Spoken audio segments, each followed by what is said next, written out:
Introduction. From a young age, Nezha was isolated and deceived by his parents into believing he was a savior. Upon discovering the heartbreaking truth that he was a demon child destined to perish before the age of 3, he set out in despair to seek his own demise. By chance, he stumbled upon a celestial temple named Wuliang. Upon entering, he lit an incense stick and was met with a profound question.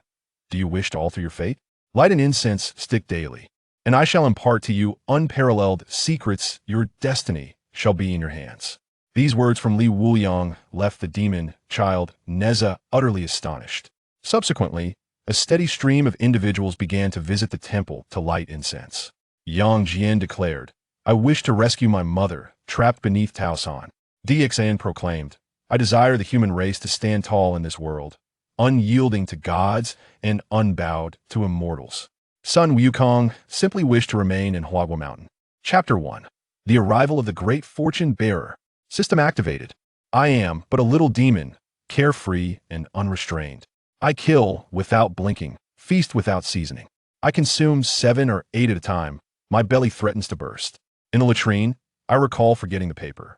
A young boy clad in red, clutching his head with both hands, ambled barefoot through the woods, his eyes heavily shadowed. His lively gaze was brimming with unshed tears, and despite his tender years, he wore an expression of forced fortitude, revealing that his childhood had been anything but ordinary.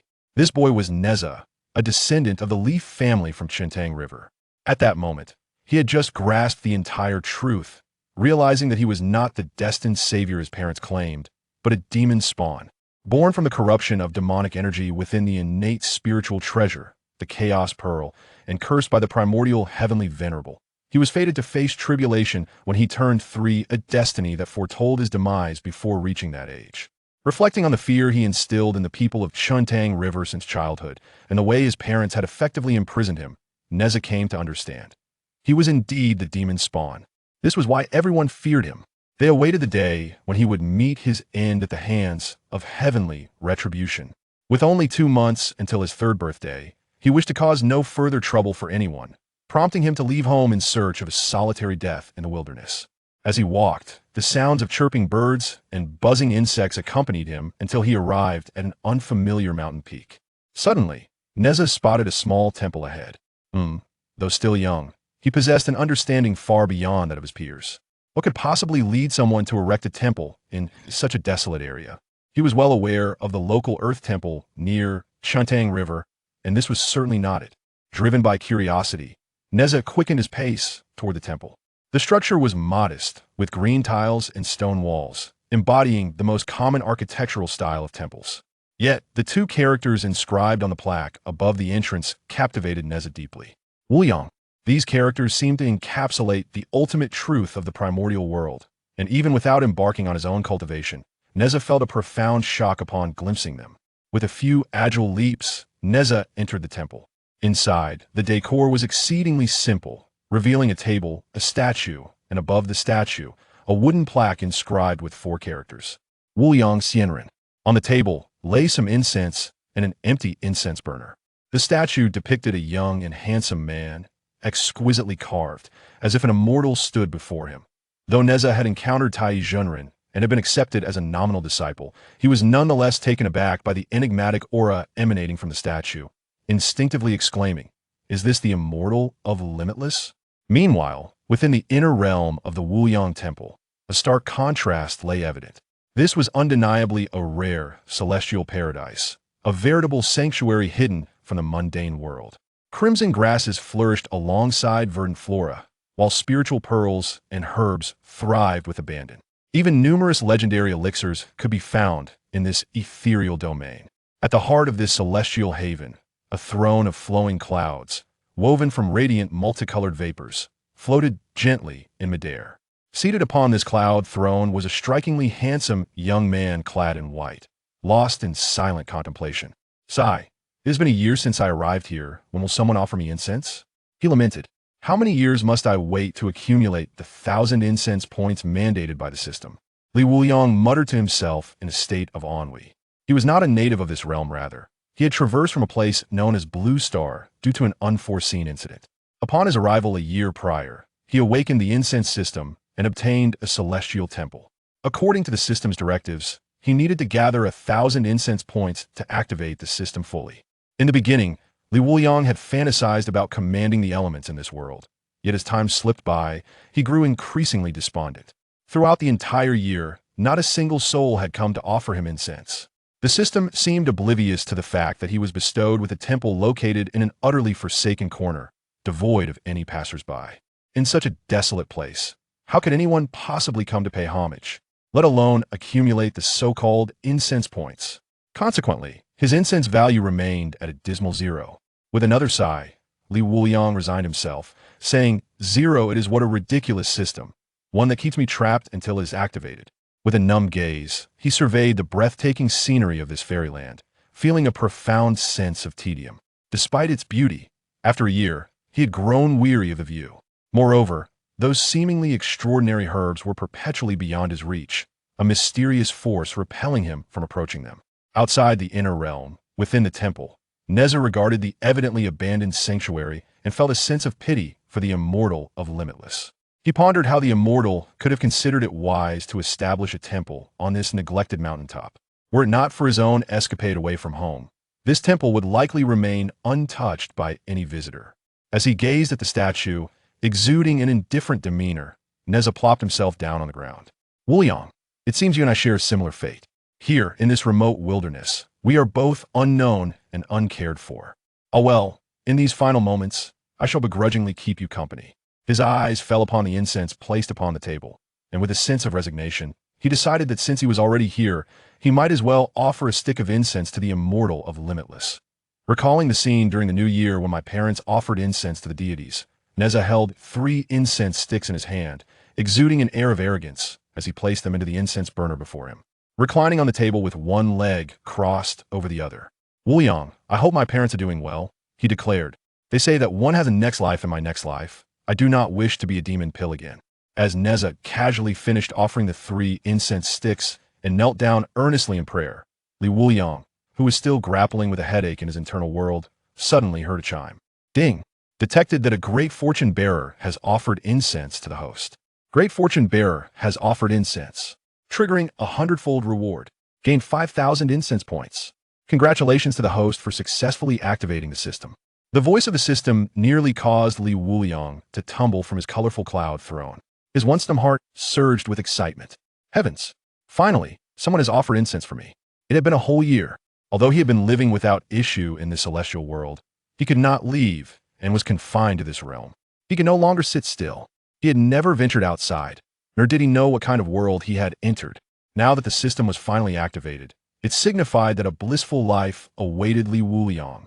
His exhilaration rendered him incapable of remaining seated, and he paced excitedly on the ground.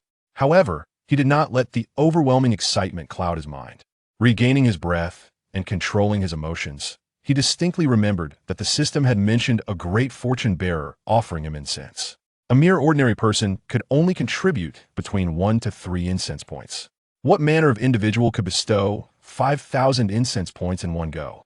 Could it be that the so-called destined one had recently experienced a severe transformation? Chapter 2. System Rewards. Burning Decisions. Extraordinary Flames. Li Wuliang pondered the fact that the one offering incense in the temple was a destined individual, and anxiety began to creep into his heart.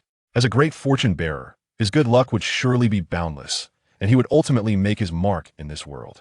If he were to have daily offerings, his incense points would increase significantly each day. Yet he could not see what was happening in the temple. He had no idea who the destined individual was or what they looked like. "Wuliang, I hope my parents are doing well," Nezha reiterated. "They say that one has a next life in my next life. I do not wish to be a demon pill again." At that moment, a voice reached Li Wuliang's ears. Ah, demon pill. That infuriating tone Li Wuliang recognized who was offering incense in the temple. What the heck? The one offering incense for me is Nezha. Realizing this, Li Wuliang paced back and forth. I have come to the world of investiture of the gods. He initially believed he had arrived in an ordinary realm of immortal heroes, only to discover that he had actually entered the world of the canonization of the gods, where sages still exist. Here, the quasi-sages are deemed lesser than mere dogs, and the great Luo walk freely. Beneath the sages, all are but ants. Li Wuliang suddenly comprehended the gravity of his situation.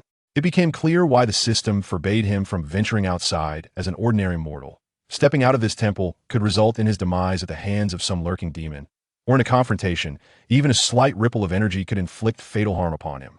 With this critical understanding, Wuliang sighed inwardly. The world of the canonization of the gods is teeming with formidable beings, even with a system at his disposal. He dared not claim he could thrive in such an environment. After all, the sages loom like colossal mountains over everyone in this world. As Wuliang pondered the course of his future, the voice of the system resonated once more. Host has activated the system, receiving an activation reward. Host has obtained the incense of the great fortune bearer, doubling the reward.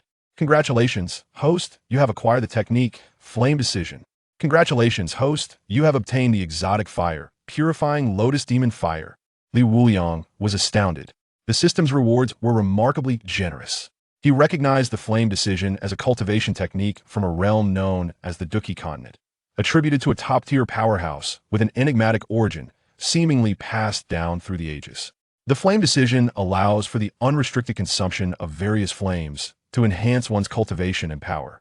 And the Purifying Lotus Demon Fire. It is the third most potent exotic flame in the Duki continent, possessing the ability to purify all things and refine emotions.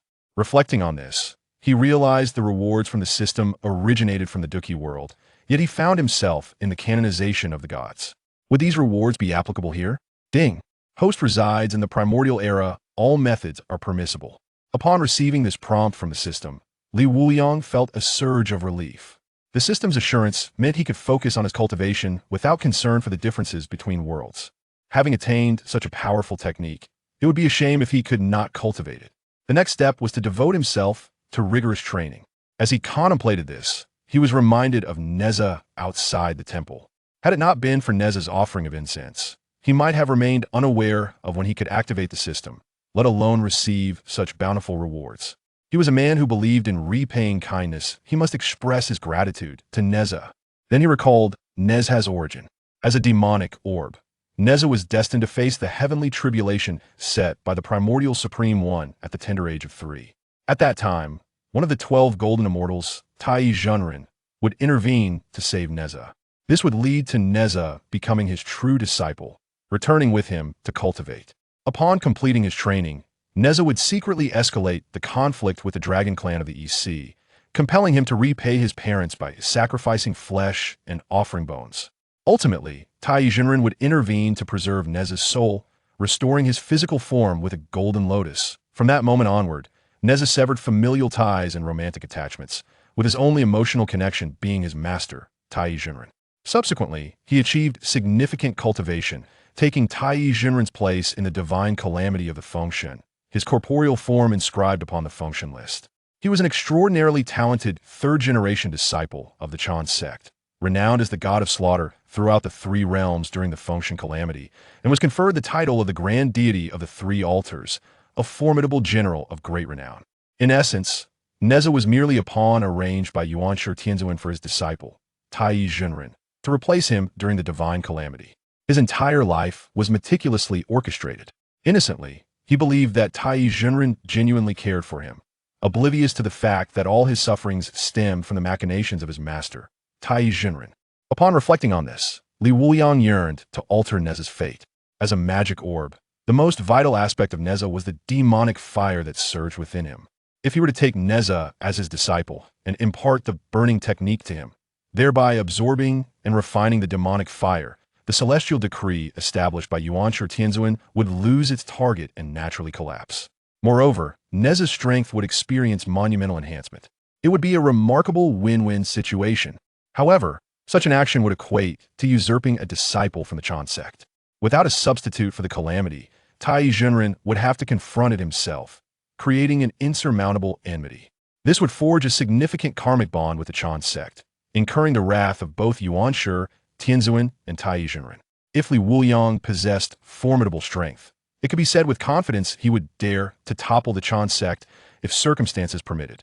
Yet presently, he was but an ordinary mortal, devoid of any substantial abilities.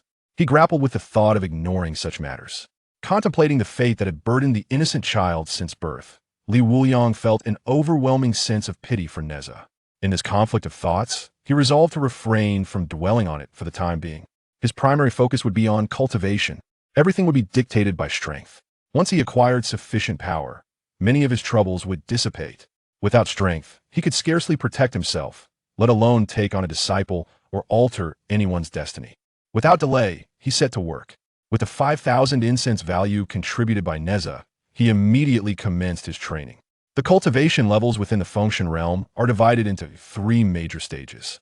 The first stage, refining essence into chi, refining chi into spirit, refining spirit into void.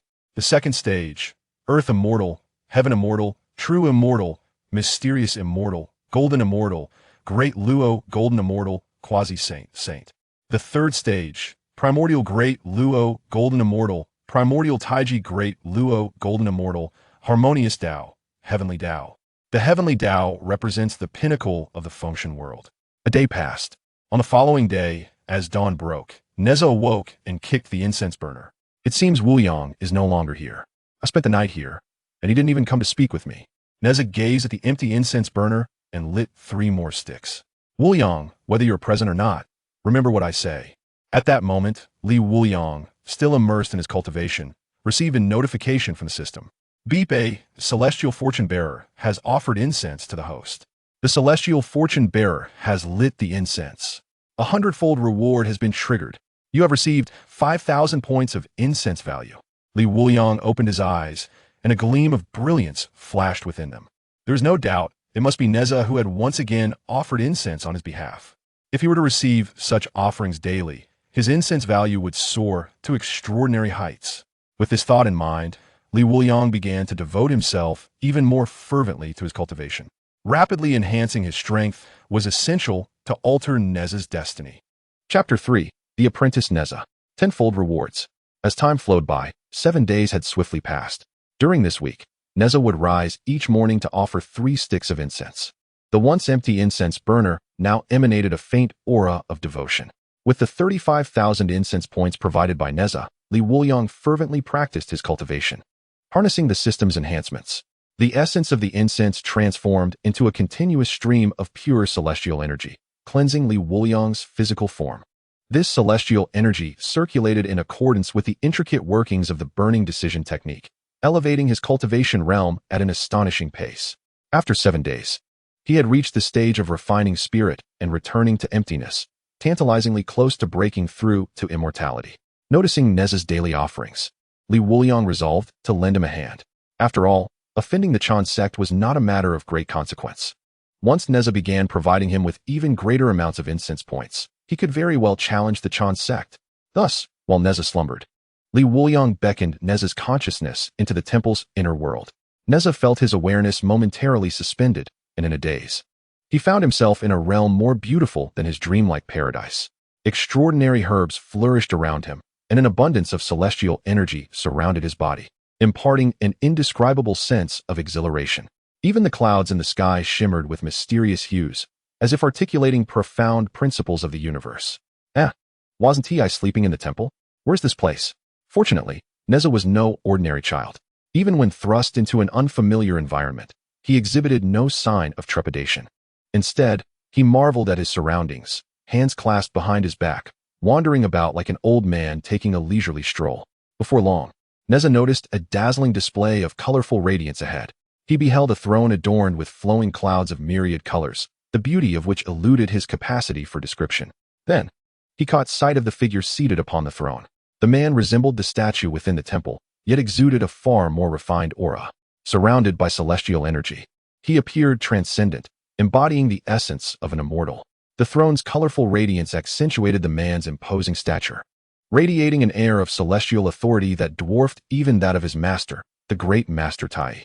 In that moment, Nezha's understanding of immortals deepened profoundly.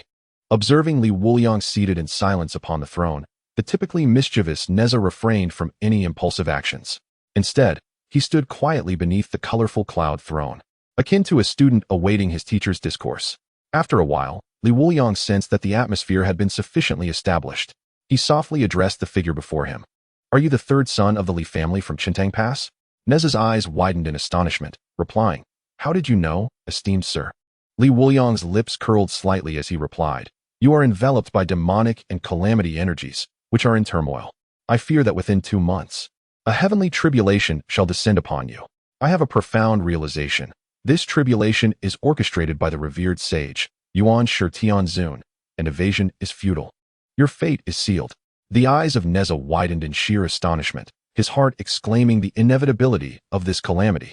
However, upon a moment's reflection, he found himself understanding his predicament with startling clarity. Soon after, Nezha's spirit sank, his youthful voice tinged with melancholy. I am aware, my time is limited. I shall dedicate these final days to you. You appear rather pitiable, so I shall offer you a few incense sticks daily. Wuliang maintained a stoic expression, yet a flicker of amusement ignited within him. This was precisely the affirmation he sought. Daily offerings of incense would benefit both him and Nezha. Yet, he couldn't shake the feeling that this child was somewhat insufferable. Suppressing his inner delight, Wuliang feigned confusion and inquired, have you truly resigned yourself to this fate? Despite his youth, Nezha was astute enough to discern that Wuliang possessed a means to assist him. Wuliang, do you truly have a way to aid me? Wuliang smiled gently. Your arrival at my celestial temple signifies a fateful connection. If you sincerely offer incense over the next few days, I shall take you as my disciple. I will impart secret techniques that will enable you to absorb the demonic flames coalescing within you, rendering the tribulation set by Yuan Shitianzun ineffective, as it will lack a target. Upon hearing Wuliang's words, Nezha could hardly contain his joy, eager to respond, but then remembered he was already a named disciple of Tai Yizhenren. But, I have a master. Wuliang waved dismissively, it matters not. Who decrees that one may have only a single master? His tone shifted to one of authority. Nezha, do you wish to take me as your master? Nezha felt a surge of respect for Wuliang as he accurately described his situation. Coupled with the promise of alleviating his troubles, any hesitations about becoming a disciple vanished. He casually plucked a blade of grass from the ground, chewing on it as he nodded. Very well, I shall be your disciple. As Nezha acknowledged him as his master, the system's voice echoed in his mind. Ding, the host's disciples shall share the fruits of their cultivation and the inheritance received. Wuliang's heart swelled with joy, exclaiming internally how fortunate the system had proven. Originally, he intended to absorb the pure lotus demon fire and then strive for ascension, but now, he resolved to entrust the pure lotus demon fire to Nezha. By allowing Nezha to absorb and refine it, he too could benefit from the fire. Most significantly, this meant he could forego the arduous path of cultivation himself. Nezha would toil alone, and he could simply reap the rewards. Wuliang pondered the prospect of amassing more disciples in the future. If those disciples diligently honed their skills each day, he would continuously grow stronger without lifting a finger. The thought of such a blissful existence nearly compelled him to burst into laughter. Suppressing the joy within, a radiant light converged at the tip of his ring finger. With a gentle motion directed towards Nezha, the brilliance swiftly soared to his brow and seamlessly penetrated. Nezha felt a jolt in his mind when he regained consciousness. He found himself once more within the confines of the Wuliang temple. Before him, incense burned fervently, and a statue exuded an aura of tranquility. In a daze, Nezha murmured to himself, could it be that the earlier events were merely a figment of my imagination? A bitter expression crept upon his face. Pondering the question, who in this world could unravel the tribulations laid down by the sages? Suddenly, Nezha sensed an enigmatic memory of a profound technique manifesting in his mind. It was indeed the burning decision spoken of by Wuliang. Everything that had transpired was real. It was not a mere illusion. Wuliang had truly imparted to him a cultivation method capable of dispelling his demonic aura. It could even surmount the tribulations set forth by the sage, Yuan Shitianzun. By mastering this technique, he would no longer be a demon. Filled with elation, Nezha erupted in jubilant shouts within the celestial temple.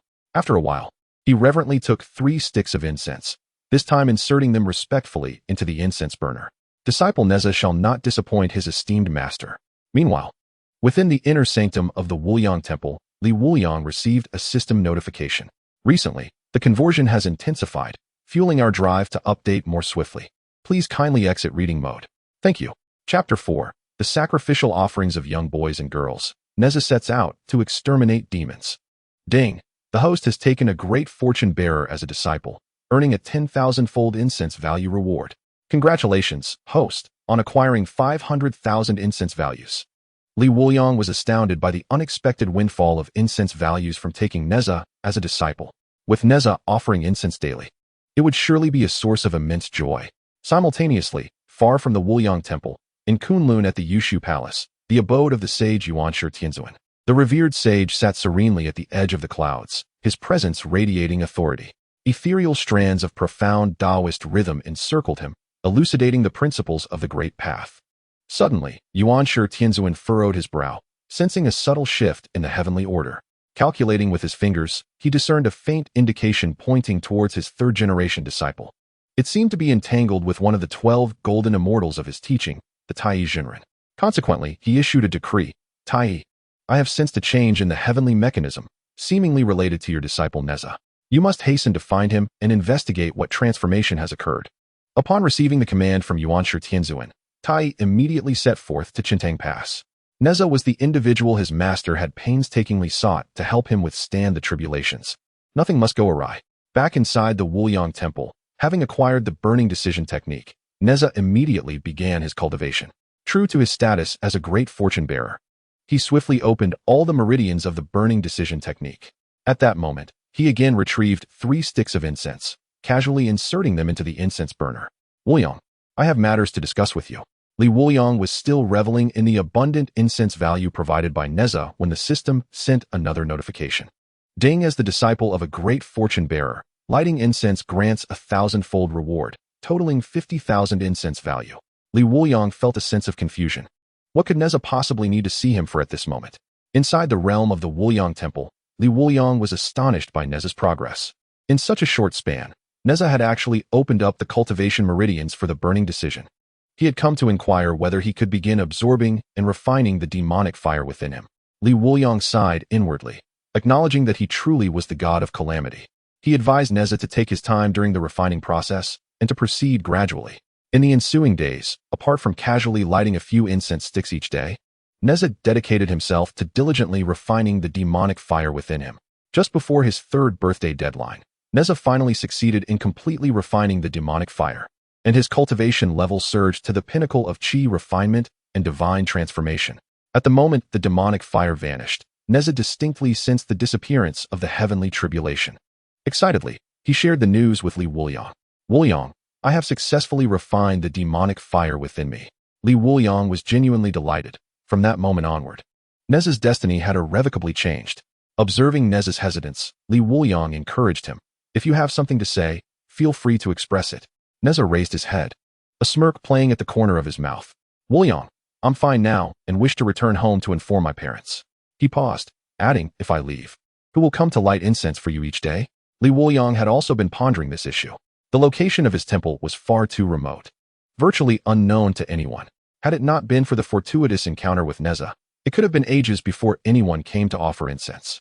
In light of this predicament, how could he attract more great fortune-bearers? It was imperative to spread the temple's reputation to draw in more visitors with a greater crowd. The chances of encountering a great fortune-bearer would increase.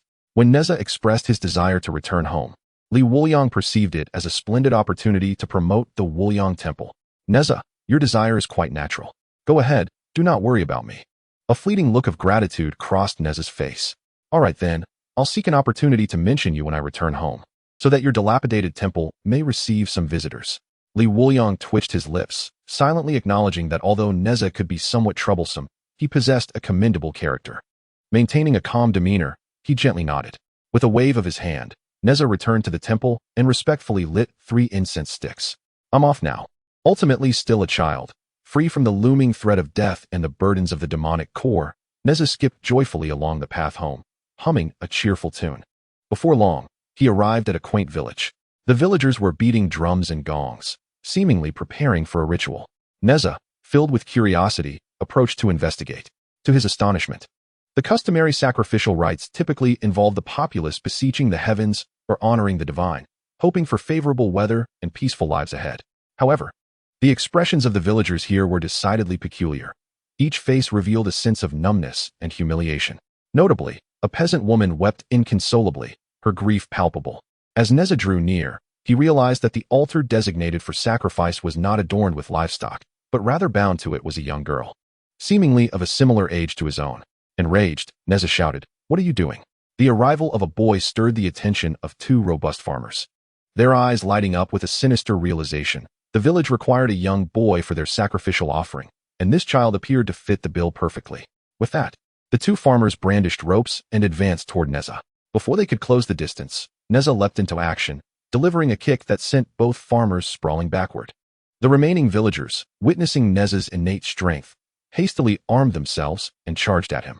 Little did they know, Nezha was now a perfected practitioner of divine arts, capable of overpowering not just these villagers, but even a small army of mortals. In mere moments, the ground was strewn with groaning villagers, a testament to Nezha's restraint in controlling his might. Had he unleashed his full power, they would have met a far grimmer fate. As Nezha approached to untie the girl, an elderly man, his hair as white as snow and leaning on a wooden cane, emerged from the crowd. His murky eyes fixated on Nezha, and he struck the ground forcefully with his staff. Who is this insolent child? Do you not comprehend that by disrupting our offering to Lord Hayacha, our entire village is doomed to perish in calamity? The villagers, both standing and sprawled on the ground, rallied together, condemning Nezha for thwarting their sacrificial ceremony. Nezha, tilting his head, retorted fiercely, "Old man, do not compel me to slay you all." His fierce countenance silenced the previously raucous assembly. The elder, the village chief, sensed the boy before him was no ordinary child, and tears trickled down the creases of his aged face as he lamented, "We have no choice. We once rebelled. Every man in the village fought, yet we were no match for that Hayacha. Half of our village perished that day. Since then, we have been compelled to sacrifice a pair of boys and girls annually, lest that Hayacha annihilate us all." Upon hearing this, Nezha's expression darkened. With a fierce determination, he declared, "Where is that Hayacha? I shall slay it." As several villagers pointed towards the sea, Nezha charged forth with fervor. Upon learning of the chaos wrought by a malevolent creature, Nezha was filled with wrath upon discovering that the villagers were to offer up innocent children as sacrifices. Had he still been consumed by the unrefined flames of chaos, he would have surely lost his sanity, transforming into a demonic entity. Drawing forth the fire cloud spear bestowed upon him by the venerable Tai Zhenren, Nezha surged forth with haste towards the shoreline. Before long, he arrived at the beach, where he encountered a grotesque creature resembling a humanoid, clad in a tough, greenish hide, wielding a trident. This creature was the sea yiksha, lounging upon the sand and occasionally drooling, seemingly lost in thoughts of delectable treats. The sea yiksha soon noticed Nezha's solitary approach and, with a tone of disdain, remarked, "Is it merely you alone, boy? Do you not regard me, the esteemed sea yiksha, with any respect? There is no ceremonial offering, and only you dare to confront me?" Upon hearing the sea yiksha's taunts, Nezha comprehended that this repugnant fiend was indeed the source of the turmoil. Without a moment's hesitation, he advanced and thrust his fire cloud spear. The sea yiksha, bemused by the sight of a mere child charging at him with a weapon, initially found it amusing, akin to witnessing a farcical spectacle. It was only when the spear drew near, exuding an unmistakable aura of power and lethal intent, that the sea yiksha was startled into awareness. This young boy possessed formidable cultivation. In a frantic response, the sea yiksha raised its trident to defend itself. However, the creature, being of mid-level chi refinement, was already at a disadvantage against Nezha, whose weapon was far superior. The sea yiksha, caught off guard, could not adequately prepare for the impending strike. With a resounding impact, the fire cloud spear struck the trident, sending the sea yiksha hurtling backward, its weapon slipping from its grasp under the force of the blow. The creature was utterly astonished. This seemingly insignificant boy was, in fact, more powerful than it had anticipated. Meanwhile, the villagers, having been disrupted by Nezha's confrontation, gathered to deliberate. "Has that young boy gone to confront the sea yiksha?" one queried. "Bah, that so-called sea yiksha is merely an ugly green-skinned monster." Another scoffed. "Yet, I sense there is more to that child than meets the eye. Regardless, he is still just a child. What can he possibly achieve?" Someone else interjected. "Daring to wield a weapon against a monster, what good can come of it?" "Enough," bellowed the elder of the village. "Over the years, we have sacrificed numerous children, our very own. I have had my fill of bartering our children for our lives. Today, I shall stand against the demon, even if it costs me my old bones." The elder, filled with fervor, struck the ground with his wooden staff and strode purposefully towards the sea. The remaining villagers, ignited by his passionate words, were stirred to action, many of them being parents of the children who had been sacrificed in previous years. In a surge of righteous indignation, the villagers seized whatever tools they could find and hastened towards the shore. As a group of villagers arrived at the seaside, they were fortunate enough to witness the moment when Nezha struck down the sea yasha with a single blow. The sight of such a diminutive figure defeating a monstrous foe etched an indelible memory in the hearts of these villagers. "Bravo! Well done, Slay that wretched green-skinned creature. Go, little hero, cheered many audacious villagers. The sound of their fervent cries warmed Nezha's heart, for he too had once been labeled a monster. Now, he was hailed as a little hero, ridding the people of evil. All of this was bestowed upon him by the one known as Wuliang. Nezha resolved to visit his parents before returning to the celestial temple to accompany Wuliang, lest he grow lonely. These thoughts flitted through his mind in an instant. With the sea Yasha sprawled on the ground, Nezha sprang into action, brandishing his fire cloud spear, its tip directed toward the vanquished foe. With a swift thrust, the spear pierced through the sea Yasha's heart, its sharpness far surpassing the creature's exterior, unleashing a torrent of green blood that mingled with the sands of the beach. Upon witnessing Nezha's triumph over the sea Yasha, the villagers surged forward, brandishing their weapons and delivering furious blows to the lifeless body on the sand. Again and again, they vented their pent-up rage, with some even breaking into tears, mourning for children they had lost to this monster. After a considerable time, the villagers, wielding their tools, reduced the sea Yasha's body to a pulpy mass, blending it with the sand. United, the villagers, under the leadership of the elder, knelt in unison before Nezha. Thank you, little hero, for vanquishing the demon. Thank you, little hero, for ridding us of evil. Nezha, taken aback by this spectacle, felt a twinge of embarrassment and glanced around awkwardly. Grinning sheepishly as he replied, I merely found this monster repugnant for its hideous appearance. If you wish to express your gratitude, do not thank me. Instead, thank that fellow named Wuliang. As he spoke, Nezha pointed towards a distant hill. Do you see that temple atop the hill? That is Wuliang's sanctuary. If you wish to show your appreciation, go and offer your incense there. The villagers, following Nezha's gesture, committed the location of the hill to memory, discussing plans to collectively pay their respects to the immortal Wuliang the following morning. Just as the villagers were deliberating, a sudden commotion arose from the sea, as more than a dozen water bubbles, each the size of a person, began to appear. This peculiar sight silenced their chatter, and they turned their gazes toward the swelling bubbles. Nezha tightened his grip on the fire cloud spear, sensing a faint aura of malevolence emanating from the bubbles, in essence reminiscent of the fallen sea Yasha. As the bubbles churned and then burst, over a dozen sea Yashas emerged from the ruptured orbs. Upon stepping onto the beach, these new sea Yashas casually surveyed the villagers before fixing their gaze upon the nearby green sand. The familiar scent of sand wafted through the air, prompting the Sea Knight demons to realize that their brother had been slain. The leader of the Sea Knight demons seethed with rage, casting a fierce glare at the villagers. Who is it? Who has killed our brother? The villagers, confronted by the multitude of monsters that had emerged from the sea, understood that escape was impossible. They stepped forward, shielding the small form of Nezha. The elderly village chief whispered urgently, Brave young hero, you must flee. There are too many monsters. We will hold them off for a while. When your powers are greater, remember to return and avenge us. The villagers knew that while Nezha could defeat a single demon, he was certainly no match for this horde. After all, he was still very young, and his abilities were undoubtedly limited. Nezha carefully sensed the surging demonic energy before him. The leader of the Sea Knight demons was of a similar cultivation level to his own, while the remaining 10 or so were akin to the one he had previously vanquished. Against such a number of demons, he was indeed outmatched. Yet Nezha was unwilling to retreat. He recognized that he alone possessed the strength to confront these foes. If he fled, the villagers would be left to their fate. The leader of the Sea Knight demons, witnessing the villagers' audacity to resist, was about to erupt in fury when a boy with dark circles under his eyes leaped into the air, baring his teeth and bellowing, Die, you scoundrel. Chapter 6. The Purple Cloud Thunder Tribulation emerges. Nezha in peril within the internal world of the infinite immortal temple, Li Wuliang's cultivation had, after days of rigorous training, finally reached a pivotal breakthrough, the heavenly tribulation of ascension. Crossing this threshold would grant him the title of immortal. In the primordial cultivation system, undergoing a heavenly tribulation is a requisite for ascension. Tribulations are categorized into 3 tiers, the 3-9 tribulation, the 6-9 tribulation, and the 9-9 tribulation. Ordinary cultivators typically encounter the 3-9 tribulation, while those with exceptional talents may face the 6-9 tribulation.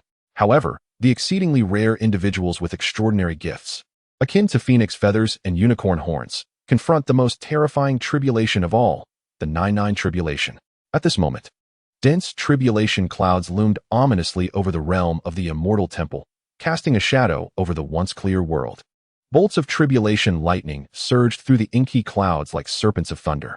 Li Wuliang felt a flutter of excitement in his heart. He, Li Wuliang, was on the cusp of becoming an immortal. Gazing at the flickering lightning above, he felt no trace of fear. He remained seated upon his colorful cloud throne, calmly observing the ominous clouds. His foundation of cultivation, bolstered by the incense system, was exceedingly solid, instilling him with unwavering confidence. Boom! The thunderous roar echoed from the clouds above. A brilliant flash of white lightning suddenly shot forth from the tribulation clouds, hurtling toward Wuliang, who sat upon his throne. In an instant, the bolt of tribulation lightning struck him directly. Wuliang, summoning all of his spiritual prowess to withstand the impending thunderclaps, perceived that the bolt of lightning striking him elicited little sensation. Ah, this merely tickles, he mused, seemingly inciting the wrath of the ominous storm clouds. Boom, boom, boom. In the next instant, 26 bolts of calamity thunder surged forth from the darkened heavens, crashing down upon him. Fortunately, no one else was present, otherwise, the blinding radiance of the lightning would surely have left them dazed. While ordinary cultivators would treat such a heavenly tribulation with utmost caution, Wuliang remained largely unaffected. As the luminous bolts began to dissipate, a perplexed voice emanated from the very center of the thunder. What is this? Boom!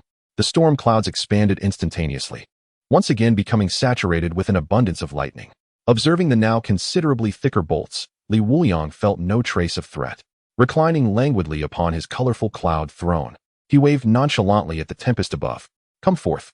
Crash, crash, crash. One bolt after another relentlessly bombarded the ground, targeting the audacious cultivator seated upon the flowing clouds. After a spell of bombardment, it seemed the storm clouds had exhausted their energy, and no further bolts descended. Wuliang gazed upward, sensing a more terrifying power brewing within the dark clouds.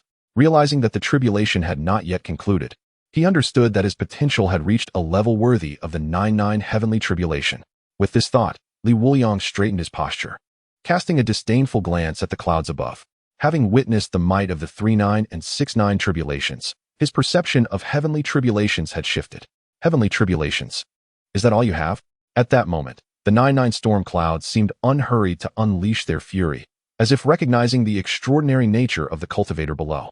81 bolts of calamity thunder began to coalesce within the clouds, intertwining like serpents, gradually forming a colossal thunder dragon several dozen zhang in length. The massive dragon's head regarded Wuliang with cold indifference. With a thunderous roar, the thunder dragon surged toward him with overwhelming momentum. Wuliang, situated beneath, felt a surge of displeasure. What dares to roar at me? Channeling his internal energy, he concentrated all his power into his right hand. Clenching his fist, he leapt upward and delivered a powerful blow to the heavenly dragon. Contrary to the anticipated colossal impact, the thunder dragon disintegrated inch by inch beneath the force of Wuliang's fist, ultimately dissolving into scattered bolts of lightning that gradually faded within the confines of the limitless celestial temple. After vanquishing the thunder dragon, Wuliang resumed his seat upon the cloud throne, taking a moment to recover. That last thunder dragon had a modicum of intrigue. At this juncture, he noticed that the storm clouds above had yet to disperse. Strange shades of purple began to emerge from the pitch-black clouds. Gradually, the purple grew increasingly pronounced, as thunder dragons, several hundred zhang long and even more robust than the previous one, writhed incessantly in the sky. Wuliang gazed at the myriad of purple calamity dragons swirling in the sky, sensing the imminent danger they heralded. This was the legendary purple sky thunder calamity, the most terrifying tribulation for ascension in the primordial world, surpassing the ordinary 9-9 tribulations by an unfathomable degree. As the multitude of purple calamity dragons rained down from above, Wuliang soared into the clouds, engaging in fierce combat with the dragons. In the outside world, the moment the purple sky thunder calamity manifested, all living beings in the primordial realm felt its presence. Countless creatures raised their heads towards the horizon, and one being at the golden immortal level displayed profound terror. The purple sky thunder calamity. Those demons who had already reached the great Luo realm wore expressions of grave concern, as a defiant cultivator had emerged in the primordial world. At the 8 scenery palace of Shouyang Mountain, Laozi of Taiji suddenly opened his eyes, gazing intently for a long while before slowly closing them again.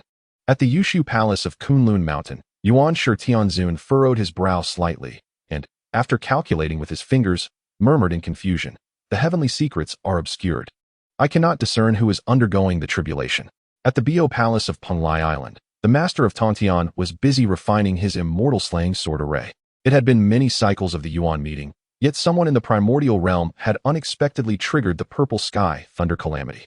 After some time, Wuliang successfully vanquished all the purple calamity dragons and was now basking in the benevolence of the heavenly Tao following his tribulation. Countless fragments of the Tao surged into his body, mending the injuries he had sustained during the calamity. His physique, fundamentally that of a postnatal human, had integrated with numerous fragments of the Tao, harmonizing with the essence of the way. It could be said that within the primordial realm, few could rival his constitution. Once he had absorbed all the fragments of the Tao, he sensed Nezha engaging in fierce combat not far away. In a flash, his figure vanished from the cloud throne. On the coast of the East Sea, Nezha found himself bewildered as to why he had charged into battle. At that moment, retreat seemed the wisest course. Yet the thought of fleeing never crossed his mind. Perhaps it was because he was no longer the demon orb. Or perhaps it was the villagers referring to him as a little hero. Nezha leapt into the air, transforming into a flurry of spear shadows, unleashing nearly all his might in an instant towards the leading sea demon. The head sea demon, being far more formidable than ordinary ones, readied itself for battle as Nezha ascended. After enduring Nezha's strike, the leading sea demon stumbled back several steps, astonished at the sight of Nezha landing gracefully. It thought to itself, where did this young child come from? I have failed to withstand his force. Seeing their leader at a disadvantage, the other sea demons swiftly converged, gradually encircling Nezha. A group of sea demons raised their steel forks, their grotesque smiles revealing cruel intentions as they surrounded Nezha. Chapter 7. Wuliang steps in to rescue his disciple. 1,000 visitors to the immortal temple. Wuliang soared into the sky above the shoreline, his gaze fixed upon the horde of sea demons encircling Nezha. A surge of indignation welled within him. How dare these wretched sea creatures feast upon the human race, demanding the innocent villagers as offerings? Such transgressions are utterly unforgivable. Yet, he refrained from annihilating the sea demons outright, choosing instead to observe how Nezha would navigate the impending crisis. A sheltered flower, perpetually shielded, could not hope to carve a name for itself amidst the forthcoming tribulations of the divine calamity. Nezha, acutely aware of his precarious situation, recognized that inaction would lead him to a dire fate. Channeling his fiery resolve, the infernal flames surged forth from the fire cloud spear, swirling in his grasp to form a serpentine blaze. I shall incinerate you grotesque fiends. Before the clash truly commenced, the searing heat diminished the combat prowess of the sea demons. Alarmed by the escalating ferocity of this human child's assault, the sea demons, under their leader's command, surged forward. Clang, clash. A cacophony of weaponry met with anguished cries as one after another. The sea demons were grievously hurled aside by Nezha's might. Those struck by the infernal flames fell silent after a few pitiful cries, their forms reduced to lifelessness upon the sands. Gradually, the number of fallen sea demons upon the beach grew. After a prolonged struggle, Nezha found his spiritual energy utterly depleted, leaving him bereft of combat capability. At that moment, the fire cloud spear, no longer aimed at the sea demons, was plunged deeply into the sand to support his weary frame. The leader of the sea demons and a subordinate gazed in astonishment at the young human before them. They could scarcely fathom that a mere 3-year-old child could contend fiercely against their entire battalion. Sensing Nezha's exhaustion, the leader let out a fierce howl, brandishing a steel fork and charging at him. The villagers, in a frenzy, raised their weapons in a desperate attempt to protect Nezha. Everyone, rally together. Let us confront the monsters. Protect our young hero. Alas, the speed of these mortals could not match that of the sea demons. Just as the steel fork drew near to Nezha, poised to strike, the clouds above suddenly radiated a brilliant light, revealing a celestial figure standing amidst the heavens. You vile beasts, dare you harm my disciple? A commanding voice shattered the air, causing the steel fork to splinter into fragments. The two sea demons, confronted by an inscrutable immortal, immediately turned and fled in terror towards the sea. Yet, they could not hope to escape beneath Wuliang's vigilant gaze. With a mere flick of his wrist, 2 bursts of demonic fire erupted beneath their feet, swiftly engulfing them. They had no time for a final cry as the sea demons were reduced to ashes upon the ocean breeze. Wuliang directed a gentle gesture toward Nezha, enveloping him in a radiant aura. In but a moment, Nezha was restored to his former vigor. The signs of prior weakness vanished. Sheathing the fire cloud spear, Nezha, without lifting his gaze, casually remarked, Wuliang, I shall remember this incident, and on another day, I shall offer you a few more incense sticks. Wuliang's lips twitched. That wretched child, unable to even utter a simple thank you. His words made it seem as though he were no longer among the living. Nezha turned to the villagers. Pointing to the heavens, "The one up there, on the clouds, is the Wuliang I spoke of. You can see for yourselves, he is quite decent." Witnessing Nezha's straightforwardness, Wuliang seized the moment to declare, "My celestial temple is not far. If you sincerely offer incense and prayers, I shall surely respond." The villagers had never encountered a genuine immortal before. Moreover, the celestial beings of the primordial age often held themselves in a lofty manner, regarding mortals as mere ants. When the Wuliang immortal willingly offered his assistance, the villagers erupted in joy. They all knelt on the sandy beach, exclaiming, "Thank you, Wuliang immortal. Thank you, Wuliang immortal." Seeing that there was nothing more to be done and realizing that the villagers were now aware of his presence, Wuliang vanished into thin air. The villagers, kneeling in earnest, felt an even deeper sense of devotion as they witnessed the Wuliang immortal's effortless comings and goings. "Little hero, please stay in our village tonight." "Yes. Little hero, we have prepared a feast. Stay a few more days, little hero, so we can express our gratitude." With the sea demon vanquished, the villagers no longer bore any worries. They eagerly invited Nezha to remain, wishing to thank him for his righteous intervention that freed them from peril. For the first time, Nezha felt the warmth of so many people's goodwill and respect, stirring his heart deeply. Yet, having not seen his parents for so long, he felt a pang of longing. "I just can't stand the sight of those ugly creatures. Please don't take it to heart. I have urgent matters to attend to at home, so I must be off." The villagers, accustomed to Nezha's manner of speaking, understood that despite his fierce appearance and eccentric behavior, his heart was in the right place. After saving some lives, Nezha journeyed homeward, feeling elated. "I am a little demon, carefree and unrestrained. I kill without blinking, devouring without restraint. One bite, 7 or 8 at a time. My belly feels ready to burst. Off to the outhouse I go, only to remember I've forgotten the paper. Life is filled with tears. The more you struggle, the more misfortune you encounter. Exhausted from the dying struggle, wouldn't it be better to just collapse in bed and sleep?" As this familiar limerick echoed through Chintang Pass, it startled a great many people. Passers-by hurriedly sought refuge, some hiding in water barrels, others on rooftops. Eyes peered out with a mixture of fear and astonishment, gazing at Nezha as he walked down the road. Those hiding nearby began to whisper, "The 3-year period is up. Shouldn't Nezha have been struck down by heavenly tribulation? Good people don't live long, while calamities endure for 1,000 years. How is he still alive? My heavens, we have only just begun to enjoy a few days of peace. It's all over." Nezha could hear these whispers. But now he understood that he was no longer the demon egg, and he paid them no mind, continuing on his way home. Before he even reached his doorstep, Li Jing and his wife ran out from their home, tears in their eyes, filled with emotion. "Nezha!" The streets echoed with their cries, a blend of excitement, sorrow, and joy. Li Jing and his wife held Nezha tightly in their embrace. "Ah, I feel as though I might be suffocated." Nezha exclaimed. "What? The infinite immortal has shattered your demon pill's fate. The infernal fire within you has been refined. The threat of the heavenly tribulation has vanished. We need not fear losing you any longer."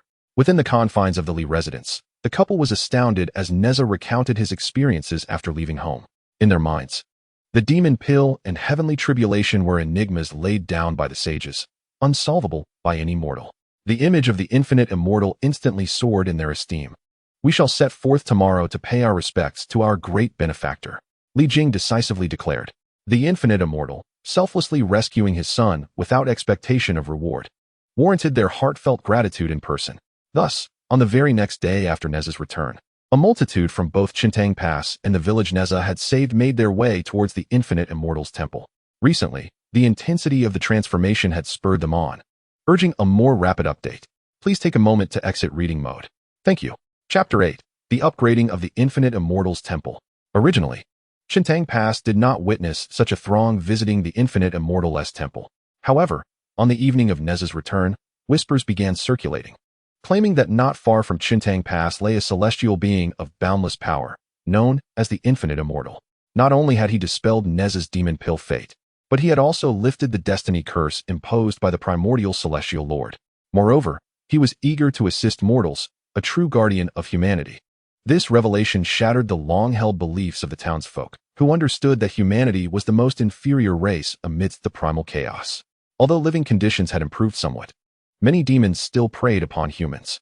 Those self-proclaimed immortals were often engrossed in their own cultivation, indifferent to the plight of mankind, with some even acting as butchers of the human race. Upon hearing of this immortal's willingness to aid humanity, many citizens of Chuntang Pass felt compelled to pay their respects. The following day, Li Jing and his wife, accompanied by Nezha and a few family servants, prepared to depart for the Infinite Immortals Temple. As they opened the door, they discovered a throng of townsfolk gathered outside, clamoring to join them on their pilgrimage to the temple. Nezha, witnessing this scene, felt a surge of joy. Finally, the Temple of the Infinite Immortal will be bustling with activity instead of its usual solitude. When the people of Chuntang Pass arrived at the temple, they coincidentally collided with the villagers from the village Nezha had saved. Upon seeing Nezha, the villagers hailed him as a young hero. The people of Chuntang Pass were taken aback, some expressing astonishment while others voiced their confusion. After hearing the villagers' explanations, the citizens were left in shock. It turned out that Nezha was no longer burdened by the demon pill and had vanquished demons on behalf of the people. The way they regarded Nezha began to shift dramatically. Meanwhile, within the inner realm of his cultivation, Li Wuliang sensed a commotion within his temple.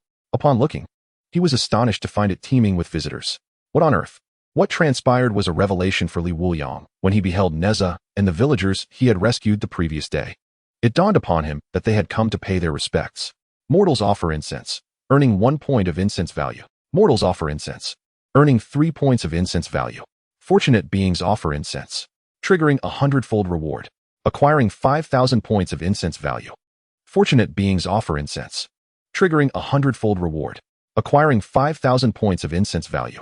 As a disciple of a fortunate being offering incense, receiving a 1,000-fold reward, amounting to 50,000 points of incense value. Li Jing and his wife, accompanied by Nezha, presented incense to Li Wuliang in gratitude for saving their beloved child. As Li Wuliang observed the increasing incense value, a smile graced his visage. This Li Jing was indeed a significant figure in the calamity of the investiture of the gods. Initially, he exhibited foolish loyalty to the tyrannical and cruel King Zhou, but later, he rebelled against the Shang dynasty, ultimately earning a place on the investiture of the gods list, wielding a spiritual treasure known as the 7 Treasures, Glazed Pagoda, and securing a prominent position in the heavenly court, famously known as the King of the Pagoda. In light of the visitor's gratitude and the considerable incense value he had accrued, Li Wuliang sent forth a message: I share a bond with Nezha, being master and disciple. It is but my duty. Li Jing felt honored by the response from the immortal and promptly expressed his gratitude once more. The crowd queued systematically to offer incense and pray before departing. This day marked a significant transformation for the once neglected Wuliang Immortal Temple. As over 1,000 visitors came to pay their respects, that night, Nezha chose to remain in the temple, explaining to his parents that Li Wuliang had often been alone, without anyone to offer incense.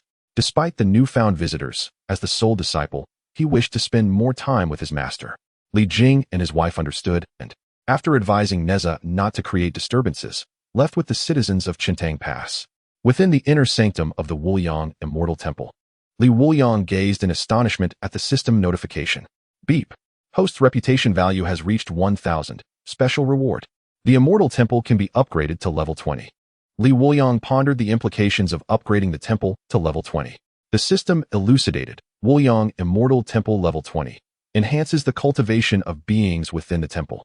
Increases defensive capabilities. Attacks below the saintly level are rendered ineffective. Shields from the heavenly Tao. My goodness! Exclaimed Li Wuliang, his face a canvas of shock upon witnessing the effects of the level 20 upgrade. This is not merely an upgrade. It is akin to establishing an invincible sanctuary. The Lingxiao Palace is formidable, yet it can immunize against all attacks from beings below the saintly level. Not to mention, it can obscure the heavenly Tao. With the heavenly Tao concealed, it signifies that no one could observe the Wuliang Immortal Temple. Not even a saint, let alone the Tao ancestor Hongjun, could deduce any information regarding the Wuliang Immortal Temple. How could saints or the Tao ancestor possibly pay heed to a mere fledgling human cultivator who had only recently ascended? After the upgrade, Li Wuliang took residence within the Immortal Temple. As long as the sage is absent, he remains invincible. Most importantly, he has taken Nezha as his disciple. Having already established a connection with the Chan sect, he is destined to be entangled in the calamity of the divine punishment. In the future, it is inevitable that Tai Zhenren will seek him out, accompanied by his fellow disciples from the Chan sect, to demand explanations. With his own celestial temple established, he stands on an unassailable foundation. Furthermore, he can confidently accept various great fortune bearers as disciples, usurping the followers of other sects. He aims to expand and strengthen the limitless celestial temple. Contemplating this, Wuliang felt an overwhelming surge of excitement. He immediately exited the internal realm and ascended above the celestial temple, upgrading the limitless celestial temple. In an instant, countless rays of colorful light erupted, illuminating the night across 1,000 miles. The residents of Chintang Pass and nearby villages awoke, startled, and upon seeing the radiant light emanating from the direction of the limitless celestial temple, they rushed outdoors, kneeling and exclaiming in awe, "The limitless celestial being has manifested." Many more, witnessing this celestial phenomenon, fell to their knees in prayer. However, none of this commotion roused Nezha, who was peacefully slumbering within the celestial temple.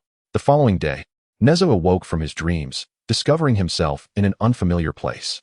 He hurriedly dashed outside, only to find the scenery strikingly familiar. It was none other than the very mountain where the limitless celestial temple stood. The trees, the grass, even the path leading up the hill were identical. Turning back, Nezha was astonished, his eyes wide with disbelief. Before him was no longer the ordinary limitless celestial temple with its blue-tiled roof and stone walls, but a magnificent edifice, resplendent in gold and jade, adorned with intricately carved dragons and phoenixes, exuding grandeur. The temple had not only been meticulously crafted, but had also expanded in size beyond measure. Stepping inside, the interior of the celestial temple was even more exquisite, featuring numerous vacant rooms furnished with an array of elegant furniture. Nezha couldn't help but exclaim internally. Finally, he would no longer have to sleep on the cold floor of the temple. At the same time, he mused quietly, "This limitless is truly remarkable." Previously, his prowess in slaying demons was formidable, and now he has conjured such a lavish celestial temple out of thin air. I wonder if this miraculous ability is something I can learn. Perhaps I could create one for my own family. After exploring the new celestial temple, Nezha returned to the main hall, and, upon gazing up at the statue, was struck with awe. This statue was now 10 times larger than before, radiating an imposing presence filled with celestial authority. Nezha instinctively exclaimed, "Wow, Limitless has truly commissioned such a magnificent statue for himself." Chapter 9. The devotees are stunned. The true fire of Samadhi appears, gazing at the statue before him. Nezha could not help but concede that it indeed captured the essence and demeanor of Limitless with remarkable vividness. He muttered to himself, "To create such a grand and striking statue for oneself, I wonder if I could have one made for myself as well." Though the words were spoken, Nezha's admiration for Wuliang grew ever more profound. At that moment, a chorus of astonished exclamations wafted from outside the celestial temple. "Ah, when was this magnificent palace constructed? Where has the Wuliang temple gone?" The voices belonged to villagers and townsfolk from Shintangwen. It turned out that many had come to pay their respects early that morning, having witnessed the temple radiating an ethereal glow the night before. To their astonishment, what lay before them was no longer the familiar temple, but a resplendent palace adorned in gold and brilliance. Some individuals soon noticed the grand entrance, where 4 gilded characters were inscribed, "Wuliang Temple. Look above the gate." This is indeed the Wuliang Temple. What? How has the temple transformed in such a manner? Could this be the work of a celestial being? A temple so magnificent, crafted by a deity overnight. As discussions of the previous night's celestial glow ensued, people began to understand. No wonder such harmonious light had emanated from this place. It was the handiwork of the Wuliang immortal performing magic.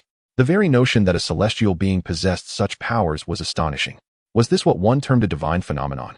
Many of those who arrived today were overwhelmed by the splendor of the temple. It was no surprise that the local community held the Wuliang immortal in such high regard. Residing within such an opulent temple, he could not be an ordinary deity. Moreover, upon learning that this had previously been but an ordinary shrine, transformed overnight into such a magnificent temple, they could only marvel at the immense prowess of the Wuliang immortal. At this juncture, Nezha bounded out of the temple. "Are you all merely going to stand at the entrance gawking, or will you come in to pay your respects?" Upon seeing Nezha emerge, the crowd was reassured that they were indeed at the Wuliang temple. "Young hero, is this the handiwork of the Wuliang immortal? Did he conjure this temple from thin air?" As skepticism lingered among the incense offerings, Nezha, with an air of impatience, rolled his eyes. "Yes, this marvel was indeed crafted by that fellow Wuliang. I am right here. How can you still doubt it?" Upon hearing this, the crowd could no longer contain their astonishment. Suddenly, someone rushed into the temple. "Immortal, today I come to offer the first incense stick." "How shameless. The first stick is mine. Everyone, do not quarrel. I will enter first and check for you." Faced with such a formidable celestial being, it was only natural for the crowd to compete for the honor of offering the first stick of incense. Securing this privilege might just ensure that the immortal would heed their prayers and fulfill their dreams. Nezha, casually chewing on a blade of grass and leaning against the doorway, disdainfully observed the fray. Inwardly, he scoffed. What is there to fight over? I am always the one who offers the first incense to Wuliang. A bunch of fools. Meanwhile, within the internal realm of the Wuliang temple, Wuliang gazed at the steadily rising incense offerings. In his heart, he pondered when his reputation would surpass 10,000. He wondered if the system would still offer special rewards upon reaching such a milestone. As days turned into weeks, more and more people became aware of the legend of the infinite immortal temple, leading to an increasing number of visitors seeking blessings. Faced with a myriad of wishes, Wuliang graciously fulfilled some, thereby extending the temple's renown. However, he resolutely rejected absurd desires, such as those wishing for sudden wealth or aspirations to rule as kings. For such requests, Wuliang felt inclined to deliver a punch. There were even those who maliciously wished for the demise of others, deriving joy from another's suffering. When confronted with such visitors, Wuliang typically administered minor reprimands to impart a lesson. In recent months, Wuliang diligently cultivated his power, using a substantial amount of incense value. He had successfully ascended to the celestial immortal realm, his skills and magical prowess significantly enhanced. Nezha too had advanced into the spirit refinement realm. Now, when faced with the previous group of sea knight demons, he could easily dispatch them. Witnessing this, Wuliang could not help but marvel at Nezha's remarkable fortune. In just a few months, he had reached the spirit refinement stage. If the world were to learn of such rapid progress, it would undoubtedly leave many astounded. Moreover, Nezha's extraordinary aptitude for cultivation brought immense satisfaction to Wuliang. Estimating that the time was ripe, Wuliang sent a telepathic message to Nezha.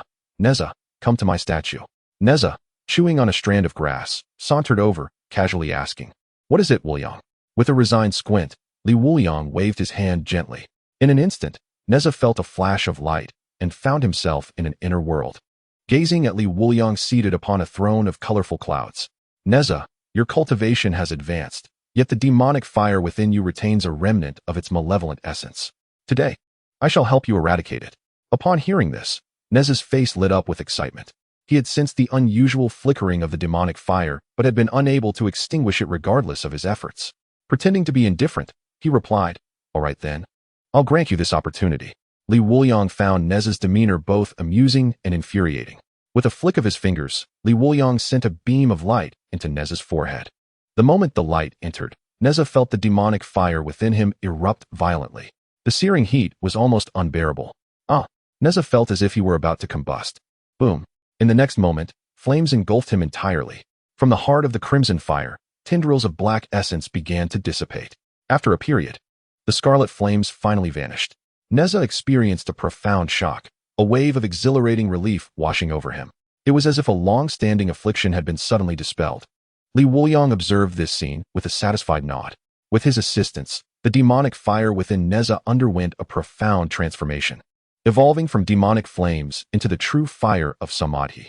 This true fire, embodying utmost purity and vitality, continuously tempered Nezha's physique.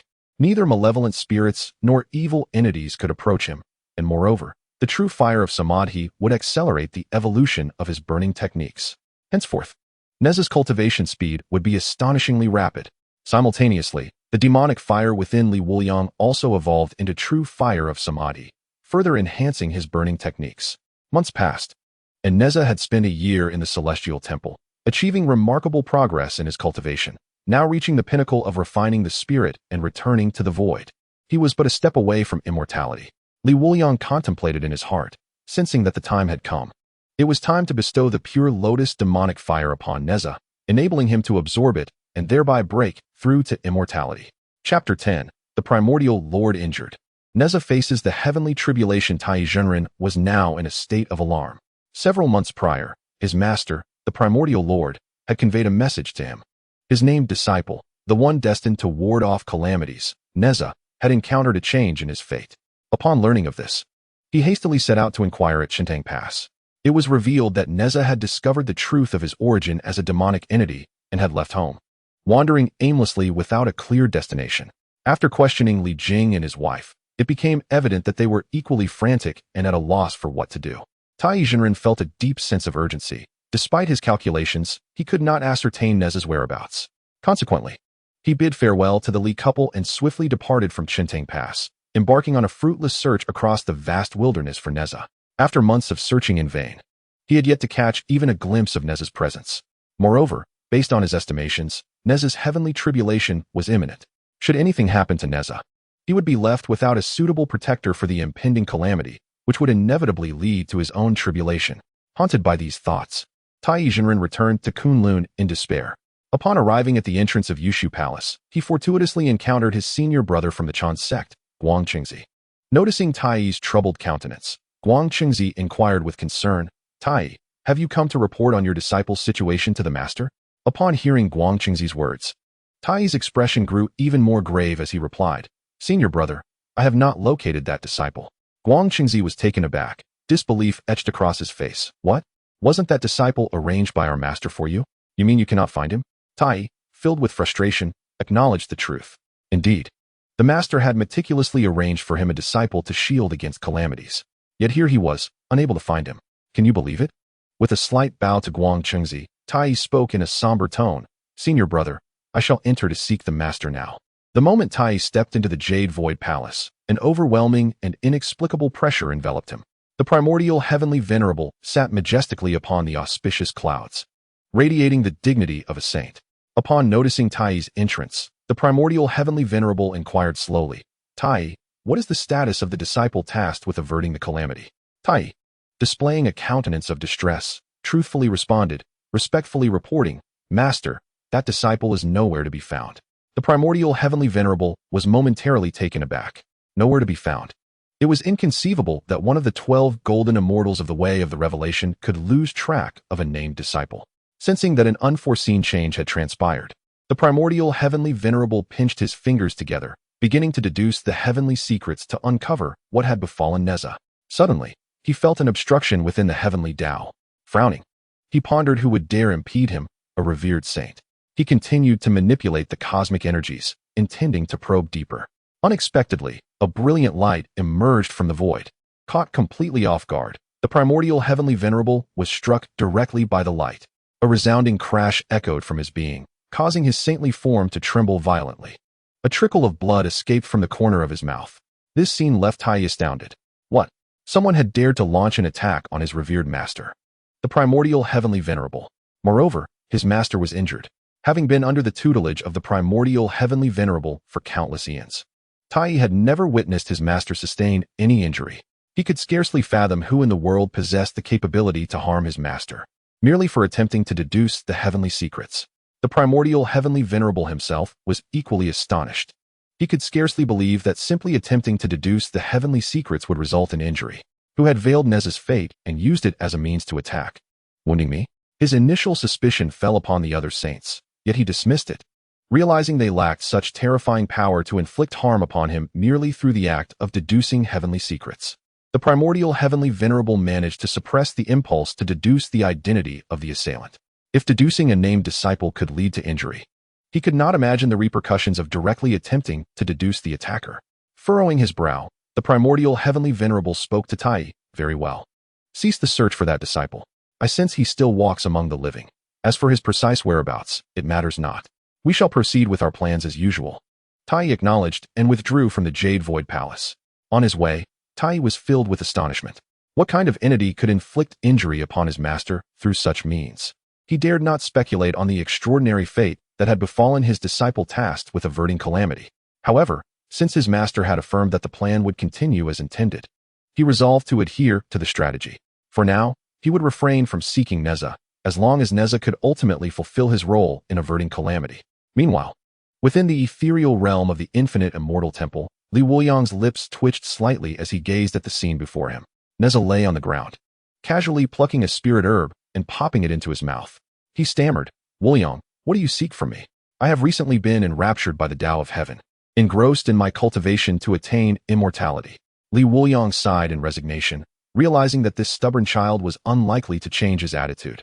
Turning his palm, a lotus-shaped, otherworldly flame manifested within his grasp. The moment the flame appeared, the temperature within the entire internal realm surged dramatically. Nezha sensed an insatiable yearning from his inner cultivation techniques towards this flame. With delight illuminating his face, he covertly cast a glance at Li Wuliang. Is this for me? Li Wuliang's calm voice responded, indeed. Hearing this, Nezha's astonishment made him lift his head, gazing at Li Wuliang in confusion. This flame was evidently extraordinary. He had not anticipated that this benefactor would truly bestow it upon him.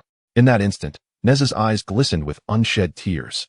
Realizing his emotional shift, he quickly turned away. You are far too unkempt. The dust is making my eyes squint. Li Wuliang smiled faintly, extending the pure lotus demon fire towards Nezha. Refine the pure lotus demon fire here, and I shall protect you. Nezha turned back, his lively eyes reflecting deep gratitude. With a grin, he proclaimed, all right then. Allow me to demonstrate how formidable I am at training fire. Without hesitation, Nezha seized the pure lotus demon fire and swallowed it whole. Instantly, a terrifying heat radiated from within Nezha, as the Samadhi true fire seemed to sense the invasion of another flame. A torrent of Samadhi true fire surged forth, enveloping the pure lotus demon fire. For a time, the two flames clashed fiercely within Nezha, consuming one another. Throughout this ordeal, Nezha endured tremendous pain, pushing the pure lotus demon fire deeper into the channels of his burning decision technique. 5 days elapsed. Initially, the Samadhi true fire and the pure lotus demon fire battled fiercely within Nezha, with the latter gaining the upper hand. However, supported by Nezha's substantial cultivation, the Samadhi true fire gradually overpowered the pure lotus demon fire. Yet, even as it was forced into the channels of the burning decision technique, the pure lotus demon fire continued to resist fiercely. At last, in this moment, the pure lotus demon fire completed a full cycle within the channels of the burning decision technique. In an instant, a multitude of pink, ethereal flames erupted around Nezha. The two flames successfully merged into the pure lotus true fire.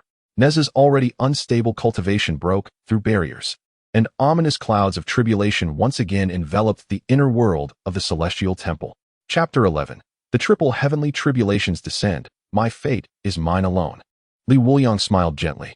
With Nezha having fused the Samadhi true fire and the pure lotus demon fire, his current strength was nothing short of terrifying. The battle prowess resulting from the fusion of the two flames was beyond estimation. He held no concerns regarding Nezha's tribulation. He had felt the might of the heavenly tribulation and knew it was merely a challenge to be faced. His disciple would surely not be unable to transcend the tribulation. With a swift movement, Li Wuliang returned to his resplendent throne amidst the colorful clouds, quietly observing Nezha as he faced his tribulation. In contrast, Nezha, sensing the impending calamity, revealed a fierce determination in his eyes ensconced by dark circles. The pure lotus, true fire within him surged vigorously. Since childhood, his mischievous and restless spirit had discerned the heavenly Tao's obstruction to his ascension. Instantly, he felt a surge of discontent.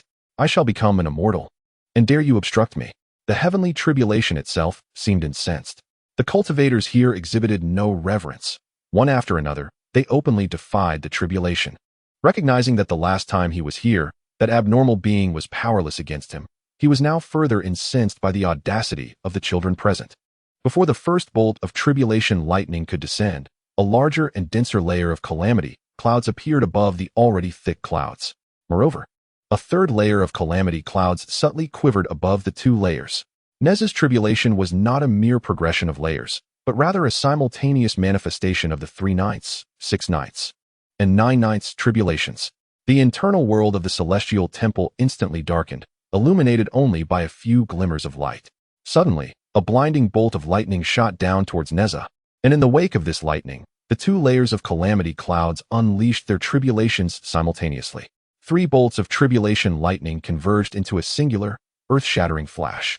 Illuminating this realm, caught off guard, Nezha was struck by the 3 bolts of lightning that seemed to coalesce into one, impacting his tender form. In this perilous moment, the pure lotus true fire instinctively shielded him. A ring of protective true fire enveloped Nezha, the pink flames blazing fiercely, dissipating most of the lethal force of the tribulation lightning.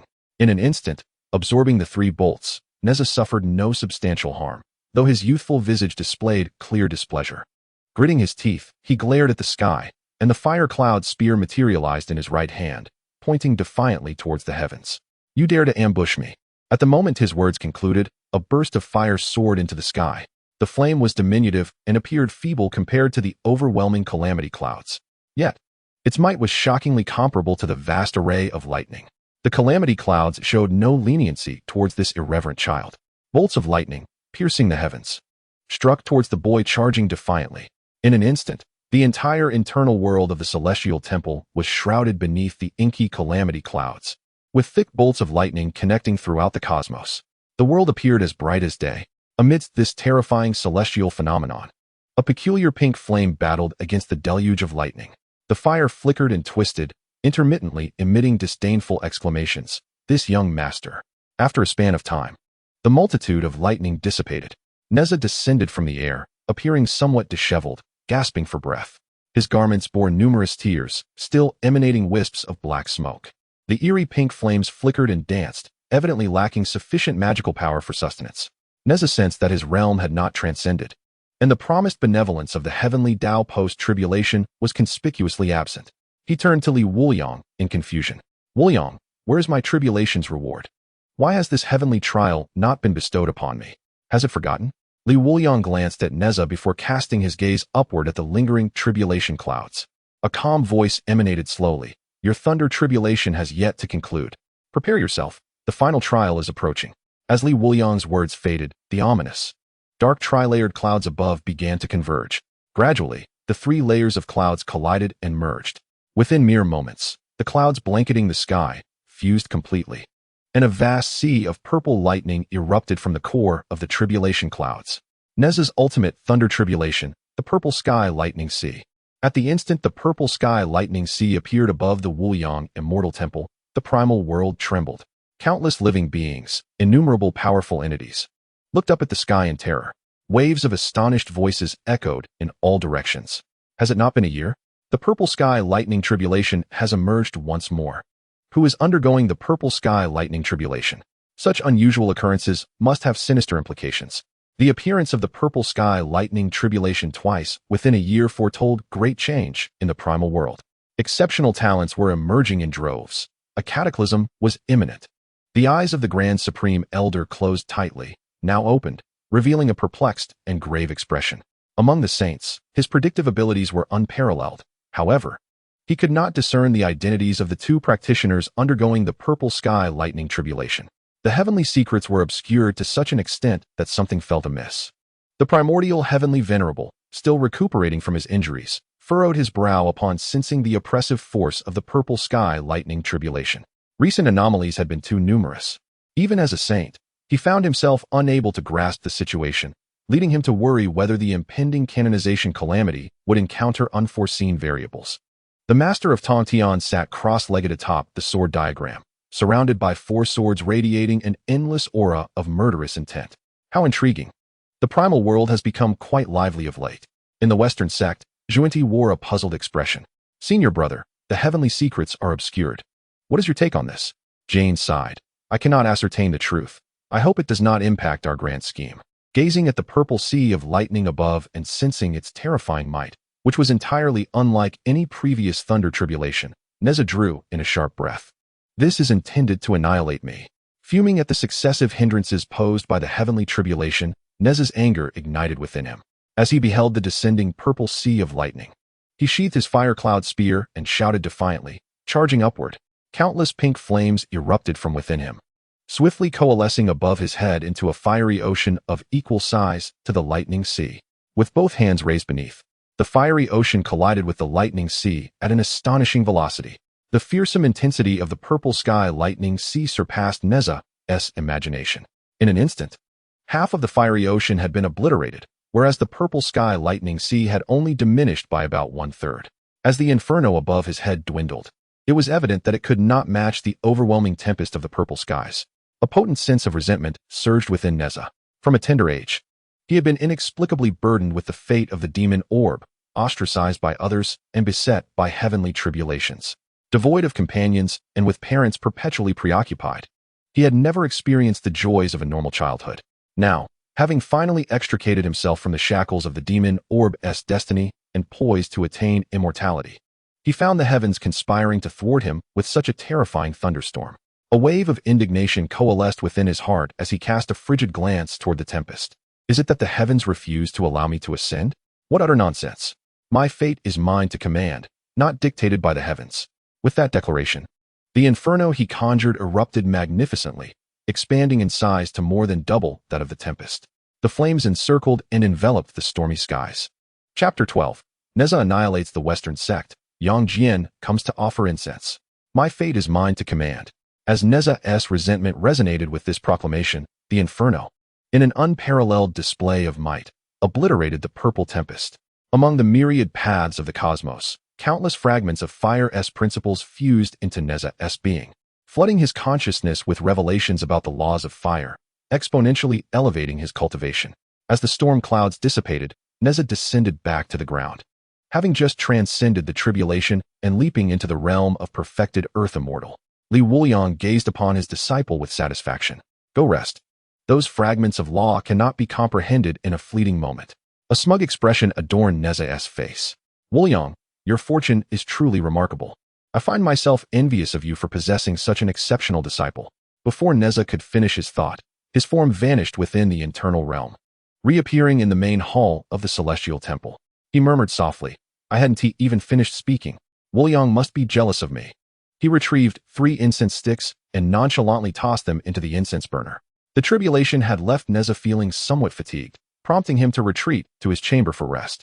At that moment, in the internal realm, Wuliang clenched his fists, realizing that had he not sent Nezha away, he might have been unable to suppress the urge to strike him. As a disciple of great fortune offers incense, the reward is multiplied 1,000-fold, yielding 100,000 incense points. Wuliang was taken aback. Nezha's last offering had inexplicably accrued an additional 50,000 incense points. He quickly grasped the crucial insight. It must be due to Nezha's successful transcendence and the elevation of his cultivation. This meant that as Nezha's prowess increased, each subsequent offering would yield even greater incense points. With this realization, Wuliang felt an intensified yearning to take on more disciples. The following morning, a multitude of devotees arrived to offer incense. Nezha, with a blade of grass between his teeth, sat atop the signboard at the entrance, playfully teasing the fluttering butterflies. At that moment, sounds of a skirmish echoed from the distance, drawing ever closer. The commotion captured Nezha's attention, and soon he beheld 2 bald men pursuing a handsome youth. The bald men, both possessing celestial prowess, were toying with the young man, who, despite his good looks, was merely at the refining spirit stage. The handsome youth struggled to fend off his attackers while retreating, while the bald men appeared to be playing, not exerting their full strength, and striking carelessly. As the trio approached the foot of the immortal temple, Nezha leaped forward. Before my master's temple, you shall not pass, he declared. The 2 disciples of the Western sect, upon seeing a mere child blocking their path, erupted into laughter. One of them scoffed, what a little brat. Run along and play. Do not disturb the Buddha at his work. The handsome youth, witnessing this, positioned himself in front of Nezha. Little one, hurry and summon your master. These 2 bald donkeys dare to slaughter humans and collude with demons. Let your master take action and rid our kind of this menace. The disciples of the Western sect merely chuckled dismissively. What formidable immortal could possibly reside in a temple atop such a desolate mountain? They felt no fear, believing it sufficient to simply eliminate the handsome youth and the child, ensuring their dealings with the demons remained undisclosed. Yet, before they could make a move, Nezha, upon hearing the bald men's heinous intentions, instantly appeared before one of the Western sect disciples. Fiery pink flames erupted from his palms, incinerating the disciple before he could even let out a scream, reducing him to ashes. At that moment, Nezha's celestial level was revealed, leaving the remaining disciple and the handsome youth in utter astonishment. A celestial being. The Western disciple was engulfed in a tide of shock. The child before him appeared no older than 3 years. How could he possibly possess such celestial power? Even if he had begun cultivating in the womb, it would be impossible. What terrified him further was that with a single move, the child had annihilated his senior. This meant he, with weaker abilities than his senior, could not possibly be a match for this prodigious child.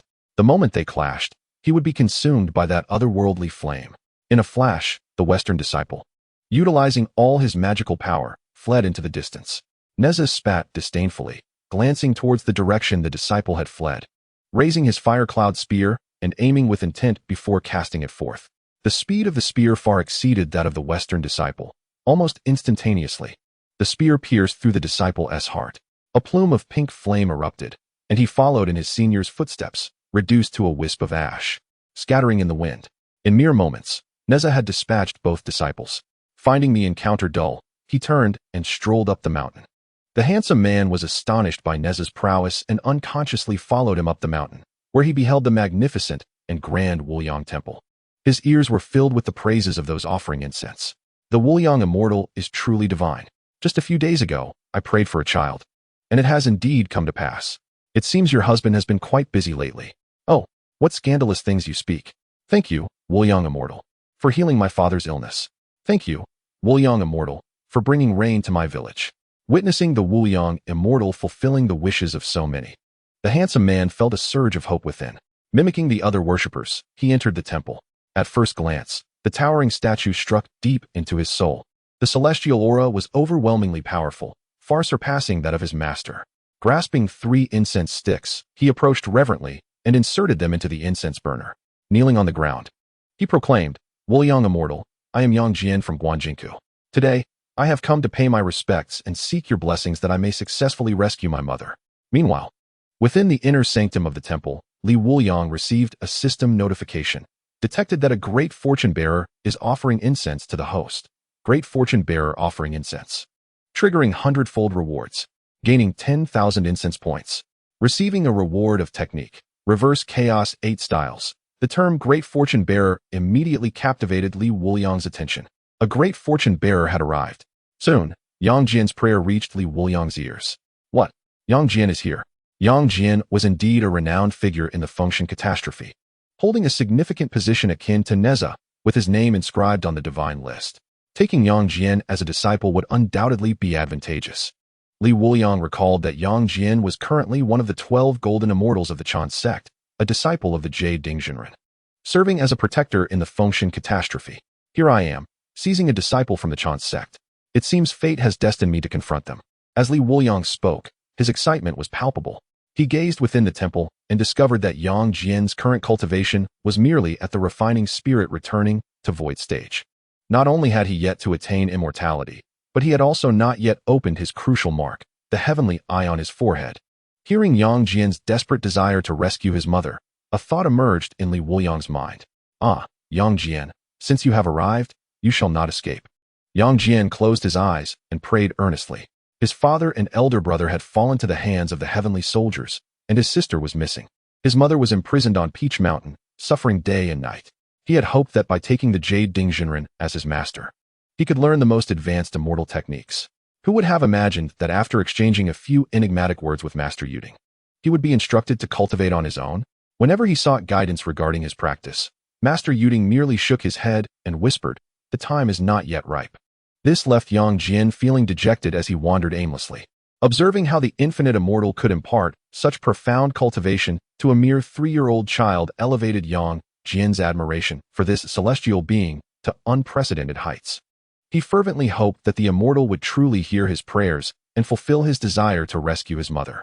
After a heartfelt supplication, Yang Jian opened his eyes, only to find himself not in the infinite immortal temple, but within a realm of ethereal beauty.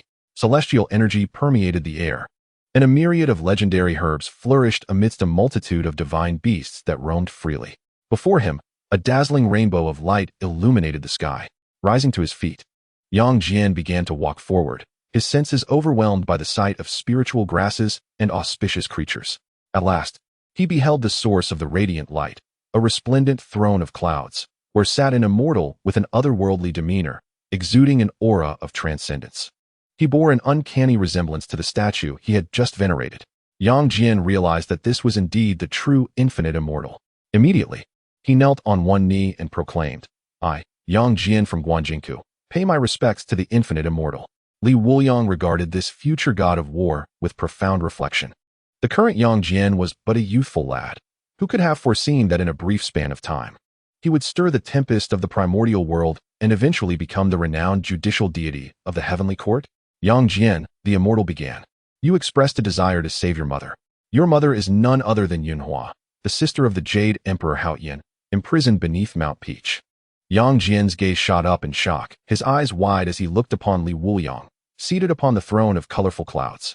In his heart, he marveled at the sheer prowess of this infinite immortal. Such secrets were known to but a scant few in the primordial realm. Li Wuliang's voice resonated further. Do you truly wish to rescue her? Upon hearing this, Yang Jian bowed deeply, his resolve unwavering. His life was driven by 3 singular purposes. First, to liberate his mother from beneath Mount Peach. Second, to locate his long-lost younger sister. And third, to ascend to the heavenly court and avenge the blood of the Yang family. Indeed, Yang Jian's early life had been fraught with hardship, having endured the shattering of his family and the tragic deaths of his loved ones. Besides familial bonds, all that remained within him was an intense hatred. The reverse Chaos 8 forms in Wuliang's hands were perfectly suited to Yang Jian.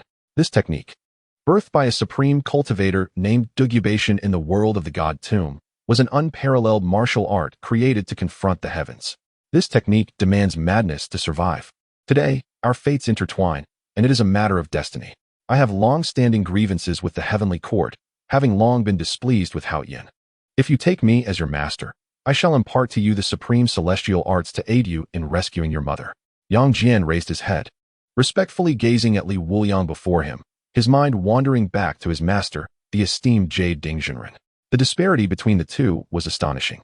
Without a moment's hesitation, Yang Jian proclaimed, "Disciple Yang Jian pays homage to master." Li Wuliang nodded with satisfaction, relishing the feeling of being a mentor.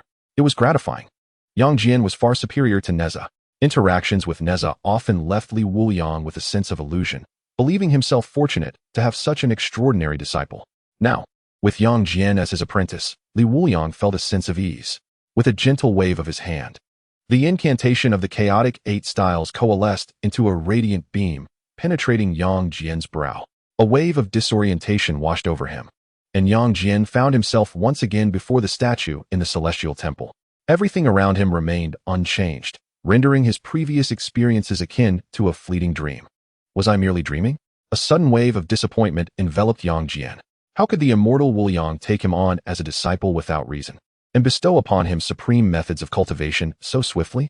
It had been a considerable time since he had become a disciple of Jade Dingjinren. Yet he had learned nothing. Just then, as Yang Jian stood there in a daze, a profound incantation surged forth in his mind. 1,000 calamities. 100 lifetimes of hardship. Time flows swiftly, in the blink of an eye. An immortal body, an indestructible soul, unmatched throughout history, an invincible force. When chaos reigns in yin and yang, let my demonic blood stain the heavens. Countless beings serve as soldiers, millions of gods and demons as generals. Emerging from the altar of worship, all gods bow in submission. The demon-suppressing stone stained with the blood of the sacred, sealing countless demons beneath the heavens. Daring to oppose the divine, enduring thousands of tribulations and dangers, even if my soul be scattered, my spirit remains intact. Forge my battle sword, ascend to the heavens. Spill my fervent blood, relentless in my advance. The complete incantation of the 8 styles of chaos unfolded before Yang Jian, its overwhelming might and profound principles resonating with his very soul. Who could claim invincibility, stained with sacred blood? Such a defiant technique exists in the primordial realm, and his master had bestowed such a method upon him at their first meeting. Overwhelmed with emotion, Yang Jian hastily grabbed a few incense sticks, kneeling in sincere reverence. Meanwhile, within the internal world of the celestial temple, Li Wuliang received a notification regarding Yang Jian's apprenticeship reward. Ding! The host has accepted a great fortune bearer as a disciple, receiving a 10-fold incense value reward. Congratulations to the host for acquiring 500,000 incense values. The accumulated incense value of the host has surpassed 1 million, triggering a special reward, Treasure Pavilion. Li Wuliang had initially intended for Yang Jian's apprenticeship to expedite the accumulation of incense values. Little did he expect that surpassing 1 million would trigger a special reward from the system. In the internal world, Li Wuliang gazed in awe at the suddenly manifested Grand Pavilion, exclaiming that the system was truly remarkable. A grand tower, sprawling over 100 acres and pulsating with an inexhaustible aura of treasure, suddenly loomed not far behind Li Wuliang. The exact number of its floors was indeterminate, yet one could vaguely discern occasional surges of potent energy emanating from the treasure chamber. The tower soared into the clouds, reaching for the heavens. Even the inscription on the plaque, which read Treasure Chamber, radiated an aura of wealth. With such a treasure trove at his disposal, Li Wuliang felt an enhanced sense of security. Although the primordial titans were numerous, treasures were scarce. Now, he possessed an entire chamber of riches, capable of vanquishing adversaries with a mere strike of a spiritual artifact. In the ensuing days, the one who opened the doors of the Wuliang temple each morning became Yang Jian. Devotees arriving for incense offerings could often hear Nezha calling out, "Brother Yang, Brother Yang." Yang Jian felt a degree of helplessness towards his senior brother, despite Nezha's youthful demeanor. He was the one who had entered their order first and held a higher cultivation level. As time passed, Both Yang Jian and Neza's cultivation progressed remarkably. One day, Neza's cultivation reached the celestial realm.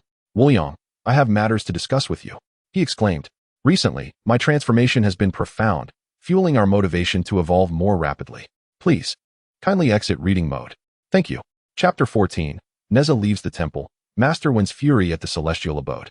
If one were to ponder who experienced the most significant shift in mindset after Yang Jian joined the Wuliang temple, it would undoubtedly be Li Wuliang.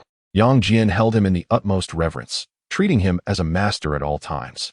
Though Nezha respected him, it was more of an internal sentiment. Externally, Nezha maintained his bothersome, mischievous disposition. Thus, in the shadow of Yang Jian's respect, Li Wuliang found himself increasingly tempted to reprimand Nezha. During their frequent exchanges, he would instinctively clench his fists. In those moments, he could only remind himself, "He is my disciple." When Nezha sought him for a matter, Li Wuliang summoned him into his inner realm. As the scenery shifted before Nezha, he leapt and landed atop the backrest of Li Wuliang's resplendent, multicolored cloud throne, reclining comfortably and swinging his feet. "Ah, Wuliang, you truly know how to indulge. This chair is both exquisite and cozy." Li Wuliang's brow twitched slightly. "What is it you wish to discuss?" Nezha, raising one hand, delicately traced circles in the air, tendrils of pink flames swirling at his fingertips. "Since reaching the celestial realm, I have felt my cultivation pace slow significantly. I long to explore the primordial world. Life should encompass more than mere cultivation. It should also embrace poetry and distant horizons." Upon hearing this, Li Wuliang fell into contemplation. In his eyes, Nezha was still a child. The thought of such a young being wandering the primordial realm was perilous. However, as the future god of war across the three realms, remaining confined within the temple would undoubtedly stifle Nezha's growth. Without enduring crises and battles, true maturation could not be achieved. Li Wuliang nodded. "Very well. If you wish to go, then go. When do you plan to depart?" Nezha leaped to the ground, turning his back to Li Wuliang, and replied, "Today." Li Wuliang gazed at his eldest disciple and suggested that before leaving, he should select some treasures from the treasure pavilion. Having treasures by your side will mitigate the dangers you might encounter outside. Upon hearing this, Nezha abruptly turned around, a broad grin on his face. "Haha, Wuliang. I was waiting for you to say that." Without awaiting Li Wuliang's response, Nezha swiftly dashed toward the treasure pavilion and plunged inside. As he entered the pavilion, an overwhelming aura of treasures enveloped him, momentarily halting his cultivation due to the sheer magnitude of the treasure energy. Gazing at the towering shelves filled with treasures, Nezha murmured to himself, "What treasures should I choose?" While he was contemplating, 3 dazzling beams of light suddenly emerged from an upper level of the pavilion. Subsequently, 3 innate treasures appeared before him. Although their quality was not exceptionally high, Nezha felt an inexplicable affinity towards these 3 treasures, as if they were tailor-made for him. The 3 innate treasures gravitated toward Nezha. A crimson long silk wrapped around him, passing beneath his arms and encircling his back. It was the innate treasure, the mixed heaven silk. Beneath his feet, 2 wheels imbued with the might of wind and fire manifested, and Nezha sensed an exhilarating speed emanating from them. These were the innate treasures, the wind and fire wheels. Finally, a golden bracelet fitted itself onto Nezha's wrist, emanating a sense of strength and resilience. He recognized it as a powerful offensive treasure, known as the Universe Circle. With these 3 treasures in hand, Nezha lost all interest in the others and joyfully exited the treasure pavilion. Li Wuliang, witnessing Nezha's selection of these 3 treasures, smiled knowingly. Though there were many superior treasures within the pavilion, these 3 were undoubtedly the most harmonious with Nezha. Before departing the inner world, Nezha called out loudly, "Wuliang, I'll take a stroll through the primordial chaos and return to see you. Don't you dare cry when I'm gone." Li Wuliang chuckled softly, reminding him to stay safe outside. In the hall of the Wuliang temple, Nezha bid farewell to Yang Jian. "Junior brother Yang, I am embarking on my journey of training. You stay here and guard well. If you have nothing to do, go tease Wuliang about his treasures." Yang Jian appeared exasperated. He had already advised Nezha numerous times to show respect to their master, but to no avail. "Brother, you should address Wuliang as master or teacher. As a disciple, how can you be greedy for your master's treasures?" Nezha merely smacked his lips in response. Feeling bored with this recurring conversation about Wuliang, he waved his hand dismissively. "I'm off." With that, a gust of wind and fire surged from beneath Nezha's feet. When his figure reappeared, he was already far in the distance.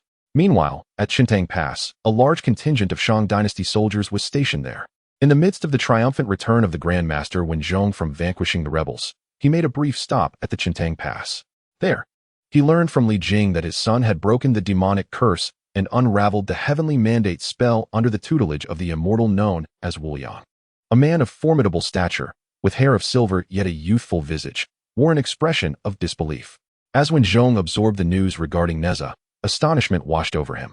As a third-generation disciple of the, mentored by the Holy Mother of Golden Spirit, he had attained the celestial realm and had never heard of an immortal with the title of Wuliang in the vastness of the primordial world. Chen ran. The primordial realm was expansive, harboring powerful beings who remained hidden from the world. Yet, one who could break the heavenly mandate spell laid by the sages could not possibly be an inconspicuous figure. When Zhou suspected that Li Jing's family had likely been deceived by some malevolent entity, this thought ignited a surge of anger within him. The current Shang dynasty was beset not only by rebel factions, but also by numerous demons and practitioners who seized the opportunity to stir chaos. As the Grand Master of the dynasty, it was his duty to quell the unrest and eradicate the demons. Moreover, the audacity of this demon to deceive a high-ranking general of the Shang was infuriating, despite the tempest of fury brewing within him. Wen Zhong maintained a facade of composure, continuing to inquire about the immortal from Li Jing. Upon hearing that mere mortals, through sincere offerings, could have their wishes granted by Wuliang, his skepticism deepened. He was unaware of the disdain the immortals held towards mortals, viewing them as insignificant insects. The primordial world was teeming with innate beings, and those who could not cultivate were once mere prey for the demon race, regarded with contempt by these immortals. The very notion that they would fulfill the desires of mortals was utterly absurd. At this moment, when Zhou was resolute in his conviction that so-called immortal Wuliang was undoubtedly a fraud, having unraveled the threads of this matter, when Zhou could no longer remain idle. He rose to bid farewell to Li Jing, commanding his subordinates to ready the troops. The victorious army, a formidable force, marched with great momentum toward the Wuliang temple. Along the way, when Zhou overheard numerous passers-by discussing the immortal, their words imbued with profound reverence. This scene only fueled his ire further. This demon, with its beguiling words, was brazenly misleading the masses. He shuddered to think what might transpire if he had not chanced upon this situation at Chintang Pass. In 3 to 5 years, the influence of this Wuliang would surely eclipse that of their own sovereign. Chapter 15. When Zhou pays homage, the great benefactor of destiny. A grand army of 10,000 arrived at the foot of the Immortal's temple, where a long queue had already formed. Yet, the common folk waiting in line exhibited no impatience. Instead, they wore expressions of eager anticipation, as if engaged in a profoundly worthwhile endeavor. Witnessing such a scene, Wen Zhong's countenance darkened further. In order to avoid disturbing the populace and fearing that the malevolent beings above might inadvertently harm the ordinary soldiers during their conflict, Wen Zhong commanded the army to rest at the foot of the mountain while he ascended alone. As he climbed, his expression darkened, almost as if it could drip with the weight of his thoughts. The admiration the common folk held for the infinite sage exceeded his wildest expectations. He was resolute in his determination to eradicate this menace today. Upon reaching the summit and witnessing the temple, Wen Zhong halted in astonishment. In his imagination, the temple of the malevolent being would be somewhat grander or taller, yet he was taken aback by the majestic splendor of the infinite sage's temple, which surpassed the grandeur of any divine abode he had previously encountered. A flicker of doubt arose within him. Was such an elaborate edifice merely a deception for the mundane? Slightly shaking his head, Wen Zhong followed the commoners into the temple. The moment he stepped inside, an overwhelming aura enveloped him, rendering his entire cultivation and powers utterly restrained and unusable. From that instant, he realized that he was indistinguishable from the ordinary mortals who came to pay their respects. It had been many years since Wen Zhong had felt such vulnerability, and he was momentarily thrown into a state of panic. He understood that his reckless intrusion into the sanctuary of a powerful being was a grave transgression. The infinite sage could effortlessly suppress his powers and could eliminate him without a sound. As these thoughts crossed his mind, cold sweat began to bead on the forehead of this once formidable strategist of the Shang dynasty. Noticing that the surrounding populace was engaged in their devotions, he hastily took up several incense sticks and, in utmost reverence, knelt to offer his prayers. I, the humble Wen Zhong, was unaware of the infinite sage's presence here. I beseech forgiveness for my transgressions. At that moment, Li Wuliang was immersed in his cultivation, utilizing the incense offerings to enhance his practice. His 2 disciples trained with such diligence that he, as their master, could not afford to be outdone. The primordial realm was vast, and to survive stably in this world required immense strength, which was tacitly assumed to begin at the level of a saint. Even a figure like the leader of the heavenly teaching could not protect his disciples during the tribulations of the function, nor could he preserve the sect he had painstakingly established. Ultimately, he himself met a fate of confinement. Li Wuliang understood profoundly that only through relentless cultivation could he hope to gain the power necessary to assert his influence amidst the impending tribulations. Having seized two pivotal third-generation disciples from the Chan teaching, his entanglement in the Fengshen calamity deepened. With his own disciples destined to face the tribulation, he was determined to avoid a fate of temple destruction and annihilation by acquiring formidable strength. Ding! Detected that a wielder of great fortune has offered incense to the host. A wielder of great fortune has offered incense, triggering a 1,000-fold reward. Acquired 50,000 points of incense merit. Received a special reward, primordial sacred body. Li Wuliang, in the midst of his cultivation, was momentarily taken aback by the system's notification. What is this level of fortune bearer? The system immediately elucidated for Li Wuliang. The fortune bearers are categorized into different ranks based on their status, identity, and cultivation. The ranks are as follows, with descending order of hierarchy. The higher the rank of a fortune bearer, the more lavish the offerings and rewards received. Li Wuliang nodded, comprehending the system's intent. With so many formidable beings in the primordial realm, it is evident that not every individual contributes the same value of incense offerings. Therefore, such distinctions are indeed necessary. It would be absurd if, on any given day, a sage from the primordial realm came to offer incense, and his offerings were equivalent to those of Nezha or Yang Jian. However, he did not anticipate that a fortune bearer of such caliber would be drawn to the celestial temple. Furthermore, this individual received a unique reward, the ancient holy body. This physique is immensely powerful within the realm of Zhitian. A fully realized holy body can stand shoulder to shoulder with emperors. In the primordial realm, anyone associated with holiness is a remarkable entity. Yet, it remains unknown who this level of fortune bearer is. Just as Li Wuliang contemplated observing who was offering incense outside the celestial temple, a voice resonated. I am Wenzhong, unaware of the presence of the esteemed Li Wuliang. I beseech forgiveness. May the immortal protect the national fortune of the great Shang dynasty. May treacherous ministers perish, and the dynasty's fortune flourish. Upon hearing this voice, Li Wuliang smiled faintly.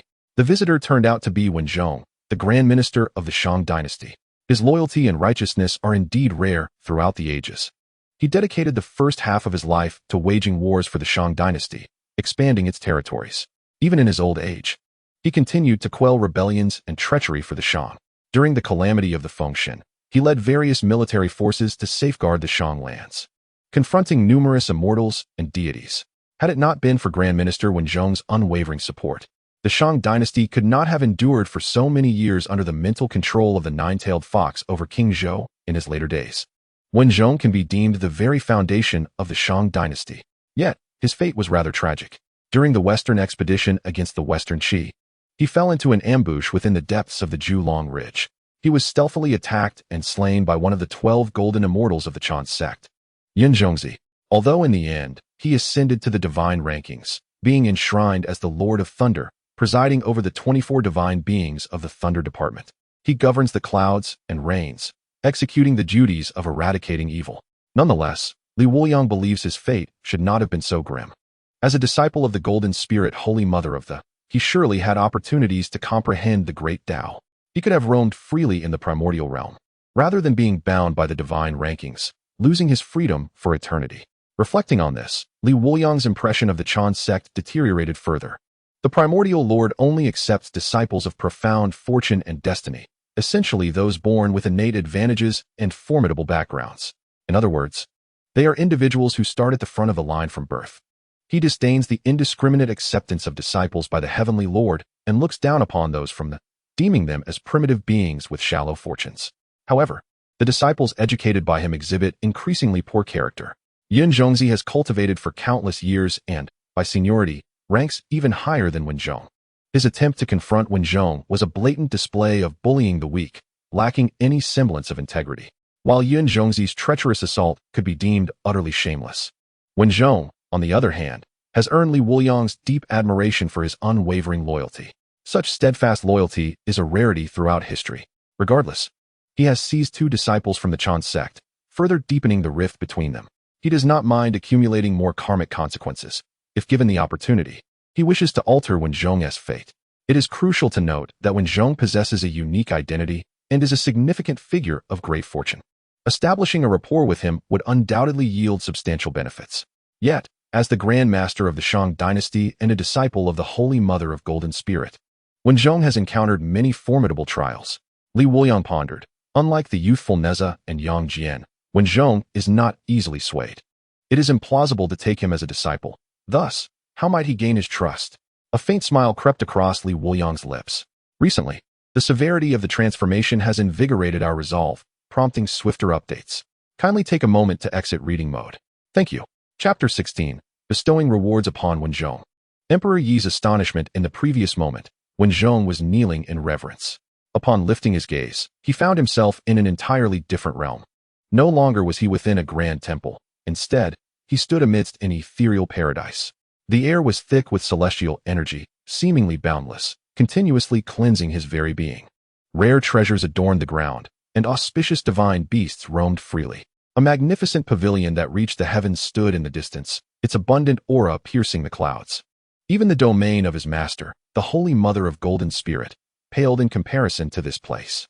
In fact, when Zhou felt that it surpassed the extraordinary realm of Mount Gold Turtle, the sanctuary of the celestial teacher he had once visited, this realization truly astonished him. Who in the world possesses a sanctuary that rivals that of a sage? Could it be that this so-called immortal Wuliang is an unknown sage? Immediately, when Zhou shook his head, the primordial chaos has long since dissipated. It is impossible for there to be a sage whose name remains unknown. It seems that this immortal Wuliang possesses extraordinary cultivation, likely at the pinnacle of quasi-sainthood. However, in the current age devoid of primordial chaos and opportunities for immense merit, it is clear that immortal Wuliang has yet to attain sainthood. Understanding this, Wen Zhou felt an even greater sense of respect. With a demeanor befitting a junior, he approached the pavilion step by step. He remained uncertain as to whether immortal Wuliang would hold any grievances against him, so exercising caution was wise. As he arrived before the towering pavilion, he was once again struck with awe. From afar, he could sense the infinite treasures emanating from it. As he drew nearer, a formidable pressure from the spiritual treasures surged forth. Wen Zhou inwardly mused, within this pavilion, who knows how many astonishing treasures lie in wait. In a moment of abstraction, he noticed a multicolored cloud throne materializing in the void ahead of the pavilion. Upon a majestic throne sat an extraordinarily youthful and handsome celestial being. His appearance mirrored that of the previous statue, yet his aura was distinctly more extraordinary. The subtle yet formidable presence emanating from him was rare even in the primordial realms. And Wen Zhou instantly recognized him as the infinite celestial being. He promptly knelt down, proclaiming, "I, the junior Wen Zhou, pay my respects to the infinite celestial being." Li Wuliang smiled gently, responding, "There is no need for such formalities. Our meeting is a matter of fate. Allow me to present you with a token of our encounter." As he spoke, Li Wuliang exchanged a substantial amount of incense value for immense cultivation power, pointing his ring finger towards Wen Zhou. In an instant, Wen Zhou felt the surge of his cultivation, which had stagnated for a decade, now skyrocketing. The magnitude of his advancement left the seasoned general momentarily speechless, unable to close his agape mouth. Soon after, amidst his widening astonishment, he experienced a breakthrough in his realm. Remarkably, he leaped across a significant tier, transitioning from the celestial immortal realm to the true immortal realm. Though Wen Zhou had diligently pursued his cultivation, after years of fruitless effort, he had come to realize that, given his aptitude, he had reached his peak without extraordinary fortune. As such, he had resigned himself to the notion of abandoning further pursuits in favor of dedicating himself to the preservation of the Shang dynasty. Little did he anticipate that a mere visit to the infinite celestial being would result in such a momentous breakthrough at the gentle touch of his finger. What an astonishing method! Decades of arduous cultivation could not compare to the power of the infinite celestial being's single gesture. Overwhelmed with excitement, Wen Zhou trembled and humbly expressed his gratitude. "Thank you, infinite celestial being." Li Wuliang, seated gracefully upon his throne of resplendent clouds, appeared nonchalant, yet his heart bled. He had initially believed that enhancing Wen Zhou's cultivation through the system would require minimal expenditure. However, it cost him a staggering 100,000 units of incense value. After deducting the 50,000 units provided by Wen Zhou's offering, he found himself at a loss of another 50,000. Were it not for the substantial contributions from Nezha and Yang Jian, he would have been left with little to show for it. Relying solely on the offerings from ordinary citizens, accumulating such a sum might take an eternity. Nevertheless, considering Wen Zhong's esteemed identity as a disciple of the Grand Preceptor of the Shang dynasty and a pivotal figure in the Fengshen calamity, Li Wuliang deemed the expenditure worthwhile. He viewed this as an investment in Wen Zhong, confident it would yield immense returns. Originally, Li Wuliang had intended to impart further insights on the Tao to Wen Zhong. However, upon gazing at Wen Zhong, he perceived merely a walking embodiment of 100,000 units of incense value.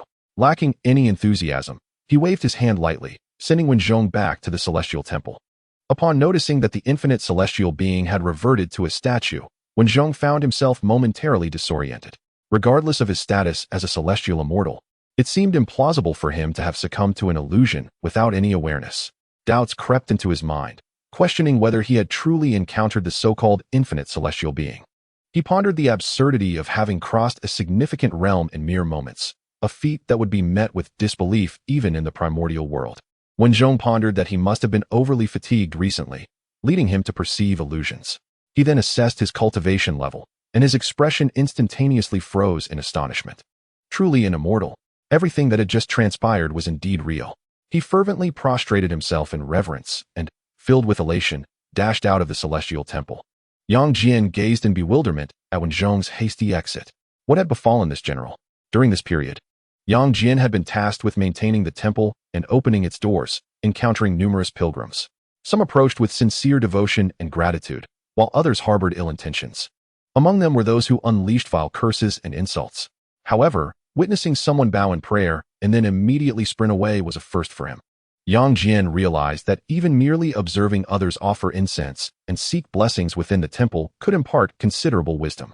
After Wen Zhong departed, he led his army back to Chaoga City.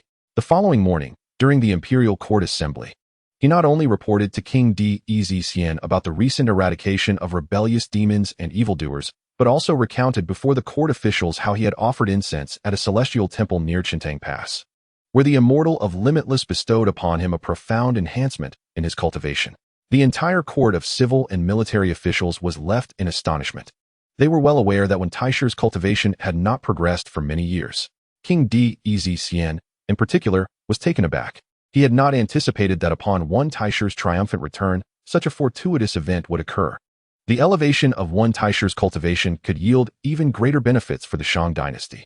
Although King Di held immense trust in Wen Zhong, he also recognized the arduous nature of cultivation, for there were others in his court, not just Wen Zhong, who had been ensnared at the same level for decades. He quietly inquired, "Wen Taishi, are you certain that it was under the guidance of this immortal of Limitless that you directly transcended to a higher realm of cultivation?" Wen Zhong understood the incredulity in the king's words. Thus, he replied with resolute conviction, "Your Majesty, everything I have stated is veritable.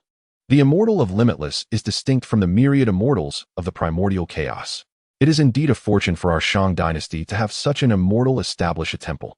Upon hearing this, King Di recognized the truth in Wen Zhong's words and, with a hint of regret, remarked, "Alas, my health is poor. Otherwise, I would certainly visit the immortal of Limitless myself." With that, King Di instructed an official to bring a substantial array of rewards to the immortal's temple. Unbeknownst to anyone, the child standing beside King Di was now gazing with boundless yearning. The next day, when the official dispatched by King Di arrived at the temple with thousands of followers, many of whom exuded a formidable aura of cultivation, Yang Jian felt a surge of anxiety. His reverse Chaos 8 styles had only recently begun to take form, and he remained at the nascent stage of spirit refinement. Faced with a multitude of several thousand guards, he found himself utterly incapable of mounting any form of resistance. Suddenly, he began to reminisce about his 3-year-old senior brother. Despite this, Yang Jian resolutely stepped out of the temple doors. Having pledged his allegiance to his master, he bore the responsibility of safeguarding the temple's tranquility.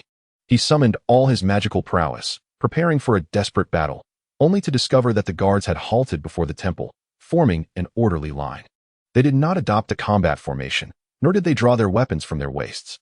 "What brings you here?" Yang Jian inquired, perplexed. Observing Yang Jian's reaction and the murmurs of the surrounding populace, the official revealed a benevolent smile and explained, "Fear not, young friend. I come at the behest of the great king to pay respects and offer gifts to the immortal of boundless virtue." With that, he led the way into the temple, reverently lighting incense and bowing before emerging, followed immediately by the next attendant. Witnessing this scene, Yang Jian felt a wave of relief wash over him. Had a confrontation ensued with such a multitude, his chances of victory would have been non-existent. The onlookers soon grasped the situation. Realizing that these individuals had been dispatched by the king to honor the immortal of boundless virtue. The immortal's renown echoed far and wide. Even the king was aware of it.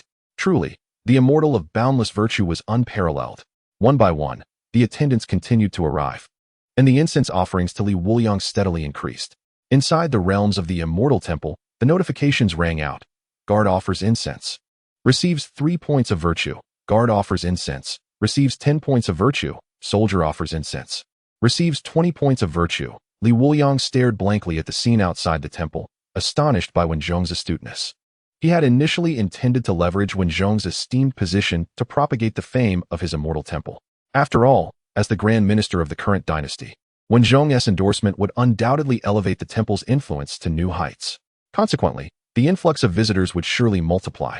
And if Wenzhong were to promote the temple among the disciples of the chances of attracting great fortune would increase manifold. The incense contributions from those disciples would surely be significant. To his surprise, having garnered 100,000 points of virtue yesterday, Wenzhong had returned today to repay the debt. Even the most ordinary guards offering yielded 3 points of virtue. Among these guards were some with modest cultivation, capable of providing even more virtue than the average individual. Wuliang surveyed the lengthy line of thousands of attendants behind him, with such a multitude offering incense. This influx would undoubtedly replenish the virtue he owed to Wenzhong. Wenzhong truly was a paragon of loyalty and righteousness, rare in both ancient and modern times. Thankfully, the temple had been constructed by the system, with each brick and tile possessing unique properties. The incense burner, regardless of how many sticks were inserted, would never overflow, as the system would automatically adjust based on the offerings. Otherwise, even the grandest of burners would be inadequate for so many participants. As the guards entered and exited, they placed a plethora of treasures within the temple's grand hall, from the rising sun in the east to the radiant glow of the setting sun illuminating this unnamed mountaintop. The final guardian knelt in reverence before the altar, and upon rising, the official led the assembly in farewell, observing the disciple guarding the temple gate, whose youthful visage belied his formidable cultivation of transcending the mortal realm.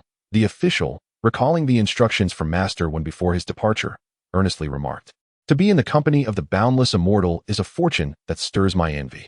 Master Wen had indicated that should the young friend ever journey to Chaoga City, he would be warmly welcomed. Yang Jian discerned the underlying invitation from Wenzhong, suggesting a desire to recruit him. However, Yang Jian harbored no aspirations of serving the dynasty or entering officialdom, his sole pursuits being the quest to rescue his mother and sister, and to exact revenge upon the heavenly court.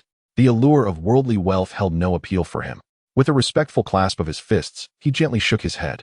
The official, witnessing this, internally lamented the lost opportunity, recognizing that should this disciple be enlisted into the army, he would undoubtedly become a formidable leader within a year, an invaluable asset to the great Shang dynasty. With nothing more to say, the official departed quietly, accompanied by his retinue of thousands. From that moment forth, the reputation of the boundless, immortal temple soared to great heights. Nearby townsfolk became aware that the king had sent emissaries to pay homage to the boundless immortal. An influx of commoners began to arrive, and the temple was soon thronged with visitors.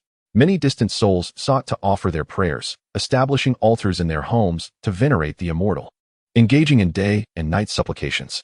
To Wuliang's astonishment, even as the common folk prayed in their homes, he found himself receiving offerings. Though they were subject to a minor deduction, he was thoroughly pleased, for the amount was negligible and easily disregarded. Within the inner realm of the boundless immortal temple, as the official and his thousands of followers departed, the system rewards were bestowed. Ding! Host reputation has reached 10,000. Special reward. Reward. Divine ability. Sword of all beings. Wuliang was overjoyed. He had not anticipated that the prestige of the boundless immortal temple would surpass 10,000 so swiftly. The encounter with Wenzhong had resulted in a bountiful reward, and the very next day, thousands had come to pay their respects. Yet, he soon found himself perplexed. The sword of all beings sounded more akin to a weapon than a divine ability. Moreover, within the primordial realm, no spiritual treasure bore the name of the sword of all beings. After reviewing the system's description, Wuliang understood the unparalleled nature of this divine ability. Sword of all beings, a blade formed from the collective will of all beings, its power increasing with the number of practitioners and the passage of time. The wielder of the sword of all beings can harness the full strength of all the worshippers, merging their collective will and temporal energy to cleave through anything. This meant that for every individual who offered their prayers to Li Wuliang, the power of this divine ability would be enhanced. Furthermore, as time progressed, the might of the Sword of All Beings would grow ever greater. When Li Wuliang wielded the Sword of All Beings, in addition to his own strength, the sword would amplify the power of all those who had come to pray, along with the force of time itself. This is truly an infinitely enhanced ultimate move. The power of this divine ability knows no bounds. In the primordial realm, countless beings exist, and the river of time flows endlessly. Should the day come when Li Wuliang's devotees are scattered throughout the vastness, having spent millions of years in this ancient expanse, when the Sword of All Beings is unleashed, even the saints would surely face their demise. It is crucial to understand that within the primordial realm, even innate treasures cannot inflict the slightest harm upon the saints. The saints are inherently supported by the heavenly principles, rendering it nearly impossible to harm them. Yet, with just a single divine technique, it becomes conceivable to directly sever a saint with a sword. Furthermore, the Sword of All Beings amalgamates an immense amount of power. To slay the Tao ancestor Han Jun with a sword is not beyond the realm of possibility. Li Wuliang exclaimed, "Incredible! The divine abilities bestowed by the system are astonishing. The assistance provided by Wenzhong during this operation is indeed monumental." Li Wuliang yearned to contribute an additional 100,000 incense points to elevate Wenzhong's realm. Observing the faint sword shadow that appeared behind him, a smile graced Li Wuliang's lips. With this divine ability, he now possesses the confidence to challenge the saints in this primordial land. Chapter 18. Yang Jian acquires the primordial holy body, awakens the heavenly I currently, Li Wuliang, in the realm of true immortality, wields the means to threaten the saints. This dramatically enhances his ability to survive in the primordial realm. When the investiture of the gods' calamity unfolds, should any short-sighted saints provoke him, Li Wuliang intends to deliver a decisive blow with the Sword of All Beings, ensuring the saints recognize his prowess. He then recalled that he still possessed the essence of the primordial holy body yet to be utilized, and a joyful expression emerged on his face. This essence he planned to bestow upon Yang Jian, the so-called god of war across the three realms. The combination of Yang Jian with the primordial holy body would create a perfect synergy. He eagerly anticipated the remarkable brilliance that the primordial holy body would manifest in the primordial realm. A transmission echoed in Yang Jian's ears as he finished seeing off the last devotee and closed the temple door. After respectfully offering incense and kneeling before the statue, Yang Jian entered the inner sanctum. Holding the disciples' etiquette earnestly, he addressed, "Master, I am uncertain why you have called for me." Li Wuliang regarded Yang Jian with satisfaction. "Your reverence for your master and the way you uphold tradition far surpasses that of the mischievous Nezha, since you have joined my teachings. Your dedication to daily incense offerings and diligent cleaning has garnered praise from all the visitors. I now possess a unique essence of a special constitution known as the primordial holy body. This constitution possesses exceptional growth potential, granting you the capacity of a saint. Do you wish to accept it?" Upon hearing this, Yang Jian felt his mind reverberate. Previously, when his master transmitted the reverse Chaos 8 styles to him, he increasingly felt that the technique defied the heavens, for he believed that this martial art truly acted against the natural order. Now, the master informed him that he was to bestow upon him a fragment of a unique constitution, one that possessed the essence of a sage. Such a claim had never before been heard in the vastness of the primordial world. What constitution dared to make such a bold proclamation? Yet, Yang Jian firmly believed that his master would not exaggerate. If the master asserted its existence, then it must surely be true. With such a formidable source of constitution, there could be no reason to decline. Regaining his composure, Yang Jian was overwhelmed with excitement and immediately knelt in reverence, offering his gratitude to his master. Li Wuliang smiled gently, conjuring a radiant orb of golden light. The brilliance emanated forth, enveloped in a divine aura. With a mere gesture, the golden light swiftly entered Yang Jian's body. In an instant, he felt the great Tao resound in his ears, as countless fragments of law surged into him alongside the golden light. In a daze, he perceived his form expanding, soaring alongside the heavens, as boundless space crumbled beneath his every movement. Upon introspecting within himself, he discovered that his blood had transformed into a golden hue, shimmering with a radiant glow. His blood flowed like a tumultuous ocean, an inexhaustible power coursing through every part of his being. Suddenly, a thunderous sound erupted in his mind. Before him reappeared his master. Adorned with a benevolent smile, he remained within the ethereal realm of his master. Everything that had transpired felt like a fleeting illusion. Noticing Yang Jian's bewilderment, Wuliang elucidated. What you have just witnessed is an illusion, yet not merely an illusion. At your current level, you cannot grasp such a realm. However, should you attain the pinnacle of the ancient sage body, everything you just experienced will manifest into reality, and even a mere tenth of that power remains unawakened. Yang Jian was astounded by the magnitude of revelations he had encountered today. The grandeur he had witnessed was astonishing, yet it paled in comparison to even a fraction of the potential of the ancient sage body. No wonder it dared to be called a sage body. After receiving the source of this constitution, he felt the surrounding celestial essence subtly exulting in his presence. He need not even strive to cultivate actively.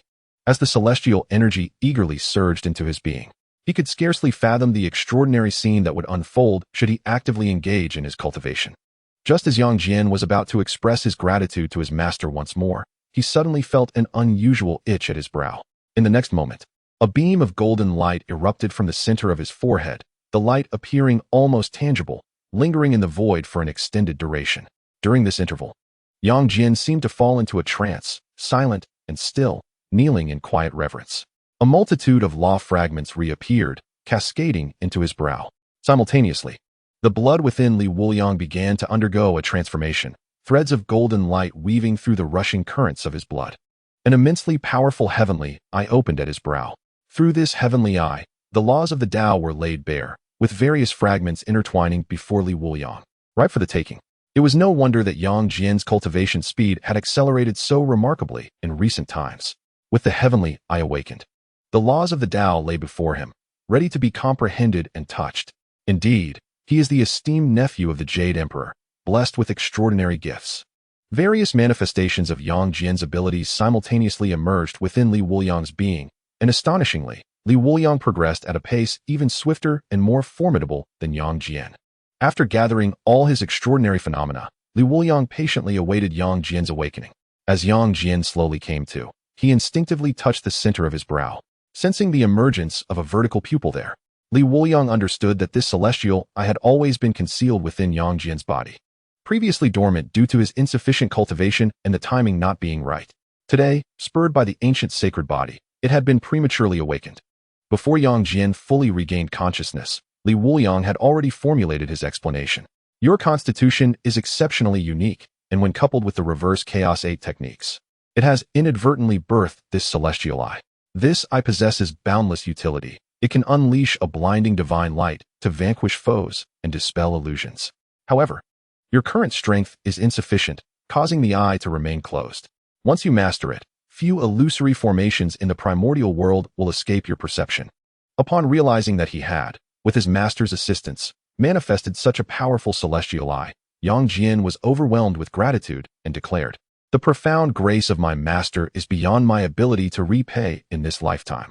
Wuliang smiled serenely and waved his hand gently, saying, "There is no need for such formality. As master and disciple, we need not dwell on these matters. I simply wish to assist you in fulfilling your aspirations." Wuliang was acutely aware that in the end, Yuhua had perished before Yang Jian. He genuinely hoped that Yang Jian's strength could increase sufficiently to alter the tragic fate of this mother and son. Having previously felt indifferent towards the role of a master after parting ways with his previous mentor, the Jade Real Person, Yang Jian found warmth in Wuliang's presence. Struggling to hold back tears, his voice trembled slightly as he expressed, "Thank you, master." Subsequently, a statue within the celestial temple hall appeared before Yang Jian. Wiping the corners of his eyes, he reverently lit incense and knelt in worship before returning to his chamber. He sensed that a portion of the source energy from the ancient sacred body remained unabsorbed, and he resolved to practice diligently throughout the night to completely assimilate and refine this essence, aspiring to master the celestial eye at his brow. This was essential to honor his master's dedicated cultivation of him. At that moment, Yang Jian felt confident that he could rescue his mother, who was imprisoned beneath Peach Mountain. Although he had previously spoken of this goal, he lacked conviction, uncertain of when he would possess the strength to effect her rescue. However, with his master bestowing upon him divine techniques and an unparalleled constitution, Yang Jian knew that the day he could save his mother was drawing near. The following day, Yang Jian continued his routine, opening the gates of the celestial temple to welcome the devotees who had come to offer their incense. The devotees are quite fond of the amiable young man named Yang. Previously, the mischievous little Nezha had been rather indifferent towards them, unlike Yang, who treats everyone with utmost politeness and courtesy. Today, upon seeing Yang Jian, the devotees unanimously agree that he appears even more handsome and agreeable than yesterday, showering him with compliments. Yang Jian seems to radiate vitality today. Indeed, although Yang Jian remains unchanged, he undeniably looks far more dashing than he did the day prior. It is truly a blessing to be in the presence of the limitless immortal. The devotees believe that Yang Jian's transformation is a result of his companionship with the limitless immortal. They are not entirely mistaken. Without Li Wuliang, Yang Jian would not have experienced such a metamorphosis, as he lacked the primordial essence of the ancient holy body. After a night of diligent cultivation, Yang Jian has finally fully absorbed and refined the essence of the ancient holy body. Despite having gone a night without sleep, his spirit and vitality have seen a remarkable enhancement. In response to the devotees' praises, Yang Jian smiles gently and encourages them to queue in an orderly fashion to offer their incense. Meanwhile, after departing from the limitless immortal temple, Nezha intends to seek out the unique flames of the primordial chaos to augment the power of his techniques and cultivation. While at the temple, he had heard tales of the legend of Mount Buzhou. Two ancestral witches, Gong and Zhou, had engaged in a fierce battle there. Gong commanded the laws of water and was known among the witch tribe as the water god, while Zhou wielded the laws of fire, earning the title of fire god. The clash resulted in cataclysmic upheavals, shattering the very foundations of the earth, and even the celestial pillar, Mount Buzhou, was ravaged by their confrontation. Ultimately, both ancestral witches perished, exhausted from their struggle. Consequently, the area surrounding Mount Buzhou became infused with the terrifying laws of water and fire. Any ordinary immortal who ventured within would be torn apart by these formidable forces. Nezha's first destination in his exploration of the primordial chaos is Mount Buzhou, where he seeks the fire laws left behind by the ancestral witch Zhou. As a celestial immortal, Nezha's cultivation level is relatively low among the immortals of the primordial chaos. However, due to the terrifying power of his pure lotus true fire, even ordinary true immortals would find themselves no match for him. Those profound immortals who have cultivated for hundreds of thousands of years are either in seclusion or engaged in discussions with others, making them elusive to Nezha. He journeys unimpeded to Mount Buzhou, his mouth agape in astonishment. What lies before him is not merely a mountain, but a colossal mountain range, stretching endlessly, its base disappearing into the clouds. He can barely discern that this immense mountain range is severed at its pinnacle, where it pierces the heavens. Nezha cannot help but admire the two ancestral witches, exclaiming in awe. To think that two individuals could engage in combat strong enough to cleave such a grand mountain in two. Truly, they were formidable beings. As he marvels, just as Nezha flies above Mount Buzhou, an overwhelming sense of weakness suddenly envelopes him. The momentum of the wind and fire wheels dissipates in an instant, and before he realizes it, he plummets from the heights. As Nezha gazed down at the increasingly approaching base of the mountain, he realized that without any form of protection, plummeting from such a height would surely result in his utter destruction. Fortunately, at that moment, the magical silk known as the Hunyuan Ling transformed into a soft cushion, gently cradling him beneath. Safely landing, Nezha sensed the chaotic and monotonous laws of the Unzao mountain. Here, only the dual principles of water and fire intertwined, resulting in a tumultuous clash of laws. His vast reserves of spiritual power seemed nearly depleted in this realm. The turbulent forces of the laws rendered even flight nearly impossible. Thankfully, with the Hunyuan Ling shielding him, Nezha emerged from his fall relatively unscathed. What a bizarre place. I nearly met my end, he muttered, bewildered by the disorder surrounding him. How am I to locate that fellow Zhou fire principle in such chaos? As he wandered aimlessly through the fractured mountain landscape, Nezha spotted two beings ahead. They appeared humanoid, yet their skin was covered in crimson scales, and upon closer inspection, both bore serpentine heads. They were evidently two snake demons transformed into human shape. However, the chaotic laws of this place limited their transformation to such an extent. With a look of disdain, Nezha approached and disdainfully inquired, "What are you two hideous creatures doing here?" The two snake demons, having attained the celestial realm through their cultivation in a nearby volcano, were greedily pursuing the fire principle left by the ancestral deity Zhou. They had expended great effort to find the descendants of Zhou's tribe. Although the tribe had succumbed to ordinary life, they discovered that the skulls of the tribe's members possessed an innate sensitivity to the fire principle. Consequently, the two demons slaughtered the tribe, merging the skulls and blood of the fallen to forge a singular skull attuned to the fire path. which they now wielded to comprehend Zhou legacy. Initially, they had no intention of acknowledging the human child, but upon hearing him call them ugly creatures, their ire was provoked. Cold-blooded and merciless by nature, they wasted no time and swiftly extended their sharp claws towards Nezha. Though small in stature, Nezha was remarkably astute, remaining vigilant against the snake demons. When they struck unexpectedly, he remained unperturbed, brandishing his Chinkoan circle to counter their assault. A cry of pain erupted from the two demons as they clutched their numbed claws, astonished by the encounter. A spiritual treasure, they exclaimed, their eyes shifting to the Hunyuan Ling behind Nezha. Clearly, this red silk was also a spiritual treasure, having cultivated for many years without even a common artifact, let alone a spiritual one. They were greedily astonished by the presence of such a treasure on the young boy. Without further contemplation on how a mere child could wield such power, the two snake demons exchanged glances and shed their human forms, revealing their true selves. Two colossal red serpents, each measuring 100 zhang in length, coiled before Nezha, their forked tongues flickering from their enormous mouths, and their formidable serpentine slitted eyes fixated intently on the spiritual treasure adorning Nezha. Hiss, hiss. With a rapid motion, the serpents surged towards Nezha. However, as they advanced, Nezha unleashed the universal silk, ensnaring one of the serpents firmly. Wielding the cosmic ring, he struck the other serpent with tremendous force. Boom! A resounding crash echoed as the cosmic ring collided with the serpent, which was unable to emit even a cry before its entire body shattered under the immense power. Fragments scattered across the sky. This spectacle left the remaining red serpent, bound by the universal silk, utterly stunned, reverting to its human form as it became ensnared.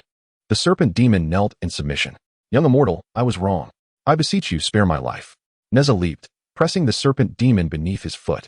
What brings you here? Whose skull is this?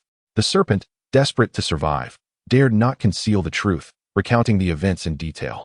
Upon hearing that they had slaughtered a tribe of humans, Nezha, consumed by fury, directed the cosmic ring towards the serpent's head, delivering justice for their malevolence. Still seething with anger, he failed to notice the skull on the ground beginning to emit a faint red glow. Chapter 20. The manifestation of Zhou true spirit and the inheritance of the fire pearl. These foul serpents deserve to perish today, Nezha declared, recalling the universal silk and seating himself upon the carcass of the red serpent, grumbling in discontent. His journey to Mount Buzhou had encountered numerous demons devouring the human race, many of whom tortured their captives before consumption. Each time he witnessed such atrocities, Nezha would intervene, vanquishing the demons. Yet, the more he killed, the more he pondered. Were most humans destined to become mere prey for these fiends? Nezha muttered with grim determination, faced with such a plight for humanity in the primordial chaos. I find myself powerless. I can only act whenever I encounter them. I wonder if that fellow, Wuliang, possesses any strategies. His thoughts drifted to his master, the one who had altered his fate, seemingly also of the human race. Growing increasingly agitated, Nezha gritted his teeth and declared, enough of this. I shall annihilate them all. Crack. At that moment, the skull on the ground began to tremble softly, emitting a faint sound. A gentle red light radiated from its eye sockets. Nezha performed a somersault, gripping the cosmic ring tightly, cautiously observing the enigmatic skull. Crack. The movements of the skull intensified, shaking violently before it levitated off the ground, glowing red as it cast a glance at Nezha before slowly drifting forward. Nezha sensed the beckoning of the skull, urging him to follow. His large, dark-circled eyes narrowed as he cautiously trailed behind. The duration of this pursuit was uncertain, but gradually, Nezha found himself at the heart of Mount Buzhou. His footsteps halted in accordance with the skull's movements. Suddenly, the mountain trembled violently, as if a colossal giant, long in slumber, had awakened. The eerie skull rotated, its blood-red eye sockets fixed unwaveringly upon Nezha. The tremors intensified, causing Nezha to sway uncontrollably. The entire primordial realm felt the disturbance emanating from Mount Buzhou. Countless beings turned their gazes towards the mountain. Is there still anyone venturing there? Muttered a reclusive quasi-saint. Who dares approach Mount Buzhou if they are above the golden immortal realm? Such an endeavor would rouse the remaining true spirits of the Witch clan, Zhou and Gonggong. Those beneath the golden immortal level are surely doomed. An ancient demon, filled with resentment, remarked, seemingly one of the survivors from the former Witch Demon War. Numerous cultivators were stirred, preparing to investigate the vicinity of Mount Buzhou to discern the nature of this upheaval. Nezha felt utterly exasperated. He sensed he had been led astray by this skull. What kind of cursed place had he been brought to? The inexplicable tremors, accompanied by a mysterious energy locking onto him, rendered him immobile, forced to sway with the mountain's convulsions. Just as he prepared to curse the skull, a phantom materialized beside it, and with its emergence, Mount Buzhou ceased its shaking. Nezha attempted to move, only to find his control over his own body had diminished even further. Apart from his consciousness remaining intact, he could scarcely feel his physical form. Suddenly, a surge of pure lotus fire erupted from his body, the searing pink flames seemingly incinerating a certain restriction. Sensing the extraordinary nature of the phantom, Nezha resolved to retreat. However, upon turning to flee, the pure lotus fire continued to pour forth from within him, an abundance of pink flames flying towards the phantom, which absorbed them. The phantom gradually solidified. Nezha squinted his large eyes into narrow slits. How dare it consume my flames? Anger welled within him. A flame lotus manifested in his hand, only to be absorbed by the phantom as well. Witnessing the phantom truly devour this flame lotus, a cruel smile spread across Nezha's face. This was a technique he had developed during his travels, condensing a vast amount of flames into the shape of a lotus before casting it forth. Upon contact with any object, it would explode, unleashing tremendous destructive and burning power, a method he was particularly proud of for vanquishing foes.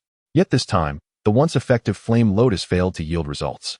The phantom continued to absorb the flame lotus, silent and unperturbed. After consuming the lotus, the phantom had fully materialized, allowing Nezha to finally discern its appearance.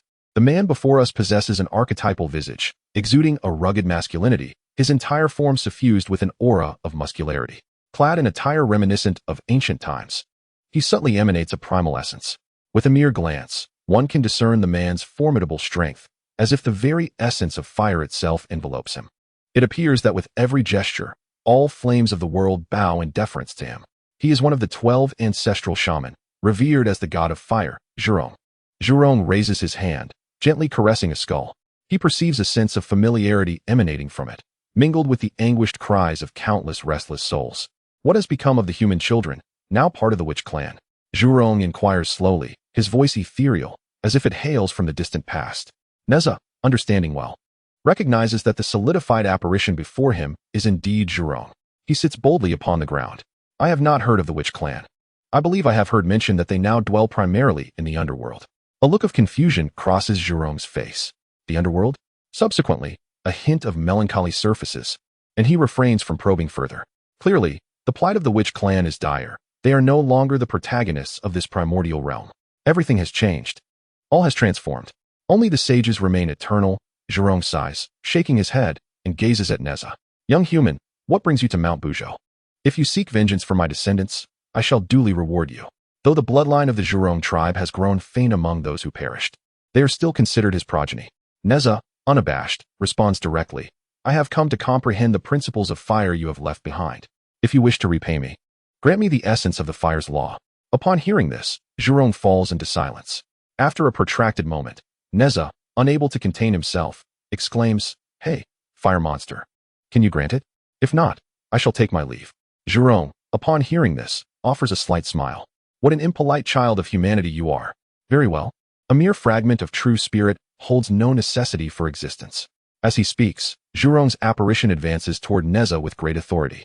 To Nezha, it seems not merely Zhou's spirit approaching, but rather the entirety of the primordial laws of fire. As Zhou draws nearer, the potency of the law intensifies.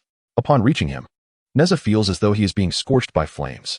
Zhou gazes into the distance, casting one last glance at the vast primordial earth, his eyes devoid of any lingering attachment, transforming into a fiery orb that penetrates Nezha's heart. An unprecedented searing heat invades his core, causing Nezha to writhe on the ground in agony, nearly losing consciousness. Yet, he hears Zhou's final words echoing in this world. Young human, I have bestowed upon you the power of the laws I have left behind. Should you encounter the witch clan in peril in the future, I hope you will lend your assistance. Thank you. Chapter 21. The Incendiary Evolution, a Surge in Power. Nezha endured the torment of relentless flames consuming him, as the pure lotus fire enveloped his heart, safeguarding his final vestiges of safety. His consciousness had become hazy, and the laws of fire surged forth, manifesting a torrent of flames both within and without his being. During this tumultuous period, he seemed to witness the entirety of Zhou's life. In the primordial era, a child of the shamanic tribe, marked by a unique fiery imprint, was born. From a young age, this child exhibited extraordinary abilities. effortlessly summoning flames to dance at his command. As he grew, Nezha observed Zhu Rong engage in battle after battle. Initially, these were one-on-one encounters, but they soon escalated into tribal conflicts. Eventually, during the Great War between the shamans and the demons, Zhu Rong often faced thousands alone. Countless demon lives extinguished by his hand. In due course, he encountered Gong Gong. For reasons unknown, the two ancestral shamans clashed, embroiled in a battle that spanned countless ages. Their divine blood spilling in the fray. The earth trembled and the heavens quaked as their titanic clash shattered the celestial pillar of Mount Buzhou. Ultimately, both warriors exhausted their strength and perished in combat. In the aftermath of his demise, a flicker of doubt lingered in Zhu Rong's heart. Why had he and Gong Gong fought to such an extent? A faint sense of conspiracy entwined itself within his thoughts. Yet, having succumbed to death, such musings were futile. Thus, the fates of these two formidable ancestral shamans were sealed upon Mount Buzhou. Simultaneously, a throng of avaricious cultivators hastened towards Mount Buzhou. The recent inexplicable tremors had only been perceived by a select few top-tier beings who sensed Zhu Rong's true spirit manifesting. The rest could only speculate. Swiftly, an extraordinary treasure must have emerged from Mount Buzhou. If I could acquire the relics left by Zhu Rong or Gong Gong, this opportunity shall undoubtedly be mine. Countless beings, undeterred, sacrificed their essence to hasten their journey, eager to gain an advantage over others. Along the path to Mount Buzhou, many beings clashed upon encountering one another. Fearful that the fortunes of Mount Buzhou would be snatched away, the great battle commenced from a distance, far from Mount Buzhou. Upon closer inspection, it was evident that the multitude of beings heading towards Mount Buzhou were all beneath the golden immortal realm. Most were Shen immortals, with only a few being true immortals.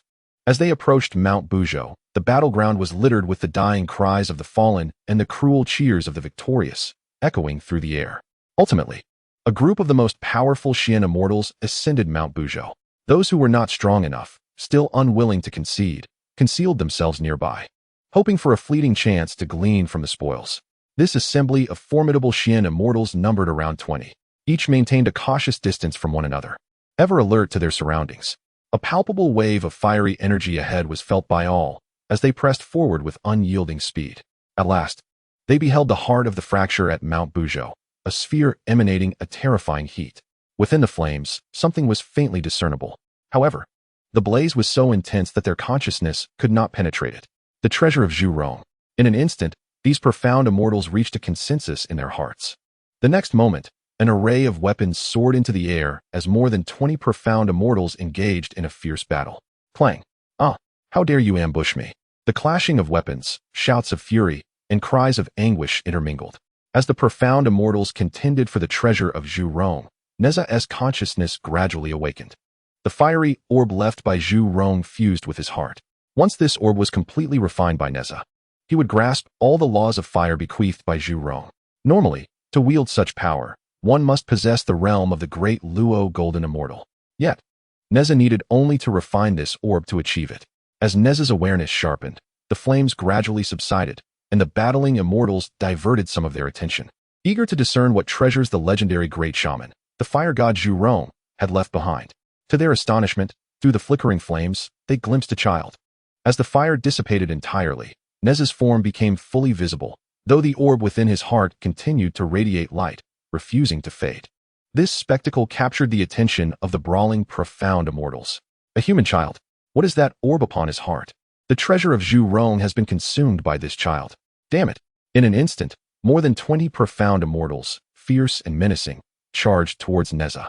However, before they could approach, the orb fully merged with Nezha's heart, the flames concealed within him.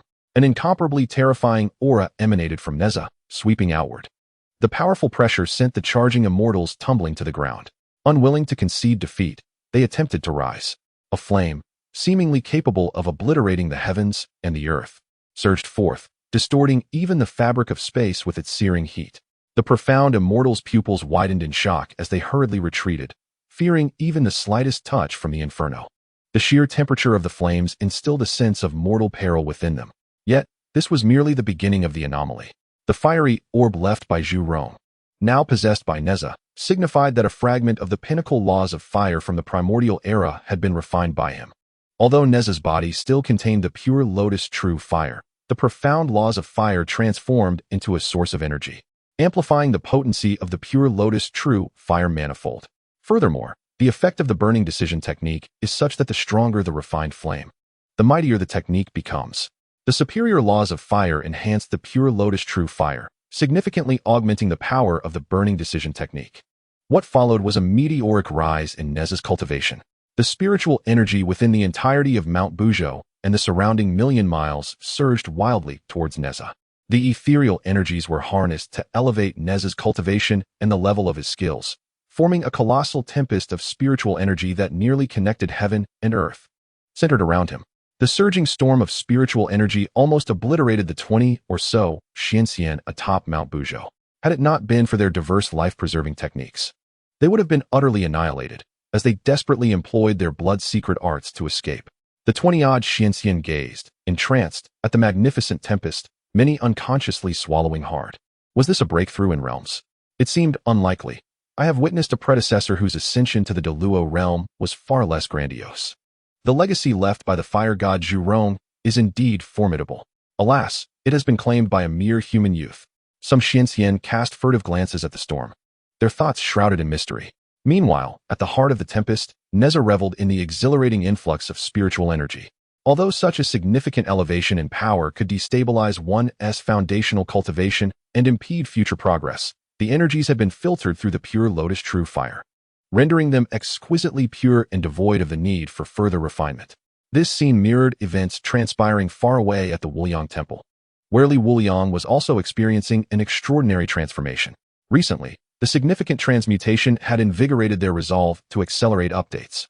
In this period following the bestowal of the primordial sacred body upon Yang Jian, the Wuliang temple flourished in every aspect. Daily, alongside numerous devotees offering incense, many patrons worshipping at home continued to contribute incense value to Wuliang. The steady influx of incense value allowed both Wuliang and Yang Jian to diligently pursue their training. One day, as Wuliang meditated with closed eyes, he found within himself not only the burning decision technique, but also the reversal of Chaos 8 styles, enhanced further by the primordial sacred body and the heavenly eye. The spiritual energy he required surpassed that of ordinary individuals by thousands, if not tens of thousands of times. This brought him a bittersweet joy. He felt immensely powerful. Yet, the advancement in his cultivation realm was agonizingly slow. Suddenly, an overwhelming inferno erupted uncontrollably from within Wuliang. The internal world of the temple seemed to undergo a cataclysm. The once serene and harmonious environment was now turbulent, with countless strands of celestial energy rushing toward Wuliang's form. The celestial energy within this world was virtually boundless. Yet it could not keep pace with Wuliang's voracious absorption. Outside the temple, for thousands of miles around, the spiritual energy in the atmosphere was instantaneously depleted. Wuliang, as if seizing it by force, vacated all surrounding spiritual energy in an instant. In that moment, innumerable beings were left astonished. Hey, where has my spiritual energy gone? Who the hell has siphoned it all away? I was on the verge of a breakthrough. One creature, poised to ascend to the golden immortal realm, coughed up a mouthful of blood. After preparing for millennia, this moment of breakthrough was irrevocably lost. In an instant, the spiritual energy within the vast expanse was entirely depleted. This was the result of a sage extracting the essence of heaven and earth for personal gain. Continuous exclamations echoed throughout the primordial realm as Wuliang abruptly drained a significant area of its spiritual energy, causing the surrounding spiritual forces to surge chaotically towards the void. In an instant, the spiritual equilibrium of the primordial world was thrown into disarray, resulting in countless beings suffering inexplicable calamities. Among them were reclusive, powerful entities who also felt the repercussions. No matter how they attempted to decipher the celestial mechanisms, they found their insights obscured. Any forceful attempts at divination would result in inexplicable retaliations from the heavenly order. These formidable beings could only relent, grumbling in their hearts about the unknown sage responsible for this turmoil. Outside the Wuliang temple, numerous worshippers were offering incense. Suddenly, they felt a gentle breeze caress their bodies, bringing them immense comfort. When the breeze subsided, the devotees experienced an unparalleled sense of lightness and relaxation, prompting them to kneel in gratitude. Thank you, Wuliang Immortal, for your benevolence. Wuliang Immortal, you are truly magnificent. In truth, this sensation arose from the influx of spiritual energy converging upon them, which, after a brief period of cleansing, naturally alleviated their ailments, leaving them feeling rejuvenated. These worshippers mistakenly believed it to be a special reward bestowed upon them by the Wuliang immortal, a divine intervention to enhance their well-being. Following this event, the number of mortals coming to offer incense at the Wuliang temple grew exponentially. Fueled by the enthusiastic endorsements of those who had experienced the phenomenon, many were willing to traverse great distances, hoping to receive blessings from the Wuliang immortal. Meanwhile, Yang Jian, who was cultivating within the temple, suddenly opened his eyes, the vertical pupil on his forehead slightly parting. Observing the torrent of spiritual energy rushing in, he realized it was a consequence of his master's cultivation. He couldn't help but feel a sense of admiration. Truly, his master was remarkable. Even mere cultivation could incite such extraordinary occurrences. If he could attain such mastery, rescuing his mother would be no concern. He promptly intensified his training. Unbeknownst to Li Wuliang, the magnitude of his impact on the primordial realm was immense. At that moment, he was internally praising Nezha. Wow, the burning decision has evolved to such a degree. Nezha is truly impressive. He understood that this transformation was undoubtedly a result of Nezha's adventures, as being his disciple meant that all of Nezha's achievements were shared with him. A smile crept upon Li Wuliang's face as he recalled the spirited child with the dark circles under his eyes. Indeed, remaining in seclusion was futile. One must venture forth to experience the world. As for himself, given the dangers of the primordial realm, he would refrain from such adventures. After all, his disciples' exploits were akin to his own. With his cultivation soaring, Li Wuliang ascended from the true immortal realm to the early stages of the golden immortal realm before finally pausing. He exhaled a breath of turbid energy, feeling powerful forces coursing through his body, with half of his blood transformed into a golden hue, signifying the initial success of his primal sacred body. Relishing this unprecedented strength, Li Wuliang reclined against his resplendent cloud throne, surrendering to a sense of contentment. It is what it is. Today's cultivation was quite arduous. I'm utterly exhausted. At the fracture center of the Buzhou mountain, Nezha finally absorbed a substantial amount of spiritual energy into his body. His cultivation skyrocketed, and he has now reached the early stage of the golden immortal realm. From the celestial realm, he leaped directly to the golden immortal, a mere 3-year-old human child. Yet in the early stage of the golden immortal, in the primal chaos, no one would believe such a tale. With a single hand gesture, flames erupted and entered his body. The terrifying heat vanished instantaneously, as if nothing had transpired. Zhou, I shall remember your words. In the future, should the witch clan encounter trouble, I will lend my assistance. Content and ready to depart, Nezha suddenly found himself encircled by over 20 beings of the Xian immortal realm. Their gazes varied, some filled with greed, others indifferent, revealing their true intentions unreservedly. They sensed no trace of magical power emanating from Nezha, evidently. Everything that had occurred was instigated by the fire pearl left by Zhou. Little one, where is the fire pearl Zhou bestowed upon you? Produce it, and I shall ensure your remains are intact. Fear not, little one. I shall take you as my disciple and guarantee your safety. Come with me. Don't utter such nonsense. Who here wouldn't wish to devour him? Stop pretending to be a good Samaritan. As the 20 or so Xian immortals drew nearer, Nezha feigned a terrified expression while secretly mocking them. The fire pearl left by Zhou, he had been told to deliver it to a formidable being. Who among you is the strongest? I shall directly hand over the fire pearl to him. Upon hearing these words, the Xian immortals halted in their tracks. Oh, you. Some Xian immortals acted swiftly. The moment Nezha's words fell, one plunged his weapon into the body of a nearby Xian immortal. Thus, the battle among the 20 or so Xian immortals reignited, fiercer than before, as the victor would claim the fire pearl left by Zhou. They had already witnessed the terrifying power of the pearl. In an instant, these Xian immortals struck ruthlessly, each blow lethal. Nezha reclined among them, as if watching a performance, occasionally offering critiques. That one do, lift the blade a bit higher. You're not bad. Your swordplay is quite impressive, even more so than the monkey show at Chintang Pass. After a fierce struggle, the Xian immortal wielding the sword stood drenched in blood, uncertain whether it was his own or that of others. With slightly unsteady steps, he staggered toward Nezha, extending his hand. Hand over the fire pearl. Faced with this Xian immortal demanding the fire pearl, Nezha offered no response, instead bursting into laughter, rolling on the ground in amusement. The celestial being, upon witnessing Nezha's joyful expression, was reminded of the child's demeanor during their previous skirmish, merely a spectator, prompting a cruel smile to form upon his lips. Killing you to seize the fire pearl would yield the same result. Before he could make a move, an overwhelming force erupted from within Nezha. The atmosphere was electrifying. The sword in the celestial's grasp slipped from his fingers and clattered to the ground, his his bloodied visage reflecting sheer astonishment. Golden Immortal. This was his final utterance in the primordial realm. In that moment, Nezha flashed a grin, baring his teeth, and then, with the Chinkoan circle, he shattered the celestial's body along with his true essence into oblivion. Nezha detected a profound scent of human blood emanating from them. The pitiful celestial had presumed that emerging victorious would grant him a treasure, unaware that they were merely a source of joy for Nezha. With joy's conclusion, death was inevitable. Clutching the Chinkoan circle, Nezha's silhouette, accompanied by the mystic heavenly silk, gradually faded into the backdrop of Wuzhou Mountain, leaving only his faint voice lingering. I am but a little demon, carefree and unrestrained. I slay without a blink and devour without a trace of salt. A mouthful of 7 or 8. My belly at the brink of bursting. In the latrine, pondering the absence of paper. Legend has it that during the primordial era, the 3 great races, dragons, phoenixes, and Qilins, emerged at the dawn of creation.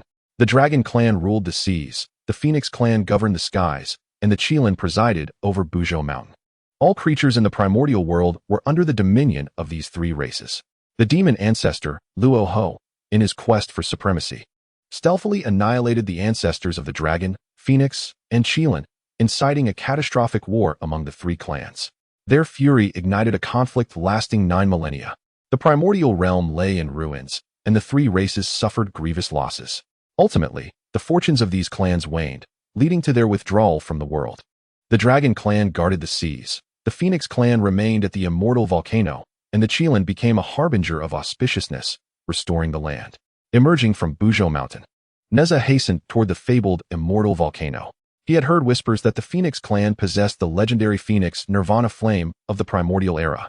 His journey to the immortal volcano was fueled by the desire to acquire this flame, hoping to utilize it to enhance his skills and elevate his cultivation. Yet, an inexplicable sense of urgency lingered in Nezha's heart, as if a monumental event was on the horizon, compelling him to rapidly advance his abilities. Following his course, Nezha arrived before a vast ocean. Oh, the immortal volcano is indeed situated within the sea. The birds truly had a knack for selecting their locales. Nezha, feeling vexed, spat in irritation, the prolonged flight aggravating his temper. Days passed, and on the horizon, a small black emerged. As he approached, the shape of a mountain gradually came into view. Nezha inhaled deeply, his countenance aflame with anger. That is the immortal volcano. I shall smash it. How elusive it was. At that moment, a melodious and ethereal voice suddenly graced Nezha's ears. Why did you smash my home? Nezha turned around to find a petite girl, seemingly of similar age, adorned in a striking red outfit, her charm and delicacy captivating. Tilting her head, she circled Nezha and inquired, Who are you? Do you reside in the immortal fire mountain? With innocent, wide eyes blinking, the girl responded, I am Tong Tong, and I live in the mountain. Why did you smash my home? Nezha retorted with disdain. That place is where the great birds dwell. How could it possibly be your home? You little liar. Upon hearing Nezha's accusation, tears began to well in Tong Tong's eyes. I am not a little liar. I am Tong Tong. Nezha, feeling a twinge of annoyance, thought to himself, what a troublesome child. She is a crybaby. All right, Tong Tong. If you claim this is your home, can you lead me to the Phoenix Nirvana flame? Tong Tong nodded eagerly. Yes. The Phoenix Nirvana flame is in that mountain. I'll take you there. As she spoke, Tong Tong grasped Nezha's hand and soared towards the immortal fire mountain. Nezha harbored doubts. Yet he thought, a crybaby is nothing to fear, and allowed her to lead him. The 2 children flew to the edge of the volcano. Peering down, they beheld the molten lava surging like a tumultuous sea. The terrifying heat caused ripples to distort the air around them. Standing there for but a moment, Nezha felt his spiritual power falter, and illusions began to dance before his eyes. He glanced at the little girl beside him. This fire is toxic.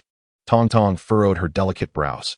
No, you simply need to jump down and come back up to obtain the Phoenix Nirvana flame. Nezha's eyes widened in disbelief. What? You want me to jump in? You truly are a little liar. Tong Tong, alarmed at his accusation, retorted, I am not a liar. This is how it works in my home. Just jump down and come back up, and you'll find the flames. Nezha regarded her with skepticism, his expression one of doubt. Tong Tong, now indignant, thought, how ungrateful. I am trying to help him, and he doesn't trust me. With a huff, she turned her head away, refusing to look at Nezha. Nezha, smirking, began to remove his spiritual treasures and garments. Hey, Tong Tong, don't turn your head. I'm going to jump now. Keep an eye on my things. If they're gone when I return, you will owe me. With that, he dove head first into the molten lava. Hearing the commotion behind her, Tong Tong turned, sitting at the edge of the volcano, resting her chin on her hands, swaying slightly as she awaited Nezha's return. Before long, a massive shadow loomed over the immortal fire mountain. A phoenix, measuring dozens of feet in size, soared overhead. Its vibrant plumage radiated a dazzling array of colors. Once a leader among the 3 clans of the primordial world, the divine beast exuded an extraordinary aura of dominance. Tong Tong sensed a young girl at the volcano's mouth, and in a flash of resplendent light, she transformed into an unparalleled beauty, captivating the essence of the primordial realm. The close-fitting crimson attire accentuated her flawless figure, rendering her irresistibly alluring. Tong Tong, your mother has searched for you for quite some time. How did you end up here? Upon speaking, Huang noticed the magical artifacts and garments discarded by Nezha nearby. Her gaze sharpened. Tong Tong, you have brought an outsider here. Tong Tong hesitated to meet her mother's gaze, for clan rules forbade them from venturing beyond the immortal mountain before reaching maturity. Yet, her curiosity about the outside world compelled her to sneak away, leading to her unexpected encounter with Nezha. Hearing that Nezha sought the Phoenix clan's sacred phoenix Nirvana flame, she had brought him to leap into the volcano. In their lineage, upon reaching adulthood, one would dive into this volcano to acquire the fire's essence. Upon hearing this, a trace of helplessness crossed her mother's exquisite visage. Tong Tong, our Phoenix clan can leap into the volcano because we are innate divine beasts, possessing formidable physical strength that allows us to withstand the searing heat and toxic nature of the immortal magma. That young boy you mentioned, should he jump in, he would undoubtedly perish. Chapter 24. Obtaining the Phoenix Nirvana flame, Nezha's bare flight. Tong Tong, alarmed by her mother's words, urgently grasped her mother's garment. Mother, you must hurry and save him. A flicker of disdain crossed Huang's eyes. Inwardly, she pondered which reckless clan in the primordial world dared to send someone to the immortal volcano, masquerading as a child to deceive her daughter. Surrounding the immortal volcano, whether in the skies or the seas, were the Phoenix clan's prohibitions. Even a common Deluo would be instantly obliterated here, their true essence lost. This villain had duped her daughter, using her to traverse these prohibitions and reach the volcano's mouth. Little did they realize, her daughter was but vaguely informed about the Phoenix Nirvana flame. Should this rogue heed her words and leap into the magma, it would be a fitting fate. With a slight smile, Huang addressed her daughter. Tong Tong, your mother has urgent matters to attend to and cannot save him. Perhaps this young boy possesses remarkable abilities and has managed to survive. Hearing her mother's words, Tong Tong believed wholeheartedly, nodding vigorously. You are right, mother. I shall wait for him to emerge. I think his name is Xiao Yi. I must wait for Xiao Yi. As she spoke, Tong Tong crouched at the volcano's edge, her innocent eyes fixed intently on the swirling magma below. Upon hearing her daughter refer to the boy as Xiao Yi, Huang's lips twitched slightly. Xiao Yi, indeed, was a villain. A flash of radiance illuminated the sky, revealing the figure of the phoenix amidst the clouds above the immortal volcano, quietly observing the distressed Tong Tong below. She intended to coax her back inside after a while. At the moment when Nezha plunged into the molten lava, regret washed over him. Damn it, that weeping child, Tong Tong, was indeed a deceiver. She had assured him that the lava here was harmless. Was this truly harmless? The moment he inhaled the fiery essence, Nezha felt dizzy and disoriented. His celestial prowess felt utterly impotent. He could not even circulate his spiritual energy. He was solely relying on his physical strength to persevere. Had it not been for the protective layer formed by the pure lotus true fire enveloping his body, he would have likely succumbed to unconsciousness by now. Deceiver! How dare you deceive me? Nezha seethed with anger, realizing he had gone too far. Now, without the ability to harness spiritual energy, he found himself ensnared within the molten flow. The pure lotus true fire struggled against the relentless lava, consuming his energy with each passing moment. His internal reserves of spiritual energy were dwindling, and once they were exhausted, the true fire would falter, leaving him vulnerable. Moreover, the sensation of dizziness intensified, and he felt himself on the brink of collapse. As he pondered how to escape, Nezha lost consciousness. The flickering of the pure lotus true fire ceased as it ran out of energy, ultimately dissipating. In an instant, the molten lava engulfed Nezha, his form gradually sinking into its depths. However, at the very moment when he was entirely unprotected and the lava's power began to invade his body, a radiant orb of fire at his heart surged forth with a divine brilliance. Though faint, it emanated an aura of supreme authority that halted the flow of the surrounding lava. Subsequently, a stream of black-red molten fire began to flow from the lava, slowly entering Nezha's body, navigating through his meridians as if guided by an unseen force. Countless streams of black-red molten fire emerged from various points within the lava, seemingly obeying a command, and flowed into Neza's being. Tong Tong, let us return indoors. This young boy shall not emerge for a while, the phoenix gently urged her daughter, only to discover that when she turned, Tong Tong's face was streaked with tears. Woo, mother, did I cause harm to the young master? She sobbed. Upon witnessing her daughter's sorrow, the phoenix felt her own fury boiling within her, threatening to erupt. She bent down to embrace her daughter, softly patting her back and reassuring her that the boy could not possibly be harmed by Tong Tong. Is it true? Is it really true? Tong Tong trembled, her shoulders shaking as she wept. Just as the phoenix intended to comfort her child further, a violent tremor resonated from within the immortal volcano. The mother and daughter glanced downward, witnessing a massive bubble of lava surge forth, only to burst. Soon after, more and more bubbles erupted from the molten depths, resembling boiling water. This was an unprecedented occurrence for the ancient, immortal volcano, which had remained unchanged for countless millennia. With a grave expression, Huang gazed intently at the molten lava below, poised to descend and investigate. Suddenly, a bubble erupted from the molten mass, accompanied by the audacious voice of a young boy. Ha! Young master has emerged. The bubble burst in midair, leaving Huang momentarily dazed. She had anticipated a formidable enemy.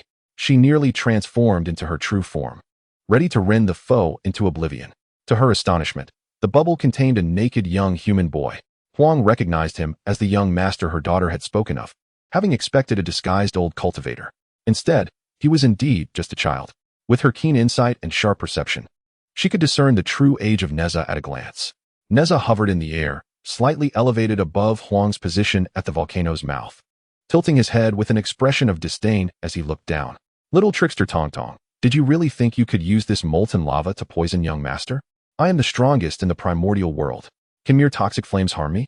As he spoke, dark red flames swirled around him, flaunting his acquisition of the Phoenix Nirvana fire. Tong Tong's lovely face betrayed a hint of discomfort as she hesitated to meet Nezha's gaze. I did not lie. I just didn't understand. Young master is shy and doesn't wear clothes. Nezha initially intended to mock Tong Tong further, but upon hearing her second statement, the swirling dark flames abruptly faltered. His head turned mechanically, slowly gazing down with disbelief, his mouth agape in astonishment. He, the strongest in the primordial world, truly had no clothes on. With a whoosh, a gust of wind rushed by as Nezha swiftly flew to where he had left his treasures and garments. As he hastily dressed, he declared, Little trickster, if you dare speak of today's events, young master will not spare you. Tong Tong hid behind Huang, quietly observing Nezha without uttering a word. Huang's heart was filled with shock. This young human boy had indeed obtained the Phoenix Nirvana fire, a power that only their Phoenix clan could awaken. The immortal fire of molten lava severed the connection to the world's spiritual energy. How could a mere postnatal human body withstand the heat and toxins of the immortal fire? Since the creation of the world by Pangu, only the Phoenix clan had been able to endure the immortal fire and awaken the Phoenix Nirvana fire. There had never been an exception. Gradually regaining her composure, Huang overheard Nezha threatening her daughter and remarked nonchalantly, Oh, and what would happen if you spoke of this? Chapter 25, The Phoenix's Shock. Nezha returns home at the moment of Nezha's embarrassing nakedness. Wuliang felt the internal flames evolve once more, as black-red flames manifested within his meridians. Each flicker of the black and crimson flames exuded a profound essence of life, as if each flame represented an independent entity. In fact, Wuliang believed he could hear the piercing cry of a phoenix emanating from these flames. This fire, known in ancient legends as the Phoenix Nirvana flame, embodied the very characteristics described in the tales, mirroring them perfectly. Wuliang was certain that this was indeed the fabled flame. He found it utterly astonishing. How recently had Nezha acquired the legacy of Zhou? The fiery orb in his chest had yet to be fully refined. And now he had procured the Phoenix Nirvana flame. Moreover, wasn't this flame exclusive to the immortal volcano of the Phoenix clan? Had Nezha ventured into the heart of the Phoenix territory? Truly, he was a remarkable disciple. Great teachers produce exceptional students. Yet, a wave of concern washed over Wuliang. Had this young man stolen the flames of the Phoenix clan? Would he face the wrath of the Phoenixes? Then he recalled that Nezha, as a wielder of great fortune and a harbinger of calamity during the Fengshen era, was under the protection of the heavenly laws. Surely, he would be safe. Setting aside his worries, he slumped onto the vibrant, cloud-like throne. His disciple was exerting himself so diligently. As a mentor, he could not be overly burdensome. What would become of other master-disciple pairs in the wilderness? The competition was intense. Today would be another day of leisure. Nezha heard a woman beside Tong Tong inquire what would happen if he spoke out. Anger flared within him, a perfect opportunity to deflect his own awkwardness. Donning a fierce countenance, he turned boldly. Of course, I will strike you. Then, Nezha beheld a resplendent, multicolored phoenix radiating divine light. He had never before experienced the overwhelming pressure of a top-tier practitioner in the wilderness. In that moment, he understood that the might of such a powerful being far surpassed his own, merely through sheer presence. The phoenix revealed her true form for but an instant before reverting to her human guise, her eyes filled with astonishment. This young human boy, who referred to himself as this little master, was unruly and unrefined. She had intended to reveal her true form to intimidate him, showcasing the authority of the Phoenix clan as leaders of the skies in the wilderness. With her quasi-saint cultivation, she believed Nezha would surely be left awestruck and fall to the ground in shock. Yet, he remained unperturbed, gazing at her with mere curiosity. Suddenly, the Phoenix was struck by a desire to test Nezha. A black and crimson flame in the shape of a phoenix materialized in her hand, soaring gracefully. Unleash your flames, she commanded. Nezha, puzzled by the woman's intent, realized she sought a contest. With a sense of defiance, he released his own flames, extending his right hand. A dark crimson flame lotus began to twirl gently in Nezha's palm. The moment the flame lotus appeared, the black and crimson phoenix emitted a piercing cry, soaring towards the flame lotus with the dignity of the Phoenix clan. However, the moment the black-red phoenix made contact with the flame lotus, it was as if a subject had encountered their sovereign, instantly succumbing to defeat. A reluctant wail escaped from the sharp beak of the black-red phoenix, only to be devoured by the flame lotus. The phoenix's pupils constricted sharply. The fire wielded by this young human boy was, astonishingly, far more fearsome than her own phoenix nirvana flame. How could this be? It is known that she had awakened the phoenix nirvana flame billions of years ago, and through countless years of nurturing, it could scorch mountains and boil seas in her grasp. Yet now, she found herself bested by a mere 3-year-old human child. While it could be argued that her flames were indeed more powerful, the fact remained that in an equal setting, her flames had been utterly vanquished. This indicated that the quality of the flames in the hands of this young human child far surpassed her own. Moreover, she had just realized that this little human boy was actually at the golden immortal realm. A 3-year-old human, yet at the golden immortal realm.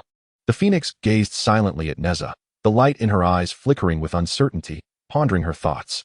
Nezha, with a smug grin, cast a disdainful glance at the woman who had provoked him.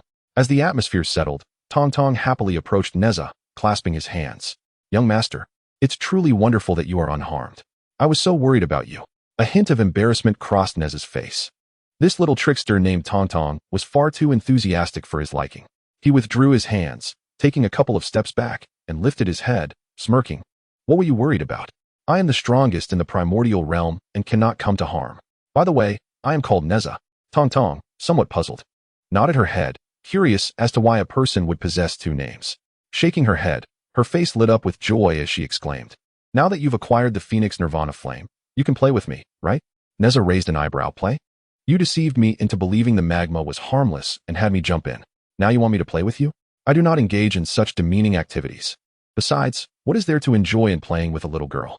With the assistance of her mother, Tong Tong thoroughly explained everything to Nezha. Subsequently, at the terrifying mouth of the immortal volcano, 2 young children, 1 male and 1 female, joyfully played in the volcanic mud, their laughter echoing amidst the surroundings. Tong Tong and Nezha were having a splendid time. Due to the nature of the magic orb, Nezha had grown up without playmates. After joining the infinite immortal temple, the visitors were predominantly adults, who treated him with utmost reverence, rendering his experience rather dull. On the other hand, Tong Tong, being of the Phoenix clan, a primordial divine beast, was favored by the heavens, giving her a starting point far superior to that of the myriad beings within the primordial realm. However, procreation remained a significant challenge for their kind. Countless eons have passed, yet perhaps not even a single little phoenix could be conceived. Thus, Tong Tong has no peers among her age group, having lived perpetually in the realm of the immortal volcano. From a young age, she has experienced profound solitude. The bond between this singular girl and her phoenix blossomed into a few joyous days of unrestrained play, marking the only moments of childhood bliss they shared. As the days passed, Nezha expressed his need to bid farewell to Tong Tong. He had been away for some time and felt compelled to return and check on his family. At the mouth of the immortal volcano, Tong Tong's tears soaked her garments. Nezha, will you truly not stay with me? Nezha dared not glance back at Tong Tong, fearing he might succumb to the tears of this weeping child. If, by chance, the volcanic ash stung his eyes, he might shed a few tears himself, thus tarnishing his masculine dignity. Tong Tong, I must return to see my parents and my master. Henceforth, on this day each year, I shall come to the immortal volcano to play with you. Tong Tong's tears flowed uncontrollably. She could not bear to part with the only companion she had known throughout her life. In a moment of resolve, Tong Tong produced a vibrant feather and handed it to Nezha. When you arrive, present this feather, and you shall not fear the restrictions. The phoenix, observing her daughter bestow her own colorful feather to Nezha, felt a slight tremor at the corner of her eye. Nezha, the legendary flames of the primordial chaos are largely lost to time. Should I uncover any news, I shall inform you. Nezha turned his back and nodded gently. I shall take my leave. With that, the wind and fire wheels appeared beneath his feet, transforming into a streak of light as he departed towards the direction of Chintang Pass. Recently, the code has been severely altered, fueling our motivation to update more swiftly. Please take a moment to exit reading mode. Thank you. Chapter 26. The man who will destroy the Shang dynasty has arrived, Your Highness. Allow this old minister to express his sentiments on your behalf. You must not leave Chaoga City to pay homage to the immortals. The rules of the sages are immutable. At this moment, the Grand Minister Wenzhong of the Shang dynasty knelt on one knee, earnestly persuading a young noble before him. The young man exuded an extraordinary demeanor, accompanied by an air of imperial authority in his every word and action. Zhou's face bore a resolute expression, clearly unconvinced by Wenzhong's counsel. On that day during the morning court, he had been beside his father, Emperor, and had listened to the Grand Minister recount tales of how the boundless immortals transcended the ordinary, wielding incredible powers to aid humanity. He longed to pay them a visit. As a prince of the human race, the future emperor of humanity, he aspired to serve the interests of all human beings. Yet, the human race is now on the decline. The myriad beings of the primordial chaos regard humanity as the lowest. Were it not for the diligence of the ancient sages, the 3 sovereigns and 5 emperors, the plight of humanity would be even more dire. Zhou could not comprehend why the sages imposed a rule forbidding the emperor of humanity from cultivating, rendering the emperors after the 3 sovereigns and 5 emperors mere mortals, with lifespans barely reaching a century. Moreover, humanity widely practiced the golden elixir path passed down by Laozi, yet their progress in cultivation was painfully slow, with the pinnacle achievable only at the golden immortal realm. Zhou was indignant. He rejected the sages, he rejected the immortals. Humanity ought not to be this way. From a young age, he sought out various immortals, imploring them to take him as their disciple. Yet, the immutable rules of the sages could not be defied. Even if an immortal dared to teach him the ways of cultivation, he felt no trace of spiritual energy, and each endeavor ended in failure. Among them was the grand teacher, Wenzhong, who sighed deeply. The prince was nurtured under his guidance. How could he be unaware of the prince's aspirations? It was after Wenzhong extolled the extraordinary nature of the boundless immortals that the prince yearned to seek a master and acquire the art of immortality. Since childhood, the prince had aspired to be a sovereign as great as the 3 sovereigns and 5 emperors. Wenzhong recalled a time when he had questioned his own master, the Holy Mother of Golden Spirit, regarding the sage's decree that prohibited emperors from cultivating. The Holy Mother merely shook her head. This is a decision made by all sages, save for my master, the celestial teacher. The will of heaven is vast. We must not speak too freely. With such words from his own master, Wenzhong understood. The prince was destined to be the future emperor and, as such, was fated not to cultivate. Your Highness, the situation at the border is dire, and the old ministers are eager to lead the troops into battle. However, when they return, they will personally escort you. The prince shook his head gently, his gaze resolute. It matters not. My father has sent someone to present offerings and incense, and I shall accompany him. On that day, a procession of approximately 1,000 people departed from the city of Chaoga under the cover of night. Among them were officials sent by Emperor Yi to deliver tributes to Li Wuliang. After several days of arduous travel, they finally arrived at the foot of the Mount of the Boundless Immortal. Even from a distance, a long line of common folk had formed. An official, peering ahead, respectfully addressed the prince from within the carriage. Your Highness, there are numerous citizens queued up ahead. Shall I drive them away? A youthful voice from within the carriage replied. No, the people are lining up, and I must join them to demonstrate my sincerity. Your Highness, even if we wait until tomorrow, we may never reach the mountain. However, the occupant of the carriage paid no heed and stepped out. Upon witnessing the throngs of citizens stretching across the mountainside, the prince's jaw dropped in astonishment. He had not anticipated such a multitude of devotees for the boundless immortal. Regaining his composure, the prince strode toward the end of the line. with the accompanying officials and guards following suit. After a day and night of queuing, the prince finally reached the summit. The officials marveled at the increasing number of worshippers drawn to the boundless immortal. In such a short span, the influx of devotees had swelled tremendously. The prince felt a deep connection. The scale of this gathering rivaled that of their dynasty's grand sacrificial ceremonies. Perhaps it was the boundless immortal's benevolence towards the people that earned their unwavering trust. Even the temple was built upon a modest and unremarkable mountain, likely to facilitate access for the common folk. The prince pondered how renowned immortals typically erected their temples in majestic mountains, making it a considerable effort for ordinary citizens to ascend. The immortal of boundless wonders is indeed exceptional. The officials concurred with the prince, nodding in agreement. Subsequently, Zhou beheld a celestial temple that surpassed even the grandeur of the royal palace in his city of Chaoga. Although the palace was immense and meticulously adorned, it paled in comparison to the exquisite magnificence of the boundless temple, merely in terms of architectural style and elegance. The boundless temple eclipsed the royal palace by a considerable margin. Witnessing such a magnificent edifice, Zhou was profoundly astounded. He had visited numerous celestial beings and various sacred sites, yet he had never encountered a temple as extraordinary as the boundless temple. It truly captivated his senses.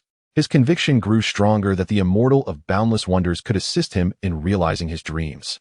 Zhou became increasingly devout. The officials, aware of the prince's sentiments, recalled their previous visits when they accompanied him to learn from the immortal. With a soft sigh, the official remarked, "Prince, shall we enter?" As he spoke, a remarkably handsome young man, exuding an air of distinction and grace, emerged from the temple's entrance. Zhou noted the man's profound aura, which starkly contrasted with the mundane surroundings, rendering him out of place.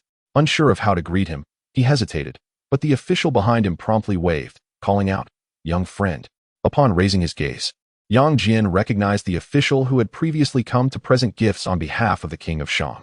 With a slight smile, he replied, "My lord, I did not expect to see you again after more than half a year." The official was momentarily taken aback. Yang Jian had indeed grown taller and stronger in that time, yet his appearance remained unchanged. Previously, the official had regarded Yang Jian as a paragon among men, but now, he perceived him as something beyond mere excellence, imbued with a faint, sacred aura. In that fleeting moment, he resembled a youthful sage.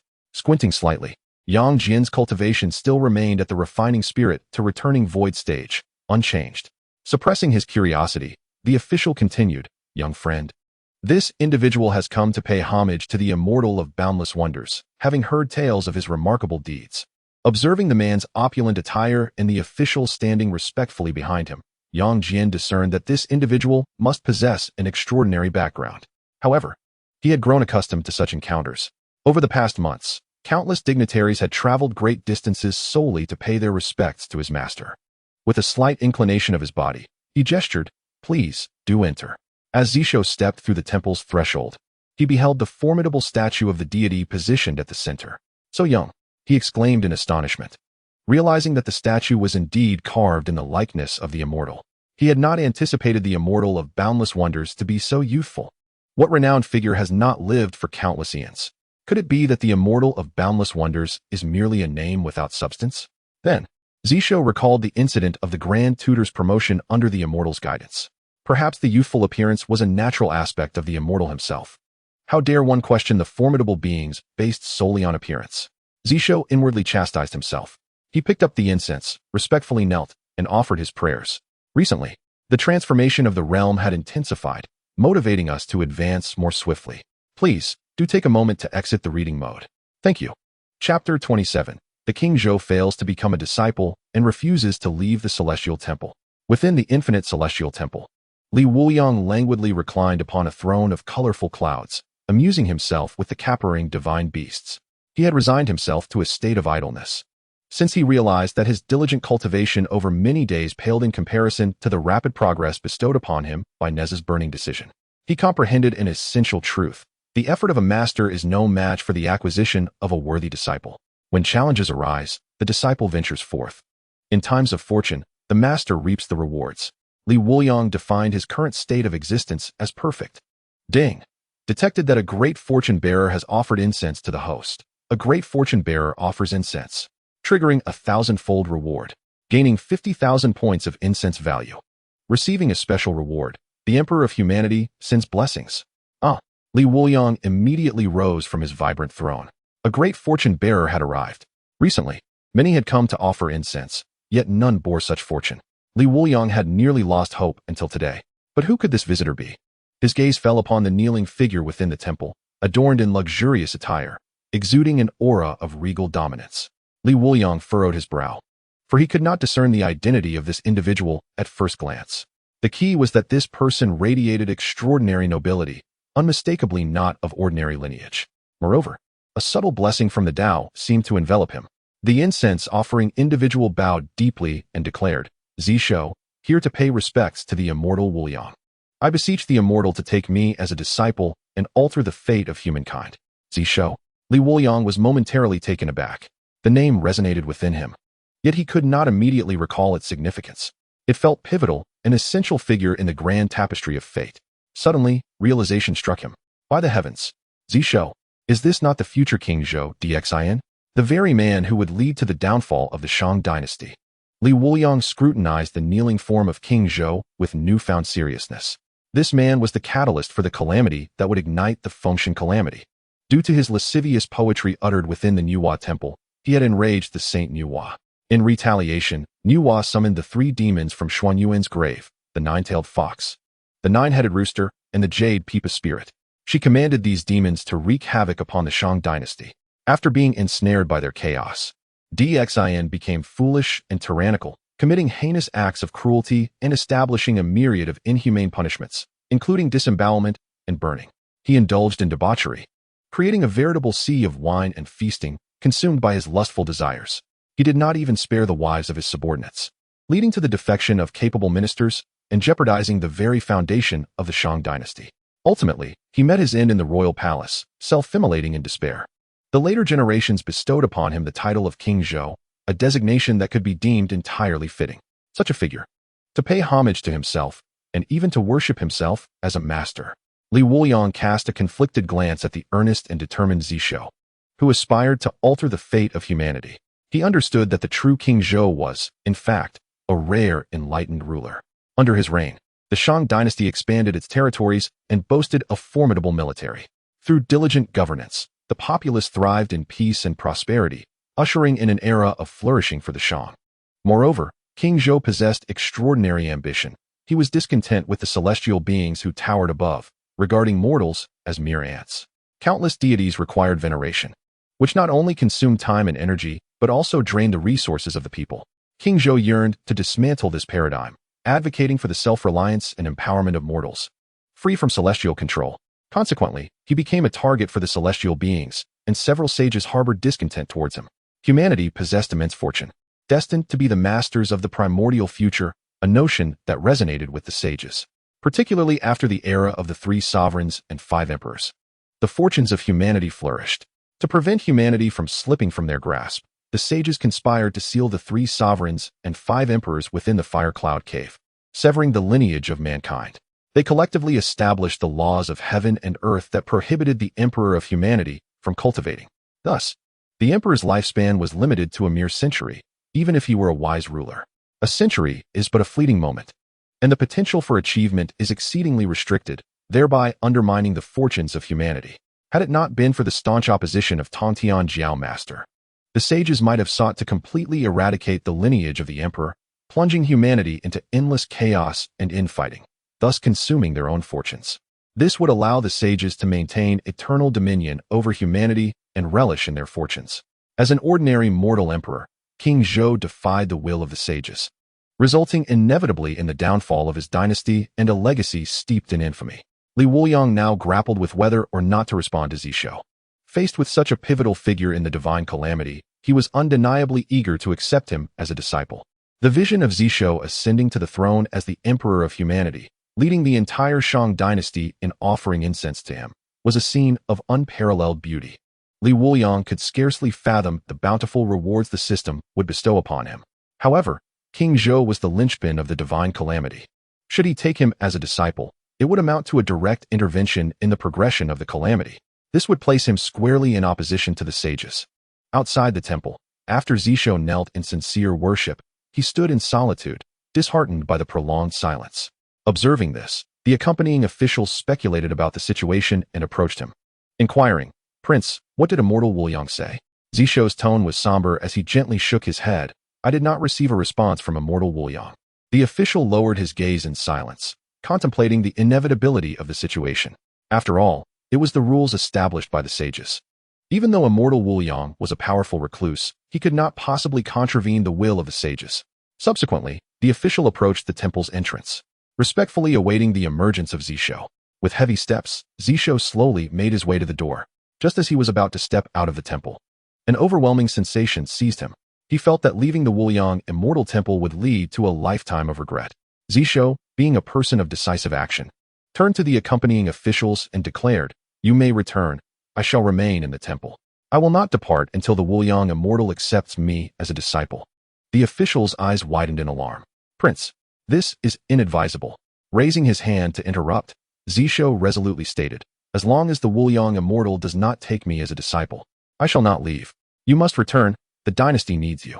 Seeing the unwavering determination in the prince's demeanor, the officials realized their pleas would be futile.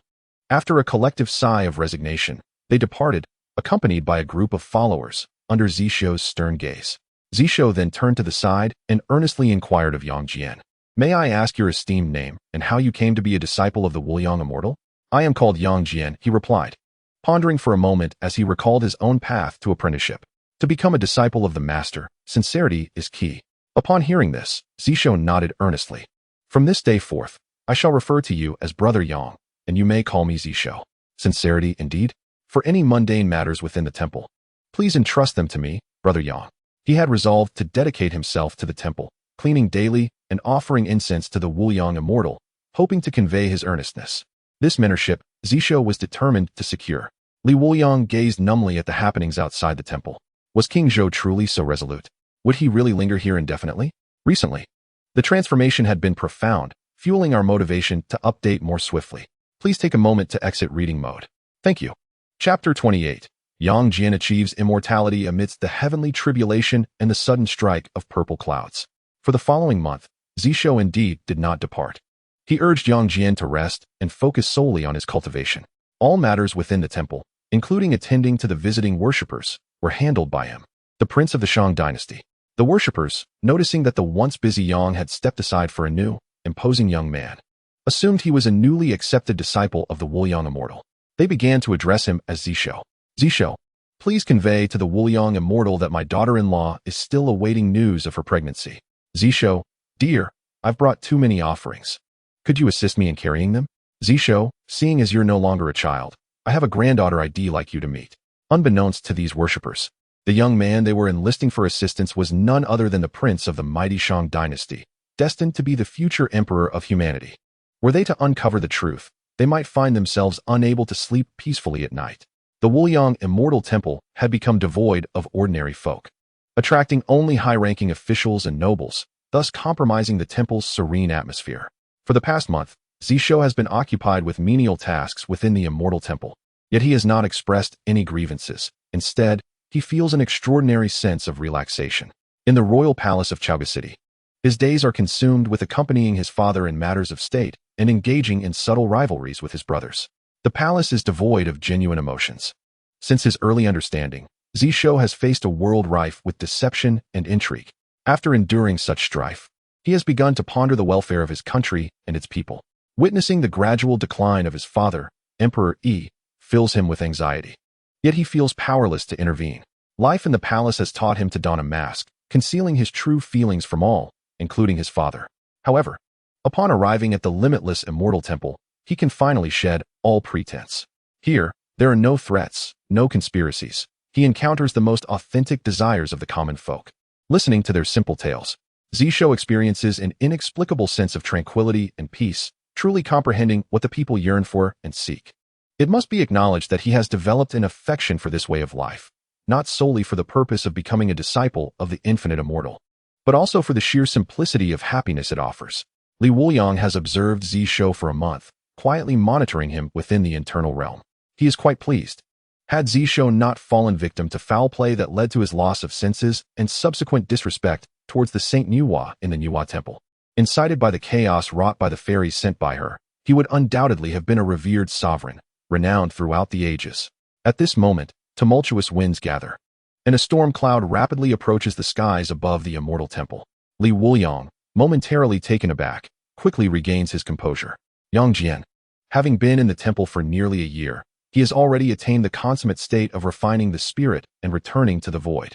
However, due to the instability of his previous foundation, he chose to re-establish his cultivation to avoid affecting his future practice. Now, the time has come for him to transcend and become an immortal. Wuliang swiftly sends a message. Yang Jian, hasten to the internal realm to undergo your tribulation. I shall protect you. Zhou, you too shall enter and witness.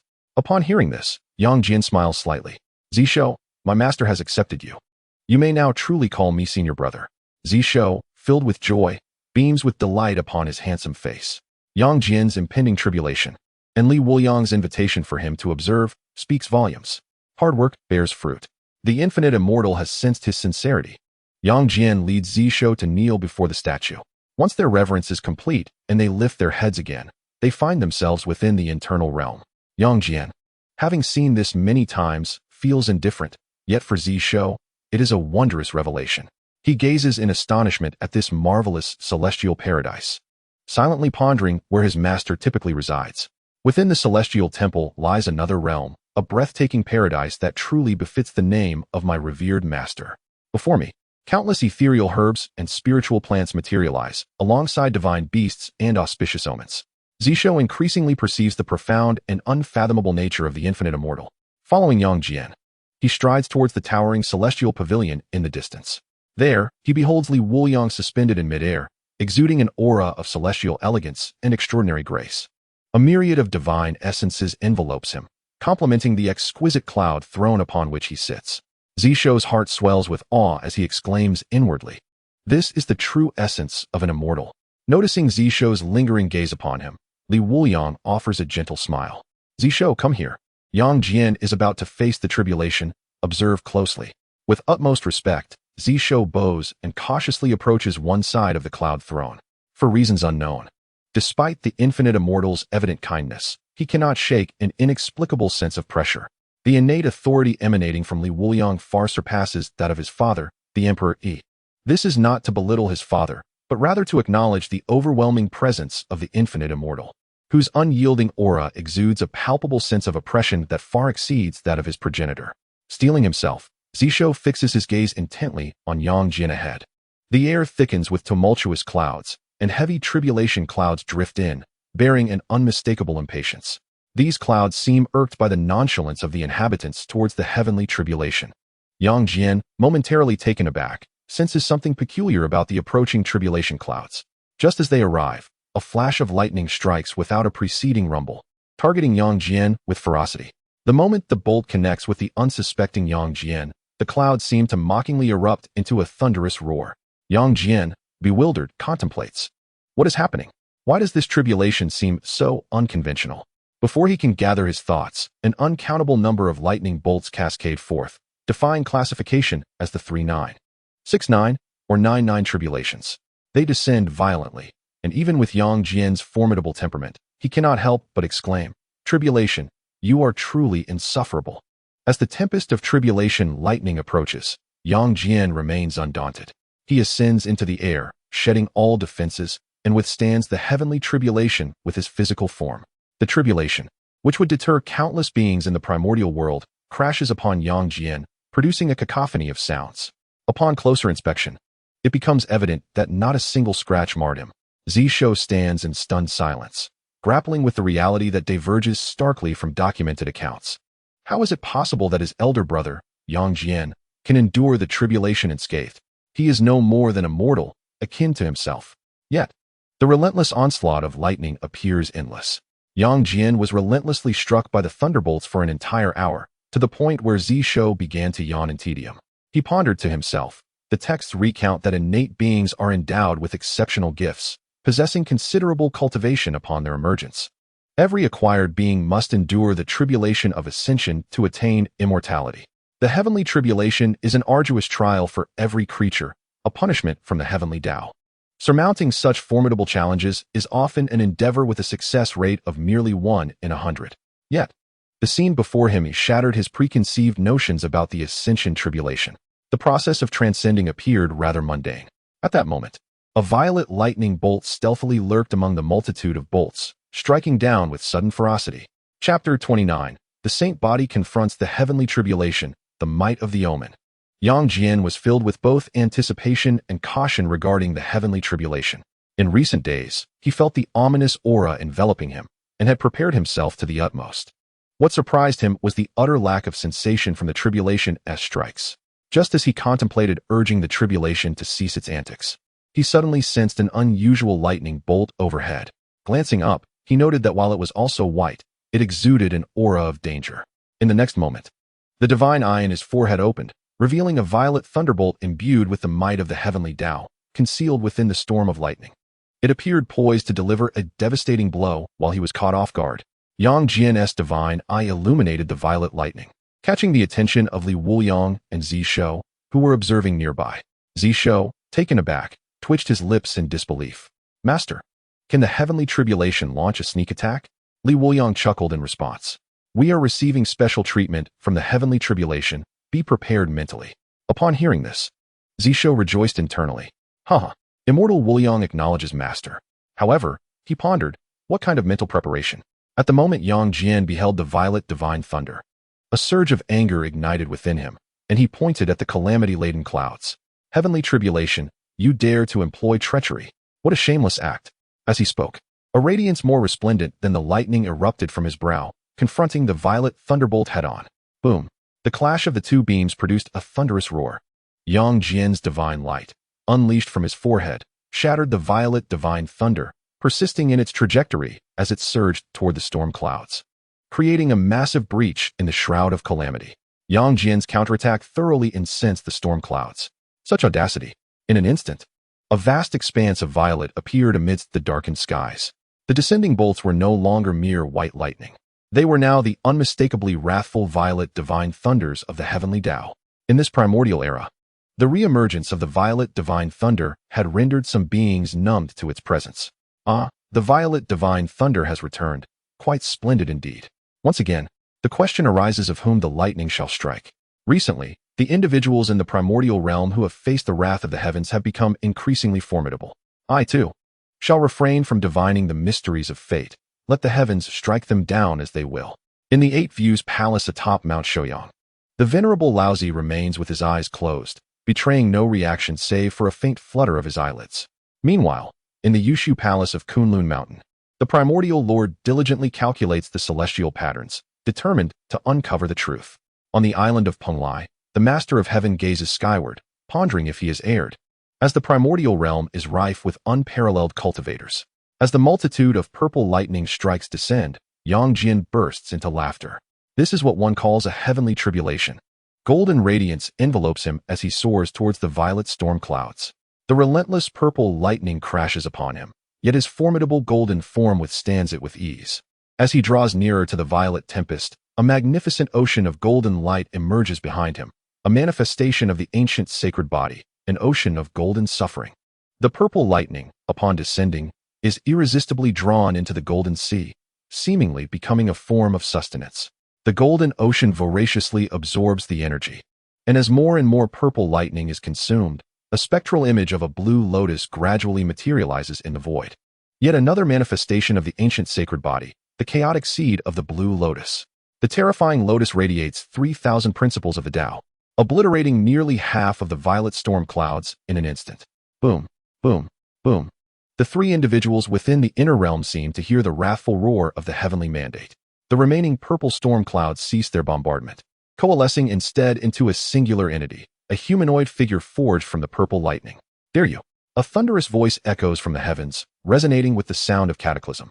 The spectral figure of purple lightning clenches its fists, gathering the might of the heavenly decree, and hurls itself towards Yang Jian. His expression turns grave as he perceives the life and death peril posed by this strike. The authority of the heavens bears down upon his ancient sacred body, causing fissures to appear upon his golden exterior. Streams of crimson-tinged golden blood seep through the cracks, igniting painful memories of the day celestial soldiers came to abduct his mother and slaughter his kin. In that moment, he was powerless, helpless, and lacking the strength to alter fate. Now, as he strives for immortality, the heavenly tribulation not only ambushes him, but also imposes formidable obstacles.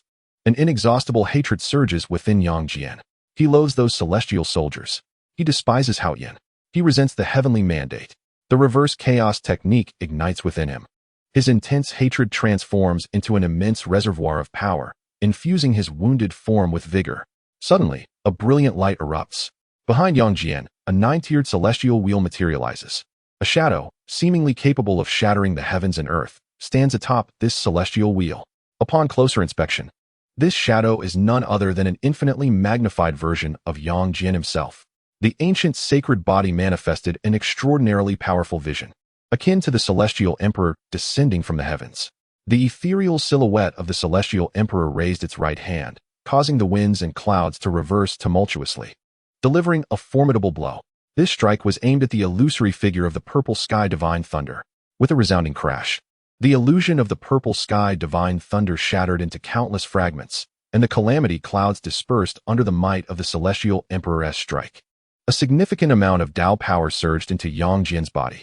He emitted a cold snort, seated high in the sky, absorbing the residual energy of the heavenly tribulation. Below, Zhou gazed up at Yang Jian with rapt attention, utterly astonished. His senior brother was simply extraordinary. Not only did he withstand the heavenly tribulation with his physical form, but he also exhibited numerous special manifestations. Moreover, he could cleave through the heavenly tribulation. The final purple lightning bolts seemed to be the legendary purple sky divine thunder, which only existed in the tales of the primordial era.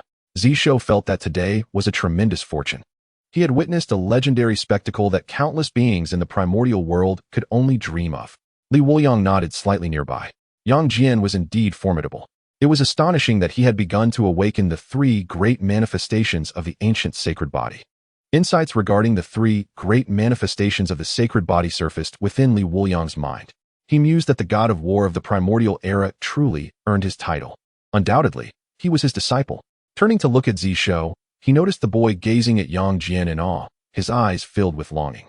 Wuliang cleared his throat. Ahem. Zhou immediately returned to his senses and respectfully bowed to Wuliang. Congratulations, master. Brother Yang's combat prowess is extraordinary. He has bravely faced the heavenly tribulation. To be able to study under master is truly a great fortune in this life. Wuliang cast a surprised glance at Zhou. He had expected the prince of the Shang dynasty to be proud and arrogant, yet here he was, so perceptive and articulate. He was far more mature than that mischievous child, Nezha. Quite refreshing. Wuliang chuckled lightly. No need for such formalities. Zhou, having witnessed Yang Jian's might against the heavenly tribulation, do you still dare to take me as your master? Zhou, confused, looked at Wuliang with doubt. As your master, I only impart methods that defy the heavens and actions that contravene the natural order. The path of the Emperor of Humanity inherently violates the regulations of the sages. Your ascension to immortality will undoubtedly be fraught with peril. Have you considered that? Zhou's gaze was resolute, devoid of any fear. He believed that under Master's guidance, even the heavenly tribulation would be trivial. Wuliang's eyes sparkled with delight. Refreshing. He then prepared to bestow upon Zhou the special reward previously given by the system. The blessing of the Emperor of Humanity. Recently, the conversion had intensified, motivating us to update more swiftly. Please take a moment to exit reading mode. Thank you. Chapter 30. The Distortion of the Heavenly Tao, a shocking transformation in the Fire Cloud Cave. The blessing of the Emperor of Humanity is a system that seeks out the traces left by past emperors, granting blessings to the recipient. It enhances the recipient's cultivation, physical form, and divine consciousness. Most crucially, the blessing of the Emperor of Humanity also includes a unique cultivation method, the Emperor of Humanity Scripture, the most suitable cultivation technique for the human emperor. The Blessed One will open the meridians required for the cultivation of the Human Emperor Sutra. This precisely breaks the rules established by the saints. For Zhou's current situation, it aligns perfectly. Wuliang extended his finger and gently touched Zhou's brow, softly uttering, "The Human Emperor bestows blessings." Zhou was greatly perplexed. Who was bestowing blessings? Just as he pondered, Wuliang withdrew his finger from Zhou's brow. Suddenly, a rift appeared in the sky above the internal realm of the celestial temple. A colossal surge of imperial energy coalesced into a golden dragon of imperial path, spiraling within the breach. The golden dragon of the imperial path seemed eager to descend, yet was thwarted by an unseen force. Roar! The golden dragon of the imperial path roared in fury, its claws tearing fiercely. Regardless of how hard the golden dragon of the imperial path struggled, it appeared incapable of breaking through that intangible barrier.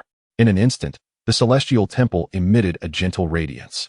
The light reached the heavens in the blink of an eye, softly touching the front of the golden dragon of the imperial path. Clang! A shattering sound resonated throughout the primordial chaos. At that moment, countless beings within the primordial realm felt a fragment of the heavenly Tao being torn away. The heavenly Tao sustained damage. Who possesses the power to injure the heavenly Tao? Who dares to take action? What? A piece of the heavenly Tao has been torn away. Which saint is dissatisfied with the heavenly Tao to the extent of daring to act? Is this a declaration of war by the saints against Daozu Hongjun?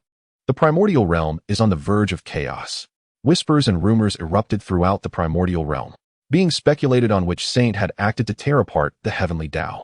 At the Bajiang Palace of Shouyang Mountain, Taiji Laozu ceased his millennium-long meditative posture, rising in astonishment. A voice, frail yet ethereal, reverberated. Who? At the Yushu Palace of Kunlun Mountain, the usually serene face of Yuanshi Tianzuan displayed a flicker of panic. Was it Taiji or Tongtian?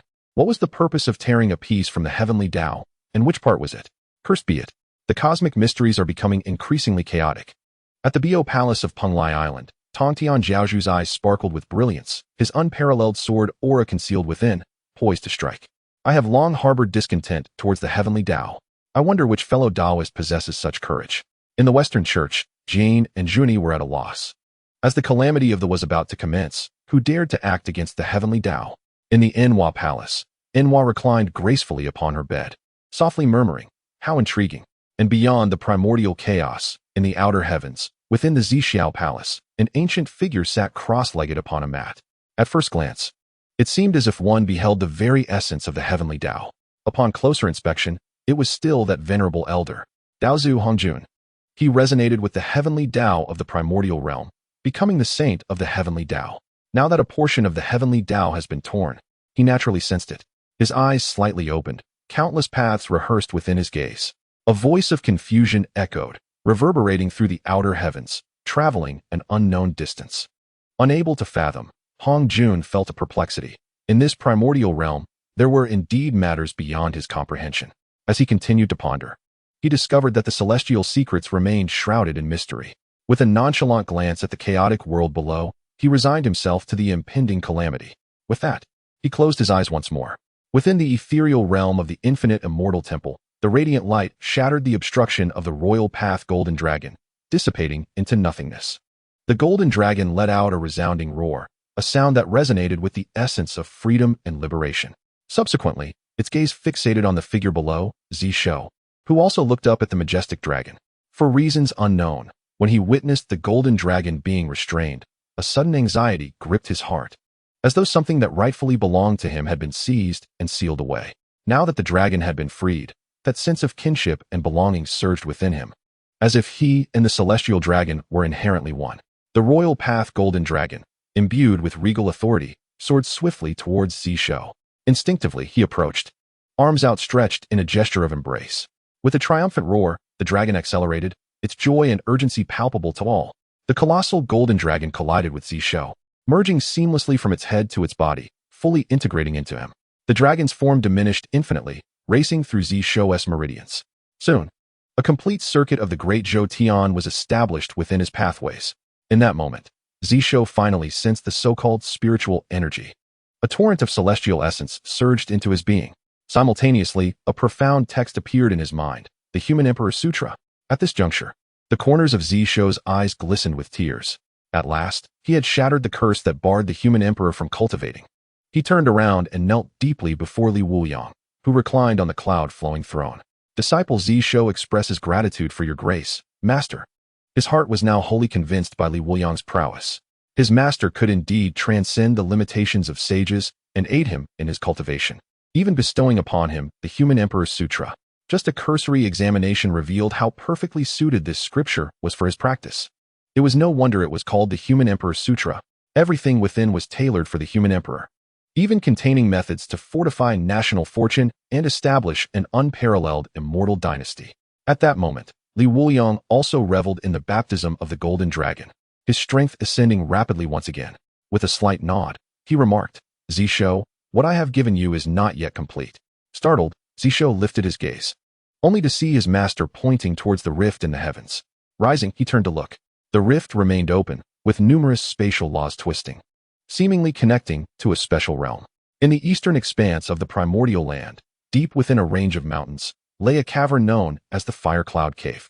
The endless power of prohibition has sealed this place into a desolate realm. The ancient sages of humanity, the 3 sovereigns and 5 emperors, are imprisoned here. Suddenly, a rift appears above the Fire Cloud Cave, releasing a torrent of imperial energy. The 3 sovereigns, Fuxi, Shinon, and Suiren, and the 5 emperors, Huangdi, Zhuangxiu, Diko Yao, and Shun, instantly converge at the opening, and a conversation ensues. Which scoundrel among the saints has established a spatial passage here? Whoever it is, let him perish. One exclaims. Those rascals are all worthless. I suggest we shatter this passage and teach that scoundrel a lesson. Another adds. Hold your horses. In the past, Tontian and Nuwa refrained from intervening, a voice cautions. This appears to be a conduit for transporting objects, not individuals. At that moment, the spatial passage stabilizes, confirming its function. Fuxi addresses the opening. Esteemed one, what is your intention in creating this spatial passage? His voice, resonant and full of vitality, echoes through the vast expanse of the celestial temple. Hearing this, Zhou, the prince of the Great Shang dynasty, is momentarily taken aback. Who is there? He replies respectfully to the opening.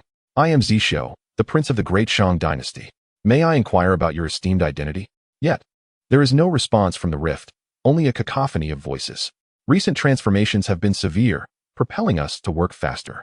Please, kindly exit reading mode. Thank you. Chapter 31. The saints bestow gifts, and the heavenly tribulation ceases to arrive within the Fire Cloud Cave. The voices from the spatial passage ignite excitement among the 3 sovereigns and 5 emperors. Could it be the prince of the current dynasty? They ponder. Imprisoned by the combined might of the saints, their greatest concern is the plight of humanity in the present wilderness. They hastily transmit their inquiries. How fares humanity now? What of your father? Where is the current human emperor? Young one, how did you manage to open the spatial passage to Fire Cloud Cave? Have you submitted to the saints? Zhou, bewildered by the multitude of questions, realizes that he is addressing a group rather than an individual. He responds truthfully to each inquiry. Once he recounts the state of humanity, a series of suppressed gasps of anger arise from the other side. Finally, one exclaims in fury. If Suiren ever emerges from this cave and confronts those saints, let there be a massacre. Another declares, Huangdi shall accompany you. And yet another proclaims, I, Emperor Yao, shall avenge humanity. At this revelation, Zhou is astounded. He realizes he stands before the legendary 3 sovereigns and 5 emperors. His hands tremble with excitement as he eagerly asks, May I inquire, is it truly the revered sages of Fire Cloud Cave before me? Upon receiving their confirmation, Zhou immediately bows to the opening. Zhou pays homage to the revered sages. In the heart of the Fire Cloud Cave, the assembled saints found solace. Among them, a question arose. How could the divine law established by the saints prevent the human emperor from cultivating? With Zhou destined to be the future human emperor, how could he reignite the path of cultivation and open spatial channels? Upon hearing Zhou extol the virtues of his master, the boundless immortal, the saints of Fire Cloud Cave realized that assistance had come from a being named Wuliang. They expressed their gratitude to the boundless immortal for his immense contribution to the human race. Li Wuliang smiled faintly, deeply moved. This was the monumental effort of the 3 sovereigns and 5 emperors for the rise of humanity, yet they remained confined within the Fire Cloud Cave. There is no need for such reverence, esteemed sages. Wuliang is also of the human race and must contribute his share, he declared. The saints were astonished. How could the boundless immortal also be human, a fact they had never heard before? Fuxi, without further inquiry, spoke slowly. Zhou, you claim to have just acquired the immortal arts today, yet your realm is too low. Allow me to assist you. With those words, an unparalleled power of the human emperor surged forth from the breach, a radiant golden light piercing into Zhou's being. Within him, a golden dragon joyfully roared, and a torrent of cultivation energy coursed through the human emperor's meridians.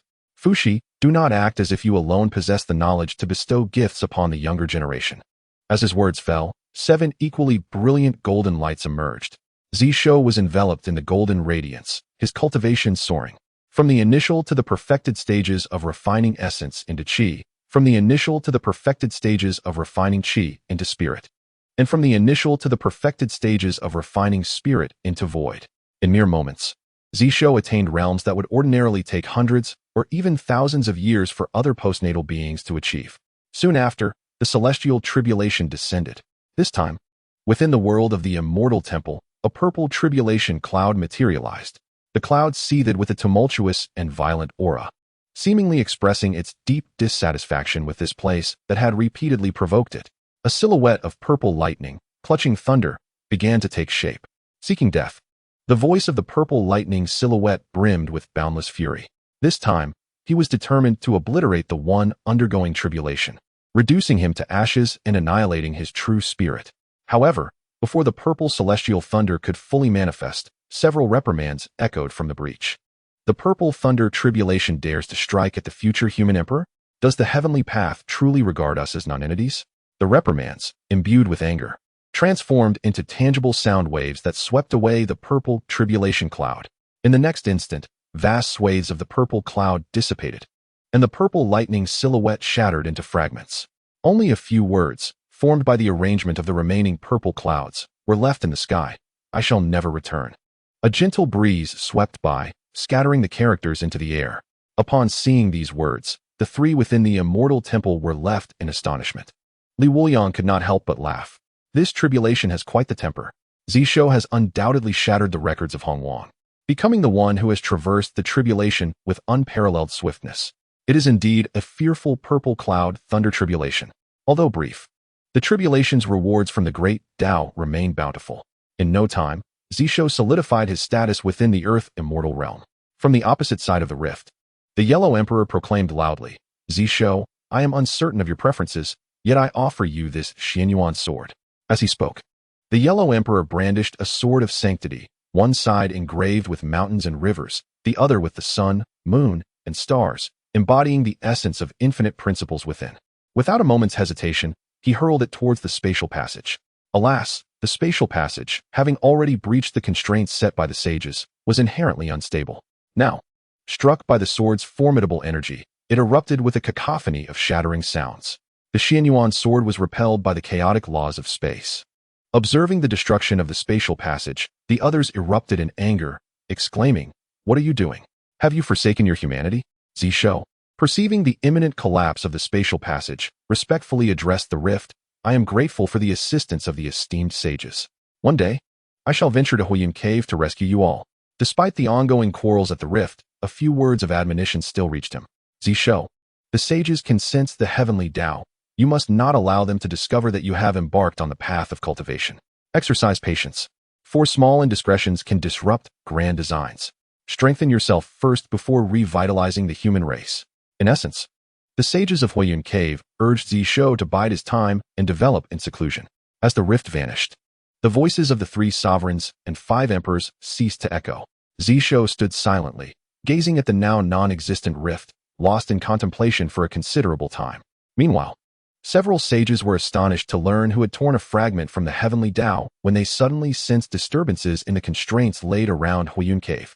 Immediately, their auras surged, and their figures vanished in an instant. Taiji Laozu was the first sage to arrive outside Wuliang Cave, with an expression of serene indifference. His thoughts remained inscrutable. Soon after, Yuan Shi Tianzun appeared, his demeanor radiating an air of menace. Elder brother, he acknowledged with a slight nod while gazing into the distance. Jie Yin and Zhuan Ti hurriedly approached, their anxiety palpable. They feared that any unforeseen event at Wuliang Cave might allow the sages of the human race to escape, which would undoubtedly throw their plans for the Fengshen calamity into disarray. The schemes of these two might very well come to naught. The 2 saints from the Western sect greeted them with respect. We pay our respects to our 2 elder brothers. What upheaval has occurred in Wuliang Cave? Why did the constraints we established suddenly fluctuate? Yuan Shi Tianzun raised his head, casting a glance at the 2 saints. I do not know. The 3 of them turned their gaze toward Taiji Laozu.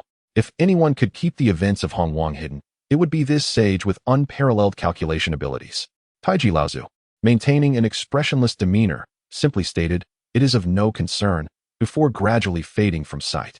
Observing his elder brother depart, Yuan Shi Tianzun followed suit. Zhuan Ti spat in the direction they departed, proclaiming, Once my Buddha's teachings flourish, let us see how you 2 will maintain your heirs. With a sigh, Jane followed. and the two saints journeyed westward. Recently, the transformation has intensified, motivating us to update more swiftly. Kindly take a moment to exit reading mode. Thank you. Chapter 32. The Saints Experience Card. Yang Jian's ferocious confrontation with the three-headed flood dragon. Yang Jian and Zhou successfully weathered the tribulation. They returned to the statue in the temple, respectfully lighting incense and kneeling in reverence. Ding! The host has taken a great fortune bearer as a disciple, earning a tenfold incense value reward. Congratulations, the host has acquired 500,000 incense value. The great fortune bearer disciple offers incense, triggering a 1,000-fold reward. Gained 100,000 incense value. A great fortune bearer offers incense, receiving a special reward, Saints Experience Card. Wuliang, upon seeing the system notification, couldn't contain his joy and laughed heartily. Taking Zhou as his disciple meant another wave of incense value influx. Moreover, due to Wuliang's influence, the destinies of Yang Jian and Zhou had shifted, enhancing their cultivation.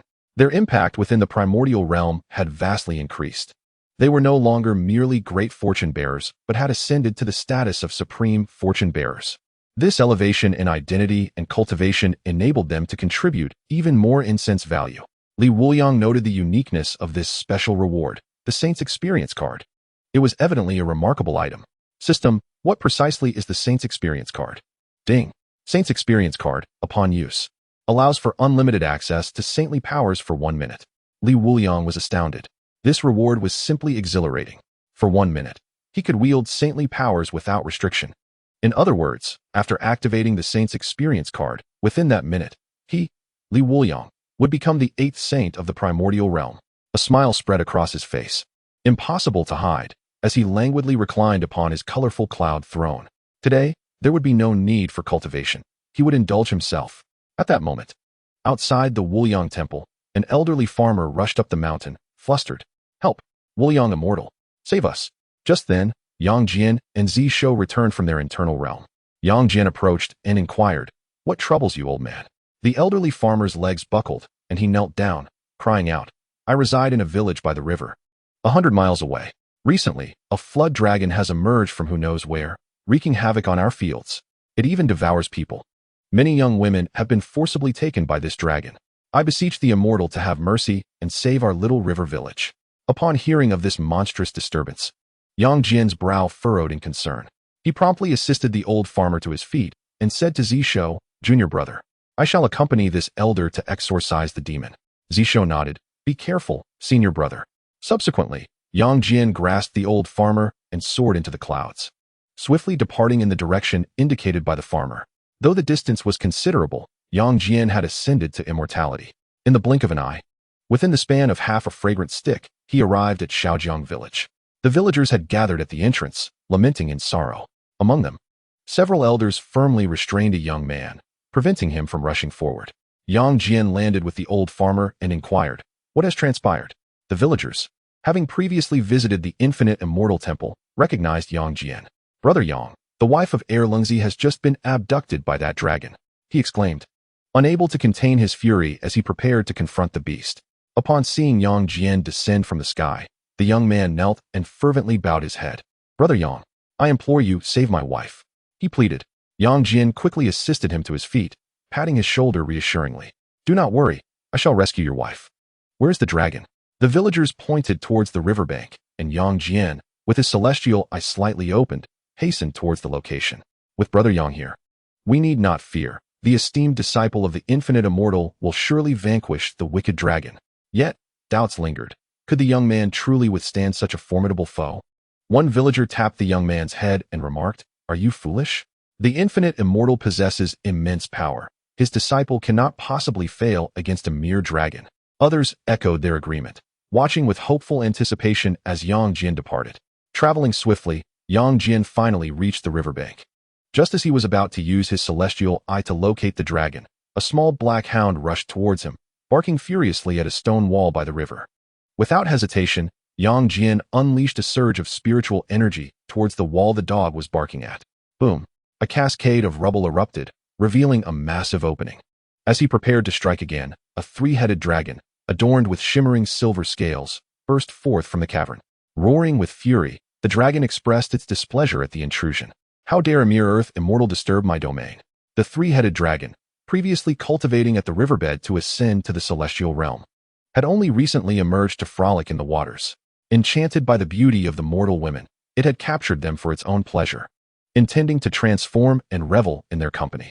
Little did it expect to be confronted by a human cultivator, and merely an earth immortal at that. Yang Jian coldly regarded the three-headed dragon, declaring, "Today, I shall eradicate evil and uphold justice." A radiant golden light enveloped him as he instantly appeared before the dragon, raising his fist for a devastating strike. The three-headed dragon laughed mockingly. "Huh, foolish cultivator, I am a descendant of the ancient divine beasts, born with unparalleled strength.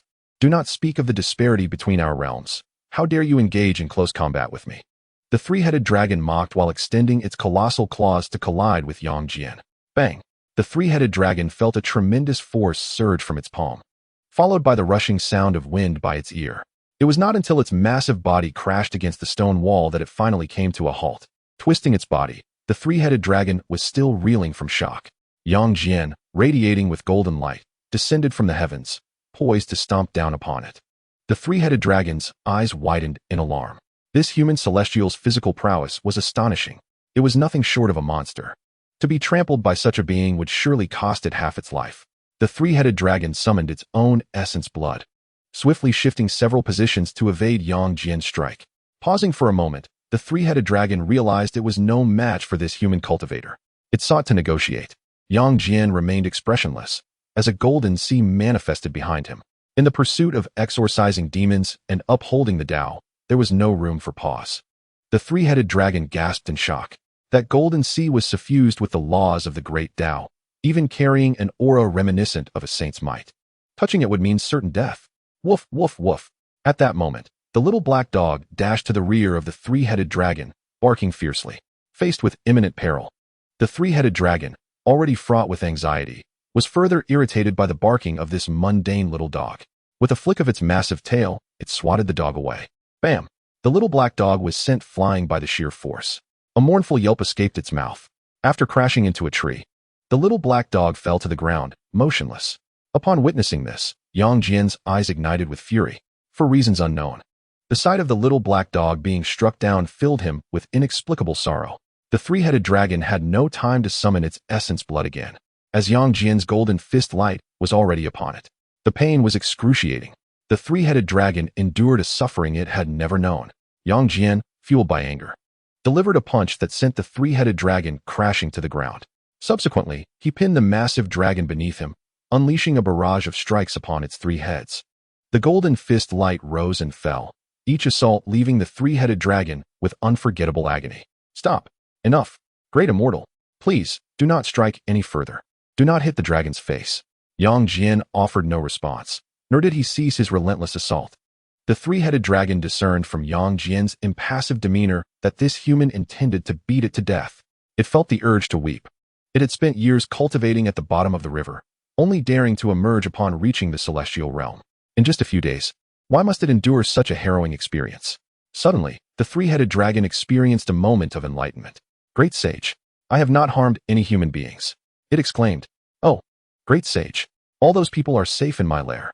Upon hearing this, Yang Jian ceased his offensive and rose to his feet, firmly grasping the dragon by its vulnerable neck. The three-headed dragon, feeling the pain, wisely reduced its size, allowing Yang Jian to hold it without causing excessive discomfort. It realized that escape was futile before this formidable human. To avoid being beaten to death, it had no choice but to comply. As Yang Jian entered the lair, he indeed found numerous humans within. After a brief inquiry, he discovered they were villagers from Shaojiang. The three-headed dragon had captured them, but had not harmed a single soul. However, it had been leering at the abducted women with evident ill intent. Hearing this, Yang Jian tightened his grip slightly. The three-headed dragon rolled its eyes, nearly succumbing to unconsciousness. After rescuing the villagers, Yang Jian approached a small black dog nearby. Gently touching it, he found it still had a faint breath. A villager gasped, "Ah, it's this little black dog. It's a wild dog from the mountains. It barked frantically when the vile dragon appeared. But we didn't understand its warning to flee." Yang Jian's brow furrowed as he unleashed a flurry of punches upon the three-headed dragon. While striking, he declared, "You have destroyed farmland, forcibly taken common folk, sought to harm village maidens, and injured this innocent pup. You deserve death." The three-headed dragon was taken aback. It acknowledged the validity of these accusations, but deemed them not particularly severe. How can I deserve death? It protested. I can make amends. With that, it received a punch from Yang Jian. I can restore the farmland. Another 2 punches followed. I can return these villagers and apologize. Yet more blows rained down. The 3-headed dragon wept, feeling that this human was intent on ending its life. In desperation, it declared, I can still save this dog. Yang Jian withdrew his fists and stood silently, his gaze fixed on the weeping dragon. Tears streamed from the dragon's eyes. The primordial world was so cruel. Had it known, it would have remained hidden at the bottom of the river. It opened its mouth, expelling a pearl infused with demonic and dragon energy. The 3-headed dragon winced at the thought of parting with it. This is my dragon pearl. If this little dog consumes it, it could evolve. Upon hearing this, Yang Jian swiftly seized the pearl and placed it in the dying dog's mouth. It could either evolve or perish immediately. Noticing Yang Jian's sudden turn of attention, the 3-headed dragon fell silent. That pearl was the culmination of its lifelong cultivation. The ability of this dog to digest is indeed a matter of uncertainty. Observing the demeanor of this human, the 3-headed dragon is aware. Should this little black dog perish, it would undoubtedly exact vengeance upon this human. Yang Jian cradled the little black dog, casting a gaze imbued with authority. Immediately, the 3-headed dragon prostrated itself on the ground, awaiting the villagers to gather before soaring towards Shaojiang village. Yang Jian returned in triumph, and the villagers erupted in jubilant cheers. Erlang, filled with elation, embraced his wife. After restoring all the farmland, the 3-headed dragon accompanied Yang Jian to the stone wall. With a tone of indifference, he declared, though you have not committed grave sins, I cannot permit you to roam freely, lest you become a source of future malevolence. Upon hearing this, the 3-headed dragon realized it was to be slain. It curled into a ball on the spot and hastily said, I have witnessed the great immortal in battle, exuding majesty, yet I lack a suitable weapon. My clan possesses the divine ability to transform into a treasured 3-pronged double-edged blade, with my essence remaining within as a spirit of the weapon. I beseech the great immortal to show mercy, sparing my true spirit, so that I may become a weapon and accompany you in your conquests. As it spoke, the 3-headed dragon released a drop of its essence, seeking to recognize Yang Jian as its master. Yang Jian furrowed his brow slightly and gently touched the drop of essence. Instantly, he experienced a remarkable connection with the 3-headed dragon before him. In that moment, he became its master, with its fate resting solely in his hands. He also understood that the 3-headed dragon had not deceived him, and that for its clan, transforming into a weapon was an irreversible fate.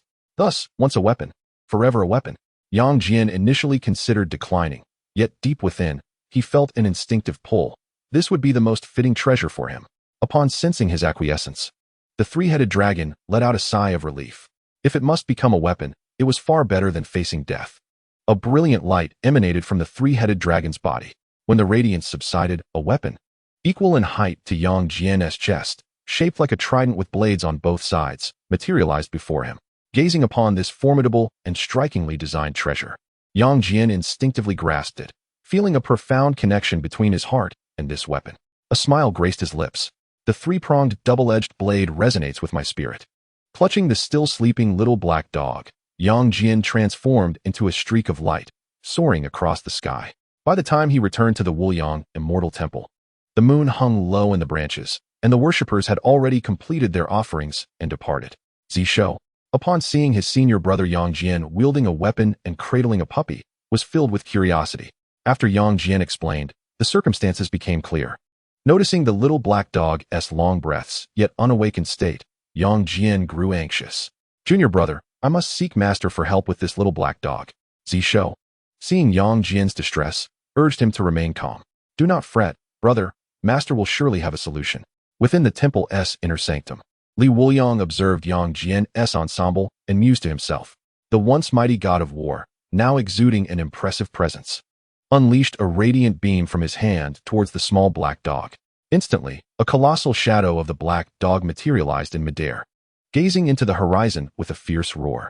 With a subtle smile, Wuliang remarked, Yang Jian, fret not, it is merely evolving. It shall awaken in due time.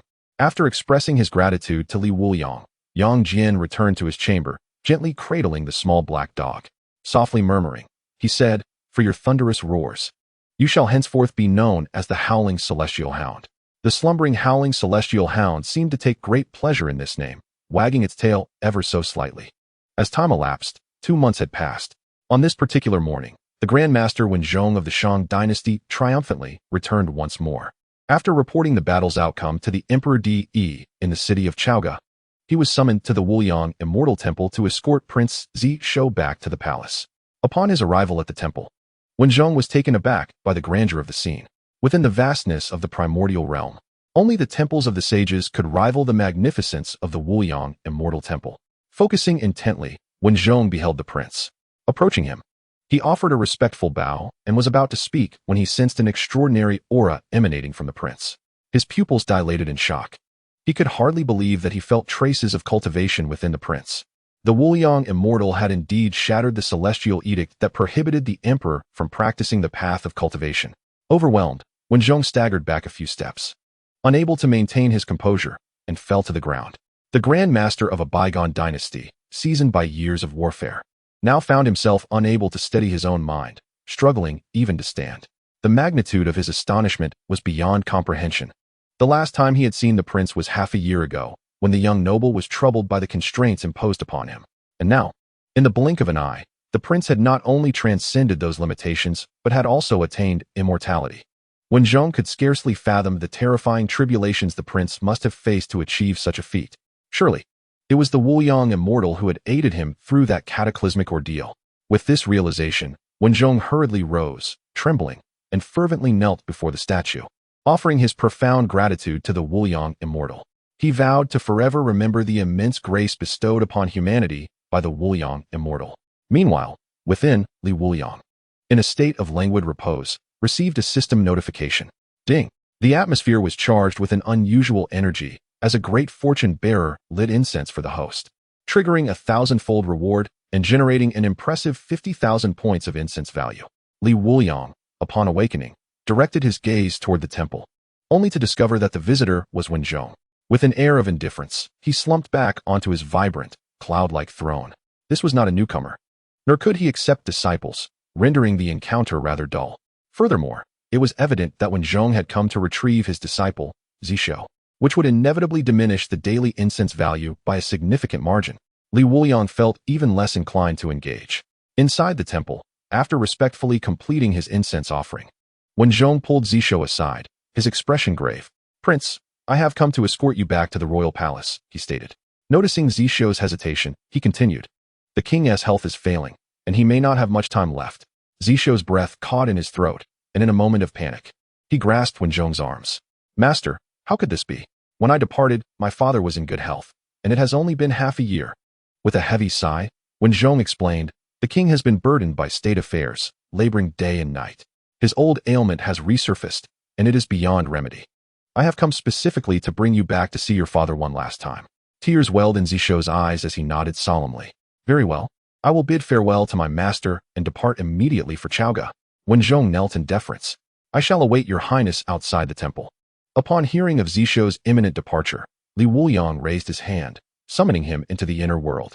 Zhou, upon seeing Li Wuliang, knelt respectfully, addressing him with utmost seriousness. "Master, my father is gravely ill and time is short. As a prince of the Shang dynasty, I must return to the palace at once. It may be difficult for me to serve by your side in the future, and I wish for you to enjoy eternal blessings." Observing Zhou's earnestness, Li Wuliang was moved. He gently raised his hand, and a soft breeze lifted Zhou to his feet. "The lifespan of mortals is predetermined. Do not grieve excessively. Return and fulfill your filial duties. Before you depart, I have a gift for you. Within the treasure pavilion, you may take any item that resonates with you." With a respectful bow, Zhou expressed his gratitude to his master. "Thank you, master." He then entered the treasure pavilion with anticipation. Upon stepping inside, he was enveloped by an overwhelming aura of wealth. It dawned upon him that his master was an extraordinary magnate. It is well known that while formidable beings abound in the primordial realm, spiritual treasures are scarce. Yet, his master's treasure pavilion ascended to magnificent heights, each level brimming with treasures, the least of which were postnatal spiritual artifacts. The sheer abundance of spiritual treasures stored here was astonishing. Zhou contemplated the possibility that his master might have amassed all the unclaimed treasures of the primordial realm within this pavilion. As he gazed upward at the swirling treasures, he felt momentarily dazzled, unsure of what to choose. At that moment, the imperial golden dragon within him soared to his head and began to spiral gracefully above. A square treasure seal descended from the void above. Zhou reached out to receive it, and instantly felt a profound connection. Upon closer inspection, the base of the square treasure seal was an exquisitely smooth and polished cubic jade, crowned by a soaring jade dragon. The scales on either side of the dragon were inscribed with the characters for Human Sovereign. Human Sovereign. This seal resonates with me, bearing the inscription of Human Sovereign. Let us name it the Human Sovereign seal. As fate would have it, this aligns perfectly with the scriptures of the Human Sovereign, which state that such an artifact is essential for establishing a transcendent celestial dynasty, one that embodies the fortune of a nation. Yet, Zhou remained troubled about how to obtain such a supreme treasure. Little did he expect to find the Human Sovereign seal within his master's treasury. This is indeed a divine blessing for the great Shang. The Shang dynasty will surely ascend to unprecedented heights under his stewardship. After acquiring the Human Sovereign seal, the sorrow in Zhou's heart, stemming from the impending death of his father, Emperor Yi, was somewhat alleviated. Filled with vigor, he exited the treasury and approached Wuliang to bid farewell. Observing Zhou's gradually fading silhouette, Wuliang could not help but utter a word of advice. Zhou, upon your return to the court, focus on governing wisely. Above all, steer clear of the allure of women. Although Zhou had already attained immortality, Wuliang feared he might still be unable to escape the predetermined fate of becoming a deity. Thus, he felt compelled to offer this counsel. Upon returning to the Celestial Temple and bidding farewell to Yang Jian, Zhou embarked on his journey back to Chaga City. Along the way, he pondered the reason behind his master's admonition to avoid women. This return to the palace would undoubtedly be fraught with trivial matters, as managing both family and state would leave him little time to indulge in such distractions. Zhou felt as though his master looked down upon him, silently vowing, "Master, just watch. I shall not disappoint you, my father, or the sages of Huoyun Cave." Shortly after Zhou's return to the palace, Emperor Yi passed away. With the strong support of Grand Tutor Wenzhong, Zhou ascended to the throne. Thus began the reign of Emperor Xian Zhou, heralding the dawn of his great Shang dynasty. Meanwhile, within the Wuliang Celestial Temple, Yang Jian was deep in meditation, cradling a small black dog in his arms. Suddenly, the little black dog opened its eyes, a flash of brilliance darting from its gaze. The dog opened its mouth, and instead of barking, a childlike voice emerged. "Master, recently the transformation has been significant, motivating us to update more swiftly. Please, kindly exit reading mode. Thank you." Chapter 35. At the end of the celestial path. Who stands as the peak? Upon meeting my master, the path becomes void. Yang Jian, having awakened from his meditation, was momentarily blinded by a beam of golden light piercing through the space. He lowered his gaze, gazing with astonishment at the little black dog in his arms. "Xiao Tianquan, you can speak now." The celestial dog wagged its tail in excitement, its youthful voice resonating within the temple. "The celestial dog can speak. The celestial dog can speak." Yang Jian was filled with joy, intending to share this delight with his master. He picked up incense and knelt in reverence. Little did he know, the celestial hound, seeing its master lighting incense, found it amusing. It playfully seized several sticks of incense and forcefully inserted them into the incense burner, then lay down as if it were performing the ritual itself. As Yang Jian was deeply engrossed in his devout worship, he remained oblivious to the antics of the celestial hound.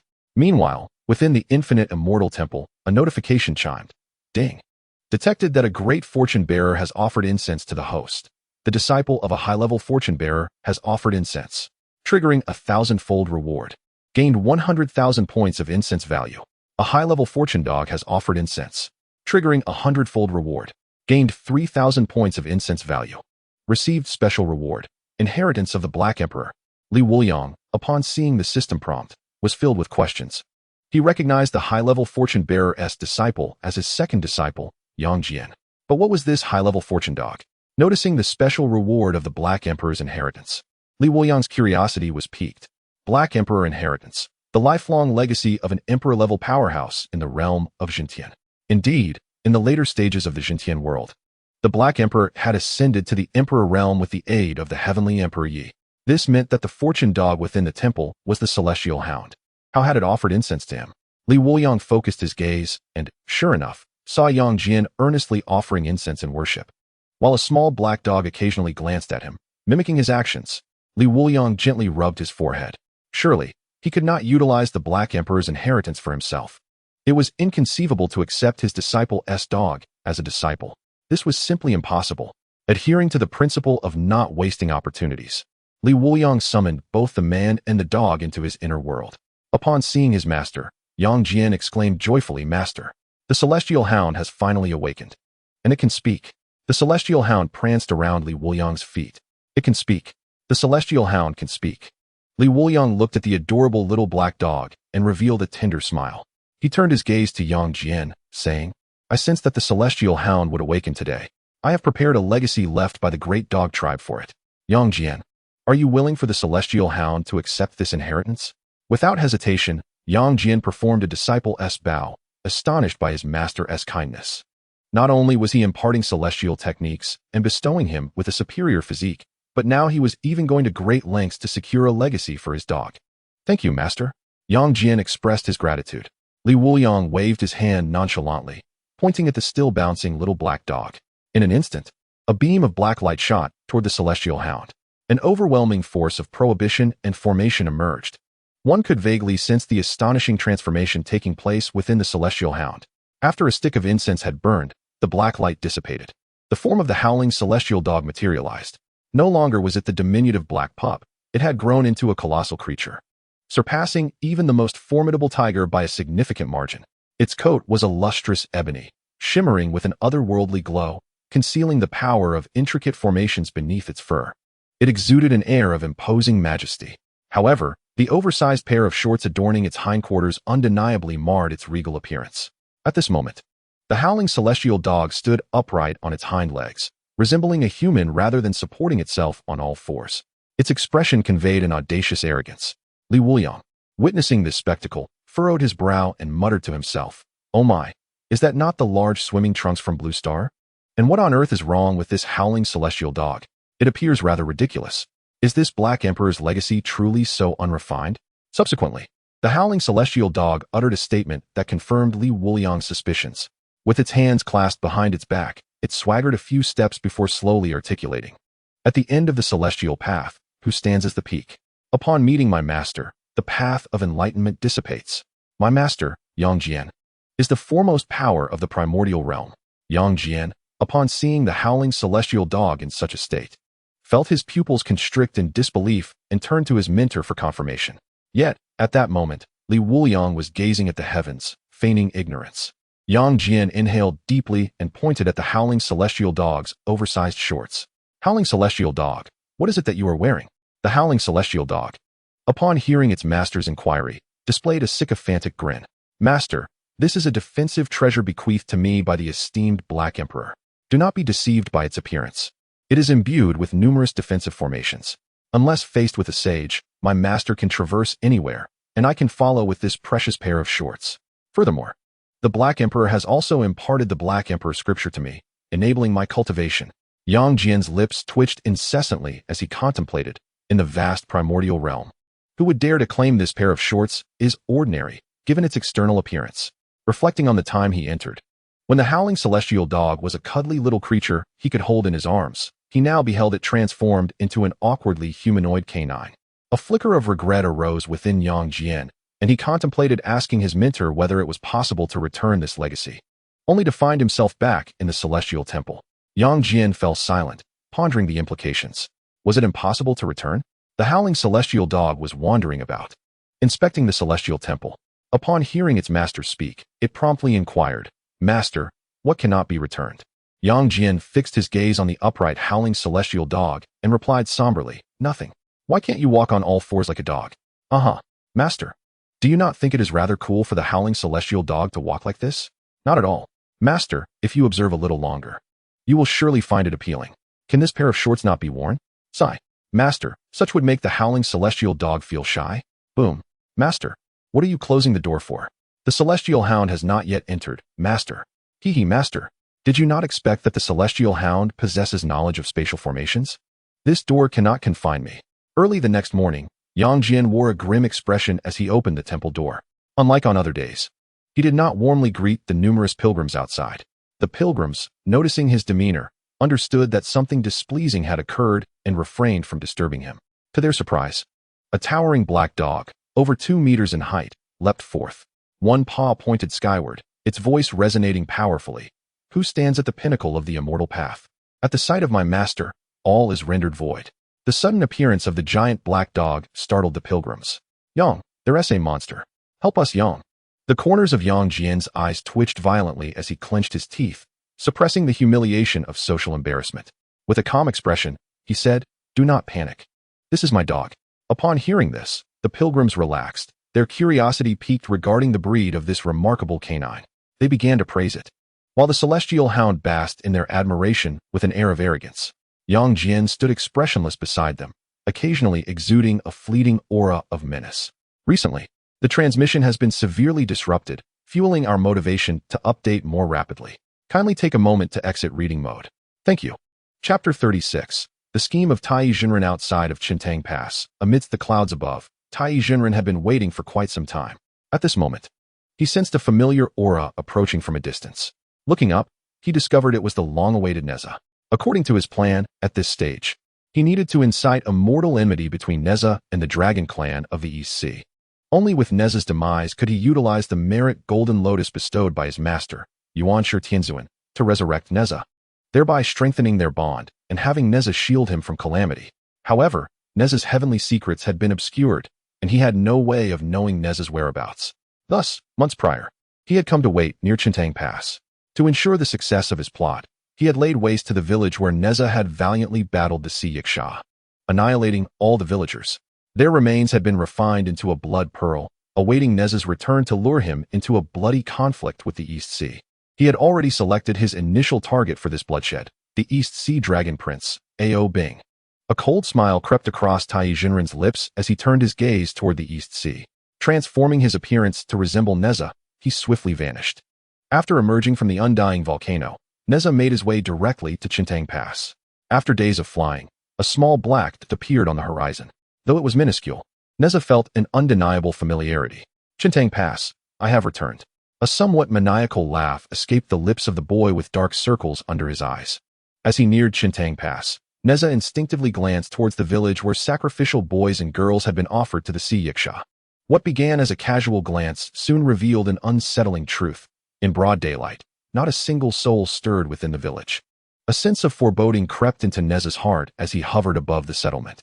A faint scent of blood wafted from the various houses, sending a jolt through him, enveloping him in a chilling dread. Descending to the entrance of the village, Nezha traversed every dwelling, only to find them eerily deserted. Each abode was steeped in a miasma of blood and lingering resentment. With each room he passed, Nezha diligently absorbed the lingering grievances within.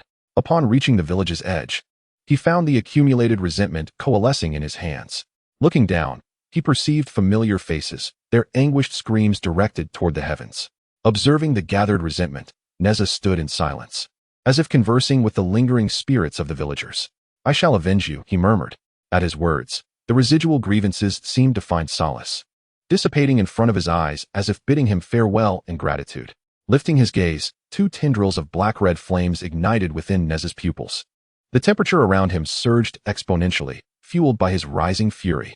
Sparks began to fly within the desolate village due to the inferno's heat. Soon, flames erupted ferociously, consuming the houses as they gradually collapsed. Nezha, eyes ablaze, strode forcefully out of the village. There, just beyond the threshold, he caught sight of a striking young man. Clad in silver, the youth moved with an air of nobility, reminiscent of a celestial being descending to the mortal realm. Were it not for the dragon horns adorning his forehead, one might mistake him for an ethereal youth of enlightenment. The aura of demonic energy surrounding him bore a striking resemblance to that of the sea demon, yet this youth exuded a far greater power. Beneath the intensity of his demonic presence, Nezha detected the iron scent of human blood. Tilting his head slightly, Nezha offered a cold smile, revealing sharp fangs that exuded an insatiable thirst for vengeance. "Who are you?" The young man regarded Nezha with evident displeasure, his expression sour. "I am Ao Bing." Not long prior, Ao Bing had been engrossed in his training within an underwater chamber. Suddenly, the chamber shook violently, as someone unleashed a torrent of magical energy, disrupting his meditative state. Enraged, Ao Bing burst forth from his sanctum, only to find a human child clad in red, sporting dark circles beneath his eyes, a visage of one who had long endured sleepless nights. Upon Ao Bing's emergence, the child mockingly stuck out his tongue while pinching his ears. Just as Ao Bing prepared to retaliate, the child pulled forth a large, blood-stained object from his pocket and, seizing the opportunity, hurled it at him. Ao Bing, who prided himself on cleanliness, could no longer tolerate the affront. With a shudder, he shook off the blood-stained aura, intending to teach the human child a lesson and ensure he faced some hardship. Yet, the child's speed consistently outpaced him, even in the water, where he could only follow at a distance. In his fury, he did not have time to ponder, and he pursued relentlessly until he arrived near a village, where the child had vanished. Spotting the child emerging from the burning settlement, Ao Bing's gaze sharpened, sensing an inexplicable difference in this child from the one he had previously encountered. Just as he was about to question him, the human child inquired about his name first. Ao Bing, maintaining his composure, answered, but as he prepared to retort, a terrifying black-red flame erupted from Nezha's body, his voice laced with murderous intent. I will take your life. Nezha instinctively believed that this dragon youth was responsible for the massacre of the villagers. The previous Sea Knight demons were his subordinates, and he sought revenge for them. The Qian Kuan Circle, the Mixed Heaven Silk, and the Fire Cloud Spear were summoned in an instant, with several spiritual treasures moving with Nezha's flames, attacking Ao Bing's vital points.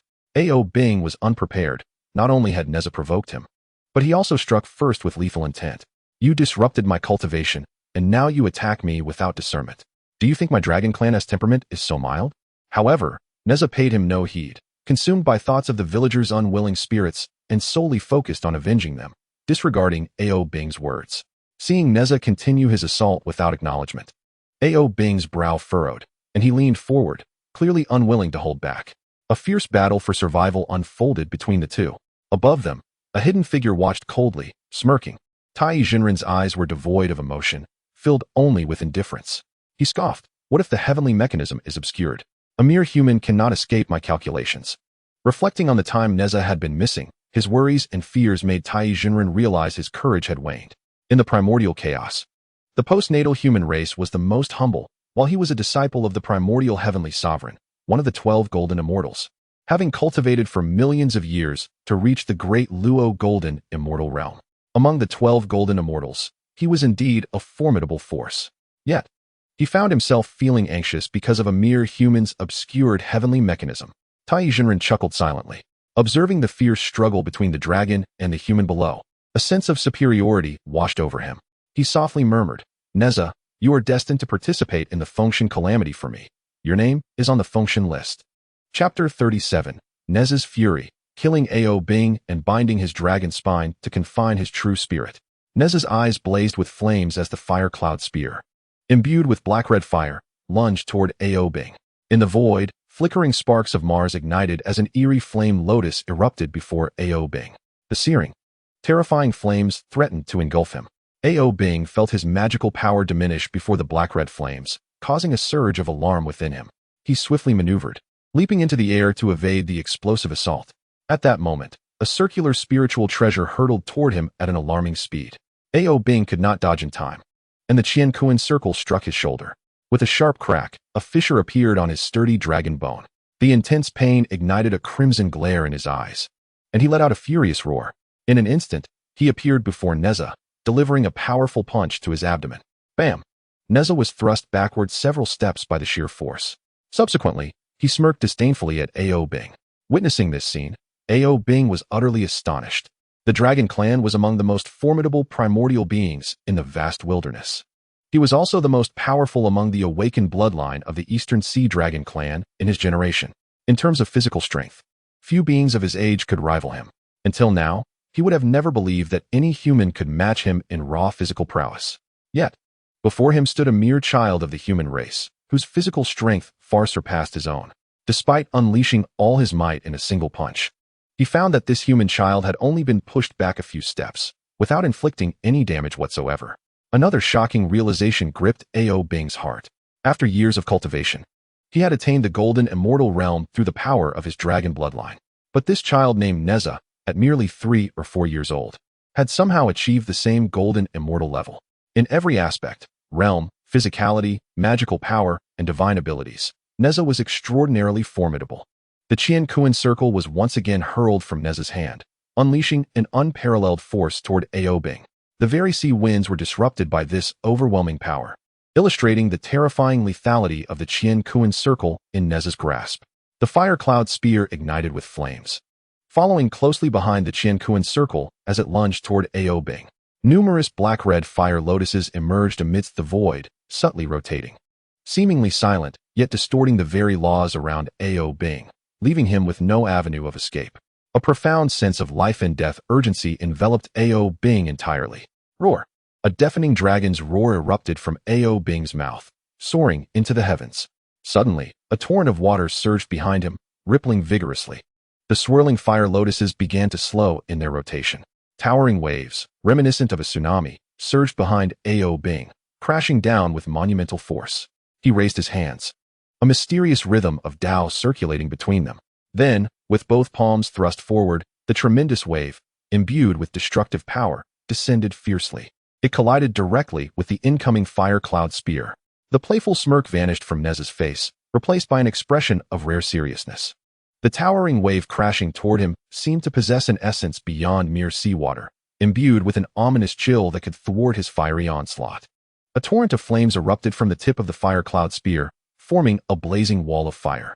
The collision between the colossal wave and the inferno created a moment of stalemate, as water and fire principles devoured and neutralized one another. A heavy mist gradually obscured the fierce battle between the two forces. The sound of clashing metal echoed through the air. Nezha wielded the fire cloud spear and the universe ring, darting around with agility. Ao Bing, gripping the golden hammer firmly with both hands, launched simultaneous attacks from either side.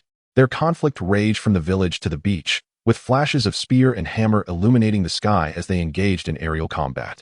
Nezha's mastery of the flame decision had ascended to an extraordinary level, his magical prowess and replenishment speed far surpassing that of Ao Bing.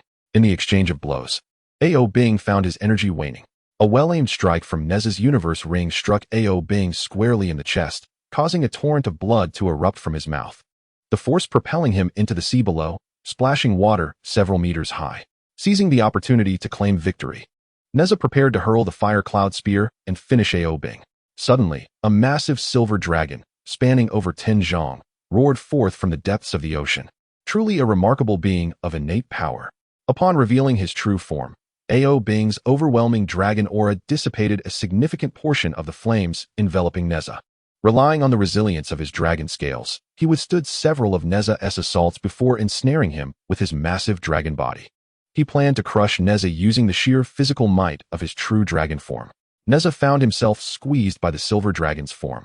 Faintly hearing the tumultuous flow of blood and energy within the dragon, akin to mighty rivers and seas, accompanied by the sound of thunder. The muscles of the dragon tensed with each movement, and rather than instilling fear, the deepening sensation of suffocation only fueled Nezha's fury. With a fierce roar, Nezha transformed into a colossal flame lotus. Initially, he appeared as a bud under the pressure of the silver dragon, but gradually, it unfurled, seemingly gentle yet exuding immense strength. Breaking free from Ao Bing's confinement. No matter how Ao Bing exerted himself, amplifying his icy magic, he could not impede Nezha's burgeoning power. A resplendent, enchanting flame lotus blossomed into existence, rendering Ao Bing's dragon form incapable of restraining Nezha any longer. The overwhelming black-red flames surged forth, engulfing Ao Bing. The silver dragon let out a wretched cry as it was consumed by the roaring inferno, transforming into a ball of fire that plunged into the ocean. Nezha, standing upon his wind-fire wheel, coldly observed the scene below until the flames extinguished, revealing a charred dragon, its scales mostly obliterated, floating lifelessly to the surface. Only then did Nezha spring into action. Raising the fire cloud spear, he thrust downward, launching Ao Bing onto the beach. With a decisive swing of the universe ring, he shattered the protective dragon scales at Ao Bing's vital point. Grasping the dragon's spine, Nezha yanked fiercely. The long, gleaming white dragon spine was extracted with great force.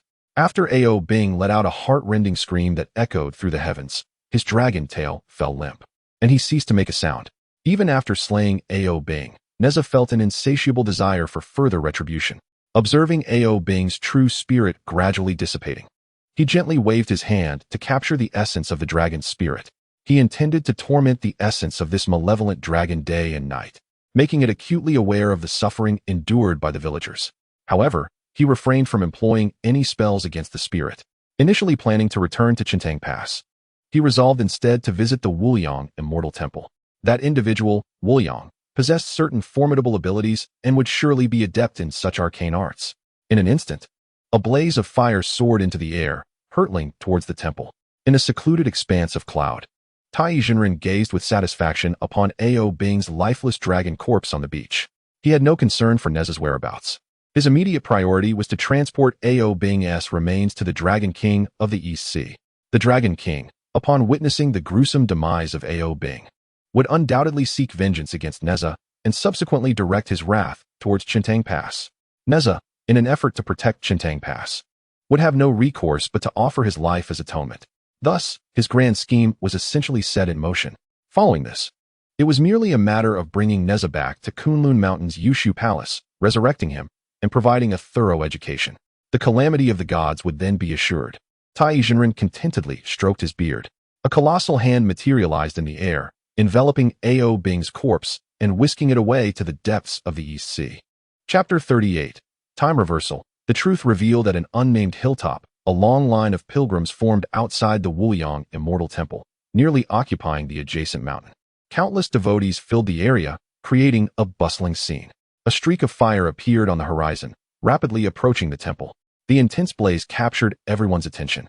Wuliang, Brother Yang, I have returned. The voice resonated before the fiery spectacle even arrived. Upon witnessing the approaching flames, the waiting pilgrims began to murmur amongst themselves. A monster! How dare a creature challenge the Wuliang Immortal Temple? Truly reckless. Such a mere fire demon dares to make a ruckus at the Wuliang Immortal Temple. In the minds of these devotees, the Wuliang Immortal was omnipotent, capable of transcending realms. A mere demon did not warrant the intervention of the Wuliang Immortal himself. Even a random disciple could easily vanquish such a foe. Some early attendees had already surmised that the peculiar elder disciple of the Wuliang Immortal was returning. That is not a monster. It is Neza, the great disciple of the Wuliang Immortal. Little Neza has returned. I shall have to readjust. Cough, indeed. Neza is unlike any ordinary child. He shall not be as strange as that big black dog, whom I have run out of new words to praise. Hush. Lower your voices. That big black dog certainly merits a steady stream of compliments. Neza, standing atop the windfall wheel, floated gracefully before the entrance of the temple. Yang Jian, wearing a smile, prepared to welcome him. Yet, a shadow darted even faster, reaching Neza before Yang Jian could, dressed in oversized shorts. A dog paw pointed forward as it smugly proclaimed, at the end of the immortal path, who stands at the summit. Upon seeing my master, the way dissipates into nothingness. You are merely my master's senior brother, a mere child. Without a moment's hesitation, Neza raised his hand and ensnared the howling celestial dog within the confines of the universe sphere, binding its four legs tightly. Yang, how could there be a black dog demon here? The howling celestial dog had recently been excessively praised by these devotees, causing it to grow rather arrogant. It had never encountered someone as irritable as Neza. Desperately, it cried out, Master, Master, save me. The howling celestial dog is doomed. Neza's dark circles expanded as he approached the howling celestial dog, lifting it up and scrutinizing it from every angle. Brother, how did you come to have such a creature? The howling celestial dog, sensing Neza's menacing aura up close, fell silent, no longer daring to howl. Yang Jian cast a helpless glance. After our master bestowed the howling celestial dog with the legacy of a certain mighty being, it transformed into this. Indeed, it is my dog. I kindly ask you to release it. Neza raised an eyebrow and summoned the universe sphere back. I still have matters to discuss with Wuliang. We shall converse later, Yang. As Neza's figure gradually faded, he could not help but mutter to himself, at the end of the immortal path, who stands at the summit? Upon seeing my master, the way dissipates into nothingness. Yang, your rallying cry is quite resounding. I fancy it. Yang Jian, overhearing Neza's mutterings outside the temple, darkened in expression. He turned to see the howling celestial dog, as if nothing were amiss, basking in the praises of the devotees, his lips twitching slightly. An irate voice reverberated within the temple, howling celestial dog. The howling celestial dog, sensing its master Yang Jian's displeasure, tucked its tail and approached him in a subservient manner. Reflecting, alas, the life of a dog is fraught with hardship. Within the celestial temple, Li Wuliang observed Neza reclining against the colorful cloud throne, legs crossed. Recounting the events that transpired after his departure, he suddenly felt a twinge of discomfort. This child, after venturing out, still has not learned the manners? Upon hearing of Neza's conflict with Ao Bing, Li Wuliang's heart sank, thinking to himself, this is troublesome. Tai Yi, that cunning rascal, has succeeded. When he saw Neza produce Ao Bing's true spirit, Li Wuliang was taken aback. Wuliang, Do you possess any spells that could prevent this vile dragon's true spirit from perishing? I wish to torment him day and night. Li Wuliang sighed softly at this. Nezha, you have been played. It is all a misunderstanding. Meanwhile, Li Wuliang pondered, system. Is there a way for Nezha and Ao Bing to witness the truths of the past? Ding. The system can employ the method of time reversal to recreate past events. As per the host's request, this time reversal will consume 500,000 incense points. Shall the spell be activated? What the heck? Li Wuliang nearly cursed aloud. It demands 500,000 incense points. The pain was excruciating, as Li Wuliang felt the weight of the incense value. The system reiterated.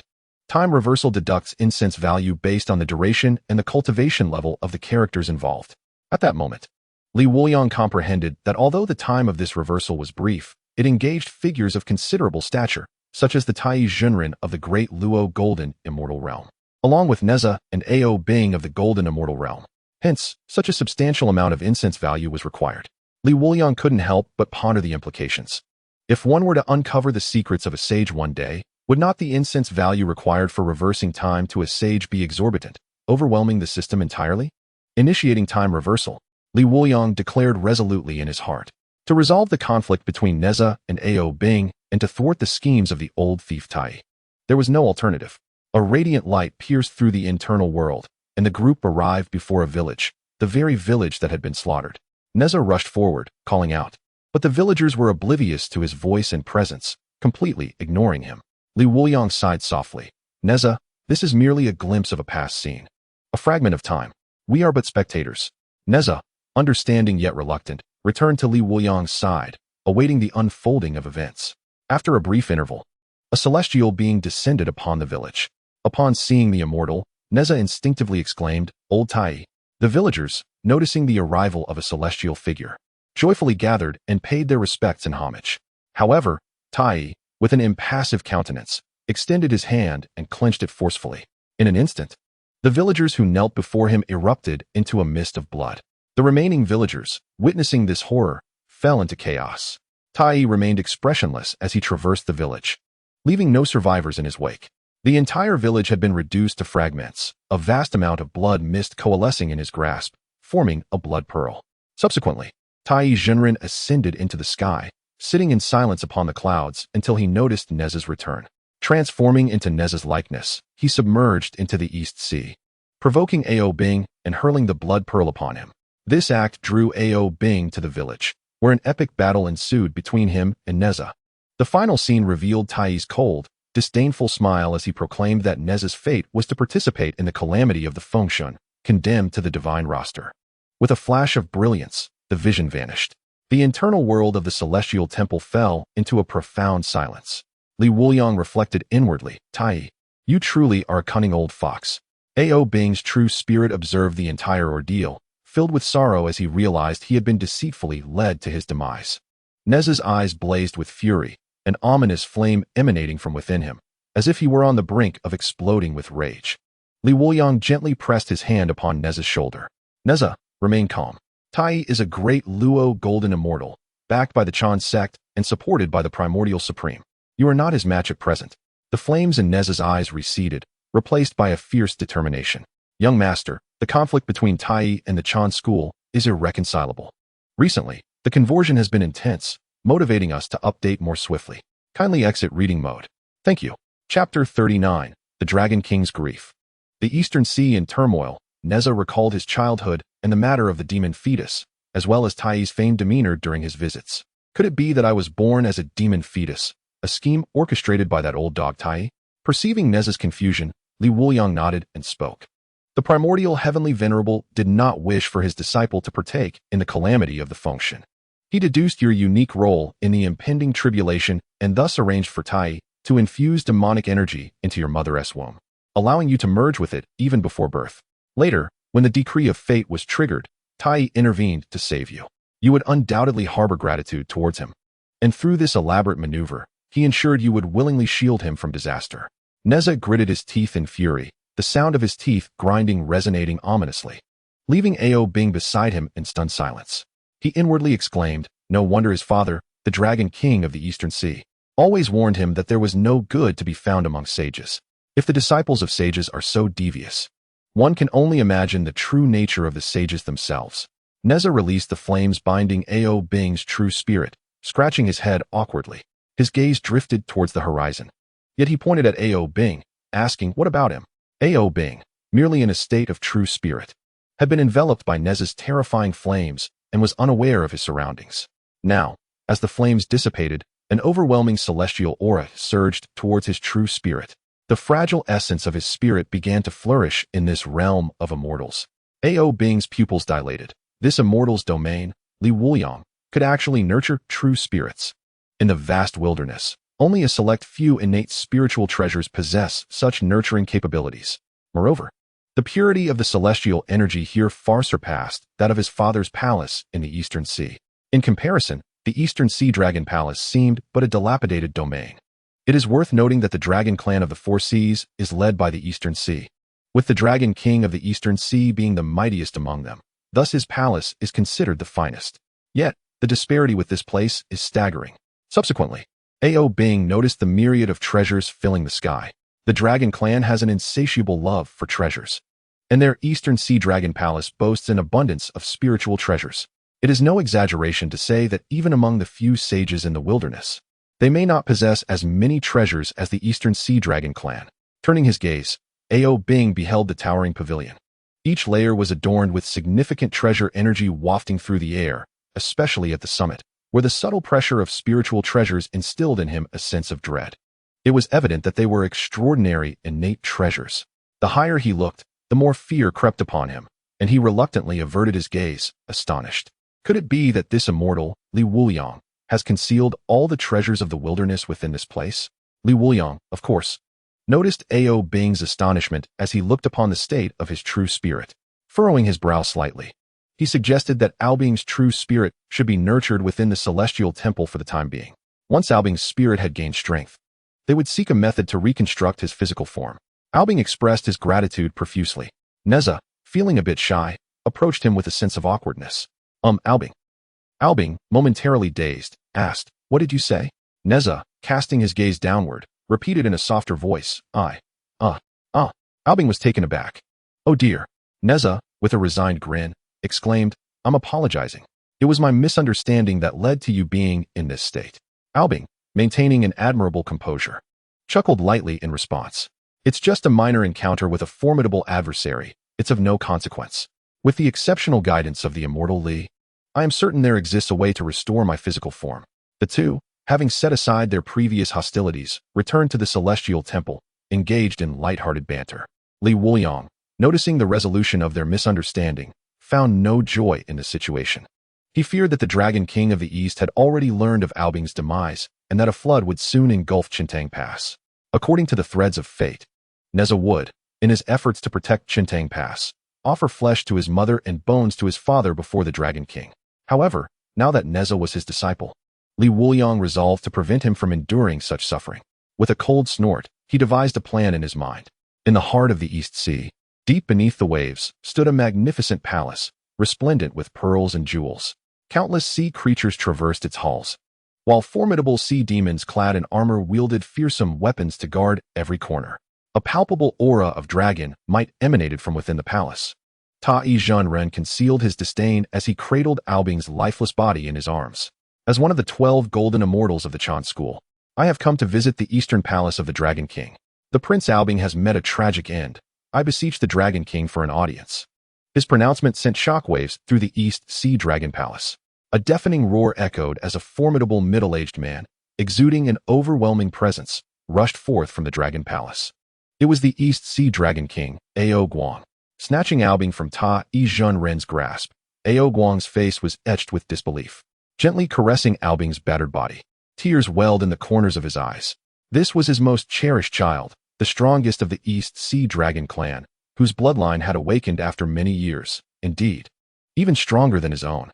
Thus, he had always harbored high hopes for Ao Bing, wishing for him to lead the Dragon clan back to the primordial land, rather than being confined to the depths of the sea by the constraints of the saints. Gazing upon Ao Bing's mangled form, with his true spirit dissipating, Ao Guang erupted in a frenzied roar.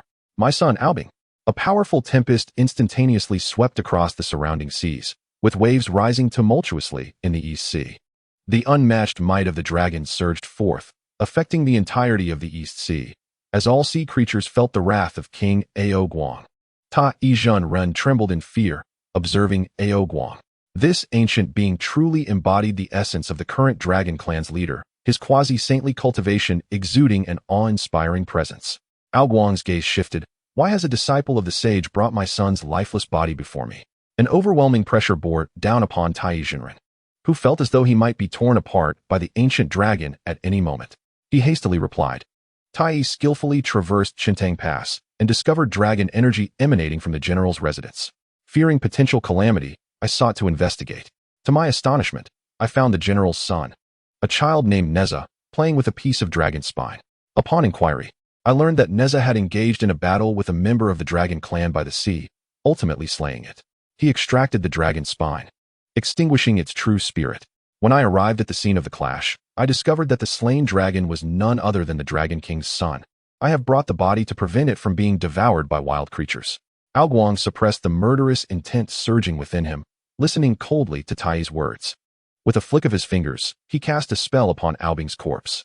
A brilliant light erupted, and Aobing's body floated as a remnant of flame was forced forth from within. The flames coalesced, revealing the figure of a child brandishing a spear, bathed in fire. Before the Dragon King Aoguang, as the vision shattered, a frenzied killing intent ignited in the depths of the Dragon King's eyes. Witnessing Aoguang's successful manipulation, Tai Yizhenren smirked inwardly and vanished into the depths of the Eastern Sea. Aoguang's furious roar echoed across the Eastern Sea. All sea creatures, follow me into battle. We shall drown Chintang Pass. Chapter 40. The Deluge of Chintang and the Fury of the Dragon King within the Dragon Palace of the Eastern Sea. The sound of dragon roars resounded. Fierce and wrathful true dragons soared from the opulent halls, having heard the news of Aobing's demise.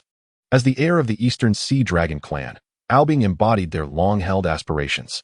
The death of such a dragon at the hands of humans could not go unpunished. They were willing to risk divine retribution to annihilate everyone at Chintang Pass.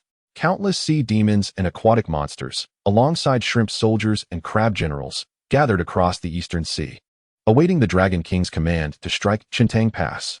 Roars echoed endlessly as countless dragons expressed their fury. Under Aoguang's orders, the entire battle force of the Eastern Sea surged toward Chintang Pass. The waters surged into towering waves, teeming with innumerable sea monsters. Above, the clouds gathered and swelled, with massive dragon forms occasionally slicing through the sky. Meanwhile, the citizens of Chintang Pass went about their daily lives, busy with their routines. General Li Jing, ever compassionate toward the populace, never imposed harsh measures.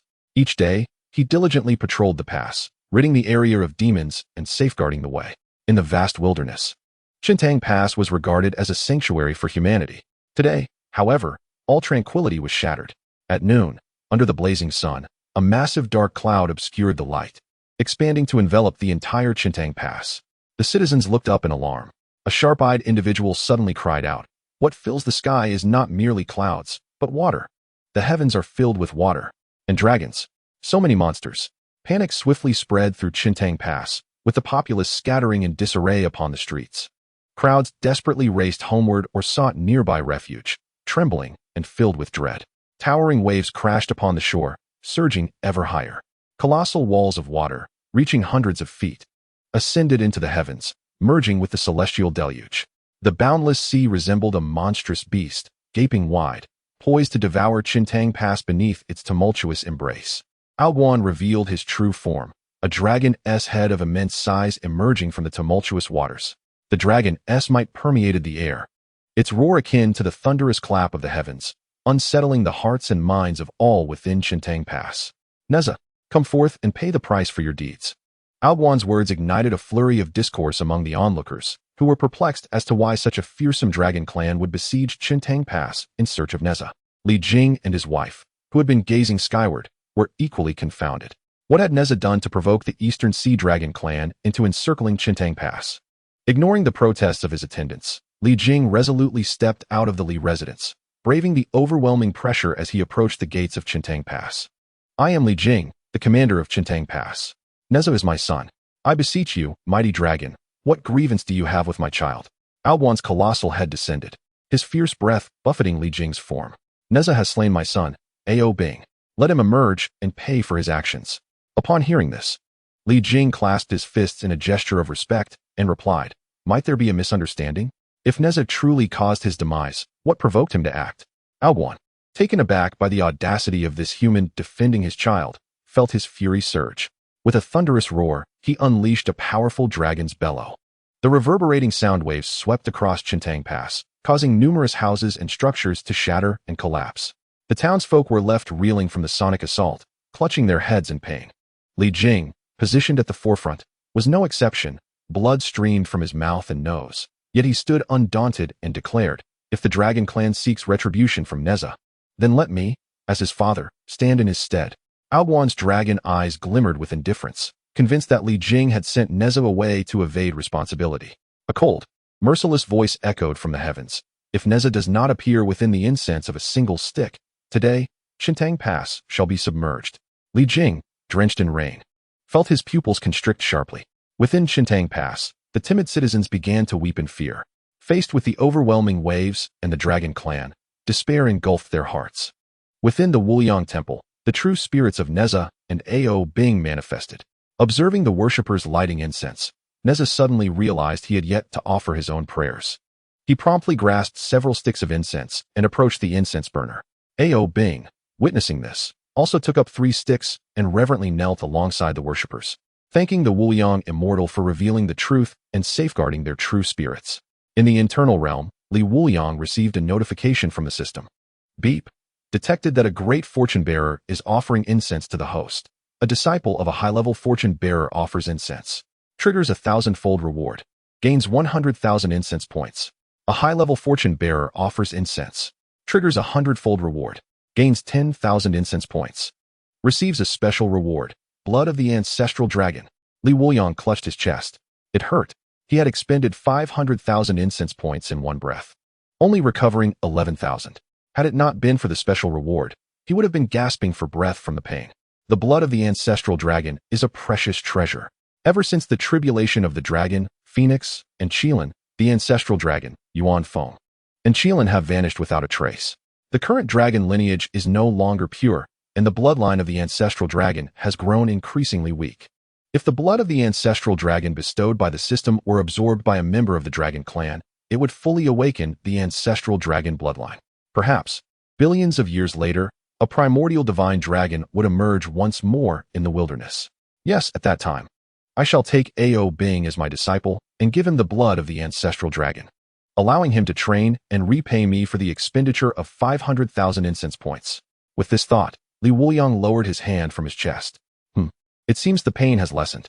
Suddenly, Li Wuliang felt an intense dragon might emanating from a distance, infused with a faint aura of a sage. His brow furrowed. The only dragon in the vicinity capable of emitting such a powerful fluctuation must be Ao Guang, the Dragon King of the East Sea and father of Ao Bing.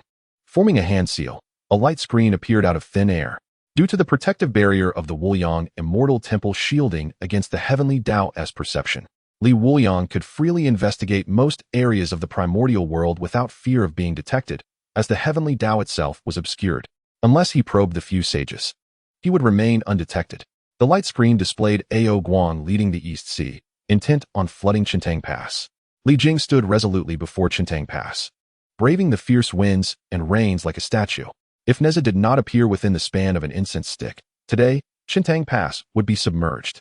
Ao Guang's merciless words echoed from the light screen. Li Wuliang sighed softly. Ultimately, it had come to this. However, due to his involvement, the story's conclusion would not follow the predetermined path of the heavenly Tao. After pondering for a moment, Li Wuliang sent a message. Nezha, Ao Bing's father, the Dragon King of the East Sea, has learned of your slaying of Ao Bing and is bringing the Sea Tribe to besiege Chintang Pass. If you do not appear within the span of an incense stick, Ao Guang will flood Chintang Pass. You must return swiftly to prevent this. Rest assured, I will support you in all matters. Upon hearing this, Nezha was filled with urgency. He dashed out of the immortal temple, transforming into a burst of flames that soared into the sky, heading straight for Chintang Pass. Yang Jian and Ao Bing observed Nezha rushing into the skies in a state of urgency, leaving them perplexed. At that moment, they received a transmission from Li Wuliang. The Dragon King of the East Sea intends to flood Chintang Pass, and Nezha is returning to thwart it. Upon hearing this, Ao Bing grew anxious and prepared to dash out of the celestial temple to explain the situation to his father. Just as he was about to exit, an invisible force impeded his path. Ao Bing, you are merely a fragile true spirit now. Venturing beyond the temple will lead to irreversible harm. This matter is far from simple, entangled with the schemes of the Chan sect. We must remain observant for the time being. When the moment is right, I shall protect your true spirit and allow you to meet Ao Guang. Li Wuliang's words brought Ao Bing back to a state of calm, though urgency flickered in his gaze as he looked towards the horizon. In contrast, Yang Jian remained remarkably composed, possessing unwavering faith in his master, the immortal Wuliang. If his master could ensure Nezha's safe return, he would undoubtedly resolve the situation adeptly. A streak of black and crimson flames swiftly traversed the clouds. In mere moments, Nezha beheld Qintang pass, alongside his father, Li Jing, who stood steadfast against the storm. Father! With a fiery explosion, Nezha appeared above Li Jing, shielding him from the tempestuous winds and rains. Li Jing intended to urge Nezha to flee, but his frail body could muster only enough strength to keep him upright. Ao Guang, upon witnessing Nezha's return, unleashed a thunderous roar from the heavens. Nezha! Countless dragons and sea creatures emitted their furious howls, coalescing into a formidable sonic wave. The cacophony from the entirety of the East Sea was terrifying in its intensity. The moment the sound wave struck Nezha, his body shook violently. The force carried by the wave exceeded his imagination, relentlessly pressing him downwards. Flames erupted from his entire being, barely countering the assault of the sound wave. Nezha gazed upward at the surging waters and proclaimed, Dragon King, Ao Bing is not dead. However, Ao Guang was impervious to his words.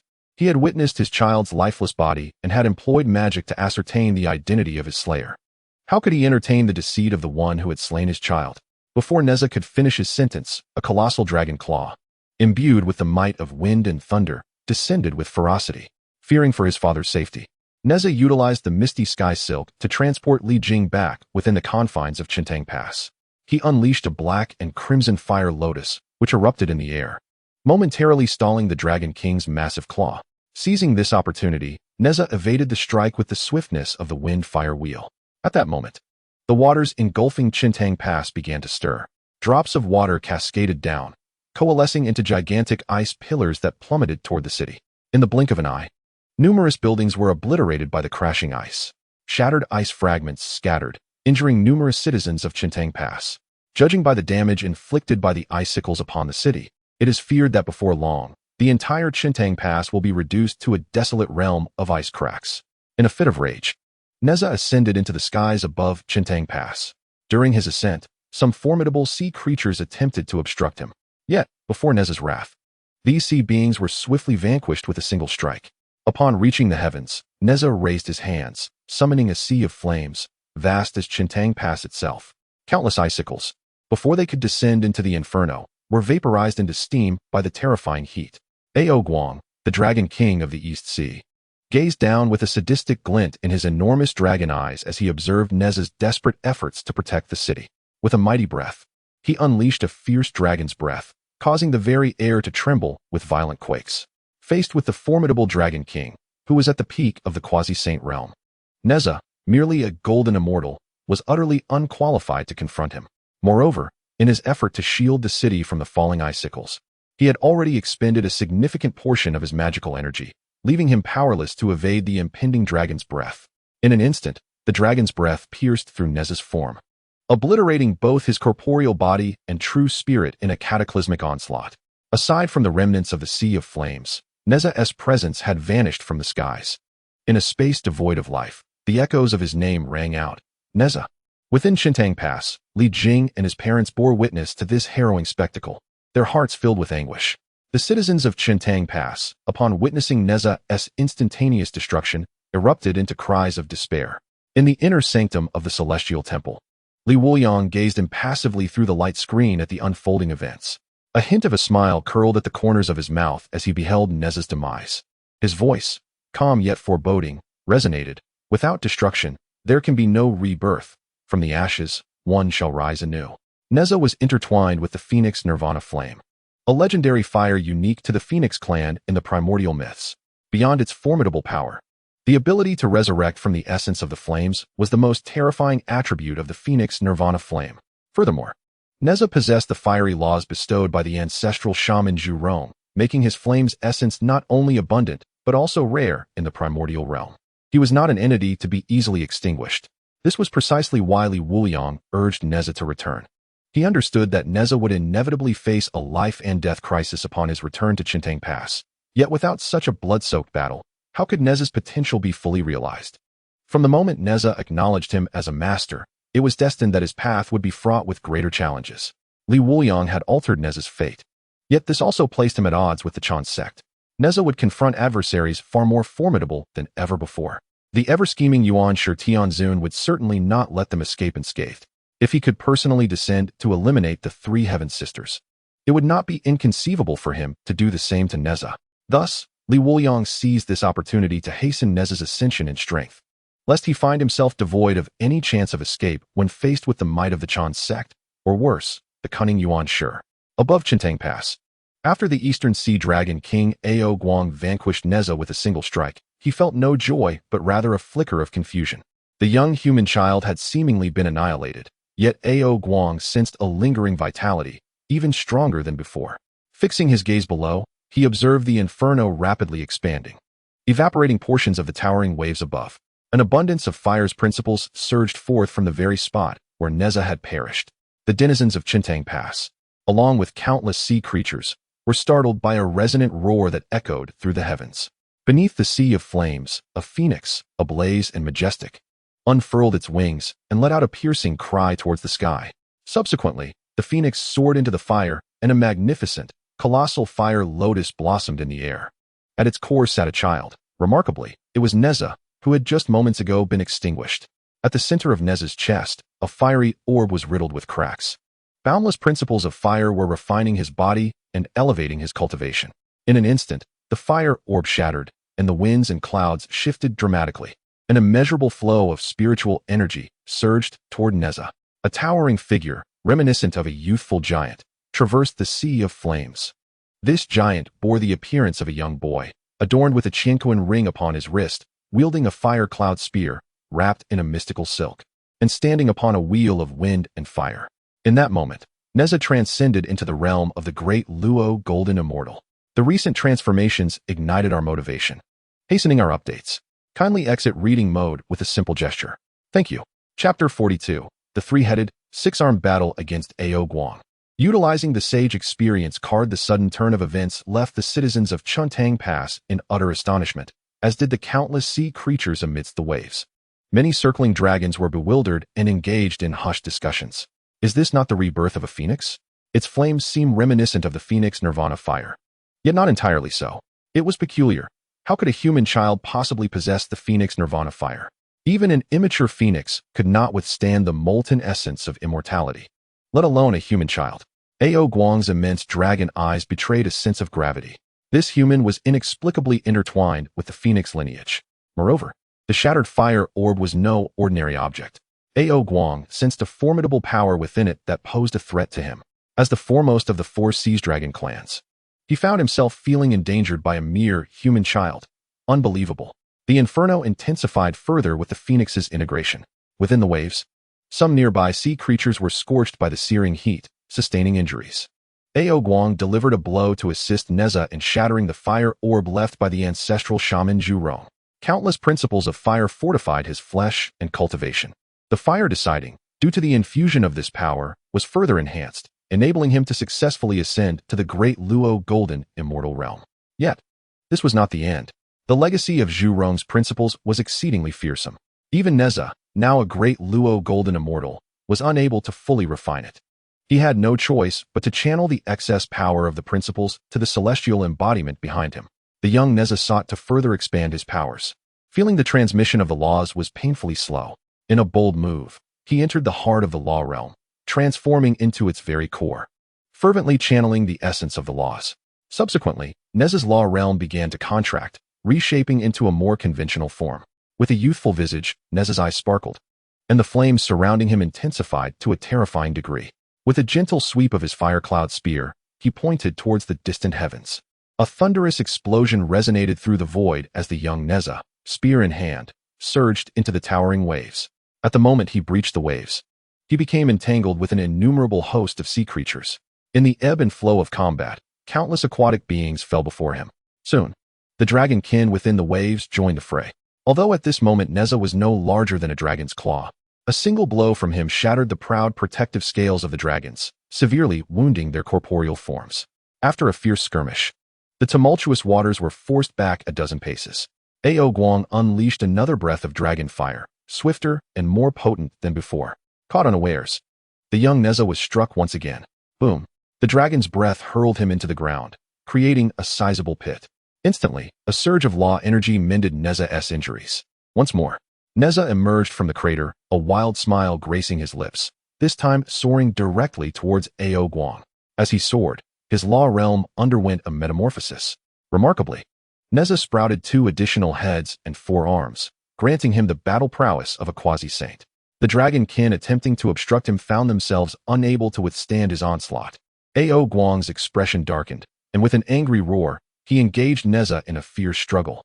Frustration gnawed at Guang.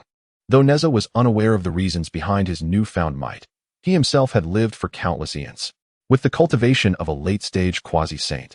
Who could stand against him in the primordial world, should a saint not intervene? He had not anticipated that once Nezha manifested his 3 heads and 6 arms, the fire cloud spear, the universe circle, and the mysterious sky silk would perfectly complement each other in his grasp, consistently countering Guang's assaults. For a moment, even the foremost of the Four Seas Dragon clan found himself unable to subdue Nezha.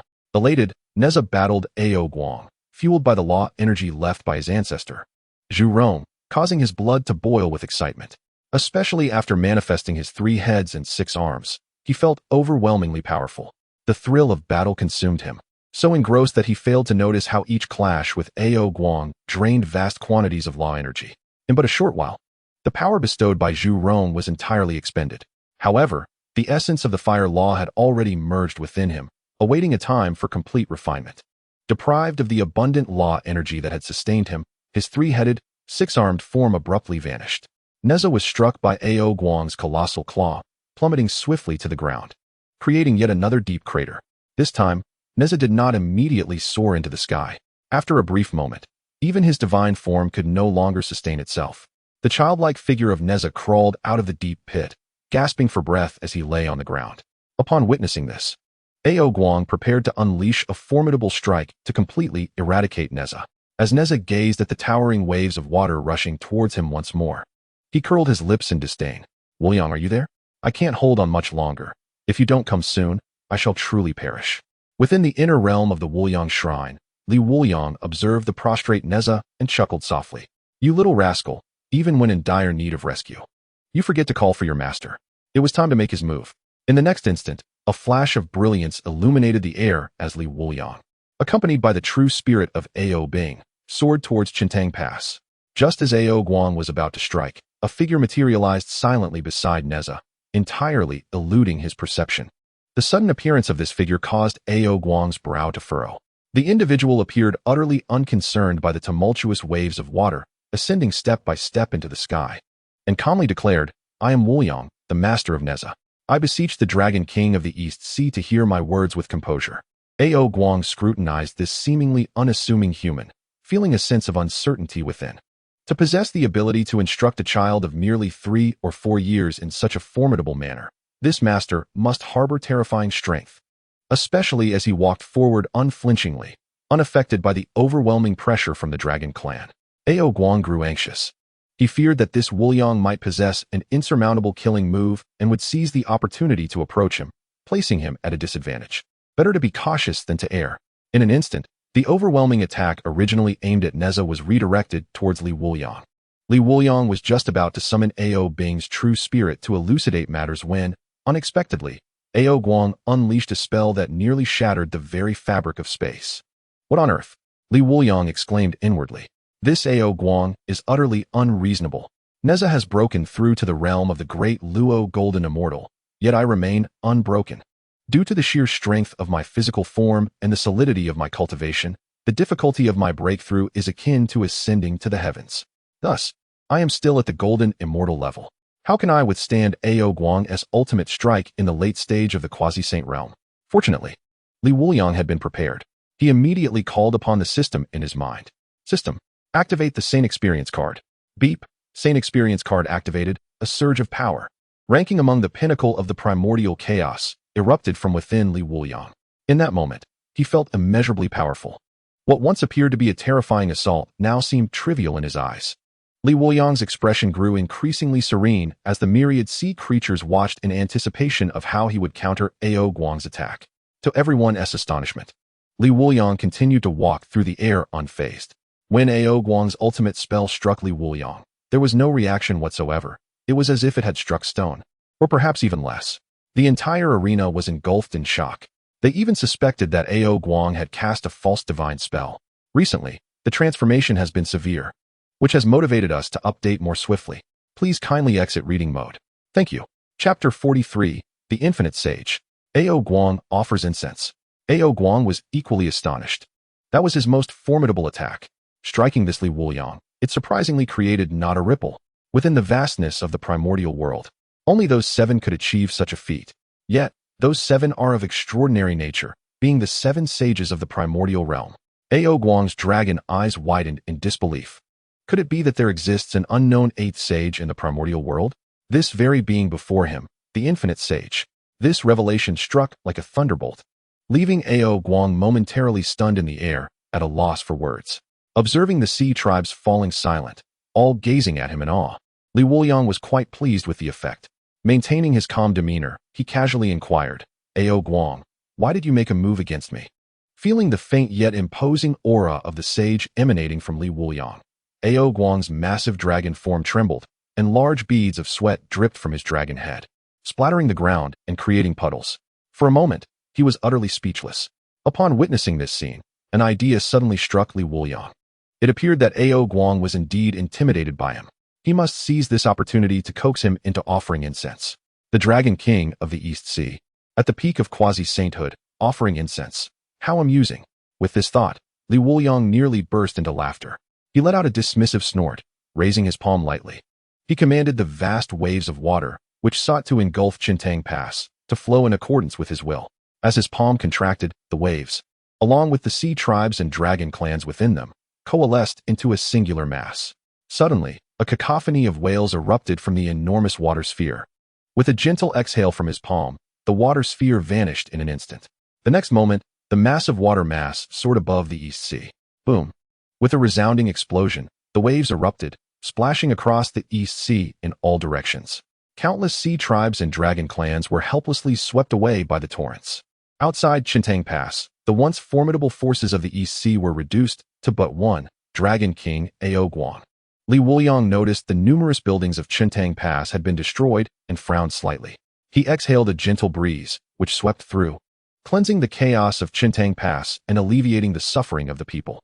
The shattered and broken structures began to levitate, drifting back to their original places. In the blink of an eye, all the buildings in Chintang Pass were restored to their former glory, indistinguishable from their original state. The populace wept with gratitude, especially upon witnessing the once fearsome East Sea Dragon clan crumble effortlessly before Li Wuliang and the swift restoration of Chintang Pass. They all knelt in reverence, expressing their thanks. Thank you, Infinite Sage. The Infinite Sage is mighty. With the protection of the Infinite Sage, humanity is truly fortunate. Oh, the Infinite Sage is magnificent. Upon witnessing Li Wuliang effortlessly repel the sea and dragon tribes back to the East Sea, and with but a breath restoring the ravaged city, Ao Guang felt a surge of panic. He remained uncertain about how this enigmatic sage would treat him next. As Li Wuliang regarded the colossal dragon form of Ao Guang weaving through the clouds, he let out a disdainful snort. An overwhelming aura of authority suddenly enveloped Ao Guang's dragon body, making him feel as though he were resisting the very will of heaven. The irresistible force of the celestial order bore down upon him, and Ao Guang realized that should he maintain his draconic form any longer, it would surely shatter under the divine pressure. Recovering from such heavenly wounds would require countless years of recuperation. In a moment of clarity, he transformed into his human form and bowed respectfully to Li Wuliang, clasping his fists in supplication. Ao Guang, unaware of the sage's arrival, sought forgiveness, imploring Li Wuliang not to hold his earlier actions against him. Li Wuliang, his expression inscrutable, observed the proud Dragon King of the East Sea bowing in humility. A wave of satisfaction surged within him. How delightful it was to witness the Sea Dragon King yield. Noticing Li Wuliang's cold demeanor and silence, Ao Guang's thoughts turned to the tragic fate of Ao Bing, and he clenched his teeth in determination. Today, even if it meant incurring the wrath of Li Wuliang, he would demand justice for his son, for how could he face the memory of his deceased child otherwise? Even if Nezha were a disciple of the sage, it was intolerable that he could so callously end the life of the East Sea Dragon Prince. Bearing the weight of immense pressure, Ao Guang spoke in a grave tone. Li Wuliang, I dare to inquire why your disciple Nezha would cruelly slay my son Ao Bing. Li Wuliang remained silent, raising his hand to summon the true spirit of Ao Bing. Ao Bing, your father is unaware of the truth. Go and enlighten him. The true spirit of Ao Bing had been observing the events outside Chintang Pass, and he was eager to intervene. Upon his appearance, he respectfully bowed to Li Wuliang before swiftly approaching Ao Guang to recount all that had transpired. As Ao Guang witnessed the emergence of Ao Bing's true spirit, astonishment washed over him. With each revelation from Ao Bing, Ao Guang's expression shifted from shock to fury. Upon learning that everything had been orchestrated by Tai Yizhen Run, Ao Guang's anger reached a boiling point, causing his hair to stand on end as he let out a thunderous roar. The violent waves of his wrath reverberated through the heavens, scattering the clouds above. The Dragon King's roar echoed across the land, leaving the sky clear for miles. At that moment, Li Wuliang's experience as a sage had already expired. Sensing the formidable prowess of the East Sea Dragon King, he felt a tinge of apprehension. Ao Guang remained formidable indeed. Nevertheless, Li Wuliang maintained his composure, knowing he must not reveal the truth of his false sage power, for should Ao Guang discover this deception, it would be difficult to extricate himself from the situation. Casting a wary glance at Li Wuliang, Ao Guang, in a state of disarray, hastily proclaimed, Ao Guang has learned of being ensnared by treachery, and in a moment of rage, I implore the sage for understanding. Li Wuliang regarded Ao Guang with a calm gaze and gestured slightly. It is of no consequence. Subsequently, he addressed Ao Bing, saying, Ao Bing, you are currently a true spirit. You cannot stray too far from the celestial temple. Come back with me.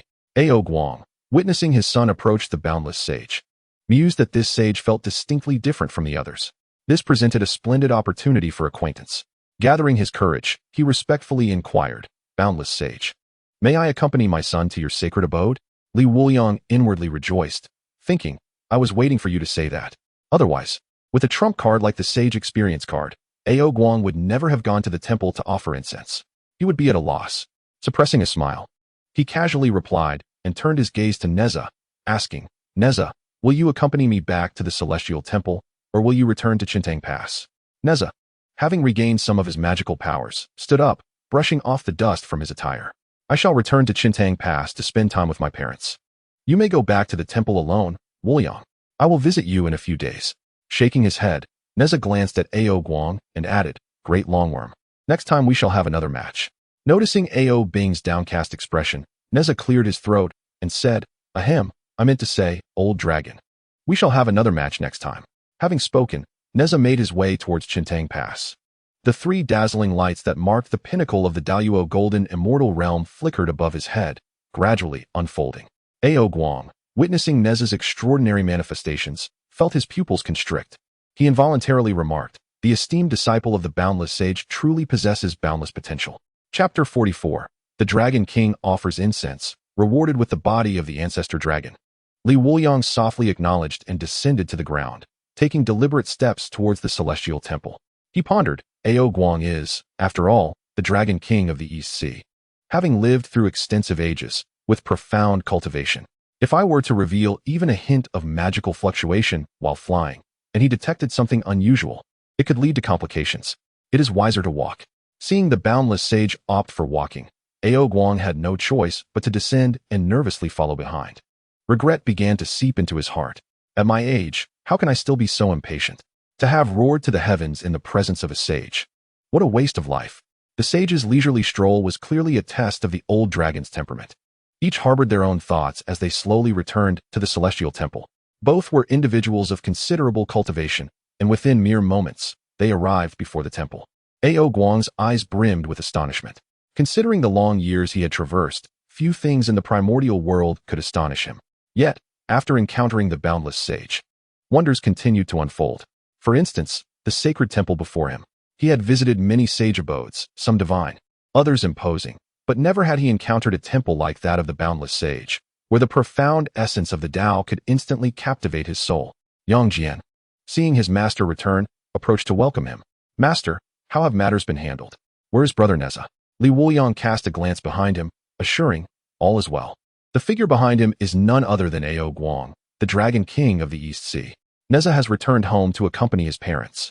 Upon hearing this, Yang Jian's gaze flickered with a hint of envy. He clasped his fists in greeting to Ao Guang. "I am Yang Jian, the second disciple under Master." Ao Guang reciprocated the gesture. Internally astonished, he mused, how remarkable it is that the sage has such capable disciples. First, there is the eldest disciple, Nezha, who achieved the Tao at merely 3 or 4 years of age, and now this second disciple, Yang Jian, possesses only the cultivation of a mere celestial, yet exudes an aura of a saint. Before Ao Guang could recover from his astonishment, a large, black dog, reminiscent of a scholar, strutted around him with an air of arrogance.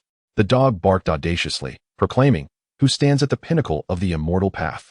Upon seeing my master attain the void, Ao Guang's pupils dilated. He thought, such an imposing declaration. Attempting to flatter the sage, he inquired, "Who is your master?" The haughty dog, with an increasingly arrogant demeanor, declared, "My master is Yang Jian." Ao Guang was taken aback. "Yang Jian? This black dog is not nurtured by a sage, but by the second disciple, Yang Jian?" Anger surged within Ao Guang. How dare a dog belonging to a disciple of the sage behave so brazenly before the Dragon King of the East Sea? Is this not excessive? A flicker of quasi-saintly power emanated from him. The once arrogant dog, Zhou Xiangquan, was instantly thrown into a panic. It tumbled to the ground, scrambling frantically with its 4 legs, howling as it dashed into the celestial temple. Yang Jian observed the scene in silence, devoid of any emotional response. He was accustomed to the dog's antics. In other words, he had grown numb to it. Upon entering the celestial temple, Li Wuliang's figure vanished in an instant. Ao Bing's true spirit appeared within the temple, beckoning Ao Guang to enter. As soon as he stepped inside, Ao Guang felt his entire cultivation and magical power dissipate. Instinctively, he assumed it was an illusion caused by the peculiarities of the sage's domain. After a moment of concentration, he realized he had truly lost all his powers. Even the formidable strength of his dragon lineage had been rendered mundane in this place. Ao Guang's eyes widened in alarm. Anxiety gripped his heart. Could it be that my earlier display of power to intimidate that black dog displeased the sage, resulting in my being reduced to a mere mortal as punishment? It must be so. One must consider the master when reprimanding the dog. Though it is a dog raised by a disciple of the sage, it is still a creature of a saintly household. Just as Ao Guang feared he might be rendered powerless forever, he sensed that the essence within him remained intact. This indicated that his body and powers were merely sealed, not quietly abolished. With a sigh of relief, Ao Guang felt an even greater reverence for Li Wuliang. Upon witnessing his son Ao Bing beckoning him to offer incense, Ao Guang promptly approached with utmost respect. He took the incense and, with the reverence befitting a worshipper of the ancestral dragon, knelt to pay homage to Li Wuliang. At that moment, within the celestial temple, Li Wuliang's face radiated joy as he observed Ao Guang offering incense outside, bursting into hearty laughter. The system notification chimed in shortly thereafter. Ding. Detected that a great fortune bearer is offering incense to the host. Great fortune bearer incense offering. Triggering a 1,000-fold reward. Acquiring 500,000 points of incense value. Great fortune bearer incense offering. Triggering a 100-fold reward. Acquiring 5,000 points of incense value. Obtain special reward. Ancestral dragon's body. Li Wuliang could only express his astonishment with the exclamation "Wow" as he beheld the magnitude of the system's rewards. Ao Guang, the Dragon King of the East Sea and chief of the 4 Seas Dragon clan, possessed a cultivation level nearing the peak of quasi-sainthood. There was no doubt he was a great fortune bearer, yet Li Wuliang had not anticipated that a great fortune bearer could yield 500,000 points of incense value. It was akin to receiving an apprenticeship reward for taking on a great fortune bearer as a disciple. Regrettably, Ao Guang's status precluded him from coming to offer incense every day. Otherwise, his incense value would soar at an astonishing rate. However, the crux of the matter lay in the fact that the special reward from the system was, astonishingly, the ancestral dragon's body. One must understand that the true ancestral dragon was a primordial divine beast born from the intricate interplay of the 4 primordial elements: earth, water, fire, and wind, after Pangu opened the heavens. Its physical form was immensely formidable, possessing unparalleled strength. Once, it ruled over one-third of the primordial world. After the fierce battle between the dragon, phoenix, and Qilan clans, the ancestral dragon mysteriously vanished, yet its name resonated throughout the primordial realm. With the ancestral dragon's body, coupled with the ancestral dragon's blood previously rewarded by the system, Wuliang could truly resurrect the majesty of the ancestral dragon. His smile was difficult to contain. Ao Guang, in light of your heartfelt sincerity, I shall bestow these two extraordinary gifts upon your son, Ao Bing. Ao Bing, you must strive diligently in your cultivation to restore the ancestral dragon's might to the primordial world. As for me, I shall leisurely await the fruits of your labor. When Ao Guang and Ao Bing lifted their heads, they found themselves already within the internal world. Ao Guang's first impression upon entering this realm was the overwhelming essence of the primordial world. It was a convergence of all spiritual roots. Many of the celestial roots and spiritual plants in this paradise were beyond his recognition, though he vaguely recalled glimpsing them in certain tomes within the Dragon Palace. These were legendary spiritual plants that had never graced the primordial world, existing solely in the era of chaos. Ao Bing, lacking his father's erudition, strode forward confidently, with Ao Guang following closely behind. Upon seeing the towering pavilion emanating a palpable aura of treasures, greed filled his eyes. What an abundance of treasures this must contain. The Sage of the Limitless was undoubtedly exceedingly wealthy. It was well known that the Dragon Clan had an insatiable love for treasures. Even if the treasures of the Dragon Palace from all corners of the earth were amassed together, they could not possibly emanate a substantial aura of wealth. Ao Guang quickly reined in his emotions, his breathing gradually becoming labored. Wuliang sat majestically upon a seat of colorful flowing clouds. Observing Ao Guang's reaction below with a slight smile playing at the corners of his lips. How delightful it is to flaunt wealth. Recently, the pressing need for transformation has invigorated us, compelling swifter updates. Please, do take a moment to exit reading mode. Thank you. Chapter 45. The Might of the Ancestor Dragon Shakes the Primordial World, the 36-petal Golden Lotus. Fearing that Wuliang might discern his loss of composure and thereby disgrace the Dragon Clan, Ao Guang kept his head bowed, daring not to gaze upon the sage floating above. Unexpectedly, Wuliang's words startled him into raising his head. Ao Bing, do you wish to take me as your master? Seeing Ao Bing standing foolishly by, utterly at a loss, Ao Guang felt an overwhelming urge to deliver a couple of sharp slaps. He muttered softly, "What a useless fellow, why are you dawdling?" At the same time, he discreetly nudged Ao Bing, urging him to consent promptly. After a moment of dazed contemplation, Ao Bing swiftly knelt to pay his respects as a disciple, exclaiming with excitement, "Ao Bing pays homage to master." Ao Guang was equally ecstatic. His son had taken the mighty Wuliang sage as his master, and his future was boundless. Just look at Wuliang's two disciples. Each one is a being capable of astonishing the primordial world. Wuliang smiled faintly. "Since you have chosen to be my disciple, allow me to bestow upon you two gifts." In an instant, two dazzling beams of radiant light materialized in Wuliang's hands. The moment the light appeared, Ao Guang and Ao Bing felt their bloodlines surge with fervor.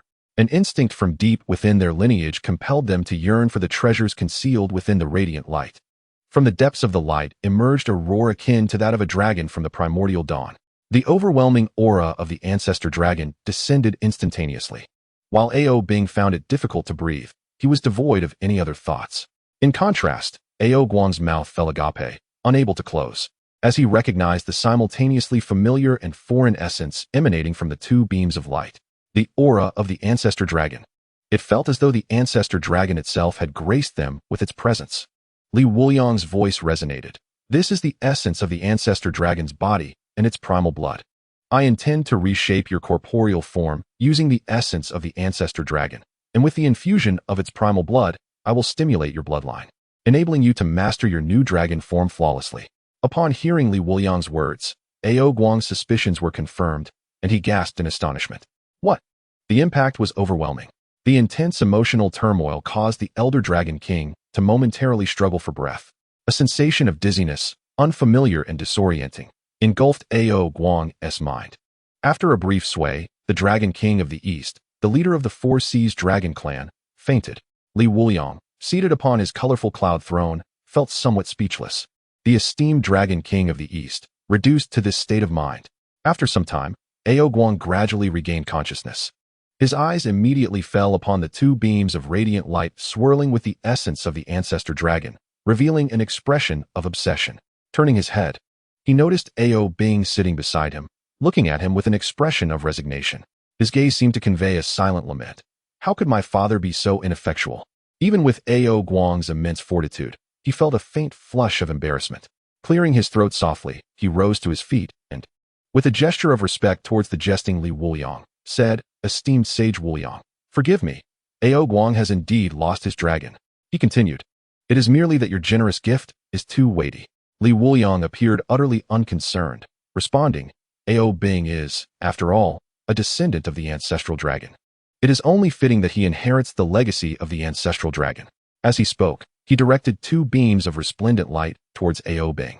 Instantly, the essence of the ancestral dragon and its sacred blood merged into Ao Bing's being, awakening the dormant bloodline of the ancestral dragon within him. In the next moment, Ao Bing's true spirit uncontrollably transformed into a dragon form. A magnificent silver-white dragon, spanning several dozen feet, soared through the skies. Above this dragon's body, a colossal black dragon, woven from the primordial pathways, appeared, a creature of immeasurable size. In comparison, Ao Bing's dragon form seemed almost diminutive. The elemental forces of gold, wood, water, fire, and earth entwined around the black dragon's formidable horns, as if to pierce the very heavens. The immense dragon's body radiated an overwhelming physical power, an aura of strength that was palpable. The great dragon let out a resounding roar. Were it not for the extraordinary stability of the internal realm of the celestial temple, the very fabric of the world outside would surely shatter under the weight of such a roar. After the thunderous cry, the black dragon's piercing gaze swept over the surroundings. Unable to withstand the ancestral dragon's pressure, Ao Guang bowed in submission. Li Wuliang reclined upon his colorful cloud throne, casting a derisive glance at the ancestral dragon. "Is that all you possess, a mere essence? Do you think you can intimidate me?" The ancestral dragon's eyes flickered, and it swallowed the silver-white dragon below in one swift motion. Within its belly, the silver dragon's form was rapidly expanding. Yet to attain the size of the black ancestral dragon would require considerable time. A full month passed. Within the celestial temple's internal realm, the black ancestral dragon had become nearly indistinguishable. A colossal silver-white dragon had taken the place of most of the black dragon's form, leaving only its tail yet to fully merge. Moments later, the black ancestral dragon completely vanished. The silver-white dragon let out a triumphant roar, as if proclaiming the birth of a new ancestral dragon. The heavenly Tao trembled. Throughout the primordial realm, the elemental forces of gold, wood, water, fire, and earth stirred restlessly. Those of profound cultivation sensed the emergence of an extraordinary being. What is this commotion? Can such a being still come into existence in the current primordial realm? Pondered a secluded mighty figure. Is it the ancestral dragon? Has the ancestral dragon appeared? Where, then, is the phoenix? Murmured the exquisite phoenix within the eternal volcano. Meanwhile, at the 8 scenic palaces of Shiyang Mountain, the brow of Laozi from Taiji deepened with concern. In the Kunlun Jade Void Palace, the face of the primordial lord, Yuan Shi Tianzuan, bore a trace of astonishment as he sensed the aura of the ancestral dragon. It was inconceivable. How could the ancestral dragon possibly be resurrected? Previously, the true self had already. On Penglai Island, within the Bo Palace, Tongtian Jiaozhu was imparting teachings to his numerous disciples. After a fleeting glance at the sky, he concealed the perplexity in his eyes. Beyond the chaos, in the realm beyond realms, within the Zixiao Palace, Daozu Hongjun quietly observed the vastness of the primordial world, his eyelids having gone long without a blink, fixated for an extended period. Inside the celestial temple, Ao Bing successfully underwent a physical transformation, now akin to a youthful ancestral dragon. With the bloodline of the ancestral dragon coursing through him, his dominion over the Sea Dragon clan and the primordial beasts was unparalleled. Even Ao Guang, standing beside him, found himself constantly resisting the pressure emanating from Ao Bing's dragon bloodline. Kneeling on the ground, Ao Bing bowed deeply in gratitude. Disciple Ao Bing expresses profound thanks for the great grace of Master.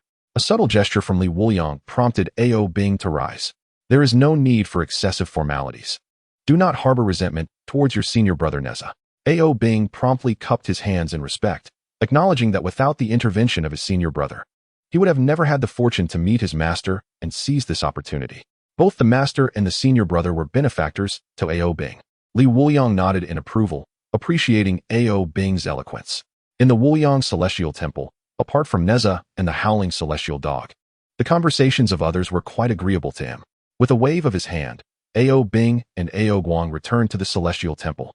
The reborn Ao Bing immediately showed reverence, lighting incense and bowing in worship. Ao Guang, filled with admiration for Li Wuliang, quickly joined his son in offering incense once more. Ding!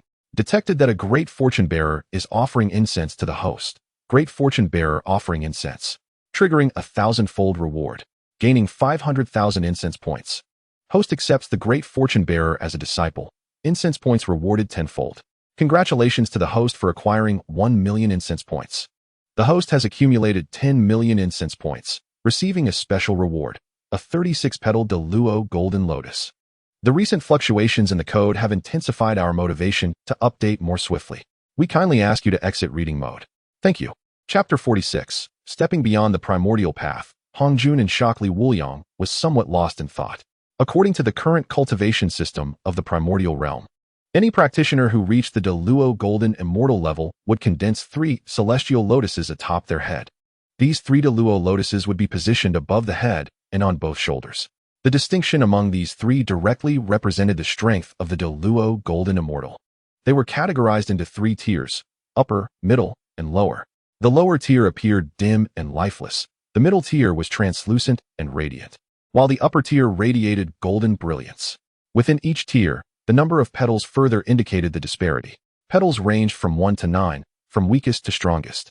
A single petal was termed a first tier, while 9 petals were regarded as the 9th tier. 9 represented the pinnacle. Thus, the most formidable de luo golden immortal in the primordial realm would possess an upper-tier golden lotus with 9 petals. It is indeed the 27th grade golden lotus. Nezha has transcended to the realm of the great luo golden immortal, with the pinnacle being the 27th grade golden lotus, the mightiest in the primordial world. This is why Ao Guang was so astonished. After all, to his knowledge, among all the disciples of the saints, only the esteemed disciple of the primordial heavenly venerable, the eldest brother of the Chan sect, the foremost of the 12 golden immortals, Guang Qingzi, and the sole disciple of the Grand Master of Taiji, the Xiandu Grand Master of the human sect, have managed to cultivate the 27th grade golden lotus. While other disciples of the saints are indeed formidable, they have yet to achieve the cultivation of the most powerful golden lotus of the primordial realm. However, the system has rewarded him with a 36th grade golden lotus.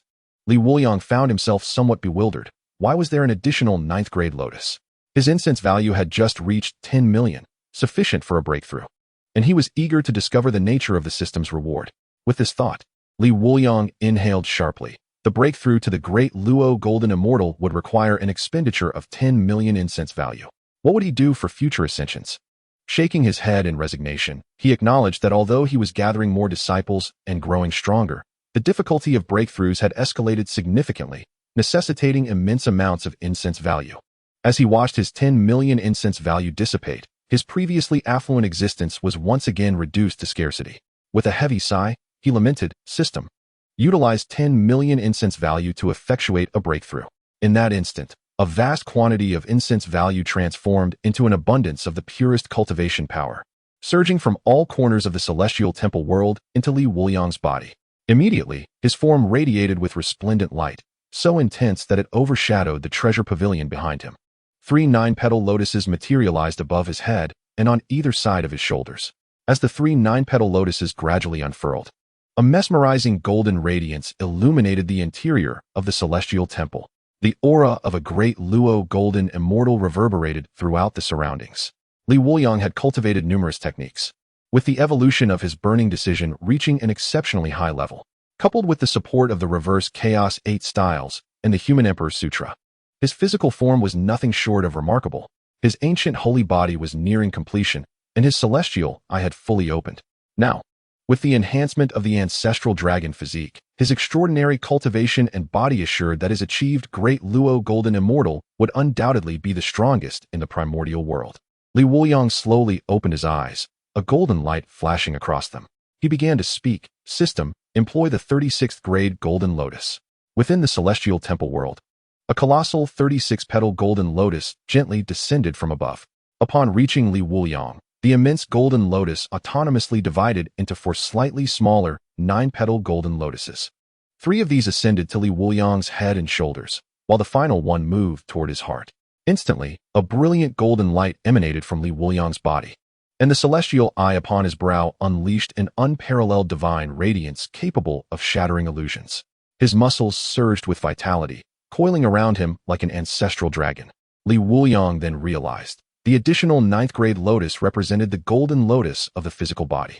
In the realm of conventional cultivation, the pinnacle is typically recognized as the convergence of Tao fruits, with the beings of the primordial era limited to a maximum of 27 grades.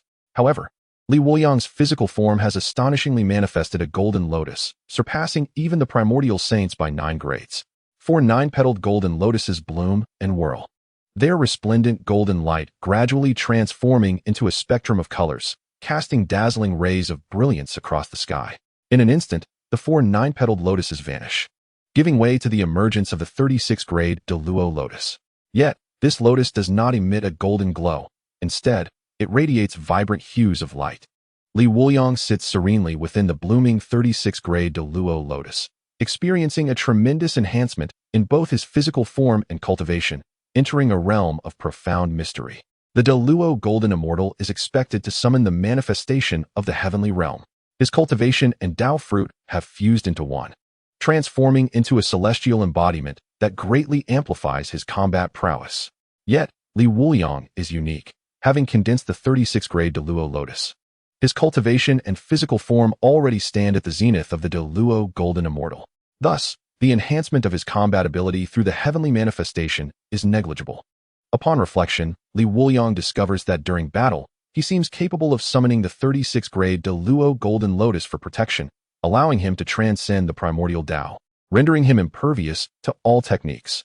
No enemy's divine abilities can reach him. He is innately undefeated. A subtle smile graces Li Wuliang's lips. Even saints, who attain their status through the refinement of primordial purple energy and immense virtue, cannot escape the confines of the primordial Tao. Although he is a Deluo, he possesses the ability to transcend the primordial Tao. Can he not then challenge the saints? However, standing upon the path of the heavenly Tao, he realizes that relying solely on his strength as a Deluo Golden Immortal, it may be exceedingly difficult to inflict harm upon a saint. Li Wuliang gazes toward the distant horizon. In light of this, it appears he can intervene in the divine calamity without reservation. Unbeknownst to him, his breakthrough to Deluo, though not disturbing the primordial realm, has triggered intense reactions beyond it. At this very moment, in the celestial realm above, within the palace of purple clouds, the Tao ancestor Hongjun emits a discontented cold snort. The winds and clouds stir, and the surrounding space shatters under the force of his disdain. Shadows of profound darkness encircle him. After a lengthy pause, this dark void gradually dissipates as it regains spatial energy. The primordial realm has long been governed by my established rules. Physical forms cannot attain Tao fruits. All beings of the primordial realm are constrained to condensing golden lotuses only up to the 27-grade limit. Even the likes of Taiji and his companions are bound by this. Who, then, has eluded the heavenly Tao, evading my scrutiny, and cultivated their physical form to such an extraordinary degree? Golden light emanates from Tao ancestor Hongjun. Atop his head, at his shoulders, and at his heart, for 9-petaled golden lotuses seem to respond to a call, slowly rotating. Then, as if struck, the 4 9-petaled lotuses dim instantly, retreating into the depths of Tao ancestor Hongjun's being. This scene causes his pupils to constrict. His body, which had remained motionless for millennia, suddenly stands upright. The expression was unprecedentedly grave, fixated intently on the vast expanse below. In an effort to prevent any living being from overwhelming the mortal realm with sheer strength to attain enlightenment, I established such regulations to transcend the limitations of the primordial chaos, whose physical form could possibly rival mine. The gaze of Daozu Hongjun ignited with fury, causing the very laws of the Tao to tremble under his fierce scrutiny. His eyes swept over the 6 sages, and Hongjun resumed his seated position upon the mat. The divine calamity was about to commence. In recent days, the celestial being Tai had experienced unparalleled comfort within the confines of his sanctuary. Born amidst the elevated realms of primordial chaos and having been a disciple of a sage, he now wielded the wisdom imparted by his master. Adeptly manipulating both the human race and the dragon clan of the East, he had extricated himself from the divine calamity, relishing in the freedom of being a transcendent being of primordial chaos. How delightful it was!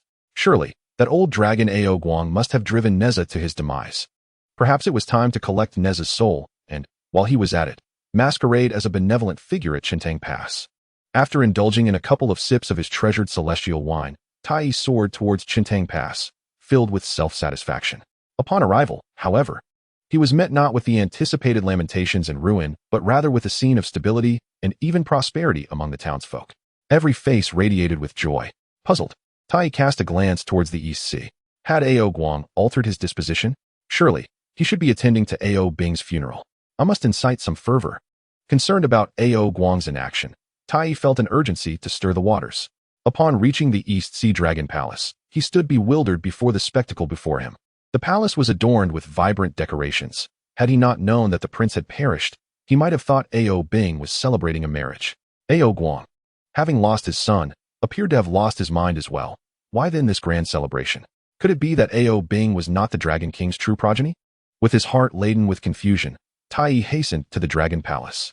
East Sea Dragon King, Tai seeks an audience. Ao Bing remained in the boundless celestial temple for cultivation, while Ao Guang, as the East Sea Dragon King, was preoccupied with mundane affairs and promptly returned to the East Sea. He commanded the palace to celebrate extravagantly, for his son Ao Bing had taken refuge under a sage and attained extraordinary fortune. This explained the jubilant scene Tai beheld. Upon hearing the summons from outside, Ao Guang's anger surged within him. You, Tai, have plotted against my son and dare to approach my East Sea. Do you truly believe that your status as a disciple of a sage renders you untouchable? In the past, even if he had known of Tai's schemes against the Dragon Clan, he would not have dared to act rashly, for Tai had the backing of a sage. Now, however, Ao Guang felt emboldened. The boundless sage was their stronghold. With every faction supported by a sage, who could truly be afraid of whom? Ao Guang, harboring a tempest of anger within, swiftly departed from the Dragon Palace. Upon witnessing Ao Guang's furious approach, Tai Jinren felt an immense weight lift from his heart. He inwardly mused. Thank heavens, the old dragon is indeed enraged. With just a slight provocation, he will undoubtedly charge straight towards Chintang Pass.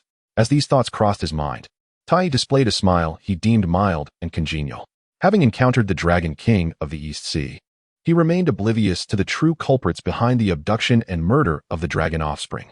Ao Guang, perceiving the sinister smirk on Tai's face, felt his anger intensify. Truly, did he consider the old dragon a fool? In an instant, his palm rose, transforming into a colossal dragon claw, which came crashing down with tremendous force. Tai could not fathom that Ao Guang would turn his wrath upon him. Completely unprepared, he bore the brunt of Ao Guang's furious strike. With a resounding thud, Tai was sent sprawling to the ground, spewing forth a mouthful of blood. As he raised his head, intending to chastise Ao Guang for his aggression, another massive dragon claw, imbued with overwhelming power, came hurtling towards him. Tai swallowed his words, rolling away in a panic to escape. After all, even a Deluo Golden Immortal's prowess paled in comparison to that of a quasi-saint. Moreover, submerged in the waters, Tai's speed could not match that of Ao Guang. With no other recourse, he was compelled to recklessly burn his own essence and blood to gain swiftness. Upon breaking the surface of the sea, Tai had already expended more than half of his vital essence, his head teetering precariously, on the verge of falling from the realm of Deluo Golden Immortal. Ao Guang pursued him, hurling scathing insults. You wretched fool. You have plenty of schemes, yet you run surprisingly fast. Just then, a brick unexpectedly materialized behind Ao Guang's head. Ao Guang, seasoned in battle, instinctively braced his dragon horn backward. The immense force momentarily halted Ao Guang's pursuit of Tai. A formidable figure emerged beside Tai, continuously channeling powerful magic to stabilize his precarious state. Upon recognizing this figure, Ao Guang's expression turned grave. It was Guang Chengzi, the eldest disciple of the Chan sect, and the foremost among the 12 Golden Immortals. Known for his penchant for stealthily attacking others with bricks, he was undeniably a crafty individual. The brick was no ordinary object. It was forged from the remnants of Mount Buzhou, collected by the primordial supreme being, refined through unparalleled magic into this brick-shaped treasure. Guang Chengzi had likely struck countless beings in the primordial era with this very brick. Though he was merely at the late stage of quasi-saint cultivation, he reveled in such treacherous tactics. Having calculated that Tai was in peril, Guang Chengzi hurriedly flew to his aid, fortuitously arriving just in time. Observing his junior nearly struck down from his precarious state by Ao Guang, he coldly remarked, Ao Guang, do you dare to harm a disciple of a saint? Do you not regard my master, the primordial supreme being, with any respect? Ao Guang sneered, unperturbed by the mention of the primordial supreme being's name. That devious Tai conspired to harm my child, inciting my dragon kin against the human race at Chintang Pass. His heart is deserving of retribution. Is it not justifiable for me to avenge my son? Upon witnessing Guang's reaction, Guang Chengzi felt a profound heaviness in his heart. Guang, that old scoundrel, today displays an audacity that is quite remarkable, daring to invoke the name of his master without a hint of trepidation. Strange indeed. Guang Chengzi lets out a sinister chuckle. Guang, you have harmed my junior brother. This enmity has now been forged. You, from the Dragon Clan, would do well to recognize your standing in the primordial realm. With that, Guang Chengzi, accompanied by Tai, transforms into a streak of light and vanishes into the horizon. Guang, unfazed by Guang Chengzi's warning, merely spits in disdain. What family does not have a sage backing them? At Kunlun Mountain, Guang Chengzi arrives at the Yushu Palace with the injured Tai, seeking to report this incident to the primordial lord. There, he encounters one of the 12 golden immortals. Yuding Zhenren. Guang Chengzi, puzzled, inquires, Yuding, what brings you to seek our master? Yuding Zhenren, his face etched with sorrow, replies, eldest brother. My disciple Yang Jian has gone missing. I had thought he would return after a few days, but it has been a considerable time without word. The heavenly secrets surrounding him are obscured. I cannot discern his whereabouts. Upon hearing this, Guang Chengzi's brow furrows deeply. This situation mirrors that of Tai's predicament. Yang Jian was also chosen by the master to be a pivotal figure against calamity. With a great catastrophe looming, why does such misfortune repeatedly befall the Chan teaching? Realizing the gravity of the situation, Guang Chengzi and the others hastened to seek an audience with the primordial lord, recounting the full tale. The expression of the primordial lord grows increasingly somber. This is undoubtedly the work of a sage acting in the shadows against the Chan teaching, perhaps even more than one. The recent primordial realm has grown increasingly peculiar. The primordial lord ponders briefly. Yuding, Yang Jian will undoubtedly go to Taosan to rescue his mother. You should remain vigilant near Taosan, awaiting his arrival. Set aside the matter of Guang for now. The Dragon Clan exhibits strange behavior lately. The primordial lord recalls the disturbance of the ancestral dragon from that day and gazes outward. The celestial order has been disrupted. He resolves to visit the Zixiao Palace to consult the Dao ancestor Hongjun. Chapter 48. The Howling Celestial Dog arranges a matchmaking event. Yang Jian receives the mountain-splitting divine axe. As time passes, several months elapse. Calamity energy surges throughout the primordial realm, and countless beings sense that a great catastrophe is approaching, though its timing remains uncertain. On this day, within the Wuliang Xinmiao, in a corner, the Howling Celestial Dog engages in lively conversation with a few women who have come to pay their respects. Laughter erupts amidst their exchange, particularly from the Howling Celestial Dog, who, while laughing heartily, casts furtive glances at the practicing Yang Jian, his eyes brimming with mischief. One can only wonder what schemes he harbors. With hands on his hips, the Howling Celestial Dog whispers to the women, Hurry, hurry. My master has apprenticed under the Wuliang immortal, achieving remarkable cultivation at such a young age. If your daughters could win my master's favor, they would be set for life. It turns out that the Celestial Hound was assisting Yang Jian in selecting young and beautiful women of suitable age. In recent days, the hound noticed its master was particularly restless, often contemplating Yang Jian's solitary state during his cultivation. Surely, he must be lacking the company of enchanting maidens. Thus, it discreetly contacted a number of charming ladies who frequented the temple. After a thorough selection process, the hound finally chose several women and instructed them to bring their daughters for its master to choose from. The hound could not help but admire its own cleverness, delighting in the thought that once its master embraced a beautiful companion, he would surely bestow abundant praise upon it. Within a chamber of the celestial temple, Yang Jian was engrossed in his cultivation, having already ascended to the realm of true immortality. Yet, his mind was plagued with distractions, rendering him unable to focus on his practice. For days, his progress had stagnated, as he was consumed with the desire to rescue his mother. With his cultivation advancing, Yang Jian could hardly contain his urgency. He resolved to depart immediately to Peach Mountain to save her. Upon opening his eyes, he was taken aback to find 3 ethereal maidens standing in his room. Yang Jian was momentarily stunned, observing the way their large eyes would blink at him from time to time. An inexplicable sentiment seemed to flicker within their gazes. Yang Jian mused to himself. Could it be that these 3 had simultaneously developed an eye ailment? Furrowing his brow, he decisively spoke. Ladies, you are obstructing my path. The 3 young maidens, who had been exchanging coy glances, suddenly faltered in their composure. Their mother had informed them that the illustrious disciple of the boundless immortal, the remarkably handsome Yang Jian, was contemplating marriage, prompting them to showcase their charms today. Upon encountering the strikingly handsome Yang Jian, the maidens found their hearts aflutter, exerting all their efforts to captivate him. Yet, Yang Jian's singular response of "You are in my way" left the atmosphere momentarily subdued. Fortunately, at that moment, the celestial hound intervened decisively. It pulled Yang Jian aside and whispered, "Master, look at the young woman in the yellow dress. Her beauty is both adorable and amiable. That one in the blue gown is tall and dignified, embodying maternal grace. And do not underestimate the girl in purple. Though petite, she possesses striking features. You and your future little master will surely have good fortune with them." The hound had painstakingly selected these candidates for its master, eagerly inquiring which one he favored. As it spoke, the hound displayed a rather mischievous expression, poking Yang Jian's sturdy arm repeatedly. Yang Jian's demeanor remained calm and unyielding. He believed he had come to terms with the hound's antics, yet it appeared this canine had a talent for pushing his limits. With a flash of golden light from his arm, Yang Jian swiftly seized the hound by the scruff of its neck and pinned it to the ground, delivering a thorough reprimand. "Ouch, master, I merely sought to alleviate your recent distress by presenting you with these charming maidens." Yang Jian's output became increasingly ferocious. After a prolonged and anguished wail, he awkwardly escorted the trio of mothers and daughters out of the temple. He cast a fierce glance at the corner where the feigning sorrow of the howling celestial hound resided. With a heavy sigh, Yang Jian knelt to pay his respects to Li Wuliang. "Master, I wish to venture to Peach Mountain to rescue my mother." Within the internal world of the celestial temple, Li Wuliang languished upon a throne formed of vibrant, flowing clouds. The profound essence of Tao that enveloped him grew increasingly enigmatic, his physical form exuding immense power. Pressing upon the very space of the internal realm, he resembled a terrifying primordial deity.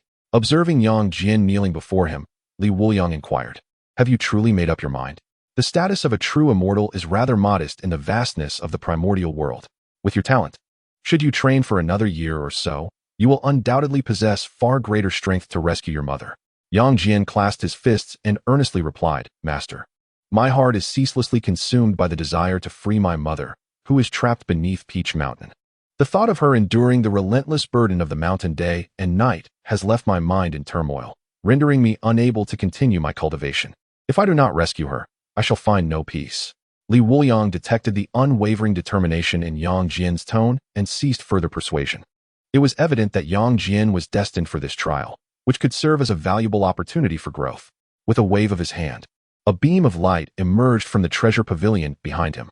A mighty axe, entirely crafted from jade and radiating an aura of formidable energy, materialized in Li Wuliang's grasp, which he then tossed to Yang Jian.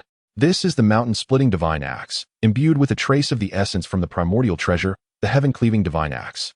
With your physical prowess, it should be no challenge to cleave the mountain with this axe." As Yang Jian received the mountain-splitting divine axe, its overwhelming weight caused his right hand to drop abruptly. Sensing the extraordinary nature of this artifact, Yang Jian reverently knelt. "I thank you, master, for bestowing this treasure to aid in my quest to rescue my mother. I take my leave." Watching Yang Jian depart, a grave expression crossed Li Wuliang's face.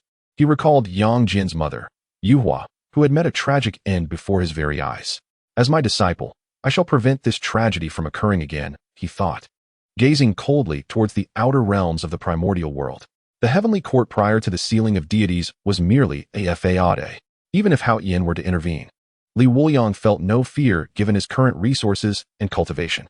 Upon returning to the celestial temple, Yang Jian addressed Ao Bing with a clasped fist, "Junior brother Ao Bing. For the time being, the management of the temple shall rest upon your shoulders, and I entrust the howling celestial hound to your careful supervision." Surprised, Ao Bing asked, "Are you planning to embark on a journey, senior brother?"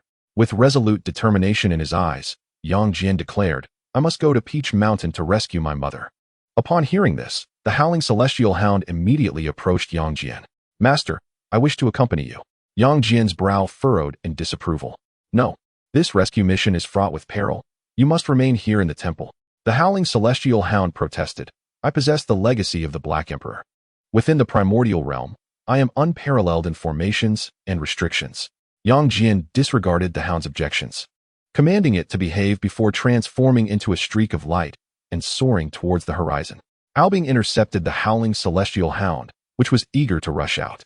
"Senior brother has instructed me to keep an eye on you," he declared. The celestial hound, unyielding to anyone except Li Wuliang and Yang Jian, cast a disdainful glance at Albing. "Little dragon, You cannot perceive my true essence. Suddenly, a mysterious ripple appeared beneath the celestial hound's feet. And with a fluctuation of spatial power, its figure vanished, leaving Aobing in disarray within the temple. Recently, the transformation had been quite severe, fueling our motivation to update faster. Kindly take a moment to exit reading mode. Thank you. Chapter 49. The Temptation of the Enchanting Celestial Maiden and Disappointment. In Yuding, it must be said that the legacy of the Black Emperor is indeed remarkable.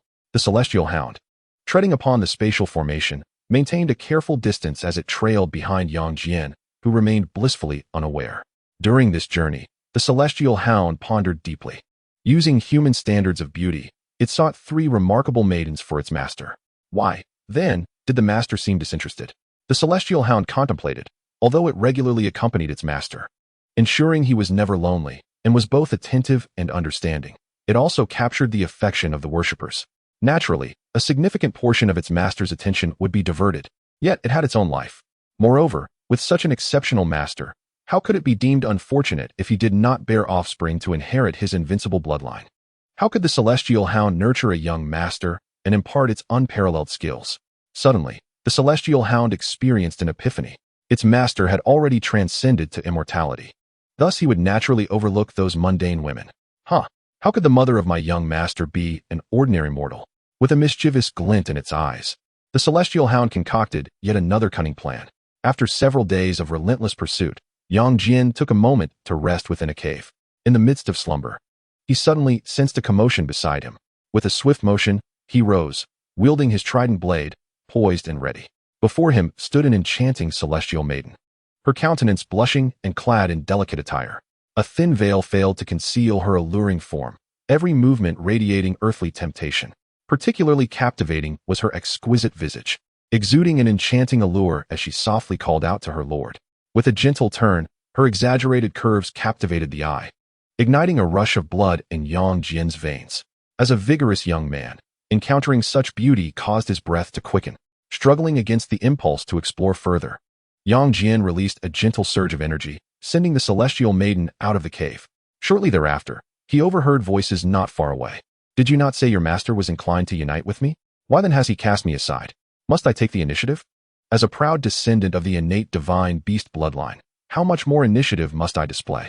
I refuse to partake in this. I shall not learn your spatial formation.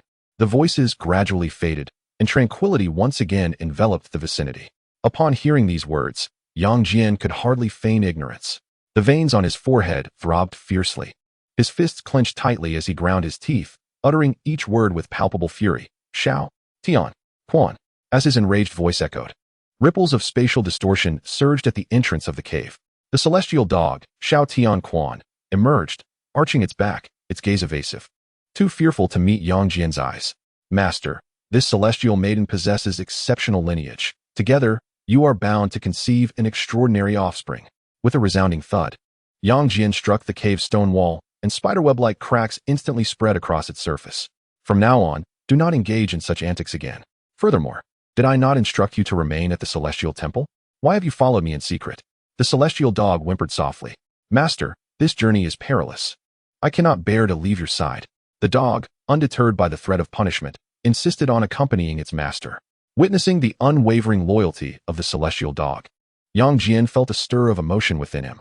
The intensity of his anger dissipated, gradually replaced by a hint of tenderness. With a sigh, he beckoned the celestial dog to lie beside him, gently stroking its head. This journey is fraught with danger. I cannot guarantee your safety. Should a life-threatening situation arise, remember to flee. The celestial dog remained silent, nuzzling against Yang Jian, and the pair settled into a peaceful slumber. The following morning, the sun's rays illuminated the vast wilderness. Yang Jian prepared to take flight with the celestial dog, but was halted. Master, I possess profound knowledge of spatial formations. Allow me to guide you. With that, spatial ripples shimmered beneath their feet, and in an instant, they traversed millions of miles, racing towards Peach Mountain. Near Peach Mountain, the esteemed Jade Ding Zhenren sat upon a large boulder on the edge of a cliff. His expression one of distress as he anxiously waved a fan in his hand. He gazed around, eagerly anticipating the arrival of his disciple, Yang Jian. He was determined to wait for Yang Jian, for this meeting would allow him to bring his disciple back to the mountain and impart the profound techniques that Yang Jian had long desired. If he continued to wander aimlessly, the stability of his Dao heart would surely falter. Suddenly, in Jade Ding's line of sight, a ripple of spatial distortion materialized not far away. The disciple he had yearned for, along with a large, standing black dog, appeared at the base of the cliff. Tears welled in the corners of Jade Ding's eyes. At last, I have finally waited for you, Yang Jian, my beloved disciple. With tears of joy streaming down his face, Jade Ding stumbled toward Yang Jian, ready to embrace him warmly. However, the celestial dog abruptly positioned itself in front of Jade Ding, barking fiercely, "Halt! Who goes there?" Taken aback, Jade Ding wiped his tears and exclaimed, "Ah, disciple, is this your dog?" Yang Jian frowned. "Xiao Tian Quan, show some respect." With a puzzled expression, Yang Jian inquired, "Master, how did you end up here?" The revered Jade Ding Zhenren immediately began to lament, recounting the immense difficulty he faced in locating Yang Jian after his departure, detailing the numerous hardships he encountered along the way. Ultimately, with no other recourse, he had come to wait near Peach Mountain for his return. After speaking, the Jade Ding Zhenren grasped Yang Jian's hand and urged, "Come, my dear disciple. Return to the cave dwelling with me. This time, I intend to impart to you the rare and profound physical cultivation technique known as the 3-9 Heavenly Art. Mastering the 3-9 Heavenly Art will grant you unparalleled combat prowess, making you virtually invincible in the primordial realm. Then, you may rescue your mother." However, Yang Jian swiftly withdrew his hand from the grasp of Jade Ding Zhenren. "Master, I have already attained the supreme technique. I do not require the 3-9 Heavenly Art." Yang Jian possessed unwavering confidence in the chaotic 8 forms bestowed upon him by Li Wuliang. He believed that no technique, including the 3-9 Heavenly Art, could surpass his own. At that moment, Jade Ding Zhenren noticed that Yang Jian had ascended to the true immortal realm. It had only been a brief interval since their last meeting. Yet Yang Jian had progressed from the refining spirit stage to a true immortal. The speed of his breakthrough was nothing short of astonishing. A flicker of malice crossed Jade Ding's eyes as he contemplated questioning Yang Jian, eager to ascertain who dared to usurp his disciple and thwart his plans. Before Jade Ding could voice his inquiry, Yang Jian preemptively spoke up. He had learned of Tai Zhenren's scheme against Nezha and held a deep disdain for such underhanded tactics, particularly those that jeopardized lives and regarded ordinary mortals as mere insects. This transgression touched upon Yang Jian's fundamental principles. Considering that both Jade Ding Zhenren and Tai were among the 12 golden immortals of the Chan sect, a seed of doubt began to sprout within Yang Jian. "Master, what are your thoughts on Tai?" Jade Ding furrowed his brow and feigned anger. "Yang Jian, how can you be so disrespectful? Senior brother Tai is also one of the 12 golden immortals. I must refer to him as senior brother, and you cannot address him by his name so casually." This reaction from Jade Ding elicited a cold smirk from Yang Jian. "Ah, a den of thieves, indeed." He then disregarded Jade Ding entirely, leading the howling celestial dog towards Peach Mountain. Along the way, he paid no heed to Jade Ding's attempts at persuasion, remaining silent. After a brief struggle between the two, they finally arrived at the vicinity of Peach Mountain. As Yang Jian was about to enter the domain of Peach Mountain, a radiant golden barrier suddenly materialized. It resembled an inverted bowl, enveloping Peach Mountain entirely. The formidable energy of the formation coursed and spread across the barrier. At that moment, a demon bird of the golden immortal realm attempted to soar over Peach Mountain. As soon as the demon bird made contact with the golden barrier, it was met with an overwhelming force, akin to a torrential downpour. In an instant, the demon bird was obliterated, leaving no trace behind. Witnessing this spectacle, Jade Ding Zhenren hastily urged, "My dear disciple, we must leave at once. The restrictions set by Hao Yin are not only immensely powerful, but also sever the flow of spiritual energy and the connection to the world. Within the confines of this formation, not a single ounce of magical power could be summoned." The Jade Ding Zhenren initially intended to dissuade Yang Jian with this warning, but to his surprise, Yang Jian's fury only intensified. His face, as cold as frost, was accompanied by a series of derisive laughs emanating from his lips. "Hao Yin, you have truly gone to great lengths to suppress my mother. How audacious of you." Yang Jian's fist shimmered with golden light as he relentlessly struck the barrier of the formation. Bang, bang, bang. The resonating clashes between the barrier's defenses and Yang Jian's formidable physical strength produced a series of muffled thuds. The Jade Ding Zhenren, observing from the side, felt a tremor within his heart. The barrier set by Yuanshan was nearly insurmountable for anyone below the level of a quasi-saint. It would reflect all attacks with a force beyond imagination. Even he, unless privy to the secret incantations of this barrier, would find himself utterly helpless. Yet, Yang Jian was able to withstand the barrier's retaliation and strike with vigor. No wonder he was reluctant to return and cultivate the Sanjiushan technique with him. After a frenzied series of strikes bore no fruit, Yang Jian took a few steps back, breathing heavily. Witnessing this, the Jade Dingjinren once again approached to counsel. Disciple, let us return for you to diligently cultivate. Once your powers have matured, we can rescue your mother, shall we? The response, however, did not come from Yang Jian, but rather from the large black dog. The howling celestial dog had been attentively observing the barrier, and the fluctuations caused by Yang Jian's strikes had been meticulously memorized. Master, I can break this barrier. Grant me a moment, and watch as I dismantle it. The Jade Dingjinren scoffed. Disciple, your dog is utterly ignorant of its limitations. If it can break this formation, then I, the Jade Dingjinren, shall eat excrement while standing on my head. Yang Jian cast a significant glance at the Jade Dingjinren. If the howling celestial dog claimed it could breach the barrier, then it surely could. He was curious to see how the Jade Dingjinren would react upon witnessing it. The howling celestial dog then picked up a stone from the ground, its paws moving frantically as the positions of the stones shifted continuously. Gradually, a profound aura emanated from what appeared to be a chaotic pile of stones. Subsequently, a golden light barrier materialized above the stones, enveloping them entirely. Upon careful comparison, it became evident that if these stones were replaced with Tao San, and the golden light barrier with the current formation, they were indeed derived from the same source. Master, I have succeeded. The howling celestial dog exclaimed joyfully. Ha! With my training in the Black Sovereign Sutra, I can dismantle any primordial barrier. Extending its paw, it plucked a tuft of fur from its own body. My fur is akin to precious materials for formations, suitable for both establishing and dismantling barriers. With that, it scattered the fur onto the barrier enveloping Tao San. The barrier flickered momentarily, and the offensive mechanisms within began to self-destruct. With a crisp sound, the barrier shattered, dispersing into motes of golden light. At that moment, both Yang Jian and the howling celestial dog turned their gazes towards the Jade Dingjinren. The Jade Dingjinren's pupils widened in shock, privately acknowledging the dog's remarkable prowess in dismantling barriers. An awkward smile emerged. Ha, my disciple, you can't possibly expect me to consume such filth. Moreover, there is none of that detestable substance here. The celestial hound let out two howls and dashed toward the thicket behind. After a rustling sound, it reappeared, proudly shaking its head and presenting a steaming pile of excrement on the ground. Quick, eat up. It's freshly made, it declared, casting an expectant glance at the Grand Master Wuliang. The fan in Wuling's hand abruptly ceased its movement. His expression contorted with disgust as he gazed at the unsightly mess on the ground. Although Yang Jian felt a twinge of disappointment, he had no intention of embarrassing Wuliang further. Simply witnessing his blunder was sufficient. He beckoned the celestial hound, and together they ventured into Peach Mountain. Wuliang observed the pair, who seemed entirely indifferent to his presence as they pressed forward. The corners of his mouth twitched, and his demeanor gradually darkened. After a moment's contemplation, he decided to follow them. Upon reaching the foot of Peach Mountain, Yang Jian could no longer contain his yearning and shouted, "Mother, Yang Jian has arrived." No one answered. The celestial hound wore a grave expression, sensing the gravity of the situation. Master, this entire Peach Mountain is a composite of prohibitions. If that previous barrier was formed by a few combined restrictions, this mountain consists of tens of thousands of them. To dismantle such an intricate web of prohibitions, one must consider the function of each and the interactions between them. It will take considerable time.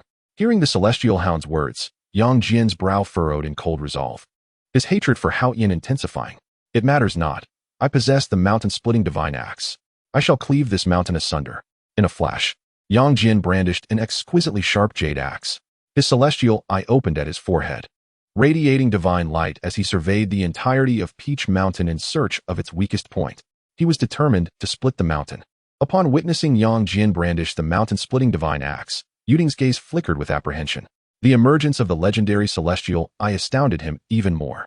Although Yang Jian's cultivation was not particularly high, his physical prowess was formidable, complemented by a unique spiritual treasure. Coupled with that peculiar large black dog, it seemed increasingly plausible that he might indeed cleave the mountain. Wuliang felt a growing sense of losing control over Yang Jian. After a moment of deliberation, he resolved to inform Hao Yin that his nephew was attempting to split open Peach Mountain to rescue his sister, who had violated heavenly laws. In a flash of radiant light, Wuliang soared towards the heavenly court. Yang Jian's celestial eye shimmered with divine light, while the celestial hound tugged at a tuft of its fur, sending the divine light penetrating through Peach Mountain. Soon, Yang Jian Celestial, I discerned a weary woman at the center of the mountain. She was shackled to the base of the mountain by several robust chains of law, intermittently struck by heavenly thunder. Yet, the woman appeared numb, her delicate form trembling slightly from the lightning's impact, her expression devoid of any change. Her gaze was vacant, lost in thought, as though she had lost her very soul. Tears streamed down Yang Jian's cheeks, his voice trembling as he called out, "Mother." This cry seemed to resonate deep within the heart of Peach Mountain. The woman suddenly lifted her head, revealing her stunningly beautiful and primordial visage.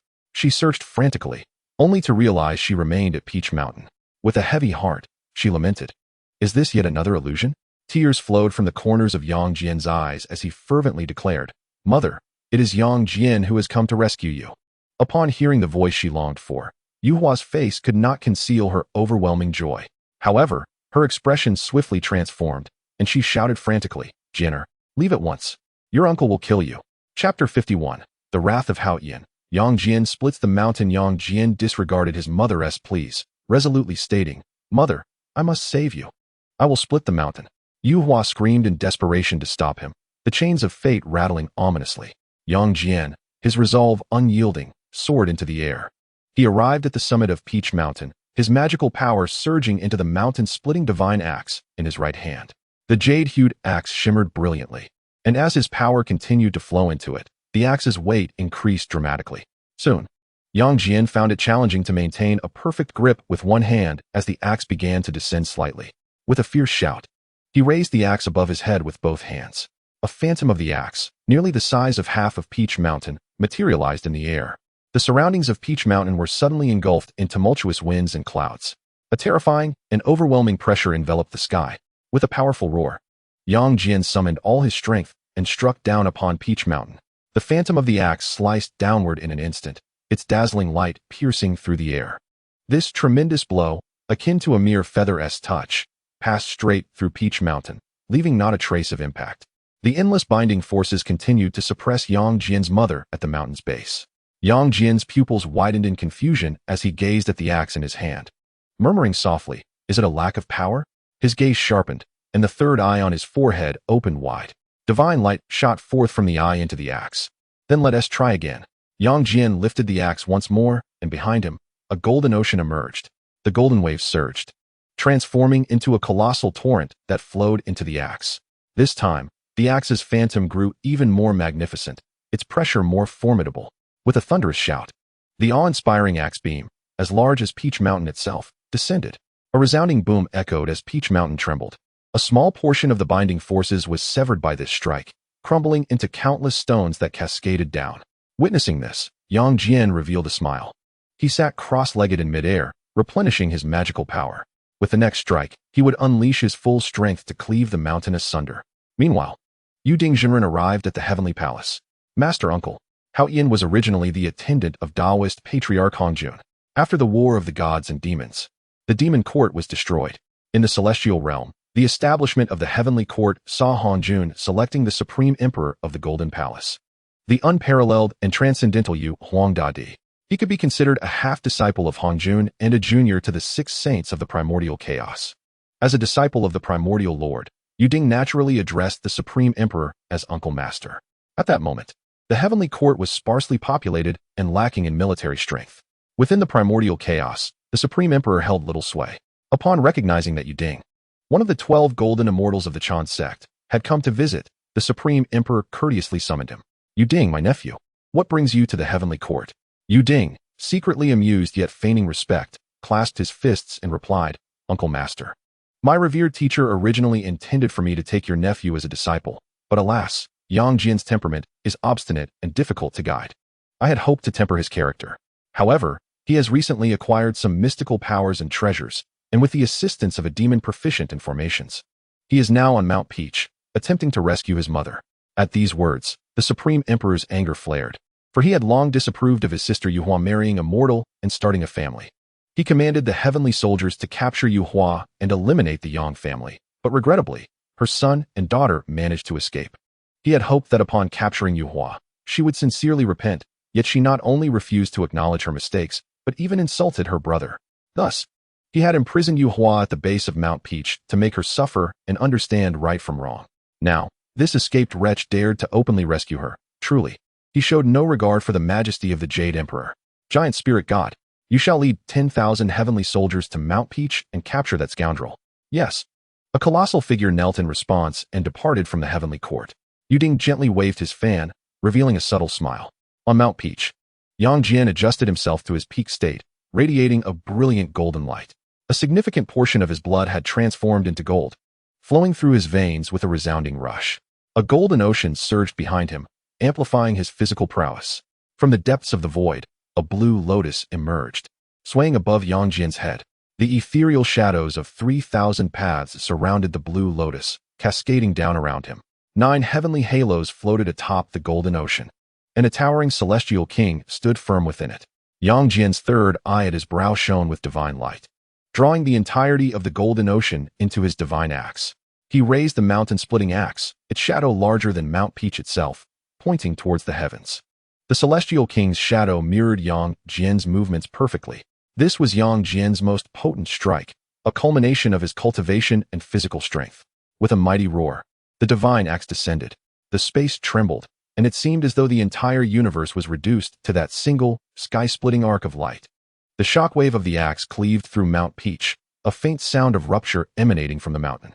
Visible cracks of golden light spread from the peak to the base of Mount Peach. The earth quaked, and the mountains shook. Countless restrictions shattered under this strike.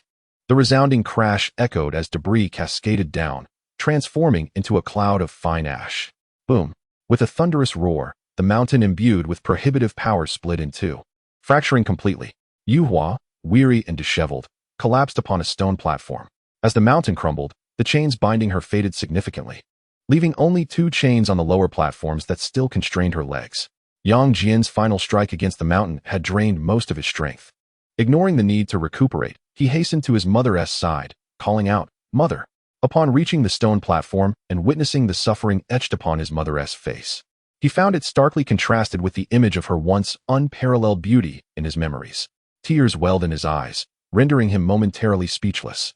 Yuhua, overwhelmed with emotion upon seeing her long-missed son, felt a surge of joy. On that fateful day, celestial soldiers had attacked, and before her eyes, her husband and eldest son met tragic ends. She had fought desperately to send Yang Jian and Yang Chan to safety. Later, she heard from her merciless brother that they had not been captured. While she breathed a sigh of relief, worry gnawed at her heart. In the perilous wilderness, her young children were left to fend for themselves, uncertain if they would find refuge. Now, seeing Yang Jian grown into a man, accomplished in his cultivation and capable of shattering the mountain that had once imprisoned her, she felt a rush of solace. "Jinner, what of your sister Yang Chan? How is she?" Yuhua's inquiry plunged Yang Jian into silence, dampening the joy of their reunion.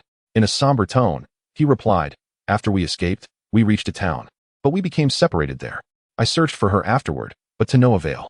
After rescuing you, I will seek my sister." Yuhua, filled with maternal anguish, gently patted Yang Jian's shoulder, realizing the hardships he had endured alone in the world. Suddenly, she pushed him away urgently, exclaiming, "Jinner, you must leave at once. Your strike against the mountain will surely draw the attention of your uncle. Hurry." At that moment, a massive cloud drifted from the heavens. The giant spirit god, leading 10,000 celestial soldiers, descended upon the mountain. A thunderous proclamation echoed from above, "Criminal Yang Jian, dare you shatter the mountain and rescue the notorious Yuhua? Accompany me, the giant spirit god, to the heavenly court to answer for your crimes." The commotion above captured the attention of mother and son. Observing the approaching celestial soldiers, Yuhua urged Yang Jian, "Jinner, flee quickly. I am content merely to see you once more." Yang Jian cast a disdainful glance upward, resolutely declaring, "Mother, I will break these chains binding you, and together we shall escape." Raising the mountain-splitting divine axe, he prepared to strike down with all his might.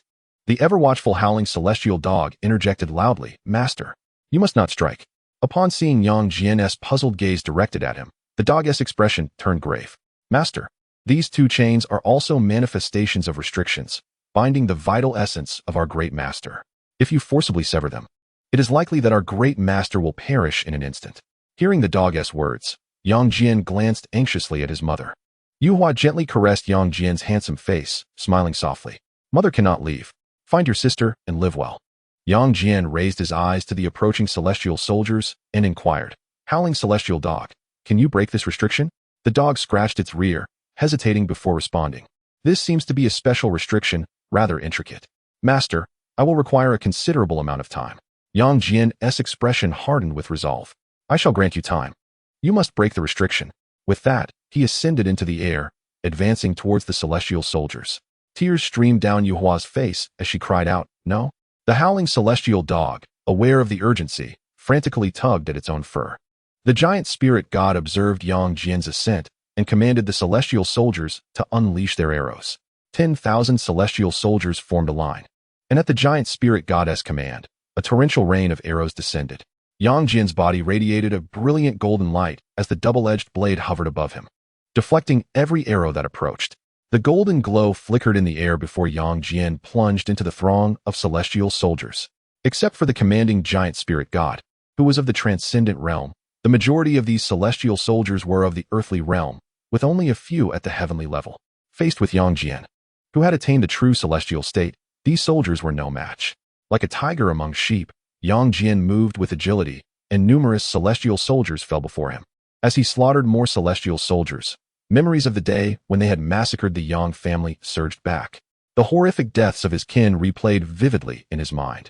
The image of his mother's tragic fate haunting him.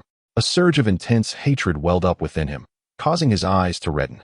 The reverse chaos technique's meridians were stimulated, and his previously exhausted magical power surged forth in an instant, even seemingly elevating Yang Jian's cultivation level. As he continued to decimate the celestial soldiers, the giant spirit god was consumed by fury. He fused his true spirit with his physical form, gaining immense strength while his size increased dramatically, which in turn slowed his speed and made his movements somewhat sluggish. With a thunderous roar, the giant spirit god charged towards Yang Jian, his fist, comparable to a small mountain, crashing down upon him. A fierce gust of wind swept through. Yang Jian kicked a celestial soldier aside, using the momentum to evade the giant spirit god's blow. Having failed in his attack, the giant spirit god alternated his fists, relentlessly hammering down upon Yang Jian. Yang Jian retreated swiftly, encountering obstacles from the celestial soldiers along the way. Ultimately, he was ensnared by the celestial soldiers' combined assault formation, halting his retreat. As the colossal fist descended from above, the golden blood coursed through Yang Jian's veins. His right fist transformed entirely into gold, striking forward with great force, colliding with the fist of the giant spirit god.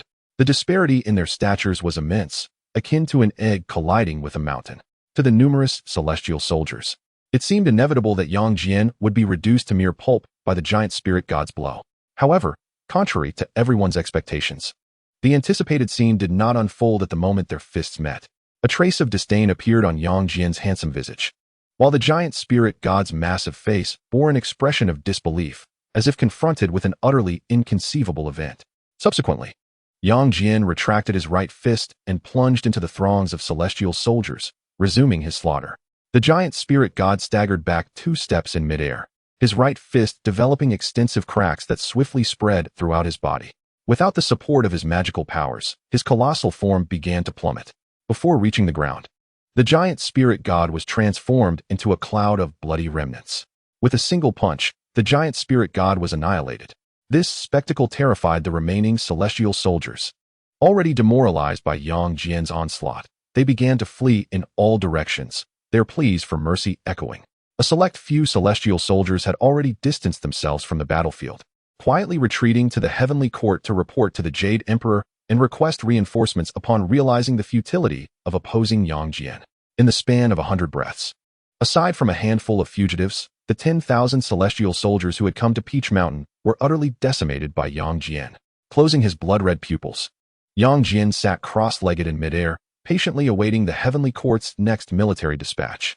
Below, the fur on the rear of the howling celestial dog had been tugged to a sparse state, revealing the skin beneath. This was intolerable. How could the heavenly sovereign impose such harsh restrictions on his great master? At that moment, within the celestial palace of the heavenly court, the heavenly sovereign was engaged in casual conversation with Jade Ding, anticipating the celestial soldiers would capture Yang Jian and bring him before the court. Suddenly, a flustered voice rang out from outside the palace. "Your Majesty, it is grave news." A celestial general rushed into the celestial palace in haste. The heavenly sovereign scoffed coldly, reprimanding, "What a disarray, what a disgrace." The celestial general knelt before him, speaking urgently, "I report to your Majesty. The giant spirit god and nearly 10,000 celestial soldiers have been almost entirely annihilated by Yang Jian. Only a few escaped back. Upon hearing this report, both the heavenly sovereign and Jade Ding were struck with profound shock. Although the giant spirit god possessed limited cultivation, he had trained for countless years and achieved the realm of mysterious immortal. Yet, Yang Jian, merely an earth immortal, had managed to slay the giant spirit god and wipe out 10,000 celestial soldiers. The celestial general continued, according to the returning soldiers. Yang Jian merely exchanged a single punch with the giant spirit god before reducing him to mere fragments. Moreover, Mount Peach has been cleft asunder by Yang Jian, leaving only the Peach Mountain stone platform bound with the criminal Yuhua. What? Hao Yan abruptly rose from his seat, utterly astounded. He could hardly fathom how Yang Jian had managed to dismantle such a formidable array of prohibitions. A wave of humiliation washed over him. His heavenly court, which had already been rendered a mere ornament in the primordial chaos, could not even subdue a single Yang Jian, particularly with Yuding Jinren, the disciple of the primordial heavenly venerable, present. As the Jade Emperor, his authority lay in tatters, and his dignity was thoroughly compromised. Enraged, Hao Tian bellowed, "Where are the heavenly soldiers and generals? 100,000 of you shall accompany me to Mount Peach. Capture the criminal Yu Hua and the offender Yang Jian." Chapter 53, The Five Elements Thunder Tribulation Array. Hao Tian in disarray for every 9,999 celestial soldiers of the heavenly, immortal realm. There was one general of the golden immortal realm leading them. This constituted a formidable backbone for the present heavenly court, especially since Hao Tian, as the Jade Emperor, personally commanded the battle. The heavenly forces, bearing the majesty of the imperial court, marched forth with great momentum towards Mount Peach. Hao Tian and the 100,000 celestial soldiers soon spotted Yang Jian, who was seated in midair, resting with his eyes closed. Yuding concealed himself among the ranks, shrouding his form, having already created a rift with Yang Jian. He feared that should Yang Jian see him alongside these soldiers who had come to thwart his rescue of his mother, he would no longer acknowledge him as his master, let alone shield him from calamity. How has Yang Jian's cultivation ascended to the profound immortal realm? Yuding was astonished. Just prior, Yang Jian had been a true immortal, and now, in such a brief span, he had reached the profound immortal tier. Hao Yan, oblivious to the discrepancy in Yang Jian's cultivation as reported by the generals, perceived no distinction between a true immortal and a profound immortal. To him, both were merely the lowest forms of existence in the primordial realm, hardly superior to mere ants. Yang Jian, upon seeing me, do you not kneel and confess your wrongs? Hao Yan could not believe that with so many of them present, Yang Jian would remain unaware. Seeing him still resting with his eyes closed ignited a blaze of fury within him. Upon hearing Hao Yan's words, Yang Jian slowly opened his blood-red eyes, shimmering with an otherworldly light. Upon gazing at Hao Yan, the hatred within Yang Jian intensified, and his cultivation began to rise. Hao Yan, you are unworthy to call yourself my uncle. The fault lies not with me, but with you. With that declaration, as Yang Jian rose, an overwhelming aura of the golden immortal surged forth. The three-edged two-bladed blade gleamed with a chilling light, exuding a palpable intent to kill. The sudden escalation of Yang Jian's power made Hao Yan furrow his brow. He assumed that Yang Jian must have consumed some elixir that allowed for rapid cultivation. With a cold snort, he thought, just a few pills, and he believes himself formidable. Such hastily gained power bore little combat effectiveness. Yuding's pupils widened, and the fan in his hand came to a halt. Yang Jian's ever-increasing cultivation left him perplexed. Upon hearing Hao Yan's words, he mused to himself, indeed, Master Hao Yan is correct. Yang Jian must have resorted to some potent elixir. What kind of concoction could elevate his prowess so dramatically? Facing the multitude of celestial soldiers, Yang Jian remained composed, his heart undisturbed. Today, he was resolute in rescuing his mother, even if it meant plunging the world into darkness. In a distant, unnamed mountain peak, the Wuliang temple was bustling with worshippers. Ao Bing attended to the visitors with diligence. The temple seemed to embody a legacy, passing down from Nezha to Yang Jian, and then to Zhou, culminating in the present day with Ao Bing. Each disciple of Li Wuliang devoted themselves wholeheartedly to the temple's upkeep. Within the temple's inner sanctum, Li Wuliang observed through a luminous screen as Hao Yan led 100,000 celestial soldiers to besiege Taosan. Yang Jian's solitary figure charged fearlessly towards the heavens. Below, the howling celestial dog frantically pulled at its own fur, nearly depleting the tuft on its belly. A lone man and his dog stood against the vast celestial court, their strength seemingly insufficient. Li Wuliang's eyes glimmered with intensity as he whispered, "It has begun." Yang Jian, this time, you will not fight alone. Forming a seal with his fingers, he sent a message to Nezha, informing him of his junior brother Yang Jian's perilous quest to save their mother and urging him to provide support. A beam of radiant light emerged, guiding Nezha towards Taosan. Let the chaos ensue. I shall provide cover for you. Li Wuliang slumped onto his colorful cloud throne. His eyes narrowed as he continued to observe the unfolding events at Taosan. The impending battle loomed large. At this moment, Yang Jian's physical form resembled that of gold, as the weapons and divine abilities of the celestial soldiers struck him like blows against a formidable artifact, resonating with a metallic clang. Behind him surged a golden ocean, which, in its tumult, engulfed numerous celestial soldiers, silencing their screams before they could escape. His valiant combat stance was nothing short of that of a fearsome warrior. Witnessing Yang Jian's godlike prowess as he decimated his troops, Hao Yan's fury ignited, commanding, celestial soldiers, form ranks. Unleash the 5 elements thunderstorm array.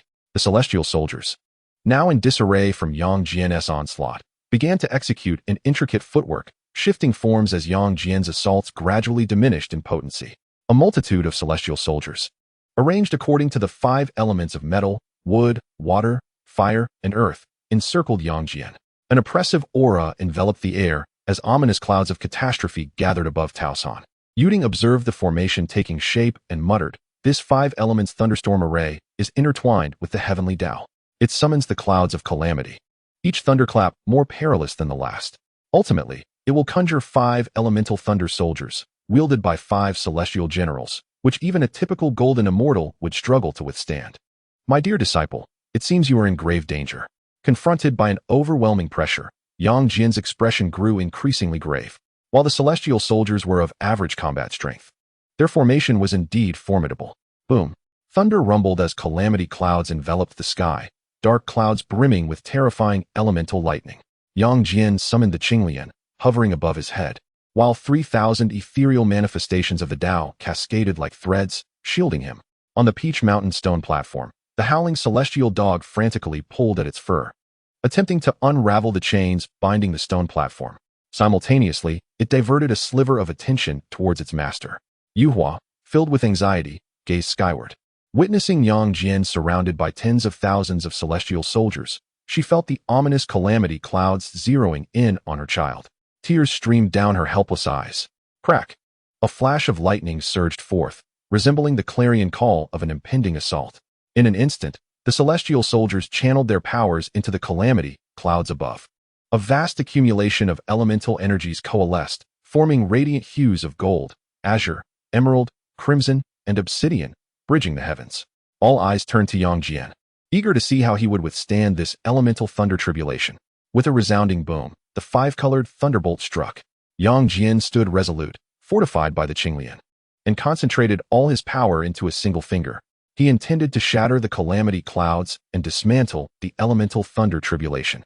However, as the 5-colored lightning descended upon him, Yang Jian merely raised an eyebrow, a peculiar smile gracing his lips. This seemingly formidable 5-colored thunderbolt failed to evoke any sense of danger within him, as if the calamity clouds were merely going through the motions.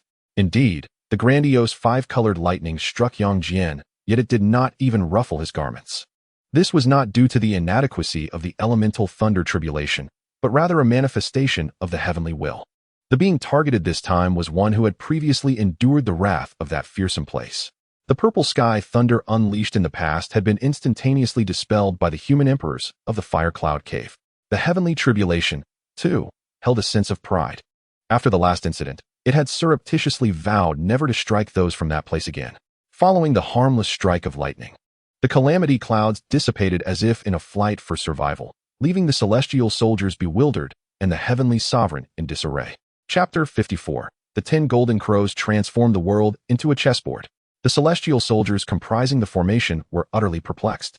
They exchanged glances, and soon a multitude of discussions erupted among them. Is this the elemental thunder tribulation? How dare it call itself a thunder tribulation? Where are the calamity clouds? Why do I feel like they dared not strike him? Was that lightning merely a scratch? Amidst the murmurs of the celestial soldiers, the heavenly sovereign's lips twitched in irritation. Their realms were too low, and their understanding of the heavenly will was quite limited. As the Jade Emperor, he clearly perceived the trepidation that the heavenly tribulation felt towards Yang Jian. The heavenly tribulation feared Yang Jian. Hao Yan found himself in a state of bewilderment, unable to comprehend how a mere golden immortal, elevated through the use of elixirs, could instill such fear in the heavenly tribulation. Another equally perplexed individual was Yuding. The five elements thunder tribulation was already among the most terrifying tribulations in the primordial realm. Had the celestial soldiers, composed of powerful beings, possessed even greater mastery, even he would have met a tragic end. Why was it that Yang Jian could intimidate the heavenly tribulation? Little did they know, when Yang Jian ascended to immortality, he had confronted the most fearsome purple cloud thunder tribulation with sheer force. It was unfathomable to them what kind of treatment the purple cloud thunder tribulation, which struck terror into countless beings in the primordial realm, received at the infinite celestial temple. Furrowing his brow, Yuding lost all interest in waving his fan. Yang Jian was increasingly beyond his expectations. He pondered within himself what had transpired during Yang Jian's absence.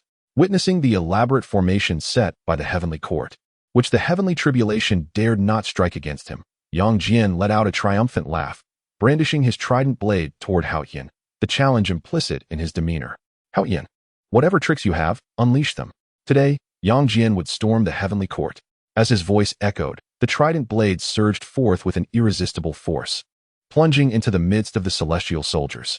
These heavenly warriors pooled a significant portion of their powers into the tribulation clouds, preparing to deliver a crushing blow to Yang Jian. To their surprise, the tribulation clouds merely appeared and vanished, inflicting not a scratch upon Yang Jian. Yet, the expended celestial power was not easily replenished, leaving them momentarily drained. At that moment, witnessing the man whom even the heavenly tribulation feared charging forth with weapons in hand, the aura of intimidation he exuded augmented Yang Jian's assault by threefold.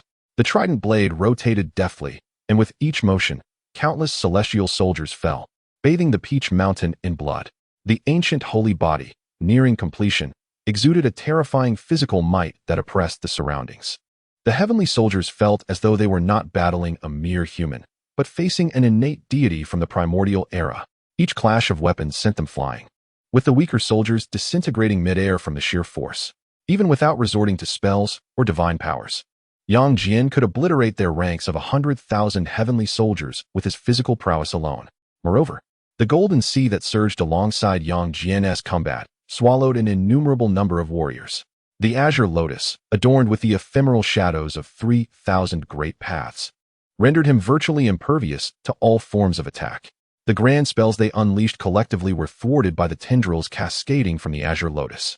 Once the formation of the five elements thunder tribulation was shattered, Yang Jian slaughtered them as one would slice through vegetables. Hao Yan, standing upon the clouds in his imperial regalia, gazed down with a commanding presence. The loss of a multitude of soldiers weighed heavily on his heart. These were the elite of his heavenly court. As he beheld the impending annihilation of the 100,000 heavenly soldiers accompanying him, Hao Yan could no longer maintain his composure. He raised his voice to the heavens in a fit of rage, exclaiming, "Where are my 10 sons?" In an instant, 10 radiant figures, reminiscent of the blazing sun, soared swiftly from the horizon. The terrifying heat vaporized vast expanses of clouds surrounding them. The countenance of Hao Yan, shrouded in darkness, revealed a cruel smile. These were his 10 sons, infused with the formidable power of the Golden Crows, the offspring of the demon Emperor Jun. Once, that demon Emperor Jun was born as a 3-legged golden crow on the Sun Star, accompanied by the spiritual treasures of the River Map and the Lo Shu. He emerged with unparalleled strength and established dominion over countless demon clans, founding the demon court. United in marriage with Shiha, they bore 10 sons, each endowed with immense power as golden crows. Later, the saint of the Western Church, Zhuanti, lured the still uncontrollable 10 golden crows from the Tang Valley. The heavens blazed with 10 suns, casting their light upon the primordial world, leading to the untimely demise of countless beings. This incited the legendary Kwa Fu to pursue the sun, and descendants of the great shaman, rallying their tribes, forged the Sun Arrow Divine Bow, slaying 9 of the 10 golden crows. Thus, the great war between the shamans and demons was ignited.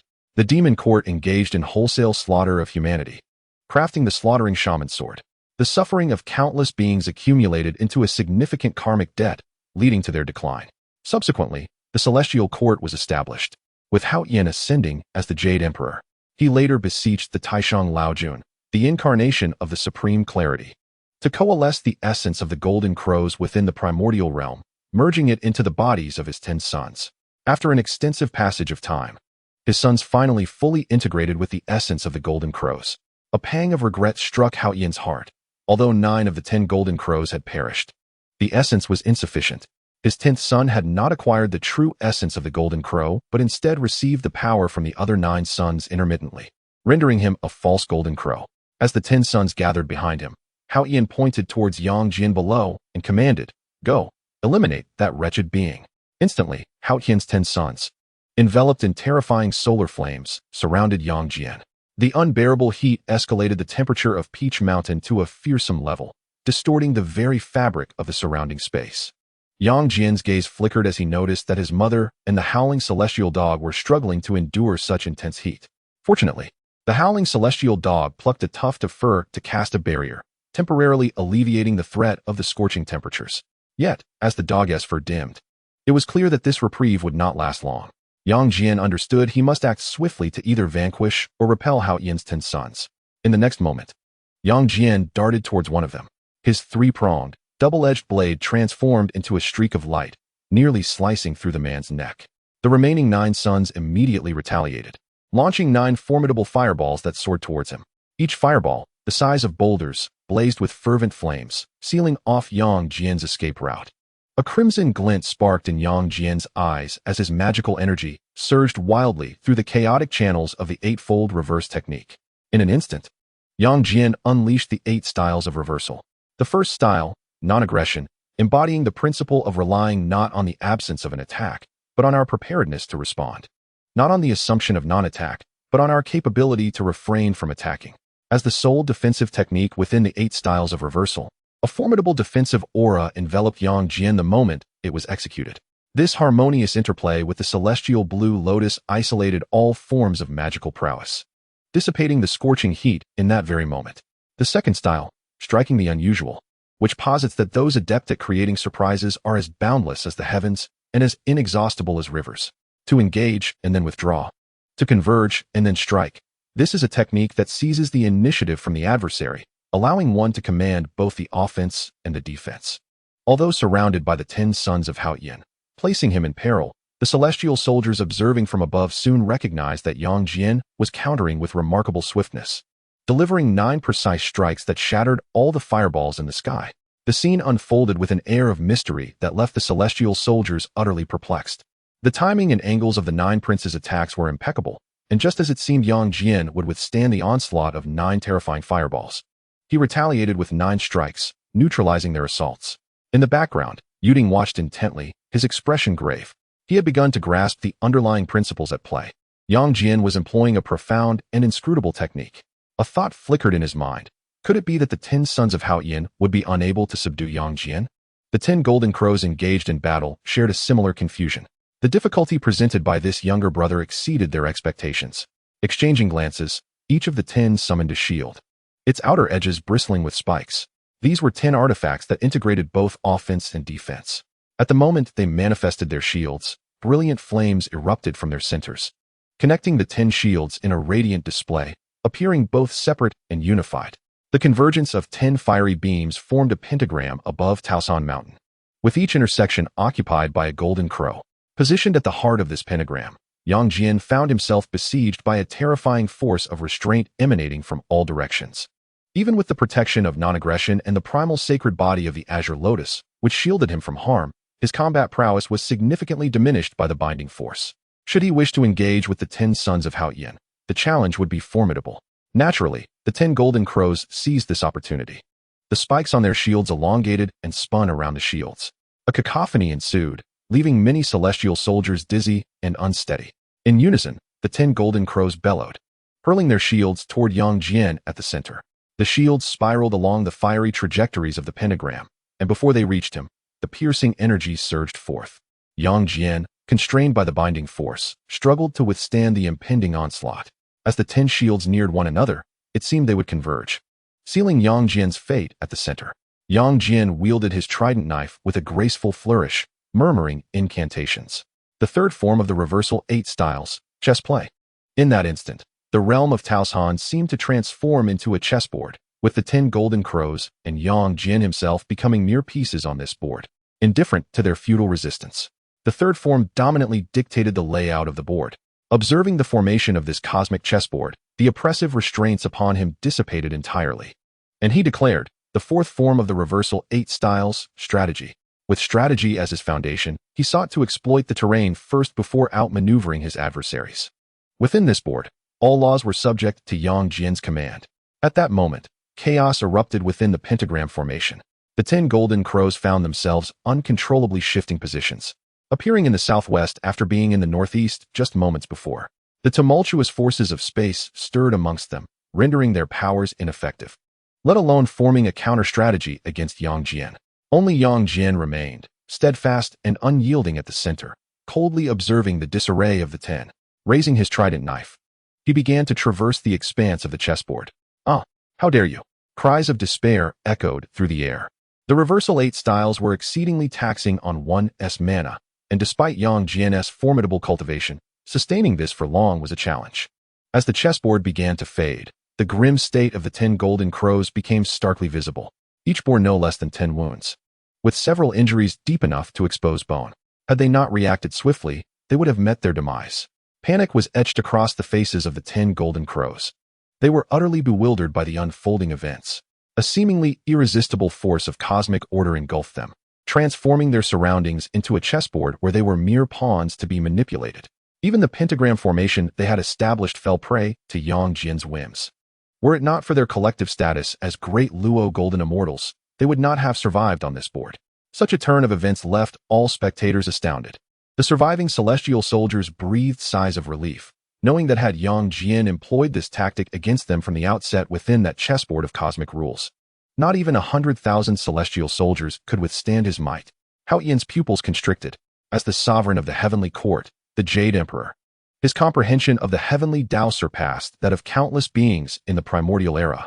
In that moment, he felt as though Yang Jian had ruthlessly seized control of the realm of Tao San, commanding it entirely. Unbelievable. Hao Yan was astonished. He too possessed the capability to achieve such feats. Yet who was he?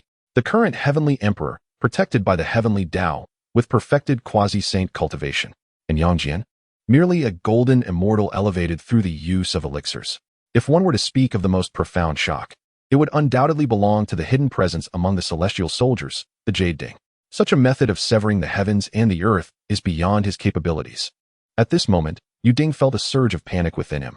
He sensed that Yang Jian would likely be unable to ascend the god list on his behalf. Like his senior brother Tai Yi, he had become the carefully chosen figure to withstand calamity, now rendered utterly useless. A glimmer of ruthless determination flashed in Yu Ding's eyes. Since he could not be utilized for my purposes, and has showcased such astounding talent and combat prowess that shakes the very foundations of the primordial world, he cannot be allowed to remain. Yu Ding's figure gradually blurred, vanishing amidst the celestial soldiers and generals. The 10 golden crows returned to the Jade Emperor in a state of utter disarray, heads bowed, not daring to meet their father's gaze. 10 great Luo golden immortals were thoroughly trounced by a mere golden immortal, bringing disgrace upon the heavenly court. Hao Yan's breath grew heavy. Were it not for his identity as the heavenly emperor, he would have been unable to restrain himself from intervening. Yet, the thought of the esteemed Jade Emperor personally acting against his own nephew, who held only the cultivation level of a golden immortal, would be a disgraceful tale to spread throughout the primordial realm. Where would the dignity of the heavenly court lie? Where would Hao Yan's own dignity be? With a sharp exhale, Hao Yan's voice turned cold. You all, release the essence of the golden crow. 10 suns scorch the world. Let him be burned to death. The 10 golden crows, upon hearing this command, looked towards their father in utter shock. Should all 10 of them unleash the power of the golden crow, the terrifying solar flames would engulf the primordial realm. For countless beings in the primordial world, this would spell disaster. Noticing the hesitation of his 10 sons, Hao Yan let out a dissatisfied snort. What are you waiting for? Go. The 9 golden crows immediately soared into the sky, while the 10th son hesitated momentarily before speaking up. Father, the consequences of the 10 suns scorching the world are too dire. The Jade Emperor turned, a cruel smirk appearing on his face. They are criminals of the heavenly court. The 10th son's pupils contracted, startled, as he stumbled back a few steps. With a bitter nod, he then ascended towards the heavens. Soon, the 10 sons of Hao Yan encircled the skies above Peach Mountain. In an instant, a vast conflagration erupted across the firmament. The piercing shrieks reverberated throughout the primordial realms. Chapter 56. Chaos in the Primordial World. Yuhua in peril, the skies above the primordial realm were ablaze. Countless beings beheld the scene, faintly discerning 10 three-legged golden crows spiraling amidst the flames. Yet, one of these golden crows had a third leg that appeared somewhat ethereal, almost insubstantial. With the appearance of the 10 golden crows, fires ignited in all corners of the primordial world. The terrifying golden crow flames proved indomitable, scorching everything in their path. Wails of despair echoed throughout. The 10 golden crows incinerating the primordial realm. Was this to recreate the apocalyptic vision of legend? Who now could save the countless lives of the primordial realm? Where were the sages? Would they truly stand idly by as the beings of the primordial world faced such calamities? My kin have all perished under the scorching rays of the 10 golden crows. As they incinerate mountains and boil seas, the mountains blaze and the oceans seethe.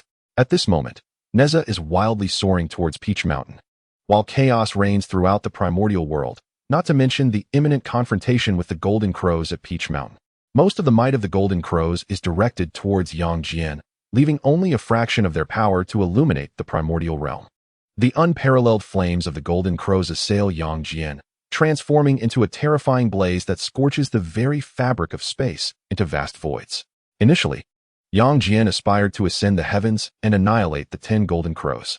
However, as the crows spun in a vicious cycle, their flames surged endlessly. The closer he drew, the stronger their power became. Yangjian, unable to withstand the onslaught, found his counterattacks gradually thwarted. And even the ethereal manifestations of the 3,000 great Tao above his head began to wither, lacking vitality. His defensive capabilities diminished significantly. With no other recourse, Yangjian was compelled to retreat repeatedly.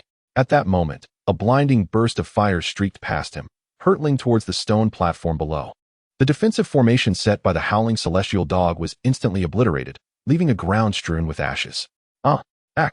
Yuhua and the howling celestial dog were scorched by the searing flames, their unbearable agony eliciting cries of despair. Witnessing this, Yangjian swiftly moved to position himself above the stone platform, shielding it from the onslaught of fire. The oppressive heat continued to assault him. Yuhua, confined for years and with much of her cultivation sealed, found her frail body ill-equipped to endure such horrifying flames of the golden crows. A semblance of death began to manifest upon her. The howling celestial dog, in a frenzy, furiously pulled at its own fur, leaving itself nearly bare, save for the hair upon its head. Recognizing the dire circumstances, the howling celestial dog disregarded its own weakness, its claws moving swiftly. The enigmatic forces of the formation began to shift with each motion of its paws. Master, hold on a little longer. I am on the verge of breaking this chain of restrictions, it exclaimed urgently, glancing at Yuhua's condition and perceiving Yangjian's struggle. Yangjian's skin burned a deep crimson from the golden crow flames, and even the golden blood of his ancient holy body began to evaporate. To buy time for the howling celestial dog, he even drew some of the flames into his own body, disregarding the potential harm to his foundation. Igniting the essence of his ancient holy blood, this blood ignited, transforming into an overwhelming force of cultivation. 9 luminous wheels appeared behind Yangjian, and a towering ethereal figure of the celestial king descended upon Peach Mountain. Yangjian understood that the combined firepower of the 10 golden crows was exceedingly terrifying. Even with the ethereal manifestation of the celestial king, he feared he could not approach them. With a mighty roar, Yangjian contracted the celestial king's figure, merging it with himself. The 9 luminous wheels coalesced into a single, massive wheel of over 10 feet in size, within which seemed to reside a realm of immortals. Suffused with countless vital energies, Yangjian cradled the wheel, bracing it against the heavenly fire of the golden crows. Each assault of the flames consumed a significant portion of his magical energy. Throughout the battle, Yangjian found himself depleted, forced to endure the searing pain from the golden crow's flames, igniting the essence of his ancient sacred body, all to buy precious moments for his ailing mother. As he witnessed Yuhua growing increasingly frail, even descending into delirium, she extended her hands, reaching towards the emptiness ahead, calling out for the deceased members of the Yang family. In a state of turmoil, Yangjian shouted, "Uncle, Uncle, I was wrong. I beg you, retract the power of the golden crow and spare my mother." No reply came. He cried out again, "Uncle, I am willing to bear all consequences alone. Uncle, she is your sister." Above Peach Mountain, the power of the 10 golden crows was overwhelmingly terrifying. Hao Yan wielded his divine authority to protect the heavenly soldiers. Upon hearing Yangjian's pleas for mercy, a cold smirk graced Hao Yan's lips. After slaying numerous celestial warriors, He believed that mere words of supplication could absolve Yang Jian, a celestial offender transgressing heavenly laws, who clung to humanity. He cared not for Yuhua's fate, having laid numerous restrictions to suppress her at the base of Peach Mountain for years. He intended to make the heavenly generals acutely aware of the consequences of defying divine edicts. With a heart devoid of compassion, Hao Yin bellowed, 10 golden crows. Unleash all your power. Reduce her to ashes. Boom. The 10 golden crows in the sky flapped their fiery wings in unison. The golden crow flames erupted once more, now more potent than before, sweeping across the primordial expanse. A torrent of flames tore through the fabric of space, crashing against the radiant wheel that Yang Jian held aloft. The tempestuous fire rained down like a deluge. Yang Jian could no longer withstand the onslaught, struggling under the immense pressure. His knees buckled, ultimately leading him to kneel, burning through his essence to maintain his stance. Bang! The howling celestial hound, unable to withstand the wrath of the golden crow's power, collapsed upon the stone platform. Yet, it persevered, infusing its fur into the stone to aid Yang Jian in breaking Yuhua's chains. Yuhua's condition deteriorated further. Her corporeal form and true spirit began to incinerate under the intensified golden crow flames. At this rate, she would soon be reduced to ashes. Yang Jian's eyes widened in horror, bloodshot from the pressure of his emotions, his voice hoarse and menacing. Hao Yin, if my mother perishes, I will ascend to the heavenly realm and annihilate your entire family. Damned Hao Yin, I will eradicate your kin. A torrent of unending hatred surged within him, transforming into energy that replenished Yang Jian's strength. His cultivation surged once more, and the wheel of light, which had required the sacrifice of essence to sustain, now thrived solely on his overwhelming wrath. Yet, in response to the dire plight of Yuhua, Hao Yin remained impassive and cold. In his eyes, this farce was destined to conclude. Let his 10 sons unleash the formidable power of the golden crows to eradicate the criminal Yang and annihilate the countless beings of the primordial chaos.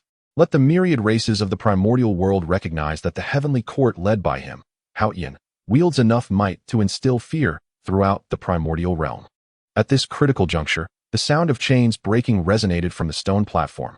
The howling celestial dog had shattered the chain's restraints. Yuhua finally freed herself from all the bindings imposed by Hao Yin. Yang Jian cast a glance at his unconscious mother and anxiously urged, Howling Celestial Dog, quickly employ the spatial formation to help my mother escape from Peach Mountain. Do not concern yourselves with me. You must leave at once. The Howling Celestial Dog lay on the stone platform, laboriously pulling out the last tuft of fur from its face, for it was the final remnant of its entire being. With a flick of its paw, a spatial array materialized instantaneously, enveloping the stone platform as the Howling Celestial Dog intended to take everyone along. Just then, an unexpected turn of events unfolded. Chapter 57. Yang Jian enters the abyss. Li Wuliang takes action, having evaded the 100,000 heavenly soldiers. The Celestial Master Yuding employed an invisibility technique to stealthily approach the stone platform. The 10 golden crows scorched the primordial realm, causing space to fracture. Yang Jian's full attention was devoted to resisting the flames of the golden crows, utterly unaware of the Celestial Master Yuding's quiet approach. Moments later, the flames erupted. Yuding utilized the divine treasure bestowed by the primordial heavenly sovereign to shield himself, revealing his form at that critical moment. However, Yuhua remained in a faint. The Howling Celestial Dog was gravely weakened, and Yang Jian cursed Hao Yin, leaving no one to notice the already approaching Celestial Master Yuding. Seeing the Howling Celestial Dog had indeed broken the restraints, Yuding was left speechless, pondering, this great black dog is remarkably powerful. Among the disciples of the Chan teaching, only a handful possessed the ability to break such a restraint. As he observed the Howling Celestial Dog conjuring a spatial formation, with spatial fluctuations enveloping the stone platform, Yuding realized that if he did not act swiftly, these two beings and the dog would vanish into the unknown. The vastness of the primordial realm would make it exceedingly difficult to locate the obscured Yang Jian. Should they meet again, it would likely be as foes rather than allies. Channeling his magical energy into his right palm, he cautiously advanced. Just as the spatial formation was on the verge of completion, Yuding unleashed a sudden strike. He struck the Howling Celestial Dog's abdomen with all his might. The energy surged forth uncontrollably. The already feeble Howling Celestial Dog was sent flying from the stone platform, spewing a mouthful of blood midair. Now devoid of any fur, the Howling Celestial Dog let out a whimper, casting a reluctant glance at Yang Jian. With a desperate flick of its paw, the spatial formation shattered, and the spatial power surged towards Yuhua. A faint white light dispersed as Yuhua's form vanished. unknown to where she had been transported. With the last vestiges of its strength, the howling celestial dog fulfilled its master Yang Jian's desire, ensuring the escape of its beloved master. Yet, where she had been sent and whether she would survive remained an uncertainty. It has become oblivious. At this moment, the celestial hound offered a faint smile and closed its eyes. Its limp body was propelled into the distance by a surge of force. Having successfully interrupted their transmission, Yuding immediately fled towards Haotian. On the stone platform, only Yang Jian stood, gazing intently in the direction the celestial hound had vanished. He chuckled softly, a chilling laugh escaping his lips as he slowly rose to his feet. Lowering his gaze to where his mother had been teleported away, Yang Jian murmured softly, "Celestial hound." A brilliant golden light erupted from within Yang Jian, countering the incoming flames mid-air. Raising his head, the bloodlust in his eyes had materialized, piercing through the void. A torrent of hatred swept across the land.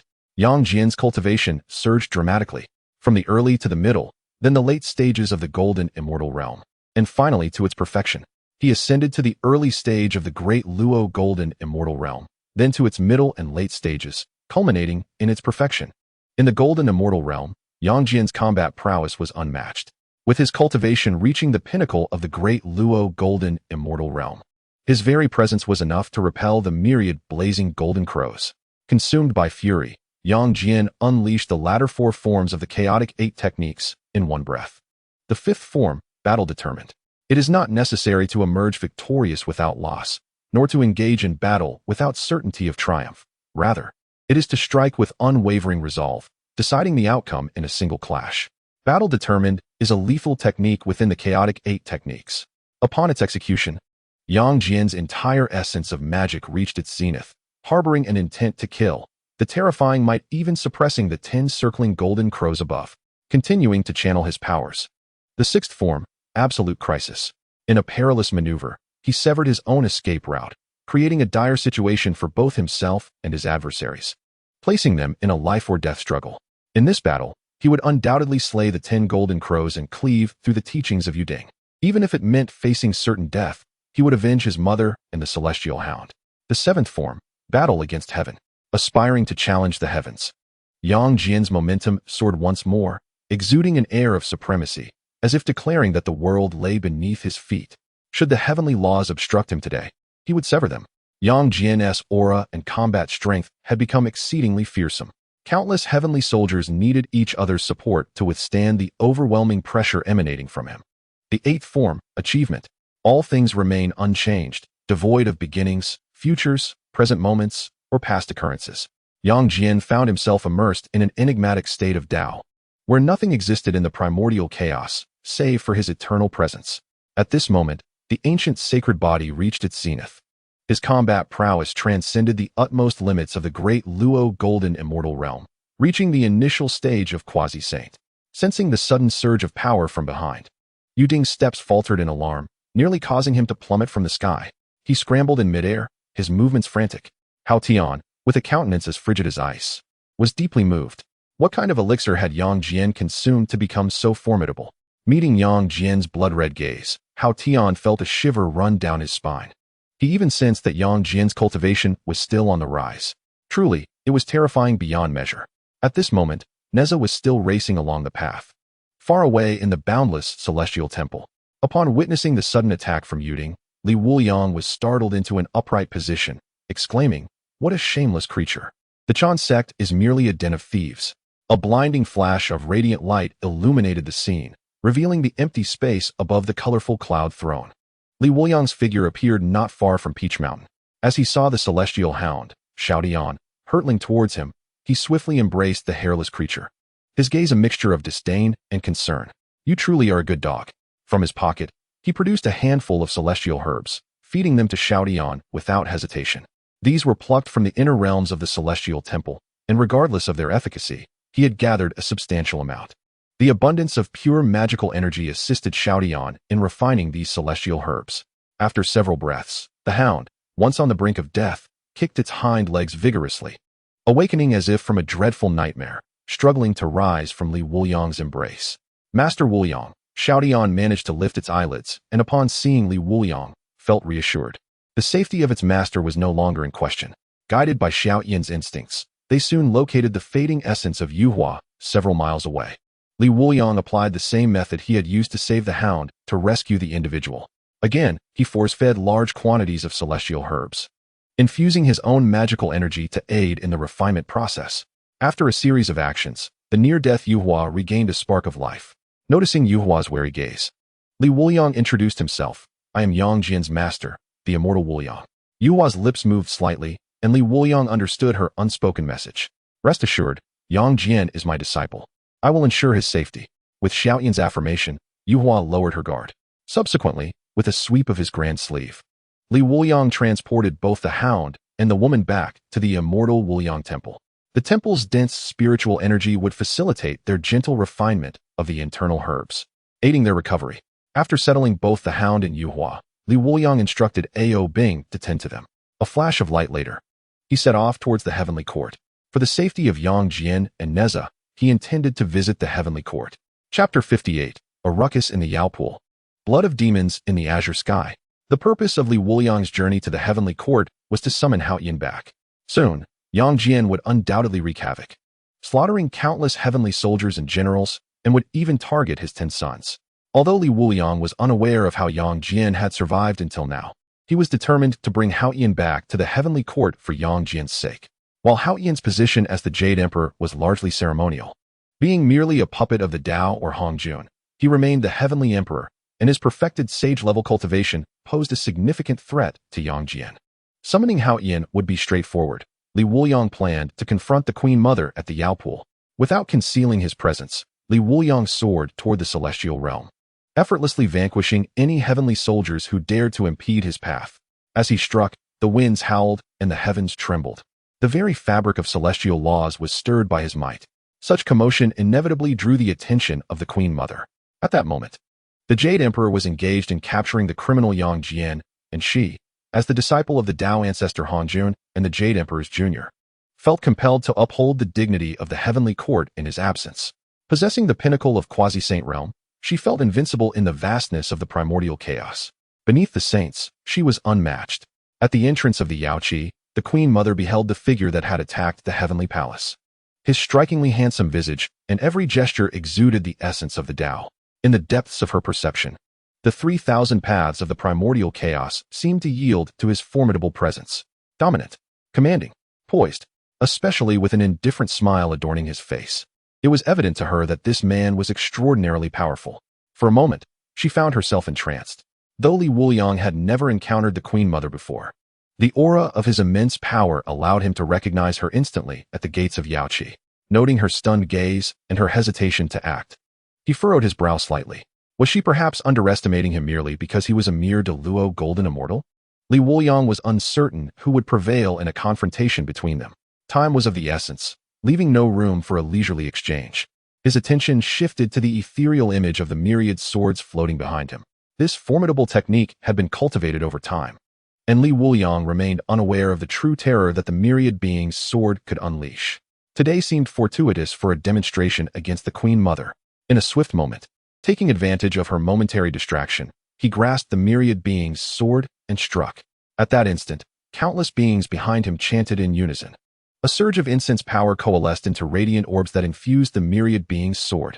Each orb, varying in size and strength, enhanced the sword's might. A brilliant sword light cleaved through the air. Though the celestial laws of the heavenly palace were exceptionally robust, the sword light shattered the very space it traversed. Vast expanses of void were revealed. The moment the sword light touched the Dao laws, they could not withstand even a breath and were instantly fragmented. The structures along the path fared no better. As the sword light emerged, its sheer force obliterated the heavenly palace's edifices and the protective formations above them. The sword light advanced with relentless ferocity, directly aimed at the dazed Queen Mother. A life-and-death crisis loomed, rousing her from her reverie. Captivated as she was by Li Wuliang's striking appearance, such an assault she had only witnessed when a saint intervened. Confusion flooded her mind. Among the few saints of the primordial chaos, who was this extraordinary figure before her? How had a saint remained concealed within the primordial realm all this time? Did her master Hongjun know of this? As these thoughts raced through her mind, the Queen Mother summoned all her magical energy and swiftly retreated into the Yaoqi. The Yaoqi is adorned with ancient prohibitions capable of diminishing the might of saints. Upon returning to the Yaoqi, the Queen Mother felt a significant sense of relief. Yet her countenance remained grave as she gazed at the oncoming sword light. To her astonishment, the prohibitions failed to hold for even a breath's time, and the sword light surged forth relentlessly. The Queen Mother hastily summoned her spiritual treasure, barely managing to fend off this terrifying sword radiance. Boom, boom. The maidservants and guards stationed beside the Queen Mother vanished in an instant, leaving no trace in this realm. After enduring the sword light, the Queen Mother was continually forced back, demolishing numerous golden pillars within the Yaoqi. Ultimately, she collapsed to the ground, blood seeping from the corners of her mouth, clearly suffering grievous injuries. When she looked up again, the fearsome figure outside the Yaoqi had already disappeared. A cacophony of turmoil echoed throughout the heavenly palace, prompting many celestial soldiers to rush to the Yaoqi, where they beheld the desolation inside and outside, along with the visibly injured Queen Mother. On Mount Peach, Yang Jian's overwhelming hatred pierced the heavens. Hao Yan, concerned that he might harm the 10 golden crows, was on the verge of disregarding his dignity to eliminate Yang Jian when a squad of celestial soldiers hurriedly approached from the horizon. One of the generals relayed the entirety of the incident that transpired at the Yaoqi to Hao Yan. What? Hao Yan's fury ignited. While he was here enforcing heavenly laws, someone had dared to invade his lair. Casting a hesitant glance at Yang Jian, his worry for the Queen Mother's safety intensified. With a snort of indignation, he led the squad of celestial soldiers back to the heavenly court. On the stone platform of Mount Peach, Yang Jian sensed Hao Yan's departure. His murderous intent could no longer be contained, manifesting into a palpable rage that soared toward the sky. Hao Yan, prepare to meet your end. Yang Jian propelled himself into the air with a powerful leap. The 10 golden crows immediately soared to block his path. Though only a brief moment had passed, Yang Jian had transformed from the one barely holding on to a figure of formidable strength. The 3-pronged, 2-edged blade swept from right to left, slicing through the searing flames of the golden crows. The ethereal shadow of the celestial king connected heaven and earth, his fists converging as he struck down upon the 10 golden crows with immense force. The cosmos shifted in response to this blow, scattering countless flames of the golden crows. The golden sea behind them surged ominously, colossal waves crashing down from above. Caw, caw, cries of despair echoed from the golden crows. The swirling offensive of the 10 golden crows was shattered by the celestial king's singular strike, and the golden sea engulfed them. Moments later, the 10 golden crows emerged in disarray from the golden sea, stripped of any trace of their once scorching flames. The once proud and sacred divine birds resembled 10 pitiful drowned rats. Before they could recover, a torrent of hatred and murderous intent loomed behind them. With blood-red eyes, Yang Jian brandished his 3-pronged, 2-edged blade, thrusting it fiercely forward. The blade pierced through the forehead of the eldest prince among the 10 golden crows. Emerging from the crown of his head, before a single cry of anguish could escape, he was obliterated by Yang Jian. As the essence of the true spirit dissipated, the last flicker of unwillingness in the crown prince's eyes faded away. Run. He has succumbed to madness. After slaying the crown prince, the crimson glow in Yang Jian's eyes intensified. The remaining 9 golden crows, witnessing their elder brother's utter inability to resist and his subsequent demise at Yang Jian's hands, felt their hearts crumble in despair. Born as the son of the heavenly emperor, with a lineage of distinction and infused with the essence of the golden crows, they had never imagined a day when they would face slaughter. Yang Jian gazed at the corpse on the blade, a faint smirk of satisfaction curling at the corners of his mouth, an expression devoid of concern. With a flick of his wrist, he cast aside the body of the great golden crow as though it were a mere chick. His bloodshot eyes turned cold as he regarded the fleeing 9 golden crows, as well as the jade cauldron that had preceded them. The powers of the moon and sun intertwined before his eyes, and a phrase from the chaotic 8 techniques echoed in his mind. When yin and yang are in turmoil, let my devilish blood stain the heavens. Chapter 59. The pursuit of the 10 golden crows. Yang Jian radiated a divine golden light, an overwhelming hatred cloaking the heavens. Though it was the protective golden radiance of the ancient sacred body, it bore a distinctly sinister aura. The divine light emanating from the heavenly eye at his brow was as dark as ink, instilling fear at first glance. Wielding his 3-pronged, double-edged blade with a gentle sweep, he leapt into the air. The might of his physical form rivaled that of innate divine demons, shaking the very void, and beneath his feet, the space for 100 miles became riddled with spiderweb-like fissures. In mere moments, Yang Jian caught up with the 2 slower golden crows. The inky light from his heavenly eye shot forth, accompanied by an overwhelming corrosive force. The golden crow struck by it emitted a heart-wrenching scream. The renowned divine feathers of the primordial era, with their formidable physical strength, succumbed to rapid decay under the black radiance. Even the divine bones inscribed with laws within its body gradually darkened and vanished. Ah, save me. The last golden crow, witnessing the horrifying demise of its once brother in cultivation, was gripped by terror. Filled with dread, it regretted not having grown an additional pair of divine wings. Turning its head, it sought to gauge how far away the terrifying demon god was. In its field of vision, two beams of blood light emerged. The hatred within the blood light seemed to transform into a realm of its own, stirring the very fabric of heaven and earth. Locking eyes with Yang Jian, it felt the weight of his hatred and murderous intent. The golden crow prince trembled, his legs shaking as he wished to plead for mercy. The suffocating sensation of impending death washed over him, and he struggled to open his mouth, yet fear rendered him voiceless. Witnessing the son of the heavenly emperor reduced to such a state, Yang Jian disdainfully curled his lip. The muscles in his left arm bulged as his physical strength surged, instantaneously shattering the protective magical power surrounding the golden crow prince. Grasping his throat, he slowly applied pressure, crushing his windpipe bit by bit. No matter how the golden crow prince resisted and struggled, he was unable to break free from the golden light of Yang Jian's ancient sacred body. Ultimately resigned to meet his demise. Crack! The prince of the golden crow suffered a complete shattering of his throat bone, from which a shimmering essence resembling a golden crow slowly emerged. As the celestial eye cast its divine light, the essence, without making any movement, vanished entirely from the primordial realm. Having extinguished 3 of the golden crow princes, Yang Jian was enveloped in an even greater aura of slaughter. The terrifying strength of his physical form granted him unparalleled swiftness, as he transformed into a streak of light, rapidly closing the distance to the remaining golden crow princes visible to the naked eye. A golden ocean surged forth from behind him, crashing into the heavens. The waves swept away all heavenly soldiers in their path, extinguishing every vestige of life amidst their anguished cries. A torrent of blood erupted, creating a significant crimson wave within the golden sea. Such a spectacle was inevitably witnessed by countless beings of the primordial world.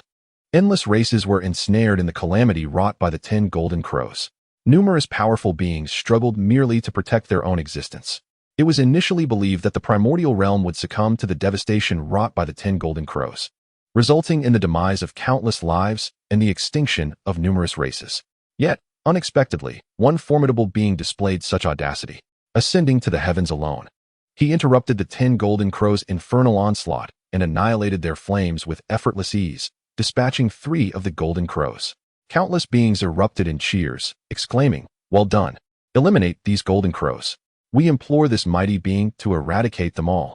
In the midst of the chaos, Yuding was the first to flee, leading the retreat ahead of the remaining golden crow princes. However, as primordial divine birds, the golden crows flapped their wings, their speed far surpassing his. What instilled the deepest dread was the relentless pursuit of Yang Jian. Few could match his speed in the primordial realm. Despite soaring through the skies, the fierce winds tousled his hair and sleeves, causing beads of cold sweat to cascade from Yuding's forehead to his chin. As the distance continued to narrow, Yuding's expression grew increasingly anxious. This won't do. At this rate, Yang Jian will surely catch up to me. Given his current terrifying prowess, I stand no chance against him. Turning back, he noticed that the other golden crows were even more frightened than he was, their faces etched with terror.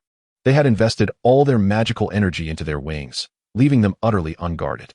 Yuding's gaze turned icy as he resolutely channeled most of his magical power into his handheld fan. Abruptly halting, he raised the fan and swung it with all his might. A tempest surged forth, striking the fleeing golden crow princes head-on. "You are brothers with Yang Jian. Let us converse," he proclaimed, transform the course into the precious. At that moment, Yuding's eyes locked onto Yang Jian, whose blood-red eyes burned with fury. A shiver coursed through him as he once again fled towards the heavenly palace.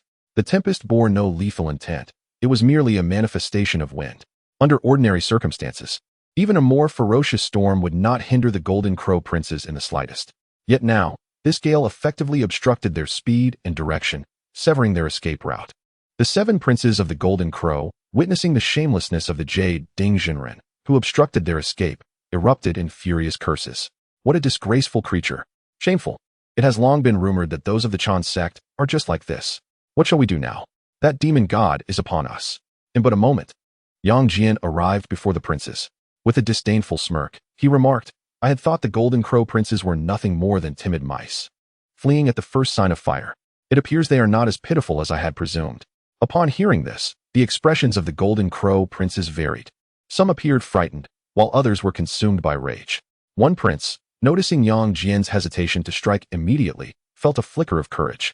He mused that Yang Jian, in a fit of anger, would surely reconsider attacking them given their status as sons of the Heavenly Emperor. Thus, he assumed a defiant stance and pointed at Yang Jian, declaring, Yang Jian, do you not realize that you have just slain 3 of my brothers? Considering you are also our cousin, you should accompany us back to the Heavenly Court to confess your crimes. Yang Jian's blood-red eyes gleamed with an overwhelming hatred. In an instant, his figure flickered, and his 3-pronged, double-edged blade cleaved through the wind and thunder, piercing through the body of the prince who had so boldly demanded his submission to the Heavenly Court. Looking at this audacious prince, Yang Jian offered him the most candid assessment. Fool. With a twist of his wrist, the blade whirled, emanating a chilling radiance as the force of the laws distorted around it. The Golden Crow prince spewed forth blood, incredulously pointing at Yang Jian. His corporeal form and true spirit shattered, scattering blood across the sky like mist. Seeing Yang Jian unhesitatingly eliminate another of their kin, the remaining 6 Golden Crow princes understood that their chance of escape had evaporated. They could only fight to the death. The 6 Golden Crows spread their wings and let out piercing cries as they surrounded Yang Jian. As they took flight, 5 spiked shields shot forth with lightning speed from beneath their wings, targeting Yang Jian at the center. With a cold, dismissive laugh, Yang Jian scoffed. Even the 10 Golden Crows could not prevail with this tactic, let alone you now. The spiked shields collided with the 3,000 phantoms of the great Tao descending from the azure lotus atop Yang Jian's head, halting their assault. Immediately, a brilliant golden light enveloped Yang Jian. The azure lotus above him swayed gently. The spiked shields, imbued with a fraction of the great Tao's might, instantaneously retaliated towards their original trajectory, with a series of tearing sounds akin to silk being ripped apart echoing through the air. The 5 Golden Crows were struck down by their own shields. Starting from their heads, bloodlines pierced through to their tails. The 5 Golden Crows, along with their corporeal forms and true spirits, were cleaved in twain. Yang Jian, expressionless, turned his gaze towards the 10th prince of the Golden Crow. His reason for sparing this prince was not due to any superiority over his 9 brothers, but rather that he could withstand Yang Jian's onslaught. It was not because he had cast aside his shield, but rather due to the fact that he had evaded the onslaught of Qinglian's counterattack. He swiftly drew forth his trident dagger, its tip poised at the throat of the 10th prince of the Golden Crow.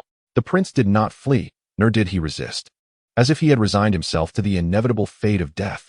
With arms slightly outstretched, he closed his eyes, awaiting the arrival of his demise. As the chill at his throat dissipated, the 10th prince slowly opened his eyes, filled with confusion. Yang Jian's figure receded into the distance, his emotionless voice resonating through the air. I faintly heard you plead for mercy on behalf of your mother, addressing her as Aunt Livewell. Upon hearing that Yang Jian had spared him, the 10th prince's body went limp, and he fell into the void, his gaze vacantly surveying the lingering blood mist around him. Tears streaming from the corners of his eyes. In the Jade Void Palace atop Kunlun Mountain, a figure sat cross-legged upon a mat, enveloped by the ethereal forces of myriad laws, the essence of the Tao harmonizing with the primordial heavenly path. The primordial lord, who had been meditating, suddenly opened his eyes wide. A thunderous roar reverberated throughout Kunlun. Continuously gesturing with his hands, the expression of the primordial lord grew increasingly somber. The master brother of the Chan school, Guang Qingzi, sensed the disturbance in his master's abode and came to inquire. The primordial lord spoke with an air of perplexity. Guang Qingzi, hasten to the heavenly palace, to the south heavenly gate. I have sensed that Yuding will encounter peril there. Upon hearing this, Guang Qingzi's eyes widened in astonishment, and after a moment of dazed contemplation, he responded, Master, I shall go at once to rescue junior brother Yuding. Watching Guang Qingzi depart, the primordial lord felt an overwhelming sense of doubt. Who within the primordial realm did not know that Yuding was one of the 12 golden immortals of his Chan school? Who would dare to harm his disciple? Moreover, the celestial signs indicated that Yuding would meet his demise outside the south heavenly gate. Why would Haoyan allow Yuding to perish there? Why would he not intervene? Did he not fear incurring blame? The primordial lord closed his eyes. The calamity of the deification was approaching, and chaos reigned in the primordial realm. Even as a sage, there were many matters beyond his foresight of late. In the Yaoqi of the heavenly palace, Haoyan arrived in a state of panic. Upon seeing the pale-faced queen mother, he hurriedly inquired, Sister, are you unscathed? The Queen Mother shook her head, recalling the terrifying sword light that had caused her to furrow her brow deeply. Brother, have you heard of the emergence of an 8th sage in the primordial realm? Hao Yin was taken aback by her words and looked at the Queen Mother with confusion. To attain the status of a sage, both the primal purple energy and the power of merit are indispensable. After the Master Hongjun merged with the heavenly path, he possessed 7 strands of primordial purple energy, which he bestowed upon the current 6 sages of the primordial realm and Hongyun. After Hongyun's demise, that strand of primordial purple energy fled into the void and, for reasons unknown, split into 8, resulting in the establishment of the 3 sovereigns and 5 emperors of humanity. Although the 3 sovereigns and 5 emperors possessed merit, they lacked sufficient purple energy, rendering them unable to attain sagehood. Thus, there exist only 7 sages in the primordial realm. This is a matter well known to all beings of the primordial world. Why would the junior sister pose such a question? Although the Queen Mother harbored an answer in her heart, her brow furrowed even deeper upon receiving confirmation from Hao Yin. With a gentle gesture, she beckoned Hao Yin to lean down, whispering all the details of the ambush in his ear. After listening, Hao Yin's expression also turned grave. Among the several saints, it seemed that only one could unleash such astonishing sword radiance. Why would Uncle Tongtian target the heavenly court and even injure you? Is it because of Yang Jian? Or due to the impending calamity of the canonization? The Queen Mother suspected it was indeed the Master of Tongtian, yet doubts lingered in her heart. Why would the Master of Tongtian alter his appearance, and why so handsomely? To deceive others? Hao Yin suddenly perceived the situation becoming exceedingly complex. On the surface, it appeared as though the heavenly court was punishing criminals, yet it entangled the 2 largest sects of the Taoist tradition. Furthermore, it implicated 2 saints, seemingly plotting for the future calamity. While he pondered, a celestial maiden rushed in, her demeanor fraught with anxiety, stumbling several times on her way to the Yaoqi. The Jade Emperor, already irked, bellowed at the sight. What kind of behavior is this? Can't you even walk properly? The celestial maiden immediately knelt, her voice trembling, reporting to the Jade Emperor, Queen Mother. The heavenly generals dispatched to capture Yang Jian have returned. Noticing the maiden's pause, the Jade Emperor impatiently urged her to continue. She bent low, her forehead pressed to the ground. Yang Jian has succumbed to madness, his power amplified. 9 of the 10 golden crow princes have been slain, leaving only the 10th alive. Now, Yang Jian is pursuing the real man of Yuding, one of the 12 golden immortals of the Chan sect, who is hastening towards the southern heavenly gate, seemingly seeking rescue. However, the heavenly general reported that several golden crow princes could have escaped, but were blocked by Yuding's spell, preventing their flight. Upon hearing that Yang Jian had killed 9 of his sons, Hao Yin trembled with fury. When he learned that Yuding had sacrificed his sons' lives to buy time for his own escape, Hao Yin was rendered speechless with rage. A terrifying aura emanated from within him, enveloping the heavenly palace, casting a vast oppressive force over the entire domain. All heavenly soldiers, celestial beings, and maidens stood frozen in place, paralyzed by fear. Hao Yin cried out in anguish, then bellowed. My 10 sons. 9 of them have been slain. Yang Jian, Yuding. 2 more names lingered unuttered in Hao Yin's heart, Yuan Shi and Tongtian. After all, one of the avatars of the Grand Supreme Old Lord, Taishang Laojun, still resided in the Doshui Palace within the 33 heavens. If Taishang Laojun were to learn of his dissatisfaction towards Yuan Shi and Tongtian, it would undoubtedly offend the 3 pure ones, which would be detrimental to his future reign over the primordial realm. He had previously thought Yang Jian's newfound strength stemmed from consuming elixirs. Now, it seemed clear that he had received the backing of Tongtian. It is highly probable that Yang Jian has already become a disciple of Tongtian. Otherwise, why would Tongtian come to Yaotai to injure the Queen Mother? This serves as a warning to Hao Yin and the heavenly court. Thus, Yang Jian could suddenly grow powerful enough to shatter the formidable stance of the 10 golden crows and even slay 9 of his sons. He dares to pursue Yuding, which transcends mere familial affairs for Hao Yin. It has morphed into a conflict between 2 sects. His 9 sons have met a tragic end amidst the strife between the Chan and Jie sects, far away at the Punlai Island's Bio Palace. Tongtian suddenly sneezed. After venting his frustrations, Hao Yin regained his composure. Yet, the tension evident in his tightly clenched fists revealed that he was merely forcing himself to contain his emotions.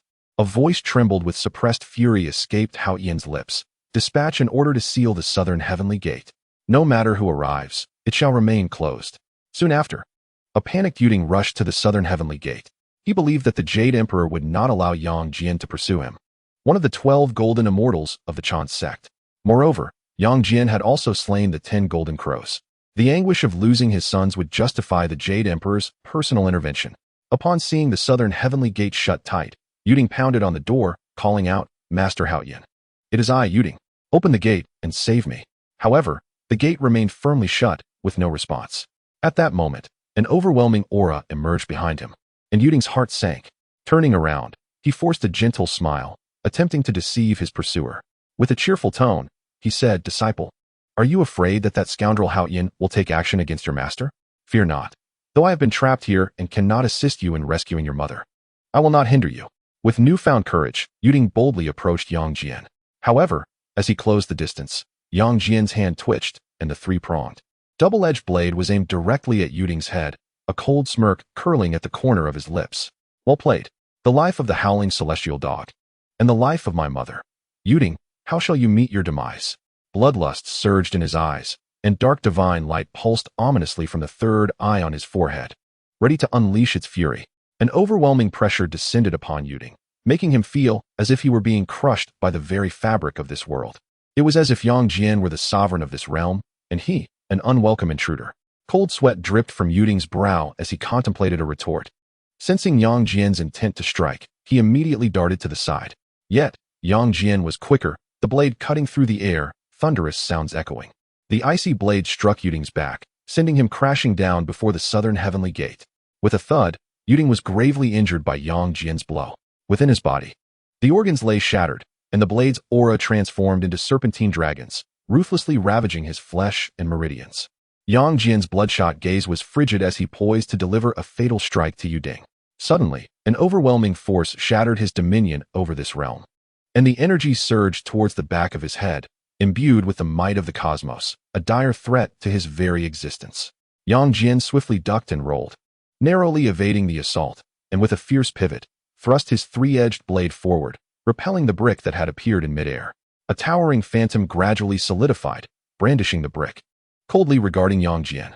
Upon recognizing the newcomer, Yuding exclaimed in excitement, "Senior brother, this rebellious disciple seeks to end my life." Hearing Yuding refer to the figure as senior brother, Yang Jian realized he was none other than Guang Qingzi, the foremost among the 12 golden immortals of the Chan sect. With a disdainful spitting sound, he remarked, "Is this what the Chan sect has come to? A band of treacherous knaves, engaging in underhanded schemes." Guang Qingzi smiled slightly, his imposing presence befitting a sect leader. "A disciple who has slain his master dares to tarnish the reputation of the Chan sect," he proclaimed, casting a doubtful glance at the firmly shut southern heaven gate. Internally, he mused that Haoyan appeared indifferent to the impending danger, and he would certainly seek an explanation later. Perceiving that Guang Qingzi regarded him with disdain, Yang Jian fervently harnessed his own magical essence. Aware of Guang Qingzi's formidable strength, he knew that only a decisive blow could allow him to eliminate Yuding before him. 9 resplendent rings of light materialized behind him, accompanied by a celestial king's phantom, comparable in size to the southern heaven gate, gazing coldly downward. Behind him, a magnificent ocean of gold surged upward, transforming into a billowing golden cloak that hung behind the celestial king's apparition. Above, the azure lotus continuously spun and expanded. The profound azure radiance encompassed the 3,000 laws of the cosmos, morphing into armor that adorned the celestial king. A colossal phantom of a divine axe was held in the king's grasp. Yang Jian thrust his three-edged blade with his right hand, while the celestial king raised the divine axe and brought it crashing down. The clash of blade and axe resonated with a deafening roar. Yang Jian unleashed his most potent strike. The laws of the cosmos recoiled under the sheer force of this assault. The southern heaven gate was instantly engulfed in a true void, devoid of any cosmic principles. Guang Qingzi's expression grew grave. He had not anticipated that a third-generation disciple of the Chan sect possessed such formidable combat prowess. Fortunately, the treasure in his hand was forged from a third of the essence of Mount Buzhou, its true form immensely vast. With both hands forming seals, he created a handprint.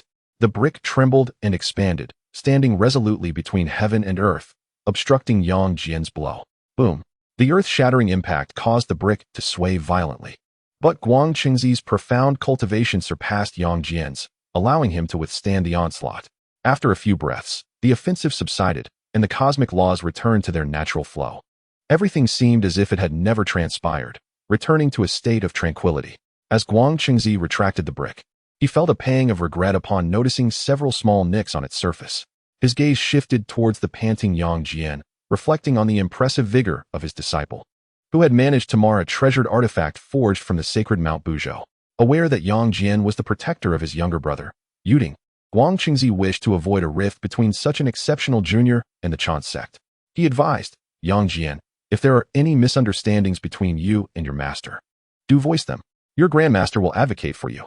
Should your master be at fault, your grandmaster will not let him go unpunished. Before Yang Jian could respond, a youthful voice echoed from the horizon, sharp and commanding. What misunderstandings could there possibly be? There are none. Your Chan sect is filled with nothing but scoundrels. All of you deserve to perish. Junior brother, I am here to assist you. A blazing fireball surged forth from the distance, appearing before the southern heavenly gate in an instant. The newcomer was diminutive, barely standing at 1.23 meters, clad in crimson robes and adorned with various treasures. The young figure bore deep dark circles under his eyes, a testament to countless sleepless nights. Fiery black-red flames danced around Nezha, with blossoms of fire lotus floating in the air. Recognizing Yang Jian's current diminished state and sensing a potential loss of his fundamental essence, Nezha casually tossed a handful of divine herbs towards him. Junior brother, consume these. I secretly gathered them before. Guang Qingzi was left utterly astounded at the sight of the herbs, primordial spiritual grass, law-defying Ganoderma, and fruits of the great Tao. Shocked, he wondered which sage's garden this child had looted to acquire such treasures. Nezha had previously pilfered these herbs from the inner realms while Li Wuliang was otherwise occupied. After all, the inner world of the celestial temple was abundant, and Li Wuliang could never exhaust their supply. Uncertain of the herbs' precise benefits, Yang Jian thought it best to consume them regardless. He swiftly stuffed the divine herbs into his mouth and swallowed them. Instantly, an overwhelming surge of pure medicinal power and spiritual energy revitalized his corporeal form. The laws contained within the herbs began to mend his previously damaged sacred body. In just a short while, Yang Jian's injuries significantly improved, restoring much of his combat prowess. Seeing Yang Jian's recovery, Nezha wasted no time, shouting, "Attack!" The manifestation of the heavenly laws emerged, revealing his 3 heads and 6 arms.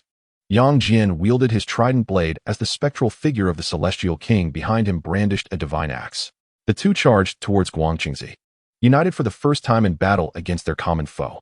The clash of blades and the flurry of strikes reverberated through the air. From time to time, flames of destruction ignited the heavens, and the dazzling edge of a mighty axe flashed across the battlefield. Yang Jian and Nezha, armed with their formidable weapons, engaged in a fierce exchange of attacks. As their figures intertwined, powerful spells and divine techniques erupted from their intricate hand seals. These spells seemed capable of annihilating the world itself, had it not been for the particularly stable laws of the universe at the southern heavenly gate. This realm would surely have been devastated by their might. Even united, the two could not subdue Guang Qingzi, the foremost among the 12 golden immortals, whose strength was unparalleled. Faced with such terrifying assaults, he remained utterly unfazed. A brick levitated in the air, moving in accordance with Guang Qingzi's gestures to counter every massive attack that came their way. Despite being merely a brick, it enveloped him with an impenetrable defense. As Guang Qingzi retaliated, Yang Jian and Nezha found themselves exerting all their strength to withstand the counterattack, and their combined might was swiftly undone.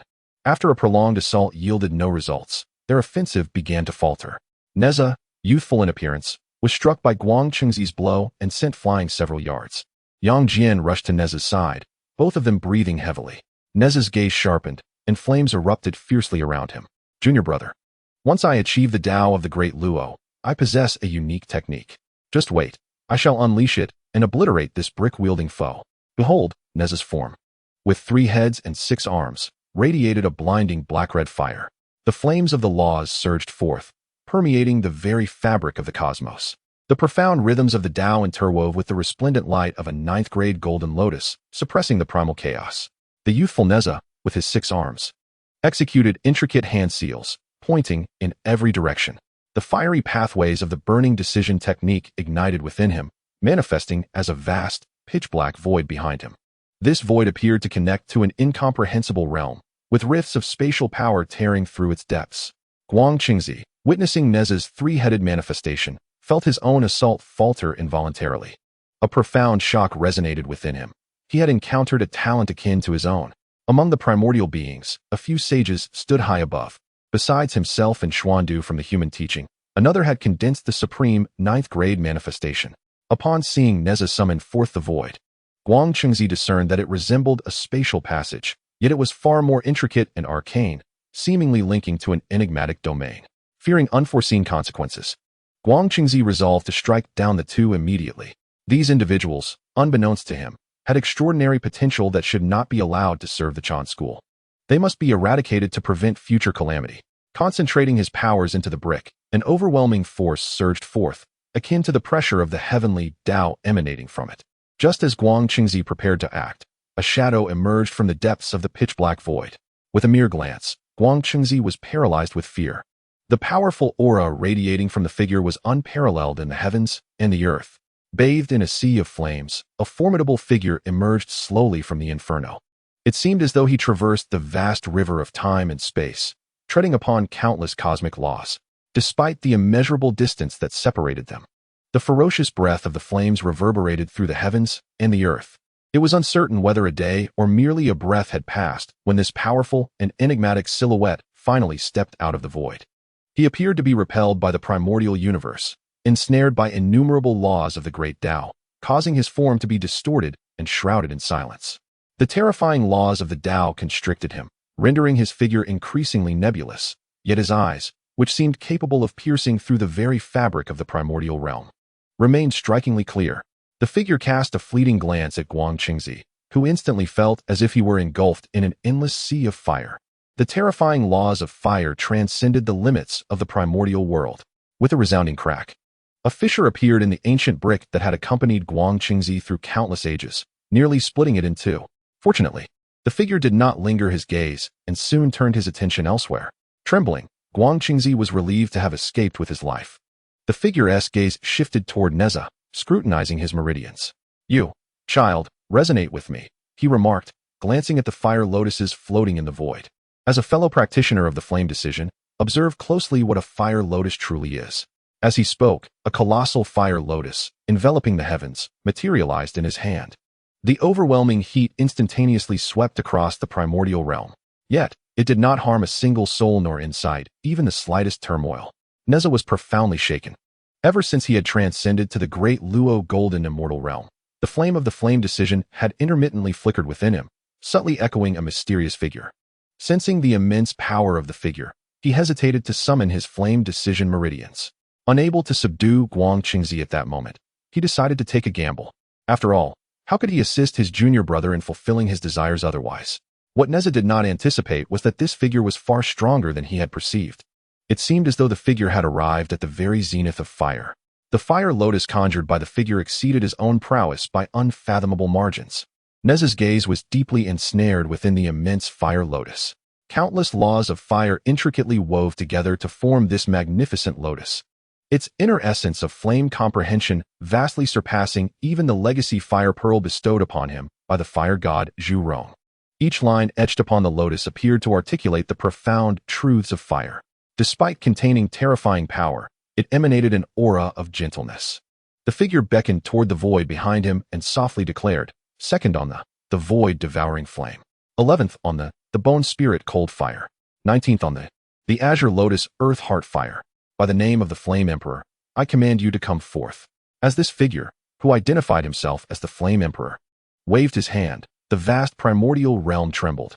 From the depths of the void, 3 radiant, exotic flames soared forth, each imbued with astonishing energy. Traversing the boundless void, one arrives before the southern heavenly gate, gracefully hovering before the flame emperor. The flame emperor, with a subtle gesture, conjures 3 resplendent flames, which transform into 3 seeds of fire, merging into Nezha's fiery meridians. These 3 extraordinary flames provide substantial assistance in this realm, serving as a welcoming gift from the emperor. As the 3 flames enter Nezha's body, they do not exhibit the same ferocity as when Nezha previously devoured them. Respecting the presence of the flame emperor, these flames smoothly navigate through the fiery meridians, becoming one of Nezha's sources of flame. The burning decision evolves to a terrifying height.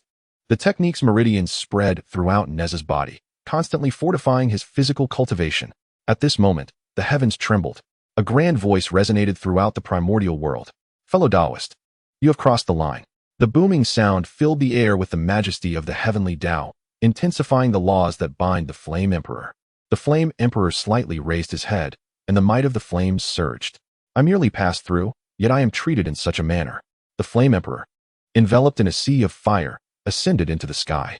Simultaneously, a voice echoed in Nezha's heart. I am heading to the beyond for a battle. It may be difficult to return in the future. Do not tarnish the reputation of the burning decision. Chapter 63. The Demise of the Jade Cauldron. The ethereal shadow of the primordial beginning on this day, the purple cloud palace trembled. The heavenly Tao was in turmoil, and the 3,000 laws dimmed. The primordial heavens were engulfed in a terrifying sea of fire. An overwhelming wave of battle energy swept across the primordial realm, causing countless beings and races to feel as if they were facing the apocalypse. The battle at the Purple Cloud Palace was a collective rebellion of the saints against the Tao ancestor. This sea of fire, upon a mere glance, instilled great terror. Yet it did not harm the primordial realm at all. Such formidable waves, surely, the primordial world would not be obliterated. Several saints arrived before the Purple Cloud Palace, only to be isolated by the dreadful sea of fire. The clash continued for a day and a night. A young man's laughter echoed. Ha ha, what a delight. Old man, let us battle again when the opportunity arises. As his words fell, the vast sea of fire dissipated. Except for Nuwa, the 3 pure ones of Taoism and the 2 saints of the Western Church hurried into the Purple Cloud Palace, where the Tao ancestor, Hongjun, remained seated on his mat. His garments immaculate, hair flowing. Upon seeing his disciples arrive, he spoke. No matter, a visitor from the outside world. He has returned and shall find it difficult to enter the primordial realm again. This battle left no one in the primordial realm aware of who emerged victorious or defeated, save for the spying Li Wuliang. At the moment Nezha summoned the Flame Emperor, the burning decision within Li Wuliang also reacted. He sought a secluded corner to observe the Flame Emperor through the light screen. This legendary figure from the continent of Fighting Qi was indeed a rare sight. After witnessing the entire confrontation between the Flame Emperor and Tao ancestor Hongjun, Li Wuliang exclaimed, "What a ferocious display! The ancestor of playing with fire. Oh, this old man Hongjun is truly formidable. These two, if they do not exert themselves, may find it impossible to determine a victor."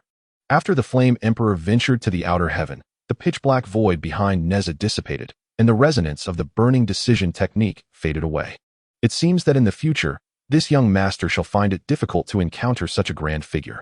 Contemplating the mastery of fire that the Flame Emperor commands, Nezha felt as if he had glimpsed the ultimate destination of all fire cultivators. In the vast expanse of the primordial world, even the once mighty fire god Zhou pales in comparison to this Flame Emperor.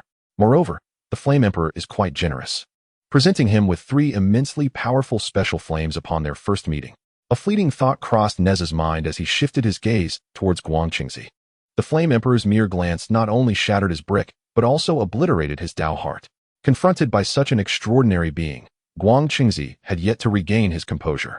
He exchanged a confirming glance with Yang Jian. Nezha summoned forth his newly acquired dark purple flames, which surged forth like a torrential flood, cascading wildly. The Qian Kuan Circle and the Fire Cloud Spear launched a relentless assault against Guangqingzi. Mystical fire lotuses emerged with each attack, causing the cracked brick to resonate ominously. In the faintest sense, one could perceive a fraction of the Flame Emperor's might.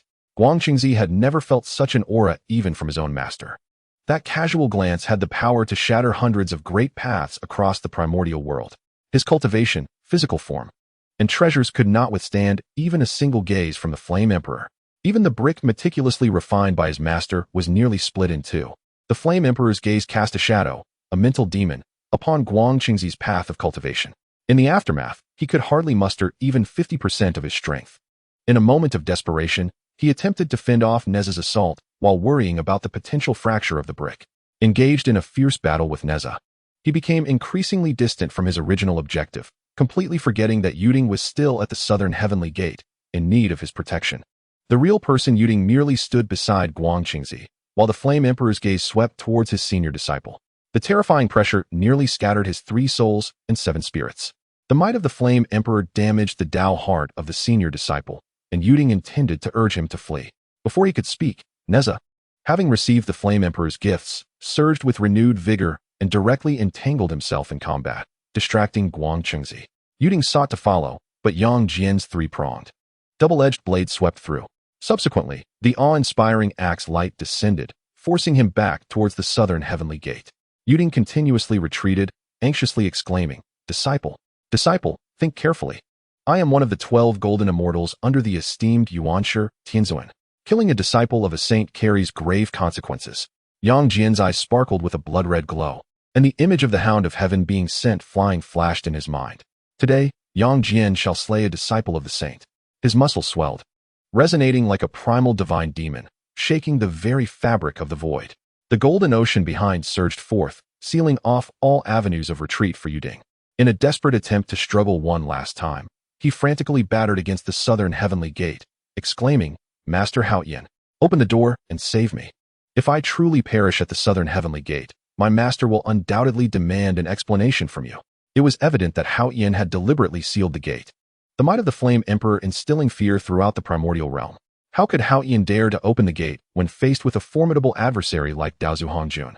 Who could contend with such a powerful being? Should he inadvertently provoke the Flame Emperor, it would mean certain death.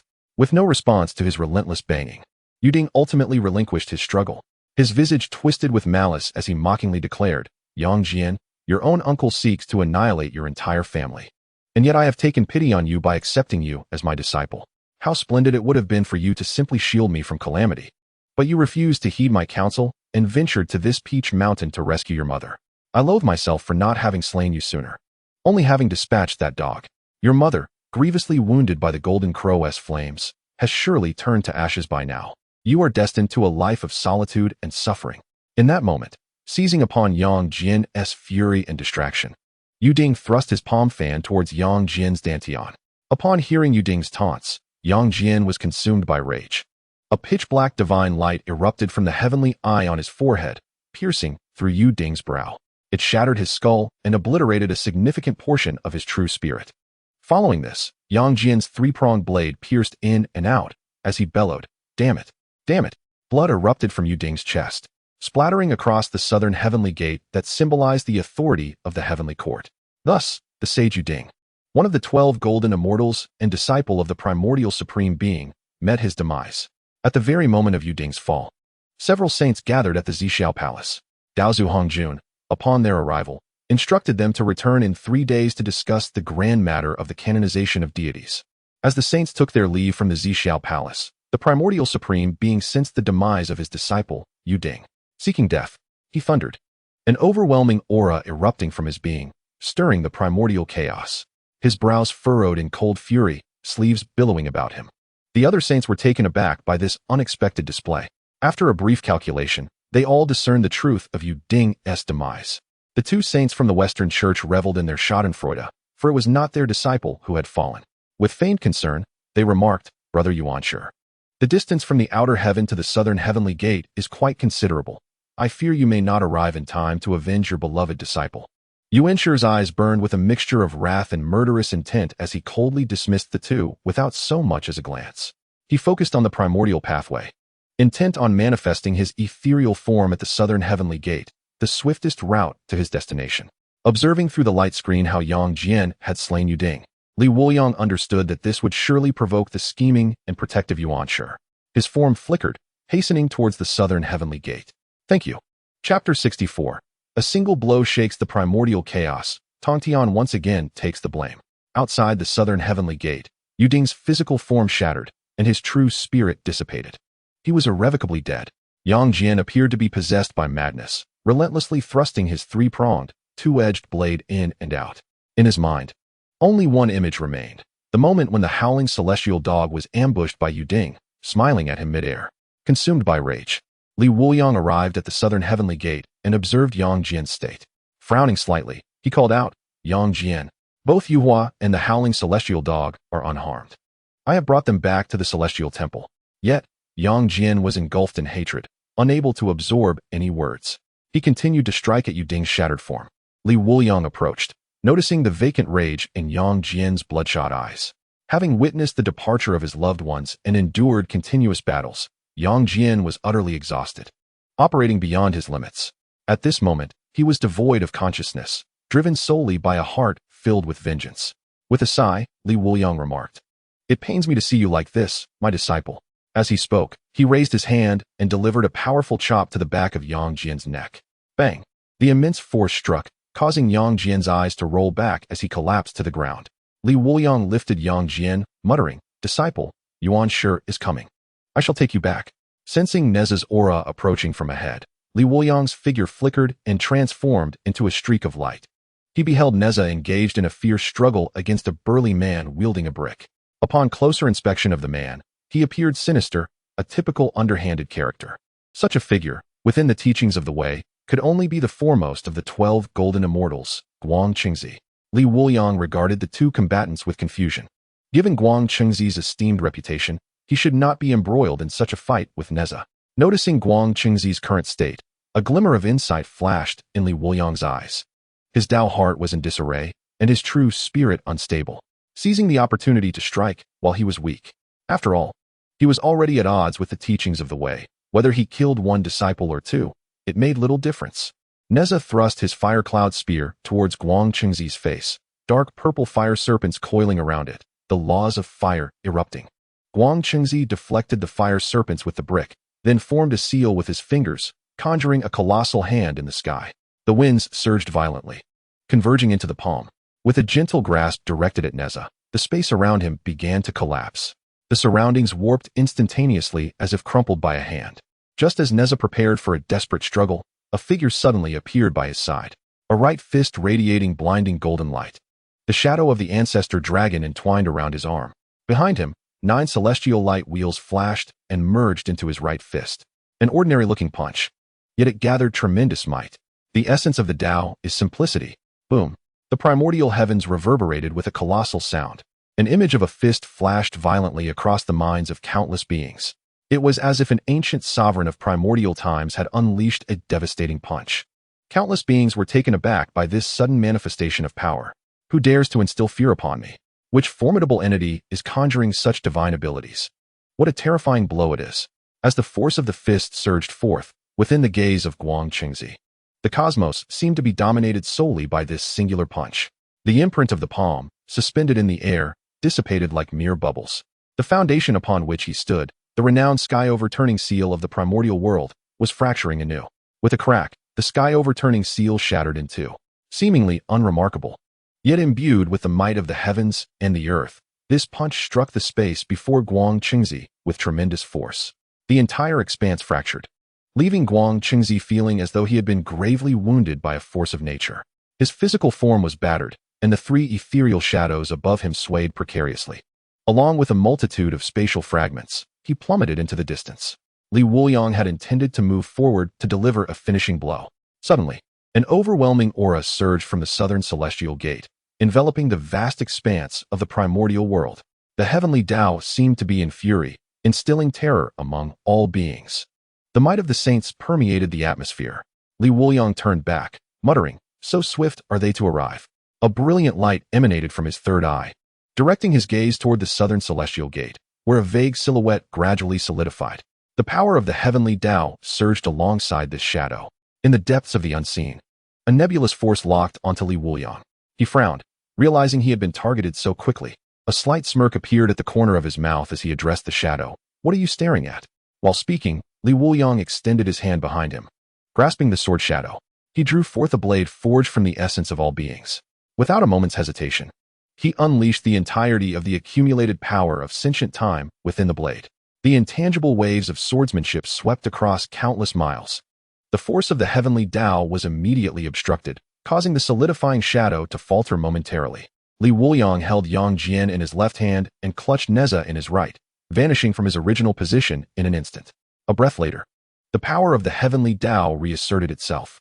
The primordial supreme being's expression darkened as he stepped through the southern celestial gate to the spot where Wuliang had vanished. "Who dares to strike down my disciple?" Recalling the earlier wave of sword energy that severed the heavenly Tao, the primordial supreme being murmured, "In the primordial realm, who possesses the ability to impede me with their sword force?" A figure flashed through the primordial supreme being's mind, his gaze filled with malice. Suddenly, a faint breath from Guang Qingzi reached him from afar. The primordial supreme being's countenance shifted as he departed in an instant. In the days that followed, a rumor quietly circulated throughout the primordial world. The 12 golden immortals under the primordial supreme being's command reported that Guang Qingzi and the Taoist of Jade Ding encountered a mysterious sword-wielding master. Guang Qingzi was gravely injured, nearly losing his 3 ethereal forms. The Taoist of Jade Ding perished, his true spirit extinguished. The Sword Master even severed the heavenly Tao with a single strike, blocking the shadow of the primordial supreme being. The primordial realm erupted in chaos. Countless beings deemed it an absurd tale. In this era, it is astonishing that someone dares to attack the disciples of the saints. Moreover, it has never been heard of a being achieving such mastery over the path of the sword. Subsequently, rumors began to circulate. Some claimed that only the sword of the celestial master could wield such power within the primordial chaos.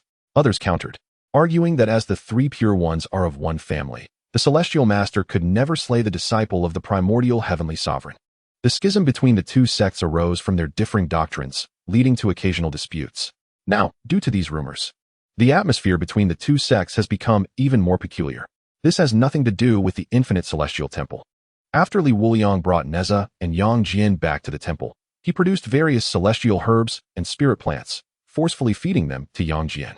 Nezha, standing nearby, widened his dark circles, hesitating to speak.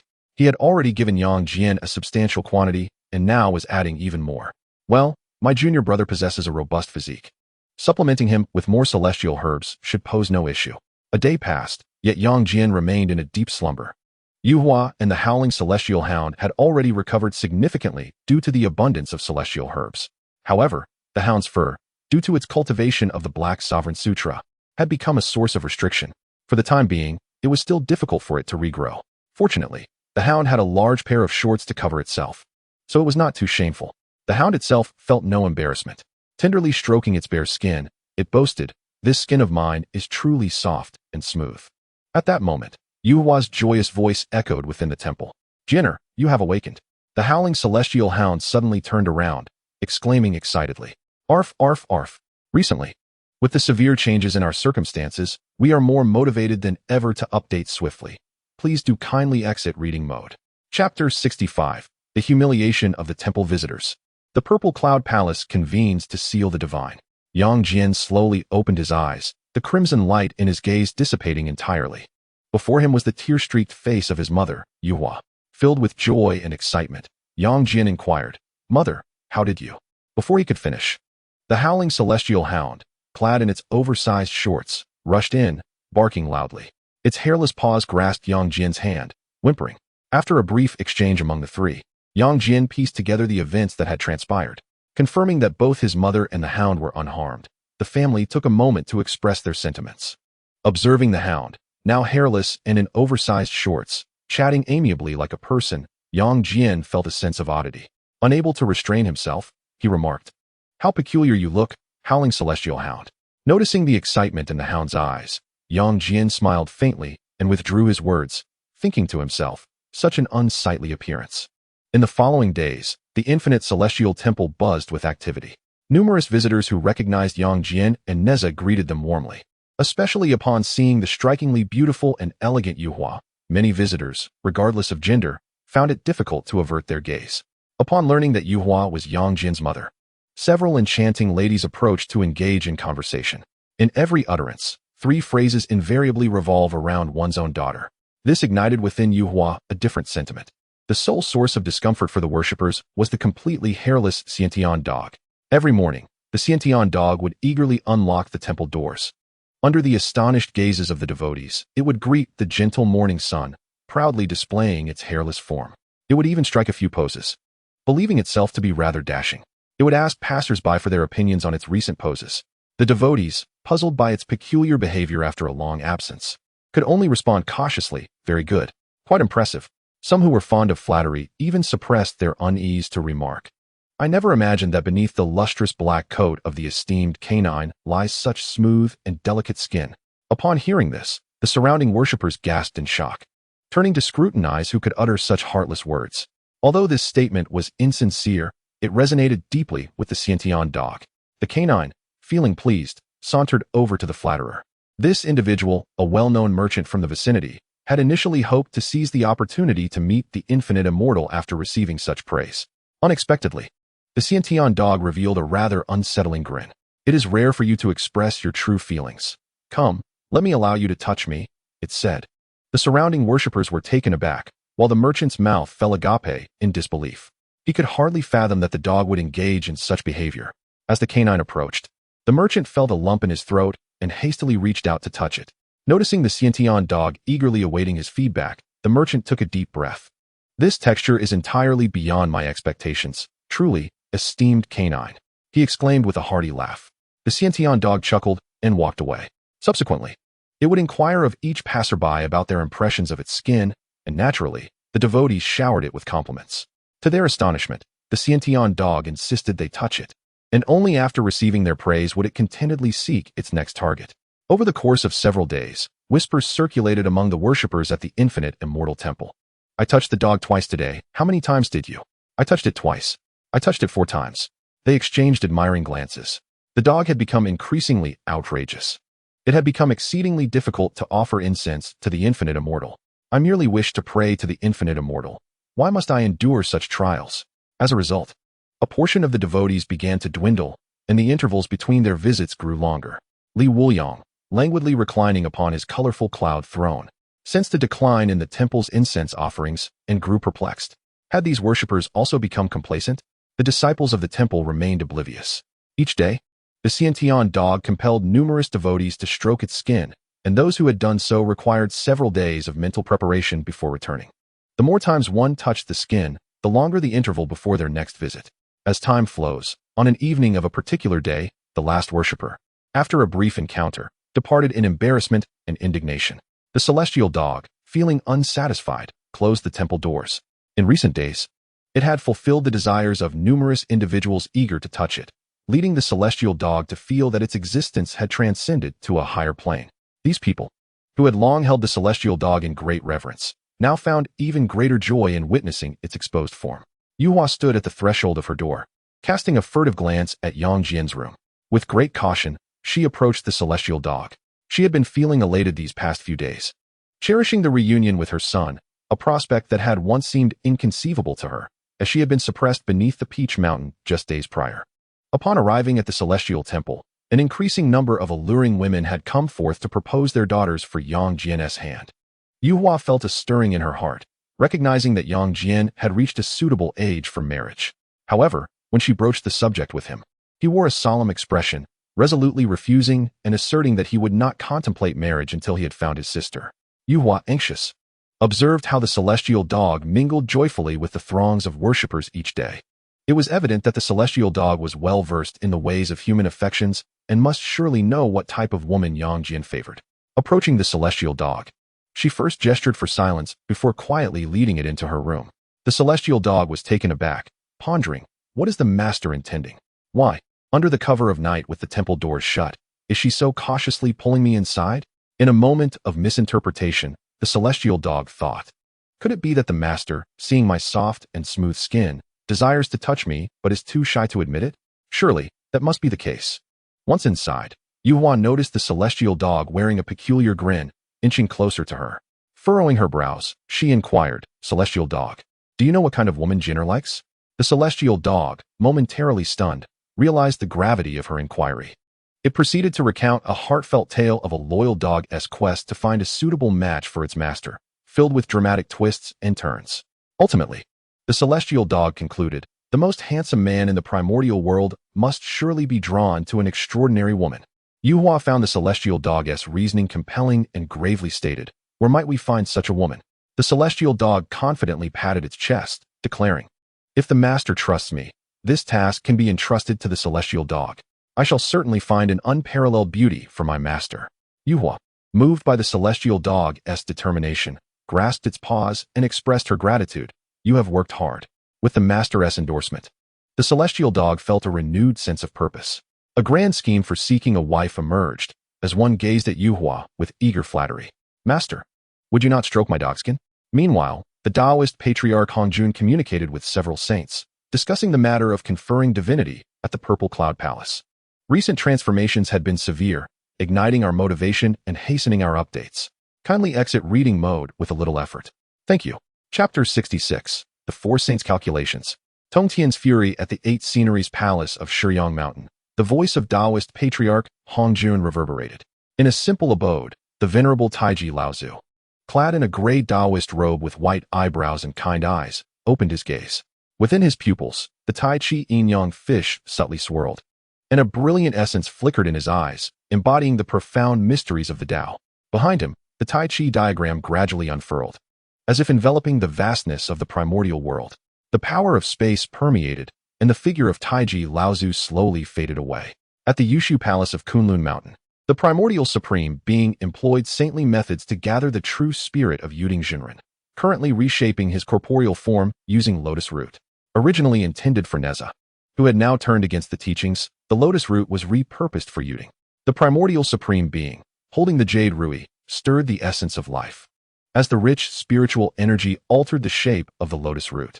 A form of an innate Tao body, resembling a humanoid lotus root, drifted towards the true spirit of Yuding. The primordial supreme being cautioned, Yuding, after 9 days, your true spirit shall merge with the lotus body. At that time, your cultivation will be unstable. You must absorb spiritual energy without cease, day and night, to return to your true self. I shall proceed to the Purple Cloud Palace to discuss the matter of conferring divinity. Upon finishing, with a light touch of the jade rui against the void, a brilliant green radiance flashed, and the figure of the primordial supreme being vanished. At the Bio Palace of Golden Ao Island, the dark-robed Tantian was honing his invincible sword intent, with 4 unparalleled swords of the primordial Tao floating erect in the 4 corners of the universe. A formation diagram elucidating the mysteries of the Tao radiated fierce divine light above his head. Both the swordsmanship and formation were unmatched in the primordial realm, and the conjunction of the diagram and swords represented the pinnacle of primordial offensive tactics, the extermination of immortals, sword formation. It could only be shattered by the combined forces of the 4 saints. Upon receiving the transmission from Taoist patriarch Hongjun, Tong Tian's expression sharpened, his brows furrowing in concern. He had established the Jiejiao, a doctrine that embraced all without distinction. Jiejiao could be said to attract all the celestial beings, gathering the immense fortune of the Taoist sect, already the foremost sect in the primordial realm. Now, as the calamity of conferring divinity loomed, many disciples of Jiejiao would likely find it difficult to remain uninvolved. A sword gesture sliced through the void, and with a troubled heart, Tong Tian stepped into the abyss, gradually receding into the distance. In the Western Church, Jane and Junti wore smiles, particularly Junti, who, with admiration, remarked, "Brother, your ploy is truly exquisite. That primordial supreme being is most concerned with his reputation. Once the news of his disciples' demise spreads, he shall surely feel humiliated. Moreover, leading the executor towards Tong Tian will sow discord between the two. The doctrines of the Chan and Jiejiao have always been at odds. With your maneuvering today, the Taoist sect will inevitably fall into internal strife over the conferring of divinity. The rise of our Western sect is imminent. With keen eyes, let us gaze toward the horizon. This is the will of the heavenly Tao, and I merely provide a modicum of assistance. Let us hasten to the Purple Cloud Palace, where our deliberations will undoubtedly benefit our Western teachings." Within the Purple Cloud Palace, the Tao ancestor Hongjun resembles an aged mortal, clothed in simple garments, seated in a meditative posture. Yet, the overwhelming force of the heavenly Tao radiates around him. His appearance may be unremarkable, but the aura he exudes is impossible to overlook. The 3 purities and the 2 saints of the Western sect humbly kneel, seated on cushions beneath Hongjun. As the saints gather, Hongjun opens his eyes, the essence of the great Tao reflected within them, revealing the profound truths of the cosmos with each blink. With a slight lift of his right ring finger, a scroll stands upright among the saints. As the scroll unfurls, the potent force of the heavenly Tao expands. 3 characters illuminate the surface of the scroll, causing the energy of the heavenly Tao to surge forth. This is the heavenly book of the divine list, one of the 3 scriptures concerning heaven, earth, and humanity. Tao ancestor Hongjun, with lowered brows, speaks to himself. This is the divine list, which contains the ranks of 365 rightful deities, 2,000 auxiliary deities, and 84,000 evil spirits and heavenly generals yet to be filled. It is incumbent upon your sect's disciples to complete these vacancies. Upon hearing this, the 2 saints of the Western sect immediately lament their plight. "Master, pity our Western lands, which are barren, not to mention our disciples. Even my brother and I endure hardships in our cultivation. If we are to draw from our scarce spiritual roots to fill the vacancies of the divine list, it may spell the end for our Western sect." Tao ancestor Hongjun pays no heed to their lamentations, stating, "The calamity shall unfold in the East. It bears no relevance to your Western sect."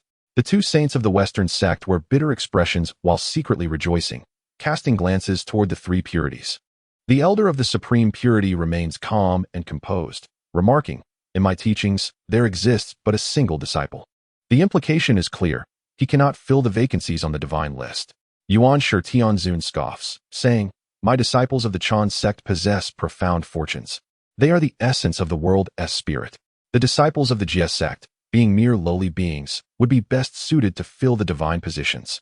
The master of the Jia sect, caught off guard by Yuan Shi Tianzun's remarks, recalls recent rumors swirling in the wilderness and explains, "Brother, I would never harm your disciples. Do not believe the rumors that lead you to misunderstand me." The two saints of the Western sect exchange glances, swiftly concealing their amusement. Yuan Shi Tianzun continues, "Our discussions regarding the divine list have no connection to those rumors. Your Jia sect disciples are the most suitable to fill the divine positions." Just as the master of the Jia sect prepares to respond, the elder of the supreme purity interjects, "Within the Jia sect, many disciples commit acts of violence and engage in karmic entanglements. They ought to be listed on the divine list."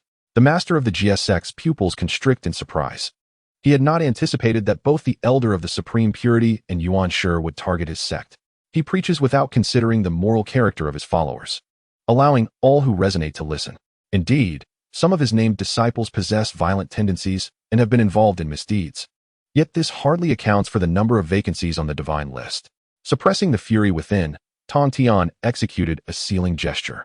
Instantly, 30 or 40 names were inscribed upon the divine sealing list.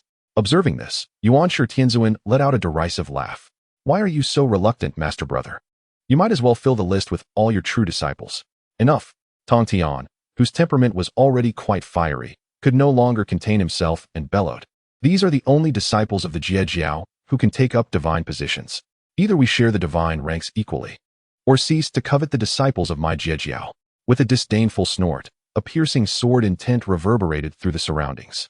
Realizing that today's so-called discussion was, in fact, a conspiracy against Jia Jiao, Tong Tian pointed his sword, cleaving through space, and vanished from the Zixiao palace. Meanwhile, the onlookers, Jijin and Zhuanti, began to stoke the flames of discord. Brother Tong Tian's temper remains as volatile as ever. How shall the matter of the divine sealing be decided now? Ta Qing and Yuan Shi fell into a contemplative silence. They had already conferred that the vacant divine positions would inevitably be filled by Jia Jiao disciples. With countless celestial beings flocking to Jia Jiao, claiming the fortune of the Taoist sect, it was only fitting that they bear the burden of calamity. After all, Jia Jiao comprised merely despicable beings. Their annihilation posed no significant concern. Taoist patriarch Hongjuan's gaze was piercing as he cast a glance in the direction Tong Tian had departed. With a subtle gesture, a radiant light enveloped the floating divine sealing list, which then descended into Yuan Shi's hands. "This is the God-slaying whip, to be bestowed upon you alongside the divine sealing list. Use it to enact the sealing during the calamity. The recent severe transformations have fueled our drive to update more swiftly. Kindly take a moment to exit reading mode. Thank you." Chapter 67. The howling celestial hound captures the fairy, offering incense in the clouds. Jiajin and Zhuanti gazed enviously at the god-slaying whip in Yuan Shi's possession. Measuring 3 feet and 6 inches, it radiated golden light throughout. Divided into 21 segments, each segment bore the elemental seals of water, earth, wind, and fire. Boundless primordial Taoist power intertwined with it, rendering it a treasure capable of injuring true spiritual essence. In their impoverished Western lands, treasures like the divine sealing list and the god-slaying whip stirred intense envy in the hearts of the two saints. Zhuanti deliberately inquired, "Yuan Shi, upon Tong Tian's return to Golden Tortoise Island, he will undoubtedly take measures to prevent Jia Jiao disciples from being embroiled in the calamity of divine sealing. How shall we address this?" Yuan Shi Tianzun responded with a dismissive smile, "The disciples of Jia Jiao are all unruly, many of them deeply loyal. Simply luring one into calamity would ensnare a multitude. At worst, I shall storm into Golden Tortoise Island and slaughter that pack of beasts." Upon hearing this, the Western saints clasped their fists and said, "Brother, your wisdom is unparalleled." Returning to Golden Tortoise Island, Tong Tian's anger only intensified. These individuals dared to conspire to obliterate his Jia Jiao. They wished for all Jia Jiao disciples to fill the vacant divine positions on the divine sealing list. Fearing that their unruly disciples might fall into peril, thunderous sounds erupted within the confines of Golden Tortoise Island, shaking the heavens. From this day forth, disciples on the island must avoid enmity with others, steering clear of calamity to prevent being entangled in misfortune. Days later, a masked woman, clad entirely in white feathers, traverses the mountainous woods near the boundless celestial temple. Her graceful figure is not concealed by the delicate attire, as enchanting curves are subtly revealed with each step. Despite her veil, one can surmise the extraordinary beauty that lies beneath. Yet, a slight furrow in her brow betrays an underlying sorrow, rendering her both poignant and vulnerable. As the white-clad maiden wanders through the forest, she murmurs, "The calamity has commenced." Ever since Master returned from the Purple Cloud Palace, he has been in a foul mood. I occasionally hear him scolding the Holy Ones, even reprimanding my esteemed uncles, Yuanshi and Ta Qing, without exception. Alas, my own cultivation remains stagnant, trapped at a bottleneck, and I dare not disturb Master. This boundless wilderness feels utterly dreary.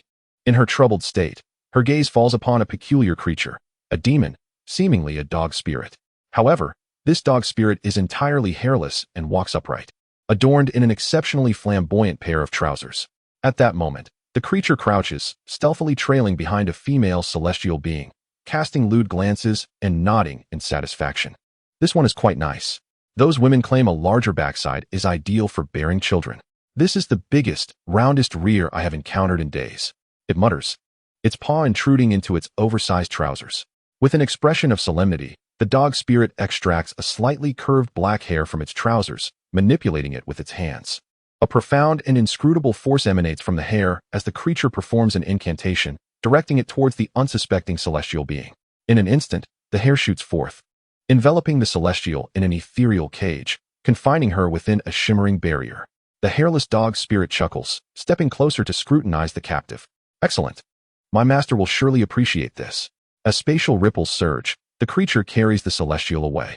The white-clad maiden, initially intent on vanquishing this lascivious spirit, resolves to stealthily follow it and its master to obliterate them both. Straining to keep pace with the dog spirit's spatial fluctuations, she halts as they reach an unnamed peak. Bustling with mortals, their conversations revolve around offering incense to a powerful boundless celestial. Reflecting on her lack of memories regarding the boundless celestial, she recalls the fearful yet forced smiles of the surrounding mortals as the hairless dog spirit passed by, leading her to form a decisive conclusion. Unbeknownst to the onlookers, a certain being of considerable prowess had taken to deceiving the world and demanding offerings from the surrounding mortals. Even his pet, an insufferable canine demon, repulsed these ordinary folk, let alone its master, the boundless immortal. A cold disdain flickered in the woman's brow. Today, she resolved to vanquish this lecherous immortal and save the innocent. As she ascended the mountain, a sudden shock gripped her heart. Before her stood a grand temple, resplendent in its magnificence. Dragons and winds were intricately carved upon its walls, and the ethereal essence of the Tao clung to its very bricks. The mysteries it held were beyond comprehension. For a moment, she wondered if this was the abode of some saint. No, not even the azure pool palace of her venerable master, the celestial teacher, could rival the profundity of this temple. It was as though the formless Tao had been manifested into tangible form, creating this sacred structure. Just as she contemplated entering the temple, she beheld a striking young man with a celestial eye upon his forehead. Gripping the ear of the hairless canine demon with one hand while extending the other outward, releasing a recently bound female immortal. This immortal, having been unwisely disturbed by Yang Jian, was assuredly not to blame. The female immortal smiled gently, casting a lingering glance at Yang Jian before drifting away. Yang Jian's lips twitched as he tugged at the ear of the barking canine and drew it inside the temple. Faint voices could be heard emanating from within.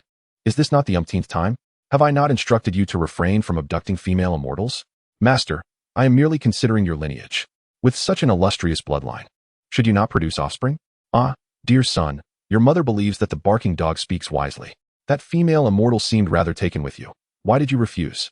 I reckon she is not enamored with my brother. Rather, she covets his physique. Brother Nezha, do not speak in jest. The female immortal is pure of heart. The cacophony startled the woman in white, revealing a divergence from her expectations. The hairless canine demon's master was not the boundless immortal, but rather the man named Yang Jian, who bore a celestial eye. It appeared that the canine demon had been acting on Yang Jian's behalf to abduct female immortals. The woman, devoted solely to cultivation since her inception, struggled to comprehend this chaotic relationship. The magnificent boundless immortal temple before her was evidently a sanctuary of a primordial sage. Observing the mortals earnestly lighting incense and kneeling in reverence stirred her heart, compelling her to enter the temple to pay homage. To encounter such a grand sanctuary of power and not partake would be a sign of disrespect. With graceful steps, the woman entered the immortal temple. The moment she crossed the threshold, a vast and enigmatic Tao essence enveloped her. To her astonishment, she discovered that her cultivation had been silently sealed. She mused to herself, "This boundless immortal is truly formidable." Gazing upon the statue within the hall that radiated the might of the heavenly Tao, she mimicked the reverence of immortals, respectfully holding incense and kneeling. Disciple of the celestial teacher, Yin pays homage to the boundless immortal. Recently, the process of transformation has intensified, igniting within us a greater motivation to update more swiftly. Please, kindly take a moment to exit the reading mode. Thank you. Chapter 68. The Inheritance of the Ruthless One, the Peerless Empress. At this very moment, within the celestial temple's internal realm, Wuliang reclined against the armrest of his colorful cloud throne, with his legs draped over the opposite armrest. He leisurely munched on an unknown spiritual fruit, evidently indulging in another languorous day. Suddenly, the system's alert sounded. Ding! Detected that a great fortune bearer has offered incense to the host. Great fortune bearer offering incense, triggering a 1,000-fold reward. Acquired 500,000 points of incense value. Special reward acquired. Inheritance of the Ruthless Emperor. What on earth? Upon hearing the system's announcement of a special reward, Wuliang sprang upright from his colorful cloud throne. Who could it be? This time, the extraordinary reward is none other than the Ruthless Emperor from the world of Zhou. Ascending to the pinnacle with a mere mortal body, he established 9 supreme arts, bravely shouldering the 9 secrets left by the 9 supreme beings, not for the sake of becoming an immortal, but to await his brother's return amidst the mundane world. The unparalleled and breathtakingly talented Peerless Empress, the inheritance of the Ruthless Emperor. Which great fortune bearer has bestowed such a powerful boon? At this moment, a voice from the incense offering individual echoed within the internal realm. The disciple of the Tongtian cult leader, Yin. I pay my respects to the immortal Wuliang. Wuliang held a profound impression of her. Born of innate clouds that absorb the essence of heaven and earth, she is the eldest of the 3 sisters of the Shaos, characterized by her composed and reserved nature. It could be said that she met her tragic fate at the hands of her elder brother Zhao Gongming and her younger sisters, Xiongxiao and Bixiao. The 3 sisters set up the 9 Curves Yellow River Formation during the investiture of the gods, defeating the top 3 of the 12 golden immortals of the Chan sect, rendering them powerless. Alas, the shameless Yuanshi Tianzuan personally intervened against the sisters, leading to their dismal end. Wuliang recalled that Yunxiao was ultimately shattered by Yuanshi. Her true spirit suppressed beneath the Qilin cliff, eternally sealed away. Xiongxiao's true spirit was also shattered, leading to her demise. Bixiao met the most tragic fate, transformed into a pool of blood. With a focused gaze, Wuliang beheld the stunning figure kneeling in prayer within the temple. Clad in white, she exuded a cold elegance. The graceful contours of her form, even in the act of reverence, were nothing short of extraordinary. Wuliang murmured to himself, "Ah, such beauty, unmatched in the primordial world. Alas, Yunxiao is already the favored disciple of the Tongtian cult leader. I could never take her as my pupil. Otherwise, the inheritance of the Ruthless Emperor would be perfectly suited for her."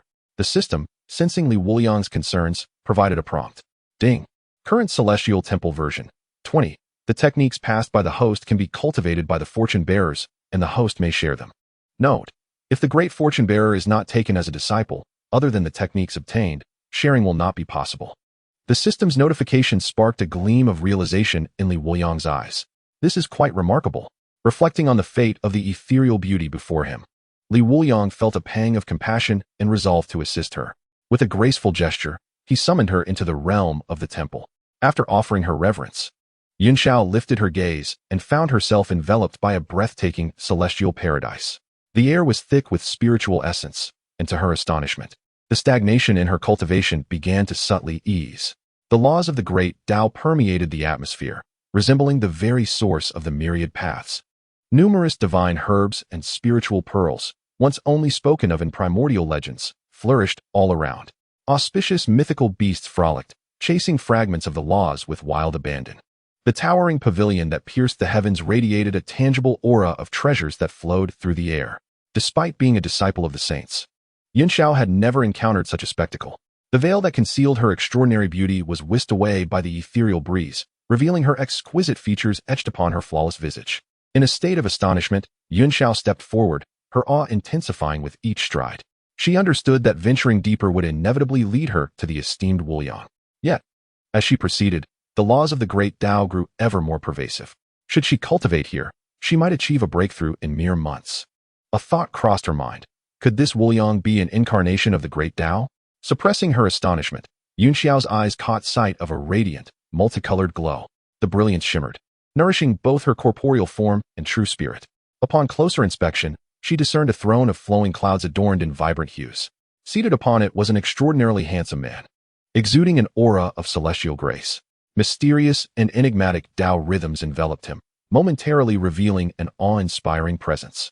Yunxiao stood transfixed for a moment before bending her knees in reverence. I am Yunxiao of the, honored to meet you, esteemed Wuliang.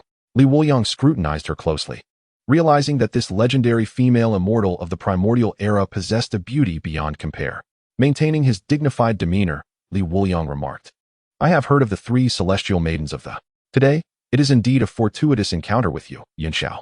Your reputation precedes you. At his praise, an inexplicable warmth blossomed within Yunxiao's heart. Stealing a glance at Wuliang, her cheeks flushed with a delicate hue. Wuliang continued, having come to my celestial temple with sincerity and devotion, I shall bestow upon you a gift. With that, he turned his palm, and a jet-black light floated forth towards Yunxiao. As the dark radiance approached, Yunxiao's body trembled. From within the black glow, she sensed an overwhelming surge of Tao fluctuations. The intensity was fierce, rivaling that of her master, the Tongtian Patriarch, renowned among the saints of the primordial era for his formidable offensive prowess. He was undoubtedly the most potent attacker among them. Yet the Tao rhythm contained within this peculiar black light was seemingly on par with that of the Tongtian Patriarch. The black glow hovered before her, dispelling the surrounding laws, leaving only its presence in that space. Yunxiao's pupils constricted as she gazed into the heart of the black radiance. The heavens and the earth twisted. Time and space became chaotic. Yunxiao beheld a brand new realm. Countless celestial bodies adorned the cosmos. A woman emerged from the void, clad in white, just like her. She treaded upon the endless path, shattering illusions as she stepped forth from the tumult of time and space. The mask upon her face, which bore the semblance of both sorrow and mirth, narrated the bittersweet tales of her past. With each gesture, she unleashed unparalleled attacks that reverberated through the heavens, shattering countless planets, reducing them to mere dust in the vast universe. Above her head floated a divine vessel of the great path, exuding a terrifying gravitational pull that devoured everything within the starry expanse. Yunxiao stared, entranced, at the white figure at the center of the cosmos, her heart shaken. Could such a powerful and stunning woman truly exist in this world? Who was this woman? Boom. Just as Yunxiao was immersed in the woman's might, the universe trembled. The roar of annihilation echoed in her ears. The cosmic starry sky vanished, leaving only a blinding expanse of white. The masked woman suddenly appeared before Yunxiao. The world called her the ruthless emperor. Today, I pass my legacy to you, to spread my celestial prowess and fame. With the great path extinguished, all vanished. Yunxiao withdrew from that white space, and the black radiance before her dissipated. 2 ancient tomes materialized in her mind. One was titled Heaven-Devouring Demon Technique, and the other Indestructible Heavenly Art. Chapter 69. Yunxiao breaks through to the quasi-saint realm with the Heaven-Devouring Demon Technique. The 2 ancient books shimmered with divine light, containing boundless power of the great path within their teachings. Threads of the great path's laws overflowed, as if a supreme emperor, who dominated the heavens and the earth, was expounding the ultimate truths of the universe. Yunxiao attentively studied the profound meanings of the 2 extraordinary techniques. The Heaven-Devouring Demon Technique could consume all of heaven and earth, transforming it into her own essence, propelling her physique towards infinite evolution until she ultimately became chaos itself. Yunxiao surmised that upon mastering the Heaven-Devouring Demon Technique, she might possess a chaotic divine body akin to that of Pangu, the primordial deity. The other tome, the Indestructible Heavenly Art, was even more astonishing. It could purge all impurities from her being, shedding her chaotic form to cultivate a divine embryo that would dominate the heavens and earth. The powers of this divine embryo could stir the river of time, causing the cosmos to tremble, impervious to all laws. Its might and mystery were beyond description. After gaining a preliminary understanding of the 2 ancient tomes, Yunxiao was overwhelmed with excitement, her breath quickening, and the graceful curve of her alabaster neck rose and fell with each breath. It was not that Yunxiao had not seen the world. In fact, the technique she was currently cultivating was the saintly method passed down by her master, the celestial teacher, rich with divine profundities. Yet, the gift bestowed upon her by Wuliang, these 2 ancient tomes, was truly extraordinary. possessing astonishing and unprecedented powers that far surpass her current mastery of the saintly arts. Whether it be the devouring heaven demon technique or the indestructible heavenly art, each tome alone could establish a supreme sect in the vast wilderness. After considerable effort, Yinxiao managed to stabilize her turbulent mind. She felt an overwhelming sense of embarrassment for receiving such a monumental gift without cause. Yet, faced with these two extraordinary ancient texts, she found herself unable to refuse. Taking a deep breath, her expression turned serious, and she gazed solemnly at the charismatic Wuliang. Senior Wuliang, I am truly at a loss for how to repay your generous gift of these two unparalleled ancient tomes. Wuliang's eyes sparkled with intensity as he regarded the ethereal Yinxiao. The only way to repay me is with your humble body, praying day and night for my well-being. He replied with a slight smirk, his voice resonant. It is of no consequence. They are merely two ancient texts. The myriad beings of the wilderness are all striving for enlightenment. Our fates have intertwined, and thus I bestow them upon you. Yinxiao's beautiful eyes shimmered with admiration, deeply impressed by the magnanimity of this esteemed elder. Their conversation was imbued with a keen awareness of the vastness of the wilderness. With the utmost respect, she bowed to Wuliang. Wuliang pursed his lips, feeling a sense of ennui. With a wave of his hand, he returned Yinxiao to the temple. After her bow, she found herself leaving the ethereal realm and returning to the celestial temple. Yinxiao felt a surge of emotion. Senior Wuliang possessed immense powers, likely rivaling several saints of the wilderness. To receive such a gift from him today was an opportunity as fortuitous as becoming a disciple of the celestial lord.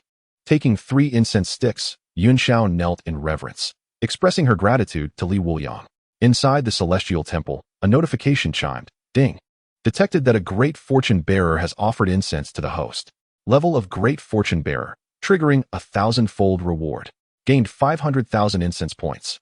Observing the system's prompt, Wuliang remained unfazed. He had expected a more profound form of repayment, perhaps even a pledge of devotion. With a sense of disinterest, he slouched upon his colorful cloud throne, stifling a yawn. After leaving the temple of Wuliang, Yinxiao raced back to her cave dwelling on Golden Ao Island. Finding the place deserted, she murmured softly, Qiong Xiao and Bai Xiao are once again absent from the cave to indulge in their whims. Yinxiao felt utterly powerless against her 2 playful sisters. Whenever she attempted to keep an eye on them, they would inevitably slip away to frolic in unknown realms. At this moment, however, she could not concern herself with them. Her visit to the Wuliang temple had loosened her cultivation further. Now, she was determined to practice the devouring heaven demon technique, harnessing its might to break through from the great Luo golden immortal realm to the quasi-saint realm. Yinxiao seated herself upon her bed, opening the meridians required for the devouring heaven demon technique. The power of the 3,000 paths surged, and wisps of ethereal manifestations of the Tao converged above her head. Each ethereal manifestation was distorted under the pressure of the devouring heaven demon technique, intertwining above Yinxiao. As the myriad paths converge, a nebulous vial of the great Tao materializes. The initial success of the heaven-swallowing demon art becomes evident. At this moment, the skies above Yinxiao's cave resonate with the ethereal silhouette of the great Tao vial, obscuring the sun. A terrifying suction force emerges. The spiritual essence of the entire Golden Ao Island flows towards the mouth of the vial. Even the boundless seas surrounding it, stretching for millions of miles, release their inexhaustible spiritual energy. Golden Ao Island trembles. The myriad celestial beings of the halt their cultivation, emerging from their caves to discern the situation. What is happening? Which fellow disciple has broken through to cause such a commotion? What kind of technique is this? The vial is truly profound. Is it Master Duobao who has made a breakthrough? Indeed, Master Duobao is exceptionally gifted. Within his cave, Duobao Daoist hears the discussions of his fellow disciples, and a slight twitch appears at the corner of his mouth. It is not him, truly, it is not him. His cultivation has remained stagnant for countless millennia. Duobao Daoist's gaze sharpens, turning towards the cave of Sister Sanxiao. Has Sister Yunxiao finally taken this step? Among the 7 fairies, the long-eared Dingguang fairy lowers his brows, concealing the fierceness in his eyes. Ah, Yunxiao. The great Tao vial above Golden Ao Island grows increasingly solid, with only the mouth remaining indistinct. The spiritual essence of the surrounding world is nearly depleted by the vial, leaving only the Bio Palace, home to the Tongtian, with its rich spiritual energy. As the abode of the Tongtian, the essence of the holy path permeates the air. Influenced by the sanctity of the holy path, the energy has transcended the primordial chaos, forming its own realm. Yet, In her meditative state, Yunxiao remains unaware of the unfolding events. The Great Dao Vial is on the brink of completion. Sensing an unusually dense concentration of spiritual essence nearby, it turns its mouth towards the Bo Palace and inhales forcefully. Crack! The space surrounding the Bo Palace shatters, visibly revealing colossal fissures. The spiritual essence within transforms into a ferocious and sharp sword aura. Countless sword-shaped energies, imbued with a trace of the Saint's might, surge rapidly towards the Great Dao Vial. The myriad celestial beings of Golden Ao Island look on in awe, witnessing the audacity of the vial to challenge their master's palace. Expressions of regret emerge, for this vial, capable of seizing the powers of heaven and earth, seems to be at its end. The sword-shaped energies coalesce into a resplendent sword force, rushing into the vial. The Great Dao Vial resonates, clanging and swaying. Yet, it remains steadfast, consuming the sword force. Gradually, the last remnants of the mouth solidify, and the Great Dao Vial is fully formed. The momentum that devours the primordial chaos flashes by, and the silhouette of the vial vanishes in an instant. Within the Sanshao cave, the heaven-swallowing demon art proves to be an unparalleled technique, seizing the very essence of creation. Yunxiao cultivates the Great Dao Vial, successfully breaking through to the quasi-saint realm. Slowly opening her exquisite eyes, a flicker of astonishment crosses her features.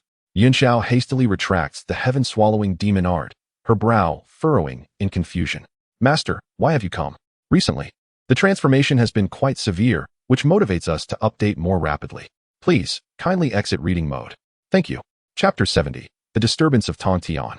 The unfathomable longing of a beauty within the cave abode, the master of Tongtian donned a black robe, a faint smile gracing his lips. Yunxiao, congratulations on your breakthrough to the quasi-saint level. You have shattered the space of the Bo Palace, drawing forth all the spiritual energy from Jinao Island. Naturally, I had to come to see for myself. As he spoke, Tongtian took a keen interest in the Taoist treasure vase that had vanished above Yunxiao's head, pondering to himself how fortunate she was. He had never imparted any technique capable of forging a treasure vase from the amalgamation of 3,000 Dao, indicating that Yunxiao must have encountered some extraordinary fortune outside. The vast wilderness of Honghuang was beyond Tongtian's concern regarding the opportunities his disciples might gain.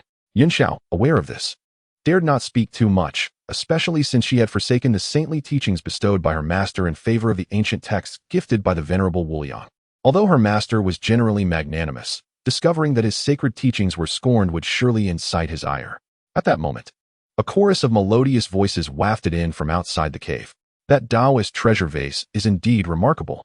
It managed to breach the space of the Bo Palace, absorbing all the spiritual energy refined by the master. Look at Dao Bao. Though he appears plump, when it comes to cultivation, he truly excels among us of the Jia sect. Do you think the Taoist treasure vase technique was secretly taught to him by the master? I must beseech the master to impart this technique to me. Xiong Xiao and Bai Xiao entered the cave, chattering and laughing. Upon entering, they were greeted by the serious visage of Master Tongtian and the respectful demeanor of their elder sister, Yunxiao. Though Xiong Xiao and Bai Xiao were merely outer disciples of the Jia sect, they had been under Tongtian's tutelage for quite some time.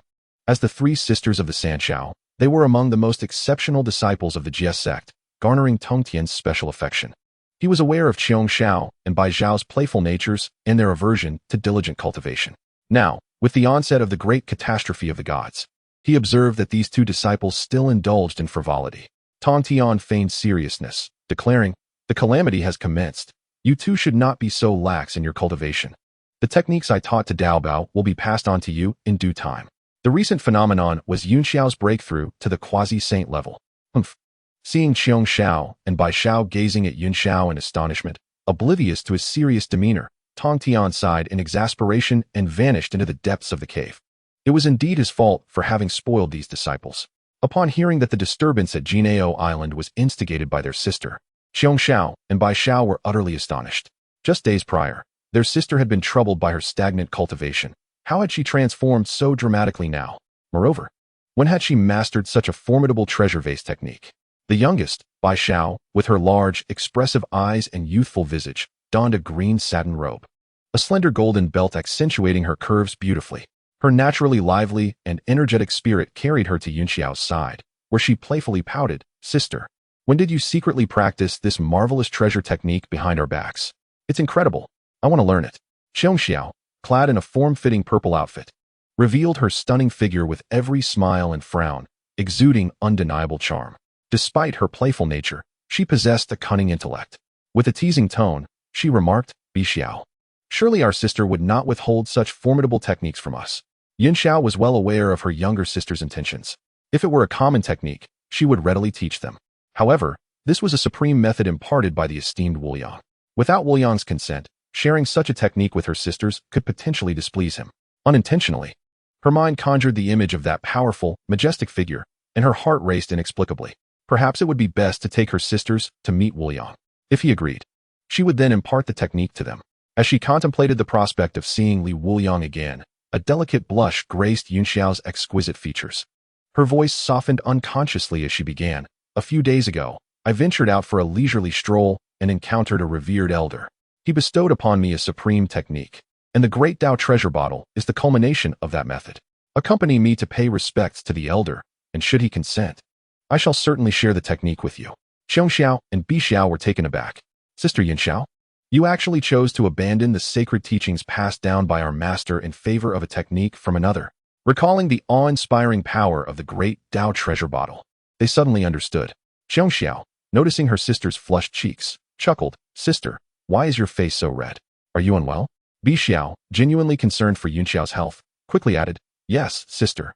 Your face turned quite crimson. We must hurry to find our master and seek medicinal herbs for healing. Yunxiao cast a glance at the giggling Xiao and offered a reluctant explanation. It's nothing. My realm has just recently advanced, and my internal energy is still unsteady. Oh, I see. Bestows nodded in understanding. The instability in Yunxiao's energy was soon rectified. In a fleeting moment, with her complexion restored, Yunxiao led Xiao and Bestows away from Jinao Island. The three innate clouds transformed into streaks of light, merging into the horizon. Before the Wuliang Immortal Temple, the three sisters appeared in unison. Even with their faces partially veiled by silk scarves, their breathtaking figures and ethereal presence captivated the attention of numerous devotees. Particularly, Xiao, adorned in a fitted purple robe, drew the gazes of many male worshippers with her perfectly sculpted curves.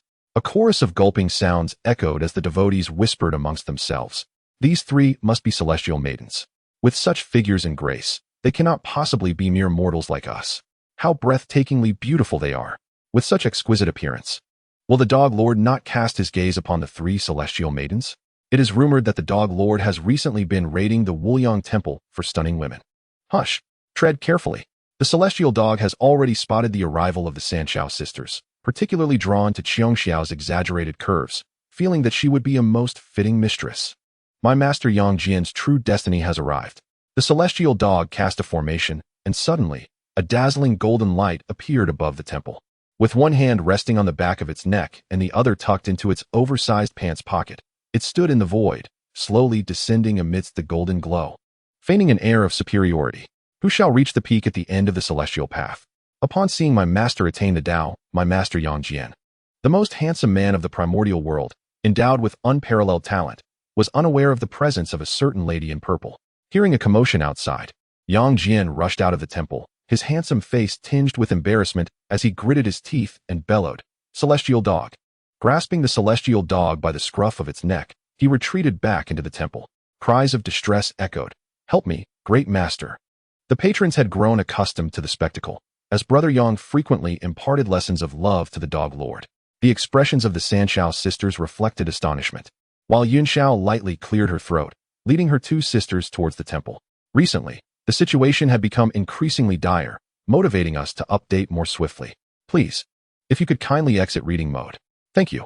Chapter 71. The Chaotic Spiritual Root and the Enlightened Ancient Tree. Bestows gazed upon the profound and magnificent Wuliang Temple, exclaiming, This venerable one's temple is truly impressive, suffused with the essence of the great Tao. Xiao remained silent, surveying her surroundings, occasionally flashing with a discerning light. Upon stepping into the temple, Yunxiao was mentally prepared, aware that her cultivation would be entirely sealed. Xiao and Bestows were utterly astounded, fearing they had committed some error that displeased the venerable one, ready to face dire consequences. Yunxiao turned to comfort Xiao and Bestows, saying, Do not panic. The venerable one does not scrutinize one's background or cultivation. Those who come to the temple to offer incense are merely judged on their sincerity. Thus, our cultivation being restricted renders us akin to mortals. We shall simply offer our incense with devotion. With that, Yunxiao picked up 3 incense sticks, respectfully kneeling to offer them. Following her lead, Xiao and Bixiao imitated her, presenting their incense. Venerable One, Yunxiao seeks an audience. Meanwhile, within the inner sanctum of the temple, Wuliang was dozing. A system notification chimed.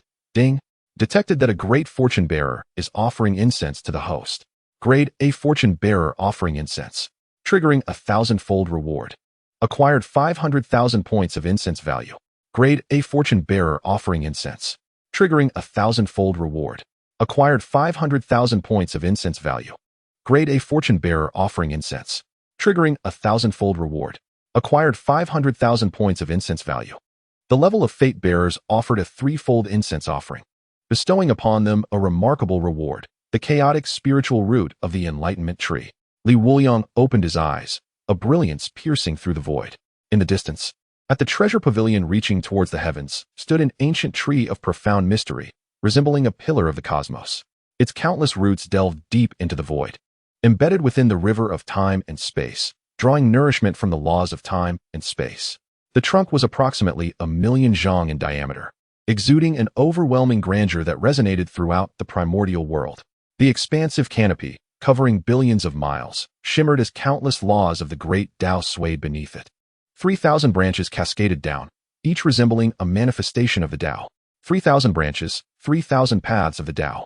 The laws thundered, elucidating the ultimate truths. Wuliang stood in awe, gazing at this towering ancient tree. The Enlightenment Tree. This was one of the 10 primordial spiritual roots that existed since the chaos.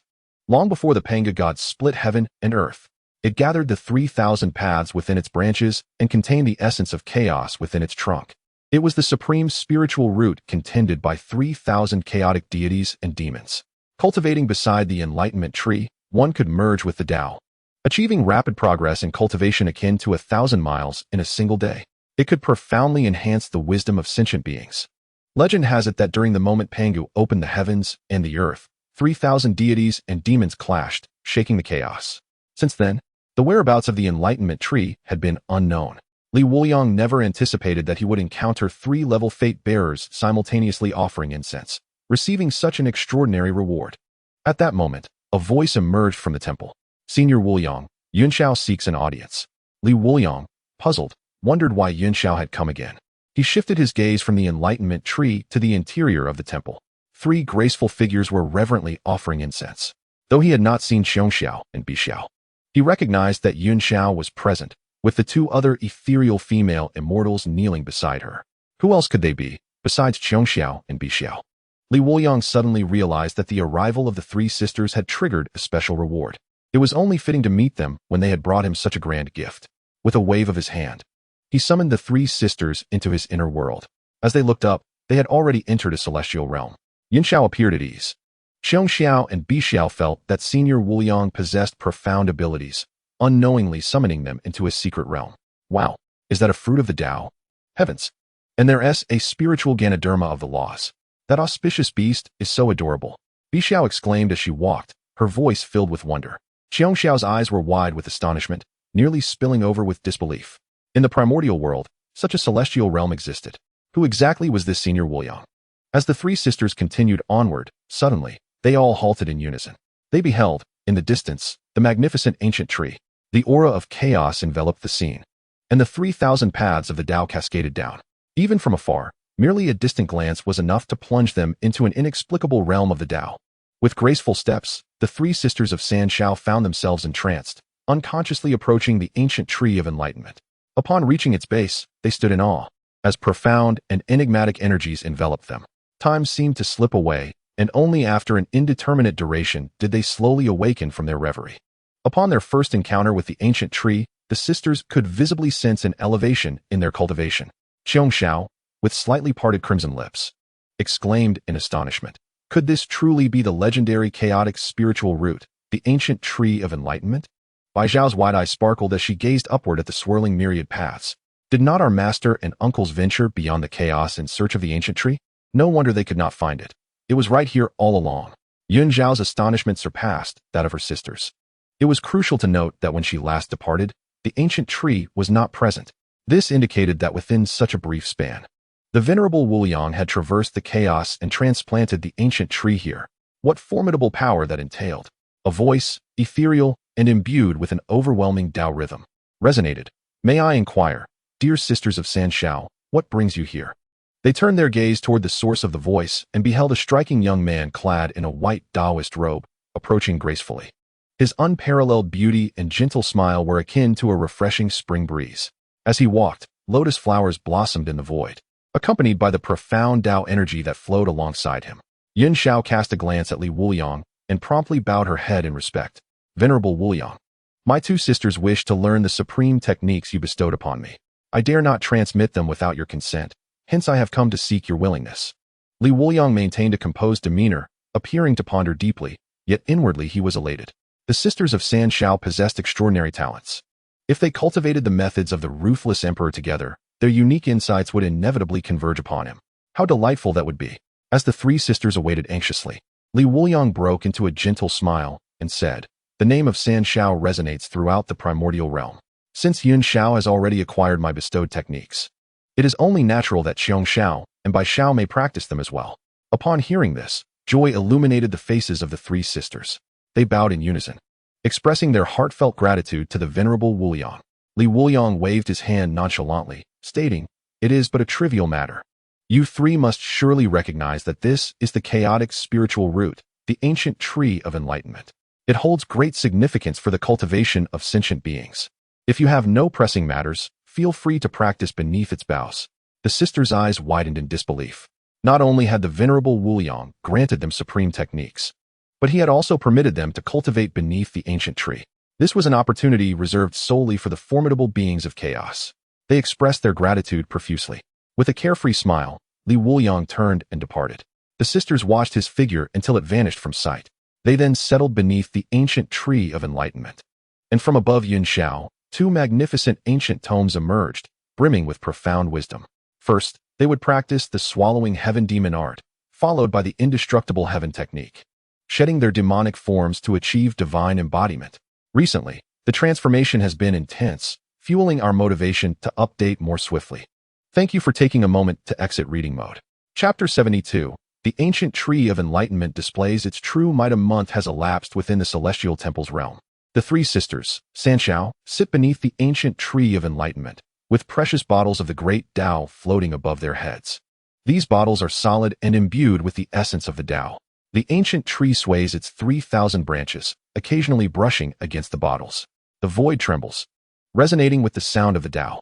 Yun Xiao's cultivation has advanced significantly, reaching an incredibly solid early stage of quasi-saint.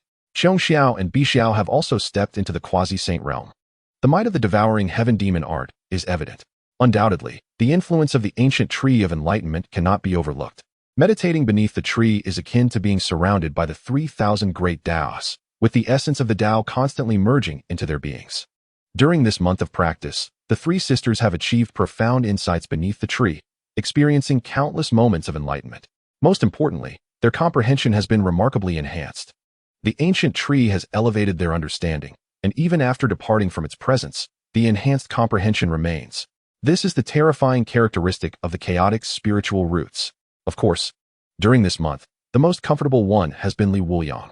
Under the guise of protecting the three sisters, he has spent his days in leisure. The insights and realizations of the sisters have continuously empowered him. The devouring heaven demon art within him has already reached completion. Li Wuliang originally practiced various techniques. He had the flames of devouring, evolved to an extraordinary level through the burning decision, the awe-inspiring 8 forms of chaos, and the imperial scriptures enriched by the golden dragon of fortune. His physique is also dual in nature, the perfected ancient sacred body and the flawlessly fused ancestral dragon body.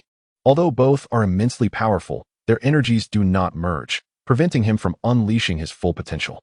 At this moment, with the completion of the devouring heaven demon art, his cultivation and physique have converged like rivers merging into the sea. All energies have unified, culminating in the pinnacle of the great Tao's precious bottle above him. Streams of chaotic energy spill forth from this bottle, catalyzing the evolution of Li Wuliang's physique. Now, Li Wuliang finds it challenging to estimate the terrifying strength of his physical form.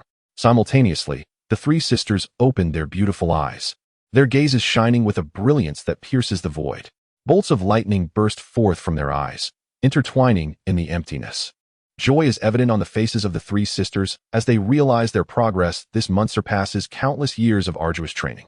Many beings find themselves stuck at the great Luo golden immortal realm with no hope of breakthrough.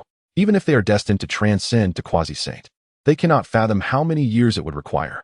Yet, the sisters have merely sat in meditation beneath the ancient tree for a month, with their cultivation now established. Significant progress is unlikely in the short term. Coincidentally, only a few days remain until their master commences the teachings. The three decide to bid farewell to Li Wuliang. Yinxiao glances around, not seeing Li Wuliang's figure, a hint of disappointment flickering in her eyes. Qiang Xiao discerned her elder sister's intentions and leaned closer to Bai Xiao, whispering in her ear. Bai Xiao's lively eyes blinked slightly before she called out loudly, "Senior Wuliang, my sisters and I have concluded our cultivation and are preparing to return to Jinao Island. We wish to bid farewell to you, Senior Wuliang." Li Wuliang, reclining on the colorful cloud throne, was dozing. Upon hearing Bai Xiao's exclamation, he rose, his figure vanishing only to reappear adorned in pristine white garments. Moving with an ethereal grace, a faint aura of chaos surrounded him, adding layers of profound mystery to his demeanor, enhancing his transcendent presence. At the moment the three sisters beheld Li Wuliang, their pupils contracted in unison. The Taoist treasure vases atop their heads trembled slightly, as if harboring a sense of trepidation towards him. A shared realization dawned upon them. Senior Wuliang was even stronger than he had been a month prior. Li Wuliang offered a gentle smile. The three celestial maidens were indeed extraordinary, achieving in a month what others could only aspire to in a million years of arduous cultivation. Upon witnessing the even more remarkable Li Wuliang, Yun Xiao bowed her head slightly and spoke in a soft, melodic tone. "I am truly grateful for your kindness, Senior Wuliang. My sisters and I are at a loss for how to repay your generosity. Might you consider accompanying me back to my abode to sample the spiritual nectar and exquisite fruits I have prepared as a humble token of gratitude?" After speaking, she discreetly stole a glance at Li Wuliang. Upon hearing her words, Li Wuliang paused momentarily. To venture out just for a few fruits and a drink seemed far less comfortable than lounging on the colorful cloud throne. Gently shaking his head, he declined. "I appreciate your kind offer, Yin Xiao. However, I have pressing matters to attend to and cannot travel far at this time." Yun Zhao's expression fell instantly, her gaze flickering as she hastily replied, Yes, I was too forward. I take my leave." With that, she transformed into a flash of light, racing towards the horizon.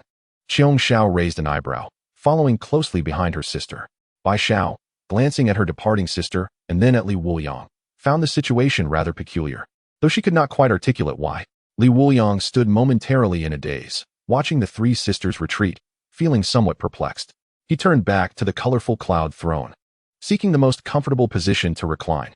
The recent cultivation had been arduous, and he was in dire need of rest. At Jinao Island, before the Bo Palace, the myriad disciples of the gathered in unison. For today marked the occasion of their esteemed master, Tongtian Jiaozhu, inaugurating a session of imparting the Tao. As the sage elucidated the grand principles, should they glean even a fraction of understanding, it would suffice to sustain their cultivation for 100,000 years.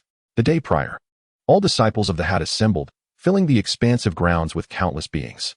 A powerful, inexplicable aura surged forth in all directions. Silence reigned as they awaited the arrival of Tongtian Jiaozhu.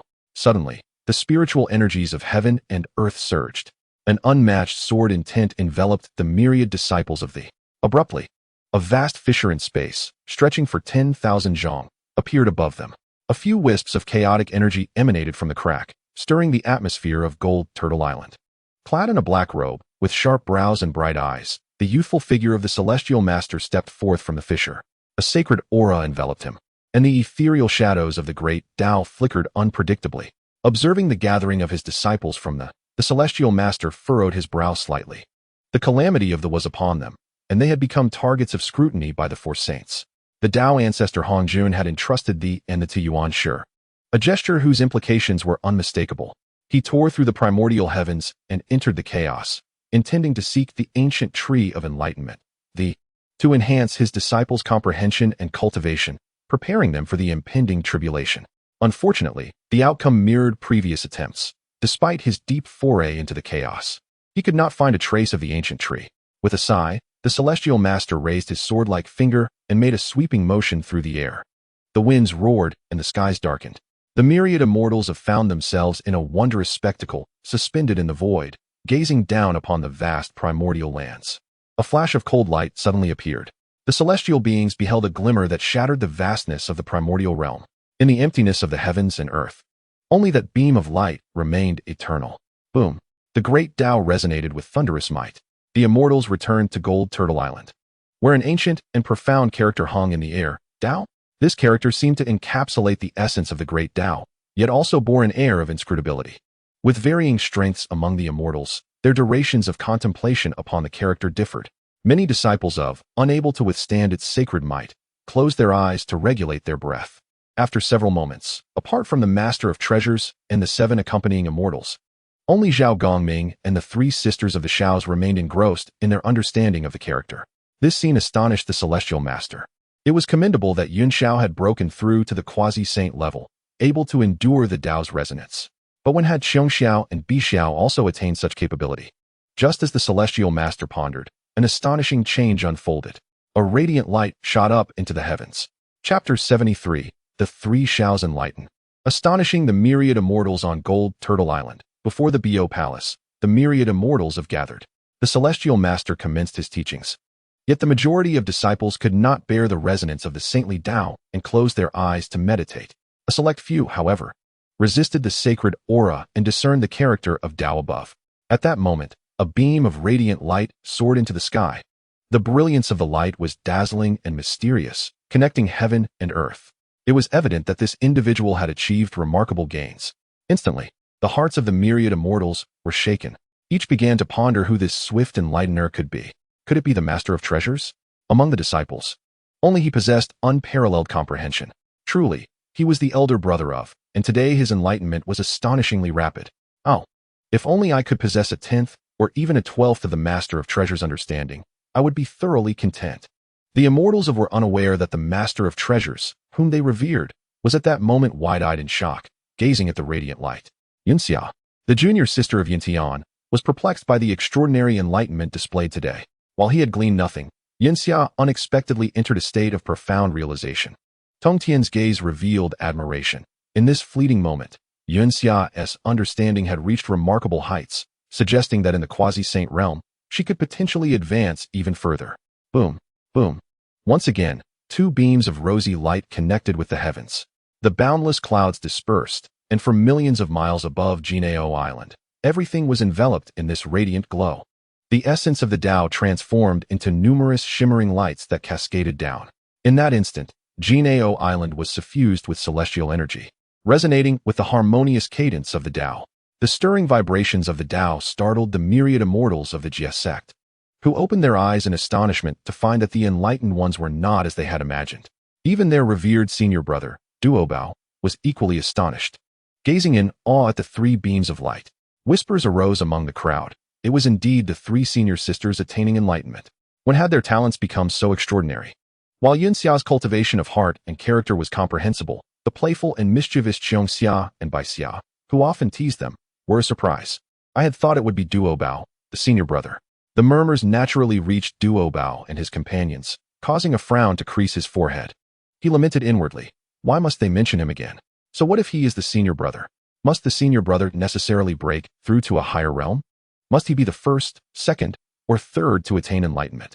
As time passed, 3 full days and nights slipped away. During this interval, no one else succeeded in their quest for enlightenment. The gazes of the Jie sect's immortals were firmly fixed upon the 3 beams of light. Their expressions varied.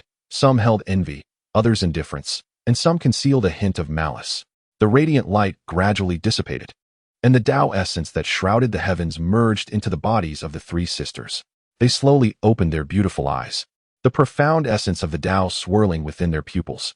In an instant, a formidable aura stirred the winds and clouds, sweeping across Jinao Island. Tongtian's gaze sharpened, and only at this moment did he realize that Xiongxia and Baixia had indeed broken through to the quasi-saint level. Furthermore, a faint trace of chaotic spiritual roots flickered around them.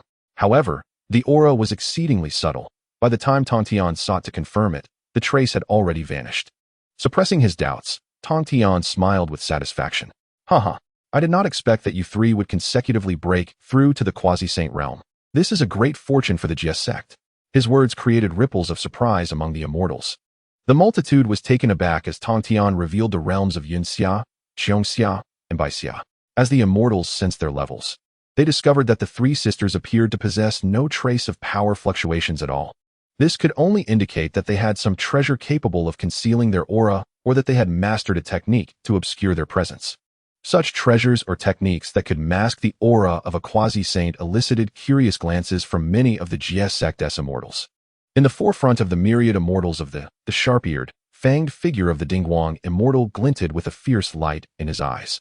He was one of the esteemed 7 immortals of the, traditionally overshadowed only by the master brother Du Bao and the outer disciple Zhao Gongming. Yet, now it seemed that the 3 Xiaos were poised to surpass him as well. Concealing the malice in his gaze, Dingguang Immortal proclaimed loudly before the assembly of, "Congratulations to the 3 Xiaos for their breakthrough into the quasi-saint realm. As my brother has achieved this status for countless eons, I am more than willing to offer guidance to my 3 sisters." Upon hearing Dingguang's words, the expressions of the myriad immortals varied. After all, Dingguang was merely a rabbit spirit who, after listening to the teachings of the Tongtian Patriarch, had gained some insights. Recognizing his struggles, the Patriarch took him as a disciple and appointed him as one of the 7 immortals, always by his side. Although Dingguang possessed profound cultivation, he had made little progress since attaining the early quasi-saint stage. His stern demeanor towards the disciples of the had rendered him unpopular. Now, his offer to instruct the 3 Xiaos seemed to harbor ulterior motives.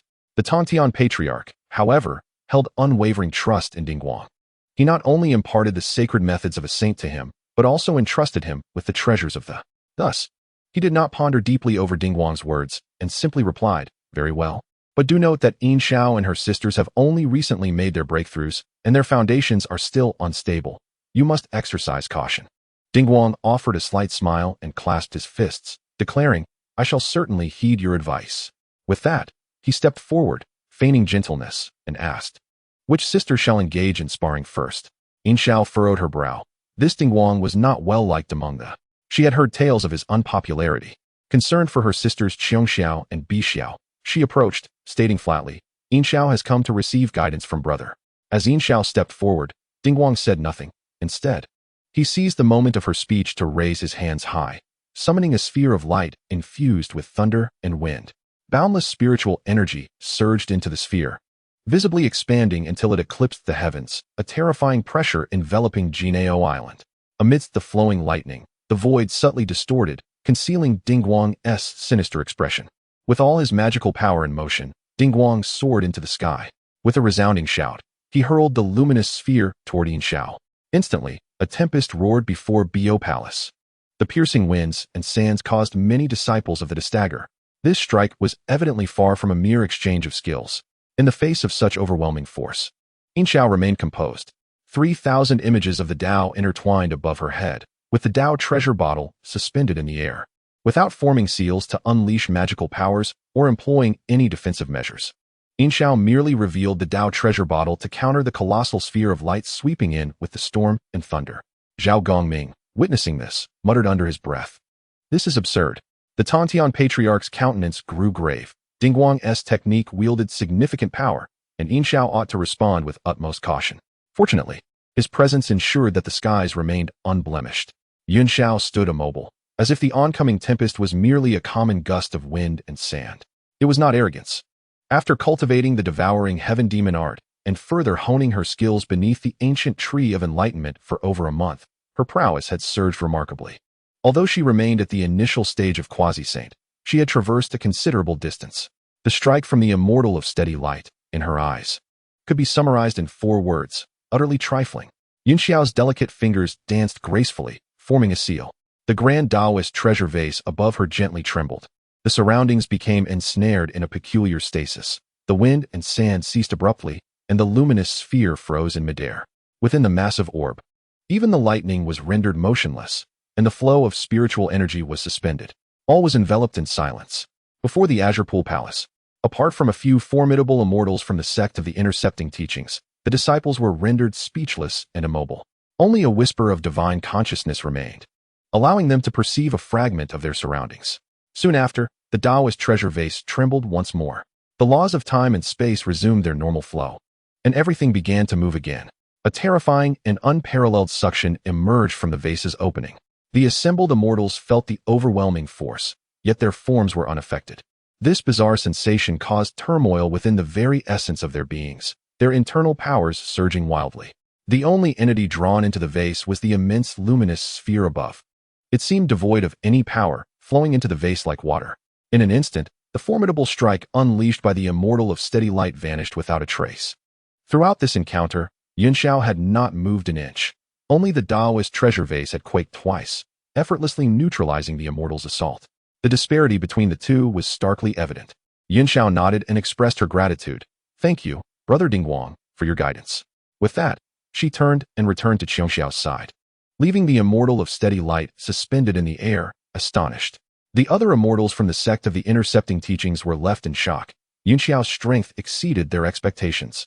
At the forefront, Zhao Gongming wore an expression of bewilderment. Had he been the one to face the immortal's tempestuous lightning sphere, it would have required considerable effort. Yet, his younger sister had handled it with remarkable ease. When had she become this formidable? Unbeknownst to the assembled immortals, at the moment the Daoist treasure vase trembled, their master, the primordial teacher, instinctively moved his fingers, as if poised to intervene. The corners of the immortal of steady light's mouth twitched. He had exerted all his strength in that previous strike, intending to exploit Yunxiao's nascent quasi-saint status to deliver a decisive blow and diminish her realm. To his dismay, his grand display of might stirred not a ripple before her. Under the watchful gaze of the disciples from the radiant figure of Dingguang Xian felt a burning sensation across her cheeks. Biting down on her rear molars, she turned her gaze towards Qiongxiao and Bai Xiao, inquiring, "Which junior sister wishes to continue our sparring?" Qiongxiao chuckled lightly, her graceful steps gliding forward. Having observed Dingguang Xian's prowess during her earlier bout with her sister, Yunxiao, she discerned that Dingguang Xian's abilities were merely adequate. Thus, she feigned fragility, saying, "Dingguang Senior Brother, I am not as formidable as my sister. I hope you will show mercy." Dingguang Xian, now incensed, forced a smile that appeared somewhat sinister. "Rest assured, Senior Brother will exercise restraint. My earlier encounter with junior sister Yunxiao was merely a test." As she spoke, her fingers extended forward, cloaked in a dark, mysterious mist. Her internal energy surged, igniting a small portion of her essence blood. Suddenly, the sky darkened with ominous clouds, and a chilling wind swept through the air. An astonishing cold radiated from Dingguang Xian's fingertips, causing the temperature within 1,000 miles of Jinao Island to plummet, as frigid vapors coalesced into white mist, drifting in all directions. Crack, crack, crack. The spiritual herbs, unable to withstand such icy breath, froze and shattered. With a shift in her gesture, Dingguang Xian retracted her fingers, forming a sword-like gesture. Countless tendrils of cold air converged. The dark clouds above spiraled into her fingertips, coalescing into a sword of ice, the size of a spiritual herb, emanating boundless frigid energy. Dingguang Xian's delicate visage appeared even more sinister in the reflection of the ice sword. With a cruel smile, she commanded, "Go." Whoosh. The ice sword shot forth with remarkable speed, slicing through the clouds above. Yet, Qiongxiao remained unfazed, maintaining her cheerful demeanor. Following the launch of Dingguang Xian's ice sword, she formed hand seals and muttered incantations. With a single thought, I reign supreme. Across Jinao Island, blossoms of immortal flowers began to bloom, shimmering in brilliance and dancing gracefully. In an instant, each flower unveiled worlds within, showcasing the myriad pathways of the cosmos. Chaos ensued as the laws of the great Tao became turbulent across the vast expanse of Jinao Island. Countless beings perceived the turmoil of the Tao, mistaking it for karmic entanglement, and cried out in despair. Qiongxiao's beautiful eyes narrowed, a glint of ferocity flashing within. Her hand seals shifted, causing the myriad worlds to dissipate. Each immortal flower bore an image of Qiongxiao, each one embodying her essence. Dingguang Xian gazed bewilderedly at the multitude of Qiongxiao figures, straining to discern the genuine one among them. However, the icy sword intent, born from her essence blood, was obliterated the moment the immortal flowers manifested. In the next heartbeat, countless Qiongxiao figures gently raised their hands towards Dingguang Xian. The chaotic power of the Tao surged from all directions. Dingguang Xian felt as if her entire being had been struck by a tremendous force. She coughed up a mouthful of blood, propelled backward, her rear molars flying through the air with her. "Oh dear."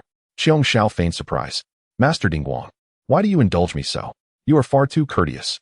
Master Dingguang, struggling to rise, could not afford to lose face before the myriad immortals of the GS sect. With swollen cheeks and blood trickling from his nostrils, he mumbled, "It is only proper for a senior brother to yield to his junior sister." "Thank you, Master Dingguang." Qiong Xiao giggled as she returned to her position, oblivious to the fearful gazes surrounding her. The immortals of the GS sect were shaken to their core by Qiong Xiao's display of power. What sorcery is this? It can seemingly evolve into 3,000 paths, containing the essence of the heavens. They recalled the splendid celestial flowers that twisted the paths and chaotic laws, especially the final transformation into Qiong Xiao's endless incarnations. A shiver ran through the GS sect immortals. Had it not been for Master Dingguang's resilience, he would have been left with only 2 back teeth and a bruised visage. Had it been them, the outcome would have been far graver. Beside them, Zhao Gongming was left dumbfounded, his expression one of terror. His own younger sister had managed to frighten him with this maneuver. Imagining himself facing such an attack, Zhao Gongming felt he would fare no better than Master Dingguang. Moreover, it was evident that his sister had held back. Otherwise, such a singular strike could have shattered Master Dingguang's physical form and extinguished his true spirit. The expression of the heavenly teacher grew solemn. Qiong Xiao's power already bore a hint of divine majesty. This technique was clearly crafted by a peak powerhouse and shared its origin with the great treasure above Yun Xiao's head. Casting a sympathetic glance at Master Dingguang, the heavenly teacher hesitated, intending to suggest that he return to his cave for rest. Yet, Master Dingguang soared once more into the air, gritting his teeth, his face a mix of shame and indignation. "Junior sister Bixiao, are you bold enough to battle me?" Having suffered defeats at the hands of Yun Xiao and Qiong Xiao, his heart burned with resentment. Why should those who had been beneath him for countless eons now overshadow him so completely? In Dingguang's eyes, Bixiao could not possibly be his match. Bixiao, known for her playful nature and lack of serious cultivation, had always been the least powerful among the 3 sisters. He, Master Dingguang, would not be defeated by the 3rd sister after already falling to the first 2. The humiliation he had endured at the hands of Yun Xiao and Qiong Xiao, he would reclaim from Bixiao. Bixiao wasted no words. She deemed sparring with Master Dingguang a frivolous use of time. Instead, she preferred to embark on an adventure. With a flicker of movement, another Bixiao emerged from her original form. Simultaneously, a gentle voice echoed throughout Golden Turtle Island. Flying Immortal Technique. The Flying Immortal Technique, one of the supreme secret arts created by the Fierce Emperor, is a premier method of lethal attack in the world. It can unleash an offensive power that transcends all limits. This unparalleled technique, sharp and extraordinary, was devised by the Fierce Emperor in response to one of the 9 secrets. The combat secret. Transcending from the original form, a new self emerges, manifesting a divine embryo, ascending to the heavens. This divine embryo possesses unparalleled offensive power. Should an emperor wield it, they could vanquish deities and obliterate all adversaries, with none in the 9 heavens and 10 earths capable of opposing them. Behold, the divine embryo steps forth from Bixiao's body, its demeanor cold and austere, eyes radiating an arrogance akin to an invincible empress surveying the primordial chaos. With a single gesture, the incomparable power of flight reverberates, instilling awe among the myriad celestial beings of the GS sect. Such a force of annihilation has only been felt by the disciples of GS sect in the presence of their master, the Tantian Patriarch. Faced with such a lethal assault, the immortal Dingguang is left speechless, devoid of even the slightest thought of resistance. At the moment the divine embryo manifests, all he can think is, "It's over." Boom. Just as the power of flight is about to strike Dingguang, Bixiao retracts the divine embryo. After all, he is one of the 7 celestial attendants of the GS sect, and a senior brother, albeit somewhat irksome, not deserving of death at her hands. The flight power diminishes significantly, yet a remnant force crashes into Dingguang. Blood erupts, and his front teeth fly out. Severely injured, Dingguang falls to the ground. Reluctantly, he glances towards the Sanshao sisters, rolling his eyes before losing consciousness. Silence envelopes the arena. After a prolonged moment, the myriad celestial beings of GS sect regain their composure, gasping in astonishment. The magical abilities displayed by the 3 senior sisters are truly extraordinary. Extraordinary? This is ferocious. The 3 sisters' skills seem to stem from a singular source. Were they secretly taught by the master? Hey, fellow brothers and sisters, what do you think? If senior brother Duobao were to engage with the 3 sisters, who would prevail? Duobao, being a mid-stage quasi-saint, must have also mastered such invincible powers. I believe Duobao would emerge victorious. Indeed, throughout the ordeal, Duobao remained entirely composed, confident of his success. Yun Xiao, Qiong Xiao, and Bestows each display increasingly astonishing prowess. Duo Bao Daoist is already terrified. His timid nature leads him to contemplate the outcome of a confrontation with the Sanshao. Duo Bao shakes his head vigorously, unwilling to entertain such thoughts. This is no duel, it is a thrashing. Regardless of the magical ability, he cannot withstand it. Moreover, Duo Bao is certain that the abilities exhibited by the Sanshao sisters are not derived from the teachings of their master, Tong Tian. The master is the foremost in the sword path of the primordial chaos. When it comes to methods of destruction, undoubtedly, sword techniques reign supreme. The Sanshao sisters wield lethal magical abilities, unmatched in their assault. Yet, they are unrelated to the sword path, evidently acquired through other fortuitous means. Upon hearing a named disciple instigate a discussion regarding his potential strength against the Sanshao, Duo Bao shot them a fierce glare, maintaining the demeanor of a senior brother. He inwardly curses. Damn it! The Tongtian Patriarch's hands, hidden behind his back, tremble several times. The powers displayed by the Sanshao have even stirred his spirit. Instinctively, he fears a saintly presence is approaching. His mind cannot help but ponder. Where, indeed, did the ethereal powers of Yunxiao, Xiongxiao, and Bixiao originate? It is only the sages who can establish such divine abilities. With piercing eyes, Tong Tian was intent on having Ren Jian Guangxian lowered for cultivation. Yet, from beyond Jinao Island, a celestial melody resounded. Third brother, I have come to visit. The discussions at Zhixiao Palace regarding the failure of the canonization of gods led Daozu Hongjun to entrust the canonization list and the god-slaying whip to Yuanshi Tianzuan. Naturally, Yuanshi was reluctant to see his disciples listed. In his view, only the pitiful beings of the Jie sect, born of damp and decay, were fit for such a fate. Indeed, while the Jie sect is not without its innate beings, those with profound fortunes ought to seek refuge beneath Yuanshi's guidance. Those who seek to join Tong Tian and enter the Jie sect must surely possess shallow merits and should rightly be included on the list. Currently, Tong Tian could only inscribe a few Jie disciples burdened by karma onto the canonization list, far from filling the vacancies. After careful consideration, Yuanshi resolved to lead the disciples of the Chan sect to Jinao Island for a discourse. As the sounds from outside the island echoed, Tong Tian's expression hardened. Yuanshi had always looked down upon his Jie disciples. Now, with the onset of calamity and Yuanshi in control of the canonization list, his motives must be far from innocent. Out of respect for the unity of the three pure ones, Tong Tian waved his hand, dispelling the protective formation of Jinao Island. Clad in a white Taoist robe, Yuanshi, accompanied by his disciples, descended upon clouds. The intertwining shadows of the Tao exuded an unwavering saintly majesty. The overwhelming pressure of the saintly aura pervaded, leaving the myriad immortals of the Jie sect gasping for breath. Tong Tian's countenance darkened, and he snorted coldly. Humph! Instantly, the might of Yuanshi dissipated into thin air. The arrival of my second brother at my Taoist sanctuary was to assert his dominance in vain. Yuanshi, with a stoic expression, responded, Third brother, the calamity is a manifestation of the heavenly Tao. Even as saints, we must comply with the flow of fate. Tong Tian scoffed. My Jie disciples' inclusion on the list aligns with the heavenly Tao. Your Chan disciples' inclusion, however, would be a rebellion against the great Tao, would it not? Upon hearing this, Yuanshi smiled faintly and nodded. What you say is indeed true, third brother. Tong Tian, incensed yet amused, let his hair fly and his sleeves billow. Yuanshi, in light of our past camaraderie, I honor and respect you. Calling you second brother, do you truly intend to obliterate my Jie sect? If the canonization list truly necessitates filling, I shall lay down the extermination sword array in the west, and I will assuredly fill every vacancy on your list. At these words, Yuanshi furrowed his brow. This calamity was to unfold in the east. Should disciples from the west be inscribed on the canonization list, it would contradict the heavenly Tao's trends. If Tong Tian were to take action, he might indeed cleanse the west entirely.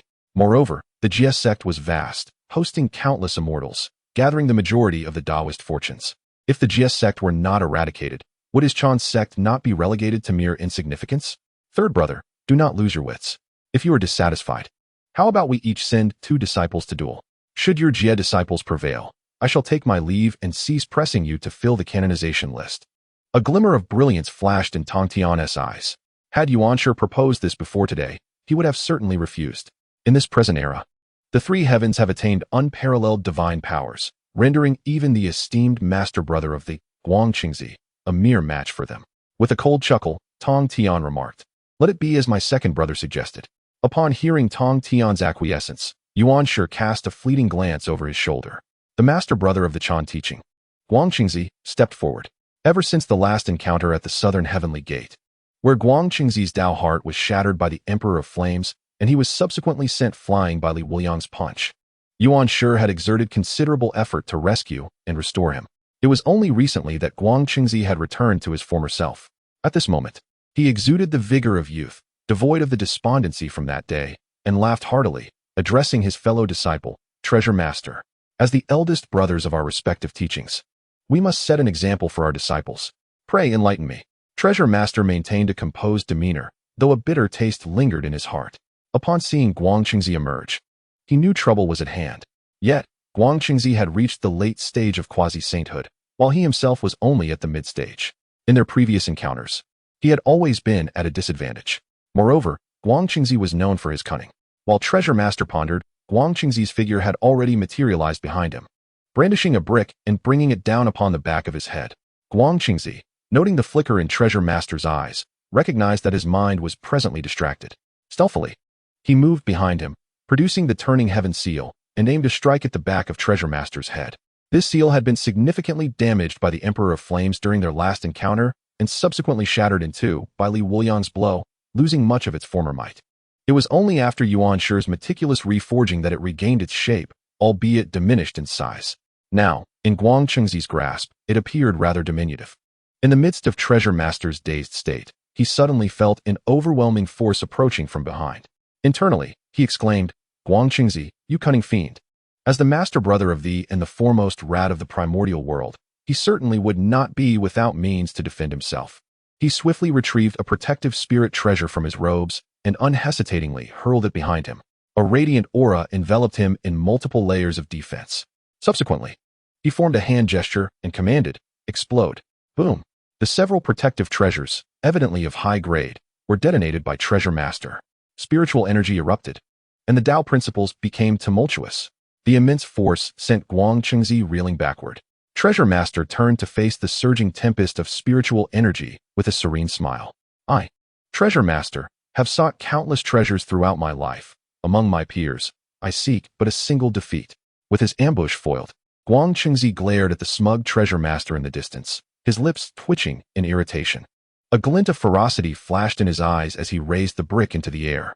His magical power surged, stirring the laws of the Tao, which wildly flowed into the brick above. A colossal storm materialized between heaven and earth, linking the two realms. In the eye of the storm, the brick grew increasingly colossal. All around, the chaos was violently drawn into the tempest, transforming into pure energy that surged into the sky. With each passing moment, it seemed as though an immensely heavy mountain materialized above. Although the heaven-overturning seal was damaged, its power still instilled awe in the primordial chaos. The terrifying weight collapsing the void. Were it not for the presence of the sacred Tao principles permeating Golden Ao Island, this space would likely have succumbed to the overwhelming weight, succumbing to numerous fissures in the void. Confronted by the immense and heavy brick, the Taoist Duo Bao scoffed. After countless eons of play, this old schemer still resorted to the same tactics. Maintaining his composure, Duo Bao showed no sign of panic. He thrust his hands into his robe and rummaged vigorously. After a brief moment, he produced his hands, displaying a dazzling array of treasures, their radiant energy scattering in all directions. With a casual sweep, dozens of protective spiritual treasures were gathered into his palms, including protective talismans, spirit shields, and exquisite pagodas. With a grand flourish, he scattered the treasures around him with great flair. The dozens of spiritual treasures descended, enveloping Duo Bao in layers of protective spiritual light, forming a shield that was remarkably thick, spanning several dozen zhang. Within each layer of the shield, the treasures radiated brilliance, safeguarding the core figure of Taoist Duo Bao. To the disciples of the Chan and Jie sects, Duo Bao's figure became obscured, hidden behind a dazzling display of treasures. Many disciples gazed on with envy, for they possessed not even a single useful artifact, while Duo Bao casually produced dozens of protective treasures. Nestled beneath the layers of protective treasures, Duo Bao felt a semblance of security as he gazed upon the robust spiritual shield. He bellowed with bravado, "Guangqingzi, come and strike me." This declaration of dominance deeply pierced the hearts of the disciples from both sections. In the storm's eye, Guangqingzi, of course, witnessed Duo Bao's actions and felt a sense of helplessness. The opponent's innate ability was treasure hunting, with an extraordinary sensitivity to artifacts. After millions of years without confrontation, none knew how many treasures Duobao had amassed across the primordial realm. Hearing Duobao's taunts, Guang Chengzi's expression darkened. He executed a hand seal, causing the brick to swell once more, obscuring the sun. With a pointed finger, he brought it crashing down, exuding an overwhelming force as if the heavens themselves were collapsing. In an instant, the brick collided with the protective treasures. Boom, boom, boom. The might of the heaven-overturning seal overshadowed the primordial chaos. Layer upon layer of Duobao's protective shield shattered, as the treasures within were reduced to dust upon contact with the brick. The brick continued its descent, shattering the treasures one by one, and the protective spiritual energy visibly waned. Guang Chengzi looked down with an expression of disdain. A rotund man relying on treasures in battle was no match for him. However, as the impending brick approached, Duobao remained calm and collected, his demeanor devoid of any tension. With only a few protective spiritual treasures left, he once again reached into his robe. The disciples of the Chan and Jie sects observing this scene wore peculiar expressions. Could he possibly have more? Indeed, Duobao did not disappoint the gathered immortals. He produced dozens of protective spiritual treasures once more, casting them into the air. Compared to before, a denser layer of protective spiritual energy enveloped the surroundings in an instant. His gaze was piercing and his expression resolute. Looking at Guang Chengzi in the air, he shouted, "Guang Chengzi, come and strike me." As Duobao revealed dozens of protective treasures again, Guang Chengzi trembled. The brilliance in his eyes gradually dimmed, clearly devoid of any desire to fight. The energy within the brick was depleted by layers of protective spiritual energy. Reverting to a minuscule size, Guang Chengzi reached out, grasping the brick in his hand. Unable to see Duobao, he could only stare at the protective energy below, gritting his teeth and saying, "Duobao, if you possess even a fraction of the awareness befitting the eldest disciple of the Jie sect, come forth and battle me." Duobao let out a cold laugh. "Guang Chengzi, you cannot even graze the hem of my garment, yet you dare to challenge me. You wish to strike me, but you are incapable. What I, Duobao, seek is a worthy opponent." Guang Chengzi staggered backward a few paces, his fingers trembling as he pointed at the protective energy below. Rendered speechless by his anger, several disciples of the Jie sect covered their faces with their hands, feeling embarrassed to look at the towering protective energy in the arena. How should one put it? Their eldest disciple of the Jie sect was indeed formidable. Even Guang Chengzi's full-force attack could not breach his defenses. However, could he refrain from hiding behind the protective energy while speaking? Guang Chengzi stood alone in the air, the wind tousling his hair, glaring intently at the protective energy below. Duobao remained concealed within, refusing to emerge, occasionally uttering taunts. The situation became a stalemate. Ultimately, it was Guang Chengzi who conceded. He could no longer remain suspended in the air. Feeling the peculiar gazes of the disciples from the Chan and Jie sects piercing through him, akin to ants crawling on his skin. "Duobao, let this encounter between us be deemed a draw, shall we?" With a cold huff, Duobao dispelled the protective energy, returning proudly to the forefront of the Jie sect disciples, exuding an air that the battle had been nothing of significance. On the other side, Guang Chengzi, equally feeling it was a draw, wore a twisted expression, visibly agitated, trembling with rage as he prepared to retreat to the ranks of the Chan sect disciples. Suddenly, a clear and ethereal voice echoed through the void. "Yunxiao wishes to battle brother Guang Chengzi." "Thank you." Chapter 77. The challenge of Yunxiao. Yunxiao's voice was exceedingly calm, yet it reverberated through the ears of the disciples from both the Chan and Jie sects like a thunderclap. The disciples of Jie sect were somewhat reassured, having just witnessed the prowess of the three Xiao sisters, yet many still harbored concerns regarding Yunxiao's challenge to Guang Chengzi. "Sister Yunxiao must be striving to restore our Jie sect's honor, but could this not be a tad impulsive? After all, Guang Chengzi is in the late stages of the quasi-saint realm. How could Sister Yunxiao, who has just entered the quasi-saint realm, possibly contend with Guang Chengzi?" The elder brother Daobao, standing at the forefront of Jie sect, feigned ignorance, choosing to disregard the conversations among the disciples behind him. What an absurd notion, to engage in a direct confrontation with Guang Chengzi. Zhao Gongming, the foremost disciple of Jie sect, initially intended to dissuade Yunxiao. However, upon recalling the terrifying might of Yunxiao's Daoist treasure vessel earlier, which far surpassed Guang Chengzi's heavenly seal, he hesitated. His gaze flickered, casting a sympathetic glance at Guang Chengzi. If Sister Yunxiao were to truly engage, she may not hold back against Guang Chengzi. The disciples of the Chan sect exhibited a markedly different reaction. The leading 12 golden immortals regarded the situation with disdain. While Yunxiao was formidable, surpassing most among the 12, what of Guang Chengzi, the foremost among them? It was as if Yun Xiao had lost her senses to dare challenge the elder brother. The Chan disciples wore expressions of anticipation, preparing to witness a spectacle. As Guang Chengzi prepared to return to the ranks of the Chan sect, he paused, perplexed, casting a glance at Yun Xiao. Among the Jie sect disciples, only Dao Bao could engage him. Was Yun Xiao's audacity not a touch excessive?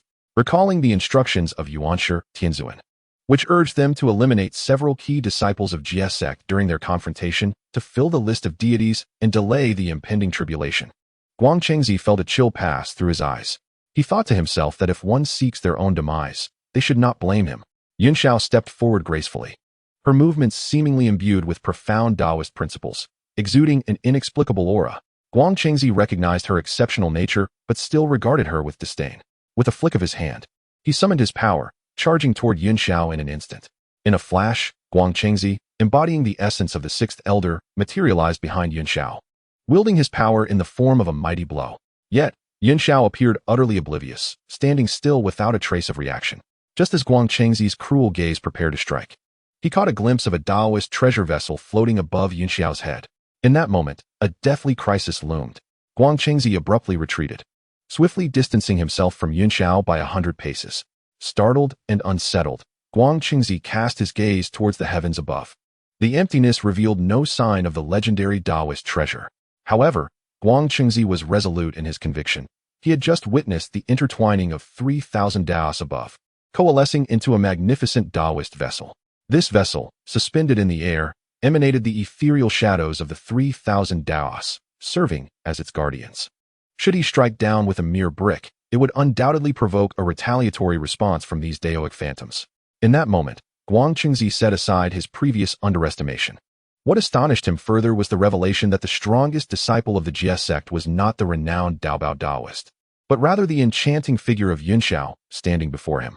Guang Chengzi's reaction left the disciples of both the Chan and Jie sects utterly perplexed. In the vastness of Hongluang, none who had been struck on the back of the head by Guang Chengzi with his brick had ever emerged unscathed. Just as he was about to deliver a decisive blow, he inexplicably retreated, his demeanor fraught with alarm, as if he had encountered something profoundly terrifying. Meanwhile, Yun Xiao remained unmoved, showing no reaction even to his approach. Guang Chengzi understood that with the Taoist vessel shielding Yun Xiao, engaging in close combat would likely result in significant peril. As the prospect of melee combat faded, he resolved to compete in magical prowess instead, intending to suppress Yun Xiao with formidable divine power. He hurled the brick into the air and formed a seal with his hands, preparing to unleash the same technique he had employed against Daobao Taoist. At that moment, it seemed as if Yun Xiao had only just registered his actions. Her gaze drifted languidly towards Guang Chengzi as she calmly uttered a single word, boring. As her voice faded, another manifestation of Yun Xiao stepped forth from her being. In the preceding breath, it was merely a fleeting silhouette. In the next instant, this second Yun Xiao stood before Guang Chengzi, leaving the onlookers in astonishment. Yun Xiao had mastered the Tao of space, the Tao of time and the Tao of space, two of the most arduous paths to traverse within the realm of Hongluang. Remarkably, Yun Xiao had attained mastery over one of them. The second Yun Xiao bore an expression of utter indifference as she raised her palm. Though her movement appeared languorous, it was executed with astonishing swiftness, striking Guang Chengzi squarely at the heart. The impact was devoid of tremor, yet the very laws of the Tao crumbled, and the chains of order shattered. The power of the flying immortal surged forth, a force of unparalleled might inundating Guang Chengzi's being. As the Daoic techniques he had been conjuring disintegrated, the essence of the flying immortal invaded his body, mercilessly extinguishing all within him, his cultivation, vitality, and true spirit dissipating rapidly under the weight of that single strike. Severely wounded, Guang Chengzi was sent reeling back towards the disciples of the Chan sect. The gaze of Yuanshi Tianzuan sharpened, an aura of saintly power emanating forth. He formed a seal and unleashed a radiant light, temporarily safeguarding Guang Chengzi's life force. In a moment of fury, Yuanshi Tianzuan's killing intent erupted. A beam of white radiance shot forth, targeting Yun Xiao. No one could have anticipated that the esteemed saint of Hongluang, one of the three pure ones, would intervene in the conflict between the disciples of the Chan and Jie sects, launching an attack against the Jie sect's disciples after witnessing their defeat. Truly, it was a loss of all dignity. The Lord of Heaven was filled with delight as he gazed at Yun Xiao, having decisively defeated Guang Chengzi with a single strike, thus establishing the formidable reputation of the Jie sect. How could Yuanshi still look down upon his sect after this? He was genuinely astonished that Yuanshi would suddenly attack Yunxiao. Consequently, he was unable to intervene in time to shield Yunxiao from this onslaught. The assault of a sage is nothing short of astonishing. The heavens and earth trembled, and the surrounding space shattered. Jinao Island quaked incessantly, as countless formations were obliterated by the radiant white light. Yunxiao felt the overwhelming momentum of the entire primordial universe surging towards him. The sage's attack, imbued with the force of the cosmos, left no refuge for those beneath sage rank. Fully aware that he could not evade this strike, Yunxiao channeled all his magical energy into the Taoist treasure above his head. The heavenly swallowing demonic art surged into full operation. An unfathomable force of attraction emanated from the Taoist treasure. With a flick of his finger, Yuanshi unleashed the white light, subduing the myriad immortals of the Jia sect. The assembled immortals watched in horror as the white light advanced towards Yunxiao. Zhao Gongming, in a state of desperation, attempted to rush forward. Yet, the surrounding space was suppressed, rendering him immobile. Daobao Daoist also endeavored to unleash hundreds of protective spiritual treasures to assist Yunxiao in surviving Yuanshi's strike. However, despite exerting all his strength, he remained unable to move. Xiongxiao and Yunxiao, witnessing the tremors of the Taoist treasure above Yunxiao's head, hurriedly rushed forth, wishing to aid him in resisting Yuanshi's finger. Alas, the might of a sage's assault was beyond description. As they rose, they beheld the white light striking Yunxiao, who had only recently transformed severely. Urging us to be more motivated, to update faster, kindly exit reading mode with a little effort. Thank you. Chapter 78. The 9 Curves of the Yellow River Formation. The disciples of the Chan sect were elated, while the myriad immortals of the Jia sect gazed on in despair. The immensely powerful Yunxiao was on the verge of being obliterated by a mere finger from Yuanshi Tianzuan. As the white light approached, Yunxiao executed a sealing gesture. The Taoist treasure above his head trembled. The mouth of the bottle suddenly tilted downward, drawing in the white light of Yuanshi's finger. The treasure resonated with a metallic sound. The laws entwined, and the might of the sage sought to shatter the bottle. 3,000 Taoist currents surged, with space rippling like water, generating waves of Taoist resonance. Yunxiao bit down lightly on his silver teeth, striving to maintain the stability of the Taoist treasure. Moments later, all was restored to tranquility. Yunxiao emerged unscathed, having withstood Yuanshi Tianzuan's finger. Were it not for the cracks adorning the Taoist treasure above his head, one might not have perceived the gravity of what had transpired. The audience was left in astonishment. First, they were shocked that Yuanshi Tianzuan would disregard the dignity of a sage to strike at a disciple of the Jia sect. Second, they were astounded by Yunxiao's extraordinary prowess in enduring Yuanshi Tianzuan's attack. Should this scene be disseminated, it would likely be met with disbelief throughout the vast primordial realm. Xiongxiao and Bixiao rushed to Yunxiao's side, concerned for his well-being. Bixiao, with her fiery temper, scolded vehemently, "Shameless Yuanshi! How dare you strike at my sister?" Yuanshi's expression darkened. He had not anticipated that Tontian would bestow such a formidable protective treasure upon Yunxiao. He did not believe that the Taoist treasure above Yunxiao's head had mitigated the force of his finger's white light. Certainly, it is evident that Tontian bestows great affection upon Yunxiao, providing her with an extraordinary treasure for self-defense. Once Tontian observed that Yunxiao was unscathed, he felt a sense of relief. Turning to Yuanshi, he was instantly filled with fury. The Qingping sword was drawn, and the Grand Dao resonated with a thunderous roar. He raised the Qingping sword and struck down towards the Chan sect with unparalleled sword energy, cleaving the heavens with a visible rift that spanned the sky. Yuanshi summoned the Jade Rui, and boundless Dao principles enveloped the area. With a gentle flick, the Dao principles dispersed, transforming into a soft breeze that caressed golden Ao Island, dissipating the radiant sword light of the Hantian sword. Observing Tongtian's intention to strike further, Yuanshi explained, "Third brother, do not be hasty, my gesture bears no lethal intent. It was merely an illusory feint, otherwise, how could Yunxiao remain unharmed?" Yuanshi could never admit that he had indeed exerted a measure of his strength in that earlier gesture, which was still thwarted by Yunxiao. Tongtian's dark hair stood on end, his aura of killing intent stirring the very heavens and earth. Upon hearing Yuanshi's words, he found them somewhat reasonable. Sheathing the Qingping sword, his countenance darkened as he suppressed his displeasure, saying, "Yuanshi, do not discard all semblance of dignity." At that moment, the disciples of the Chan and Jia sects came to a sudden realization. It turned out that their master had not truly made a move.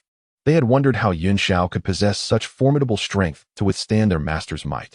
Had their master truly unleashed his power, Yunxiao would surely have been left with no corporeal form, her true spirit scattered, unable to act as if all were well. No wonder senior sister Yunxiao survived. Master Yuan sure had not genuinely attacked. Thus, Yunxiao must indeed be quite formidable. A casual strike from a sage could confine time and space. Had it been any of them, they would have been reduced to ashes. Senior sister Yunxiao's palm had defeated Guangchengzi. She is the foremost powerhouse of our GS sect. Upon hearing Yuan Shi's words, Yunxiao's eyes revealed a hint of confusion. That earlier gesture had confined a realm of 3,000 Dao principles. Was it truly just a casual strike from Yuan Shi? Guangchengzi had been gravely injured by Yunxiao's flying immortal technique and had completely lost his combat ability. Yuan Shi placed a celestial pill into Guangchengzi's mouth, instantly alleviating his injuries by 4 or 5 parts.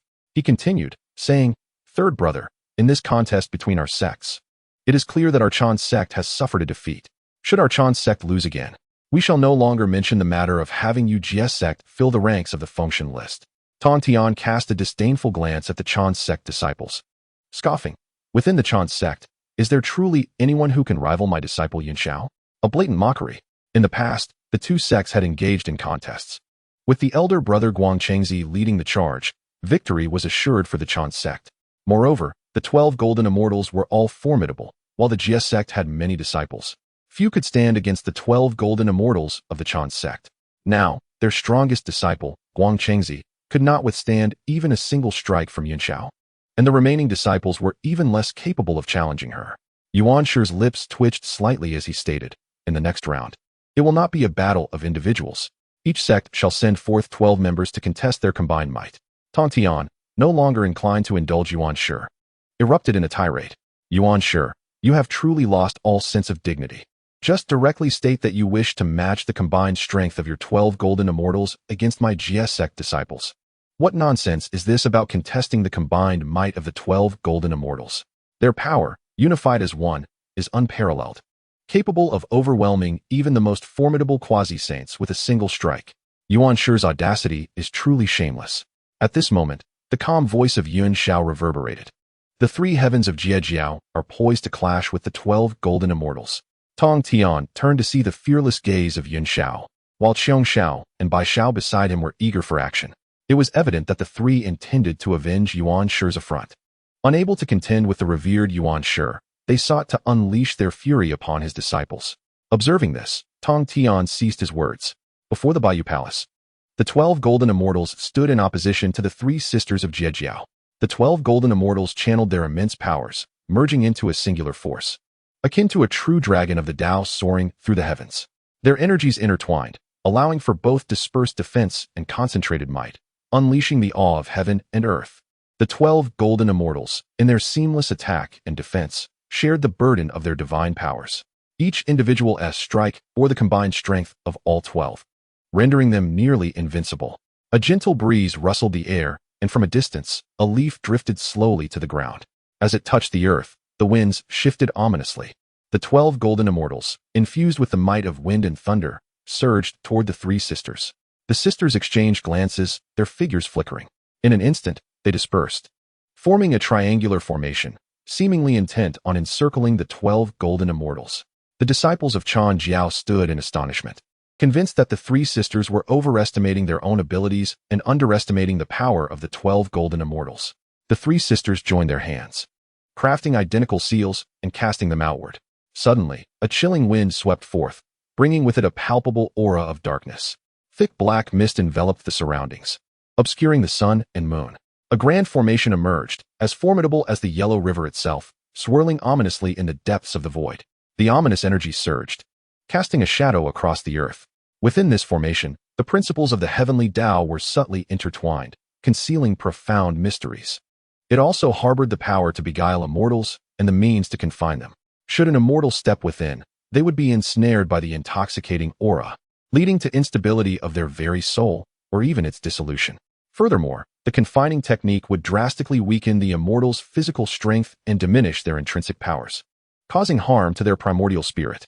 This was the lethal array crafted by Yuan Xiao after countless eons, drawing upon the forces of heaven, earth, and humanity, and deciphering the mysteries of the cosmos. The 9 Curves Yellow River Formation.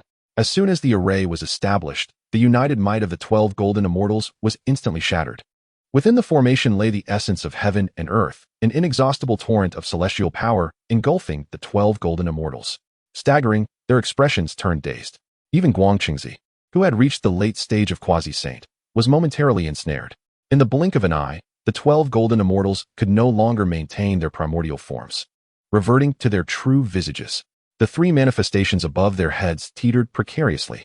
The terrifying 9 curves yellow river formation laid down by the three sisters was so formidable that it threatened to strip away the very essence of the 12 golden immortals. Thank you. Chapter 79. The sword intent of Qingping retreats. The primordial supreme had never anticipated the fragility of the 12 golden immortals of the Chan sect when united.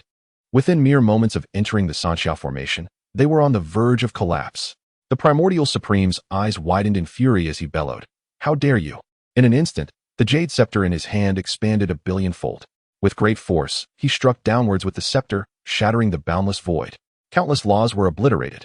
The divine chains of heaven and earth appeared, riddled with cracks, struggling to maintain the balance of the cosmos. The might of a sage was truly terrifying. An overwhelming power surged toward the Sanxia sisters. Clang!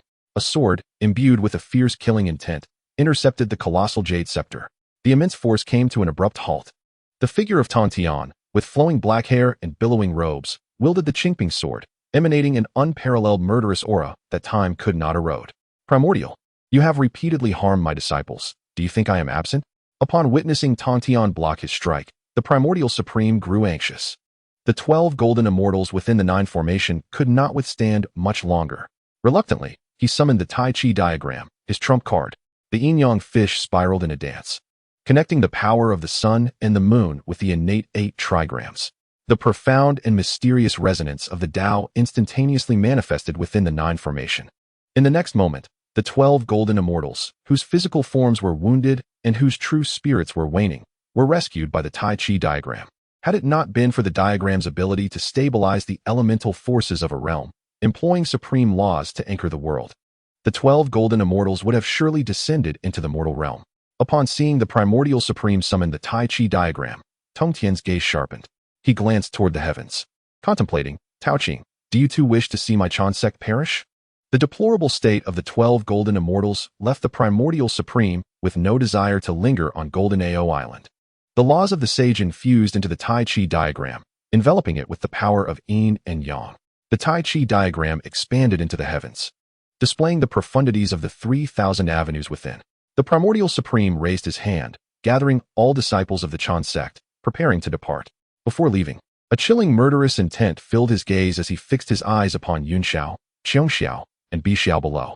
It was only upon seeing the shadow of the Qingping sword that he reined in his urge to strike again. Should he attack the Sanxiao sisters once more, it would undoubtedly provoke Tantian to wrath. If Tantian truly intervened, he would not stand a chance, especially against Tongtian's sword formation, renowned as the foremost in the primordial realm, with the power to eliminate sages, only surmountable by the unity of 4 sages. With a cold snort, his anger reverberated across Golden Ao Island. With a flick of his sleeve, he commanded the Tai Chi diagram and led his disciples away. Instantly, jubilant cheers erupted throughout Golden Ao Island. Yunxiao, the most revered in the primordial realm. The 3 sisters, Yunxiao, Qiongxiao, and Bixiao, are invincible beneath the sages. Master Duobao is majestic. Who dares to speak so brazenly here? Let us teach them a lesson. A month swiftly passed. The calamity of the Fengshen began, and the air was thick with tribulation throughout the primordial lands. The boundless beings are affected by the chaotic energies, and the primordial world is more tumultuous than ever before. After a month, the great Tao treasure vessel atop the clouds has returned to its former glory. The fissures created by the white radiance of the primordial supreme being's finger have vanished completely. The aura of the clouds now exudes an even more formidable and enduring presence, evidently a testament to the progress made in her cultivation following the battle a month prior. Dear sister, are you there? Outside the 3 celestial caves, Zhou Gongming, the tall and stout disciple of the outer sect, with round eyes and a dark beard, called out with a sycophantic tone. For the past month, he had visited the 3 celestial caves daily under the pretense of caring for his injured sister. In truth, Zhou Gongming sought to learn the unparalleled divine powers exhibited by the 3 celestials. He was attuned to the innate spiritual winds of the primordial universe and possessed a remarkable sensitivity to the great Tao. The palm strike that Yunxiao used to defeat Guangqingzi was undoubtedly an unparalleled technique within the primordial realm. Not to mention, The great Tao treasure vessel above Yunxiao's head was a perfect creation, a confluence of 3,000 avenues. The power of the great Tao was entirely integrated, and the might of the divine abilities was beyond description. The three celestials, whose combat prowess was originally beneath his, now possessed the strength to surpass him in an instant. Zhao Gongming was filled with envy, and, being close to the three celestials, he shamelessly approached Yunxiao to request the divine abilities. Yunxiao was well aware of her elder brother's intentions and, with a hint of helplessness, said, "Brother, it is not that I refuse to impart my knowledge. The techniques and divine powers I share with Xiongxiao and Bixiao were gifted to us by a powerful and inscrutable elder. Without the elder's permission, I dare not bestow them upon you." Zhao Gongming's eyes darted around, and stroking his dark beard with his left hand, he replied, "In that case, I beseech you, dear sister, to take me to visit this esteemed elder. I believe that my disposition aligns well with my three sisters, and the elder would not find me unwelcome, willing to bestow upon me divine abilities." Upon hearing this, a contemplative look crossed Yunxiao's face, and a figure of remarkable elegance and charm appeared in her mind. She recalled the day when the illustrious elder had unhesitatingly declined her invitation. The light in her eyes dimmed almost instantly, and her voice fell silent. "The elder is beyond the bounds of the primordial realm. We must not disturb him." Zhao Gongming, upon hearing this, grew anxious. What a predicament! Without the elder's permission, I cannot learn the ultimate techniques. Yet, I cannot visit the elder without causing disturbance. He stood up in a flurry, eager to persuade Yunxiao to take him to meet this enigmatic elder again. Yunxiao, feeling despondent, quickly dismissed Zhao Gongming with a few words. As he departed, there was no trace of embarrassment or displeasure from Yunxiao's rejection. Instead, his determination solidified further. "As long as I come here every day, I will one day move my sister's heart, convincing her to take me to visit the esteemed elder and acquire the divine powers." Far beyond Golden Ao Island, in an unknown small mountain peak, lies the abode of the infinite immortal temple. Here, the atmosphere is not as ominous as that of Golden Ao Island. Instead, it is exceptionally harmonious. A multitude of devotees come to offer incense, praying for blessings and good fortune, having already become a paradise amidst the primordial chaos. Nezha sat atop the plaque of the infinite immortal temple, nonchalantly crossing his legs. He retrieved the ethereal fruits he had pilfered from Li Wuliang, consuming them one after another. His lips moved slightly as he ejected the seeds. Ao Bing, his physical form growing ever stronger, seemed to possess boundless vigor. As the youngest disciple in the temple, he gleefully carried out menial tasks each day. After disposing of the seeds Nezha had discarded, Ao Bing looked up at him. "Master brother, isn't it inappropriate for you to steal the master's divine fruits daily?" Nezha, shaking his leg, replied carelessly. "Wuliang is either sleeping or spying on the myriad realms of chaos. He has an abundance of divine fruits. If I don't help myself to some, what a waste it would be." Just as Ao Bing was about to retort, a cacophony of barks erupted. "Woof! Master, I am your loyal hound. Master, do not strike the dog's face. Master, her apron is enormous, truly immense. I have seen the largest." Yang Jian, wielding his trident, pursued the heavenly dog through the temple, unleashing relentless gusts of wind and thunder upon his weapon. The heavenly dog adeptly evaded Yang Jian's onslaught, its form bending through the fabric of space, disappearing from sight. Today, upon awakening from meditation, Yang Jian discovered a striking celestial maiden by his bedside, leaning against the bed with her eyes hazy and an alluring expression naturally gracing her features. The voluptuousness of her bosom captured immediate attention. Instantly, Yang Jian's brows furrowed, his demeanor darkening. Clenching his teeth, he softly called out, "Heavenly dog." Outside the door, Yu Hua and the heavenly dog lay at the threshold, keenly observing. Yu Hua cast a glance at herself, then at the celestial maiden, curling her lip. "Heavenly dog, my son is not of such lowly taste. Your choice of celestial maiden is poor." The heavenly dog, with a serious expression, replied earnestly, "Great master, how can you be certain that the master does not favor her?" "I believe he." A chilling voice resonated behind Yu Hua and the heavenly dog. "I am what?" They turned to find Yang Jian, his eyes ablaze with fury. Locking onto the heavenly dog, Yu Hua cleared her throat, delicately smoothing her hair, and gracefully departed. The heavenly dog, wide-eyed with despair, watched the departing figure of his master, inwardly lamenting. Is this what they call a dead dog not leaving a living Taoist? Summoning all its strength, the heavenly dog beamed brightly, resting its head on Yang Jian's shoulder, whispering, "Master, her apron is extraordinarily large." Clang. The trident swept dangerously close to the heavenly dog's face. Woof. With a mournful howl, the celestial hound recoiled, the power of the formation flashing past it as it hastily retreated in a panic. Those within and outside the celestial temple had grown accustomed to this peculiar behavior. The celestial hound, in a fit of madness, had taken to abducting unfamiliar female immortals to the infinite celestial temple, claiming they were companions for Yang Jian. Each time, Yang Jian would respond with increasing ferocity, escalating from barehanded confrontations to wielding a blade. Yet, the celestial hound remained undeterred in its pursuits. Li Wuliang, with a smile gracing his lips, lounged upon a throne of vibrant clouds, observing the ruckus within the temple.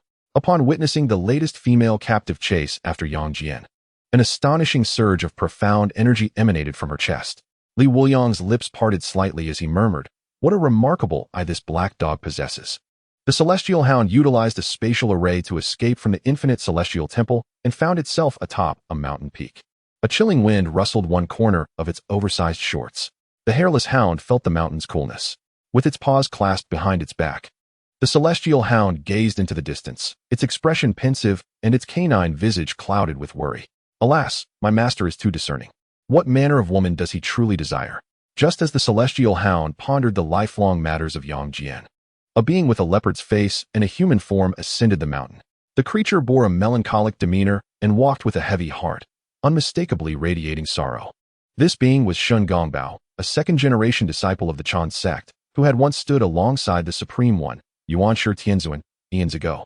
However, among the disciples, he was deemed lesser, often overlooked by the Supreme One. Even during the selection of the 12 golden immortals, despite having bested Tai Zhenren, the Supreme One had still chosen Tai, forsaking Shun Gongbao.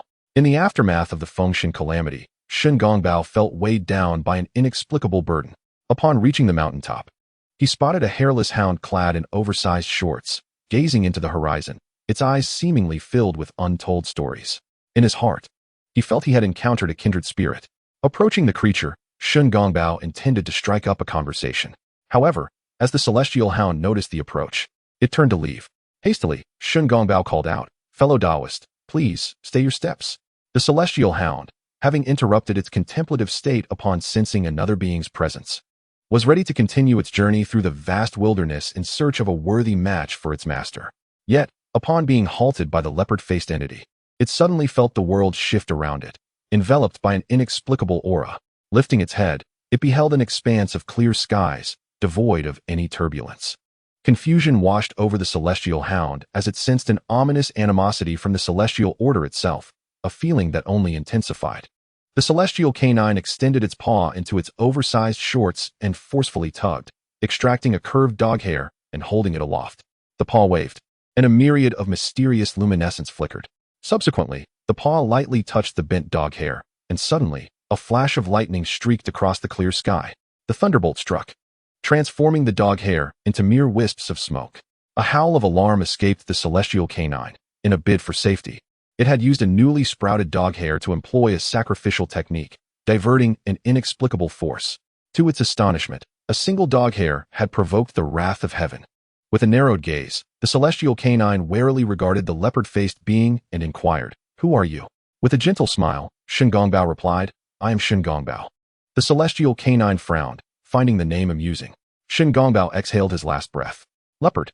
Shun Gongbao, disciple of the Chan sect's second generation. Upon hearing Shun Gongbao claim to be a disciple of the Chan sect, the celestial canine instinctively retreated further. It mused, a member of the Chan sect. No wonder he immediately introduced a strange force into my being. To attempt to harm me upon our first meeting, truly, there are no good individuals among the Chan sect. Forcing me to use a precious dog hair that I had only just grown. Remembering the dog hair obliterated by the thunder, the celestial canine felt a pang of sorrow. Its expression growing increasingly frigid. It drew forth a large cleaver from its shorts. "Ah, members of the Chan sect, you are indeed treacherous. To ambush upon first meeting. Today, my mood is foul, and you shall bear the brunt of it." With that, the chilling cleaver descended. Simultaneously, a dozen or so formations and restrictions surrounded Shun Gongbao. Bewildered, he thought, I merely greeted him and stated my name, and now he seeks to strike me? This hairless dog is utterly barbaric. Anger ignited within him. Being looked down upon in the Chan sect was one matter, but to have his reputation as a disciple of a sage rendered meaningless in the presence of a mere canine demon was intolerable. Shen Gongbao's fur bristled as his entire magical power surged forth. He extended his hands, aiming to intercept the descending cleaver. Boom! The clash of palm and blade sent a shockwave rippling outward. Shen Gongbao firmly grasped the cleaver that the celestial canine had attempted to bring down. To catch a blade unarmed, this level of attack could never harm me. Observing the incessantly opening and closing lips of Shen Gongbao, the celestial canine suddenly felt a wave of discomfort. Its ears ached from exhaustion, and it reluctantly released its grip, allowing Shen Gongbao to seize the cleaver. With a dismissive smirk, it remarked, "You dare to catch my blade? This is a weapon of restriction." As the words fell, a thick black mist emanated from the blade.